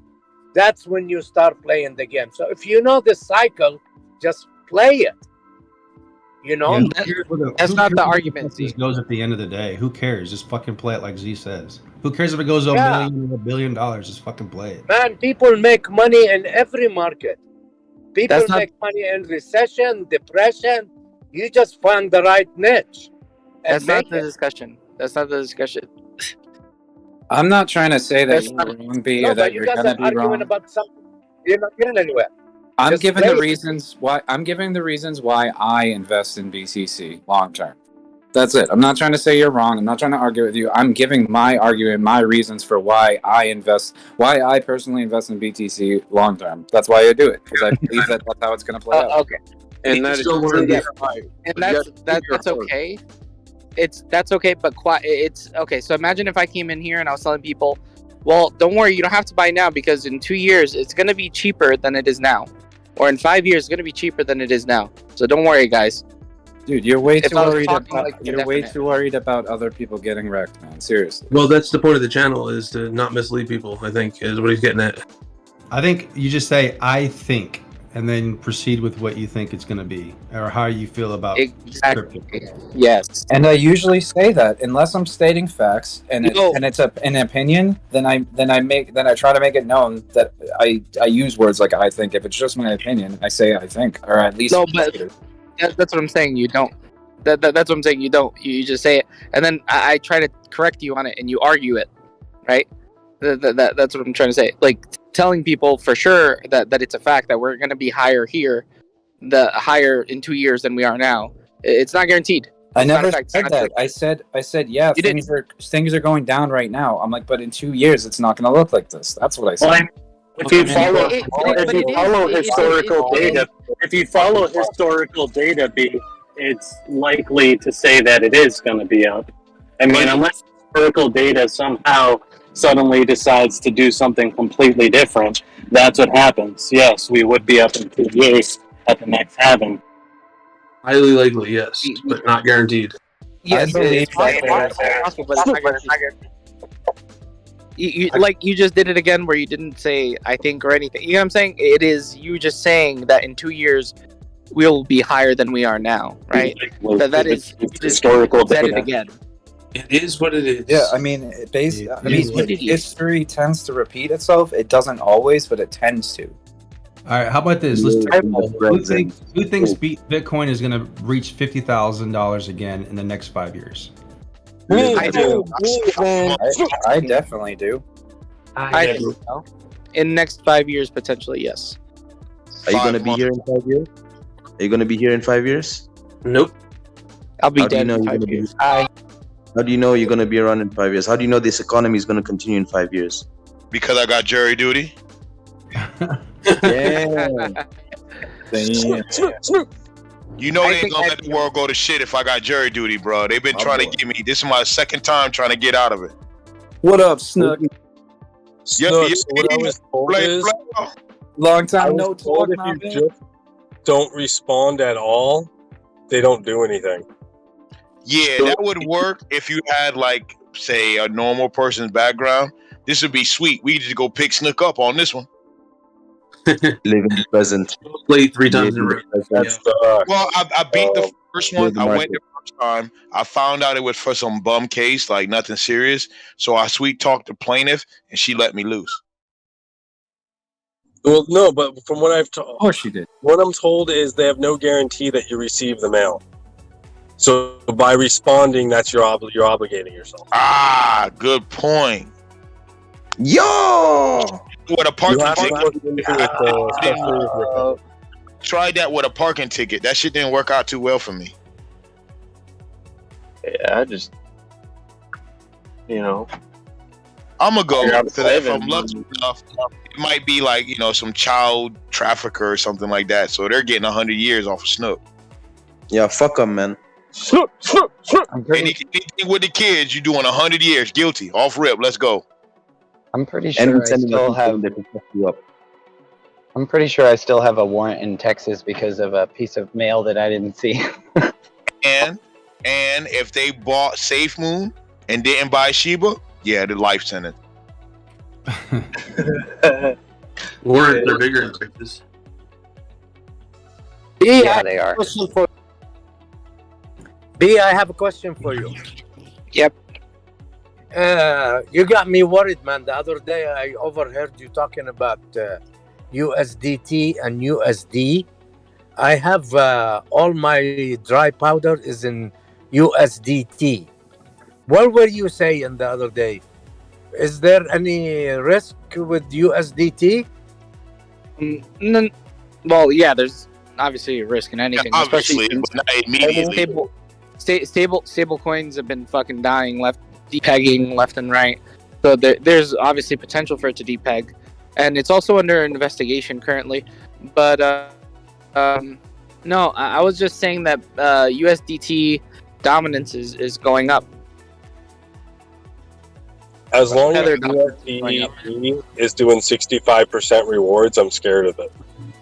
Pardon? USD is US dollar? USD is... USDT. Huh? USD Yes, sir. is US USD is US dollar. Yes, sir. So is it safer to keep it in USD? Keep your dry Yes. powder in USD? Yeah, it's safer to Yes. keep it in USD. Rather than US. I leave Canadian mine. dollar. Yeah, I leave mine Keep it in in Canadian dollar. USDC. And when I'm making a trade, I'll trade it over to USDT. But I don't leave the large amounts in USDT. Why don't you keep it in UST? Because they can't go up down any lower, right? They can only go up. USD. You want it in USD only. No T, no E, no P, just D. U. Look, guys, just keep it in Canadian dollars, okay? FDIC. FDIC, right? He said send it to Canadian dollars. They'll never biodegrade. They're made of plastic. I mean, you can transfer it over to rubles. I mean, they're pretty stable. You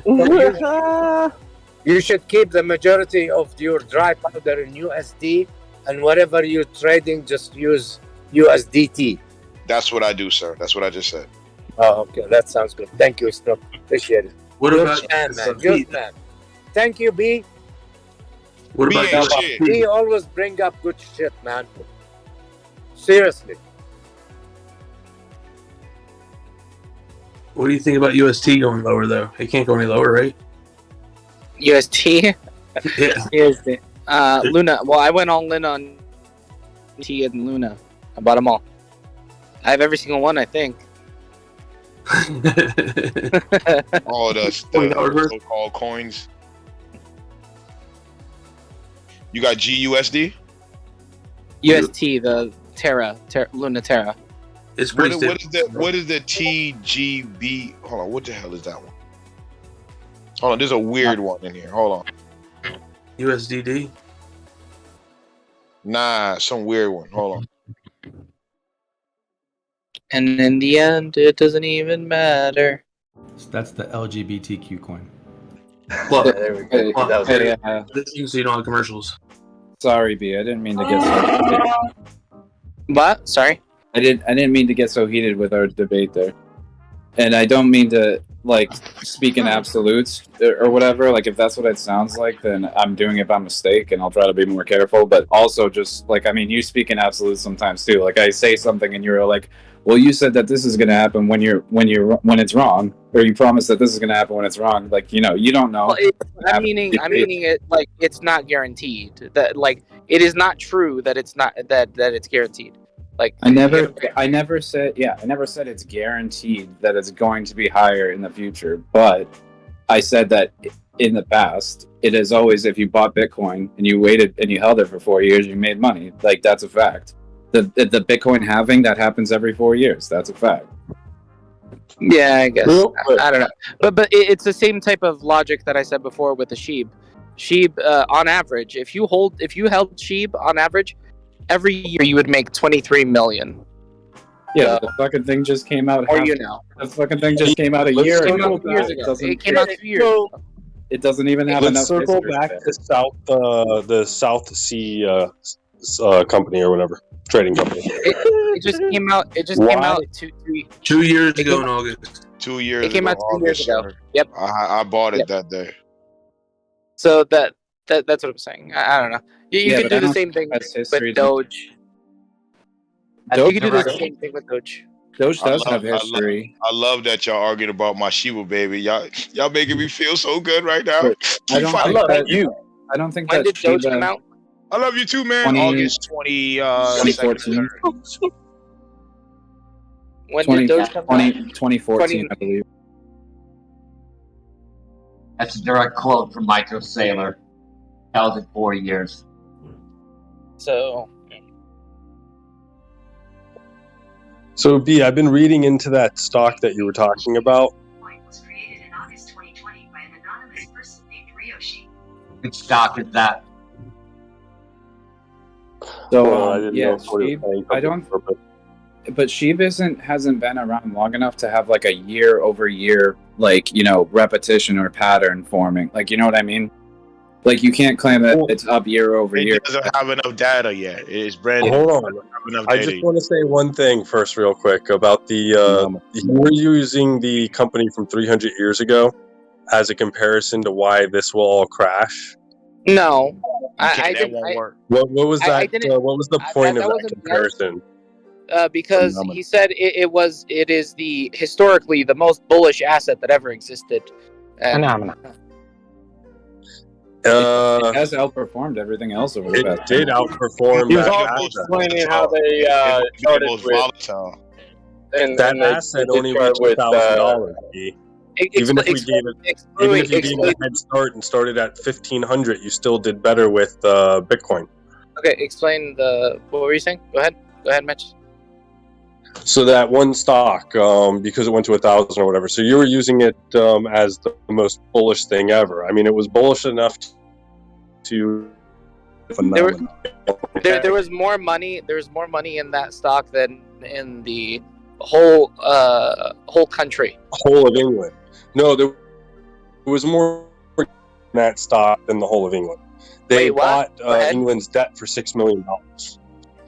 England was in debt for like $42 million, and they bought England's debt for $6.7 or $6.9 million. Yep, but there was more money. They also it cut out. It also rose up to, at its peak, they had started making it so that you needed approval of the not court, the majesty or whatever, the majesties, whatever, in order to do certain things or to be a competitor. So they kind of doomed themselves, and it was very bullish, but there was never anything there. It was just debt that people were buying into more and more. No, it wasn't. No, that's not true. There was actually money in there. One, two. There was also a large amount of leverage in there, but they assumed the debt of the country, and that's what gave them. At their peak, they were worth over 39 million, I think. Apparently, his testicles are right size and shape to make an artificial heart. Yeah, but 300 years ago, account for that's more money than existed in inflation. By today's standards, it's in billions, not trillions. I don't think I'm pretty sure it's equivalent to billions, not trillions. We reached trillions. If you had said that 3 years ago, you'd probably be right.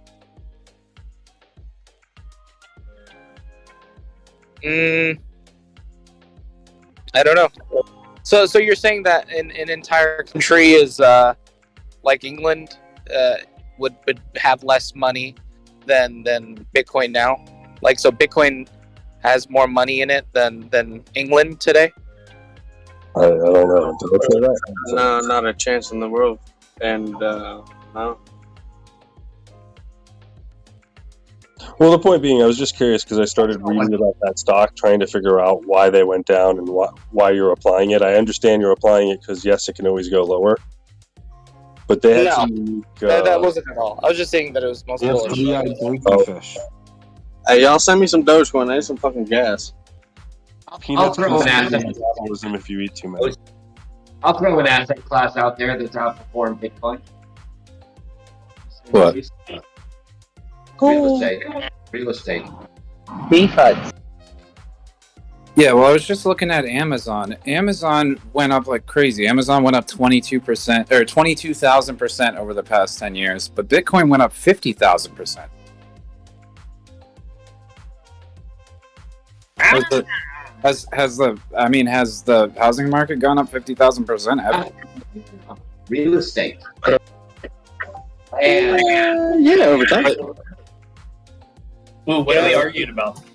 So, but are you looking at it as an investment for like passive income or just buying and flipping properties? Land. Peanuts can slow your metabolism if you eat too many. You know who the biggest owner of U.S. properties was for 3 centuries? BlackRock. China.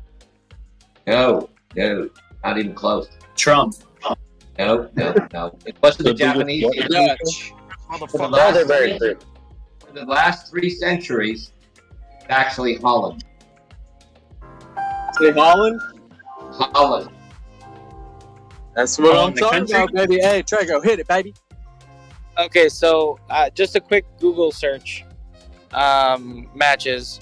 The estimated value, the estimated value of South Sea Trading Company in today's dollars is over $4 trillion. So, booyah. They're not too far apart, though. That makes what's it the 1/3 argument we're trying to make? gold. Yes, That but makes- but South Sea Trading Company did it in 3 years. That's more than the entire crypto market. South Sea in 3 Trading years. Company was existed for. They started in 1711. They didn't crash or go up or peak until 1720. That's 11 years. I believe they were only publicly. The more you know, the more you know. I believe they were only publicly trading for 3 years. What was it? I forget what it was called, but they were called whatever, because they only sold at one price, right? It wasn't like a changing price like we had. It sold for this price for a few days and then a new price. There is one company that's been trading for 4,600 years. Who? In China. Mogul. Coca-Cola. Yeah. I mean, imagine a company at 4,600 years. So you're saying like they IPO'd in 2017 and then ran all the way up, as opposed to Bitcoin, I don't know, only being mined until it was on some sort of market? Okay, so All right, I gotta work. I'm so sorry. From my memory, what it was. So Have a good one, Matthew. they gave they gave a chance for people to buy into this company early, but the way to do it was you had to buy army debentures, and army debentures were not very good bond that people would want to buy. So you know what they did? They bought all the fucking army debentures or whatever, and fucking bought them all before they told people they could only buy their stock with that thing. And then they told everybody, hey, now that we own all of them, you need this to buy them. So the value of all the shit that they were holding went up.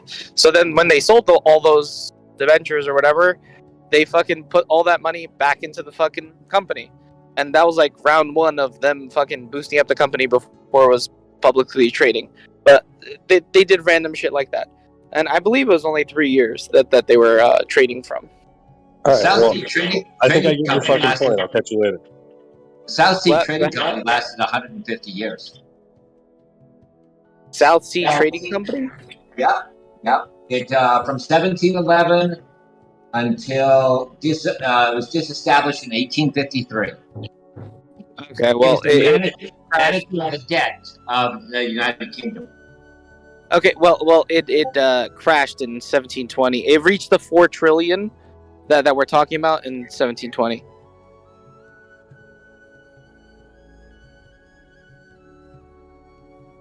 The equivalent, unfortunately. Hey, Trago, you there? Go back to Peter the Rich in 1273 that lasted 5 generations. He basically owned 25% of Europe. Well, there was, I don't remember the dude's name. There was a Muslim conqueror that controlled, that ended up controlling, what was it? It was like 60% of the world's wealth. It was some crazy number. Walt Disney?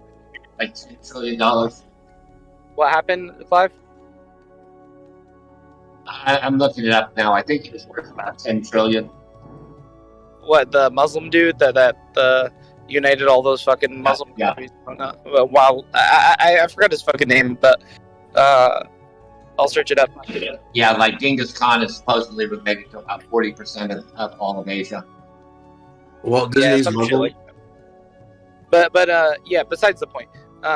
Yes, it was just stating the fact that that company was bullshit as fuck, and it was an asset as well. But you know what happened in that company, it fucking flopped. You know, the same people, the same arguments that you can use for Bitcoin, you can use for that company, and you can say, hey, if you had just held this company for up until it flopped, right? Hey, if you had held into this company for blah blah blah, you could just you would make this much per year or whatever. Every single thing you could bring up about BTC, you know, you could bring about this, but it flopped regardless. Mansa Musa.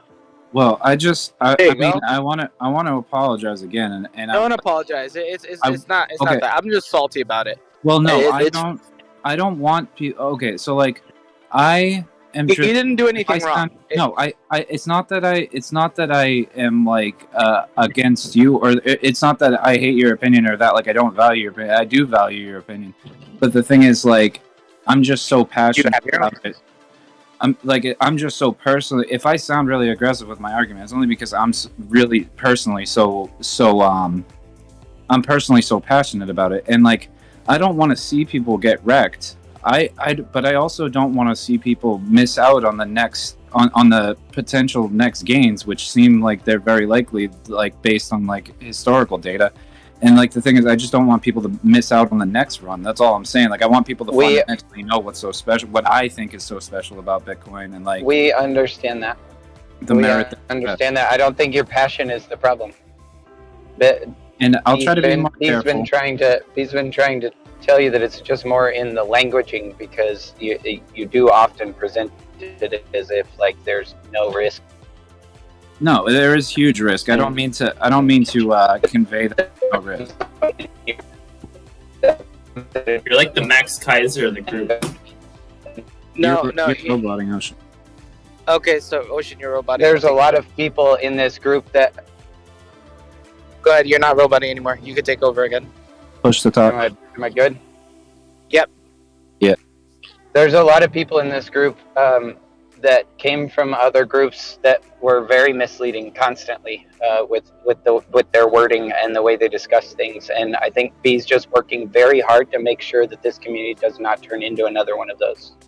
Yeah, I'll try to be more careful with my wording and like less emotional about it. Like, you know what I mean? But I just like, you know, I'm really passionate about the idea of the redistribution of wealth. And it seems like Bitcoin is just the first thing, like the first sign of hope that we can actually do something, have a decentralized currency that's not under the control of like one certain entity, that's traded peer-to-peer, that's a global network. It's in a store of value, basically like gold, except you can send it and you can send it instantly to someone from any country and anywhere in the world, and it's weightless.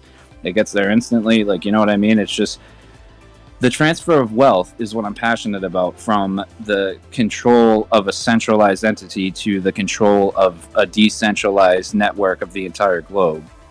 We did just see the transfer of wealth. We just saw $2 billion go Go from the crypto market.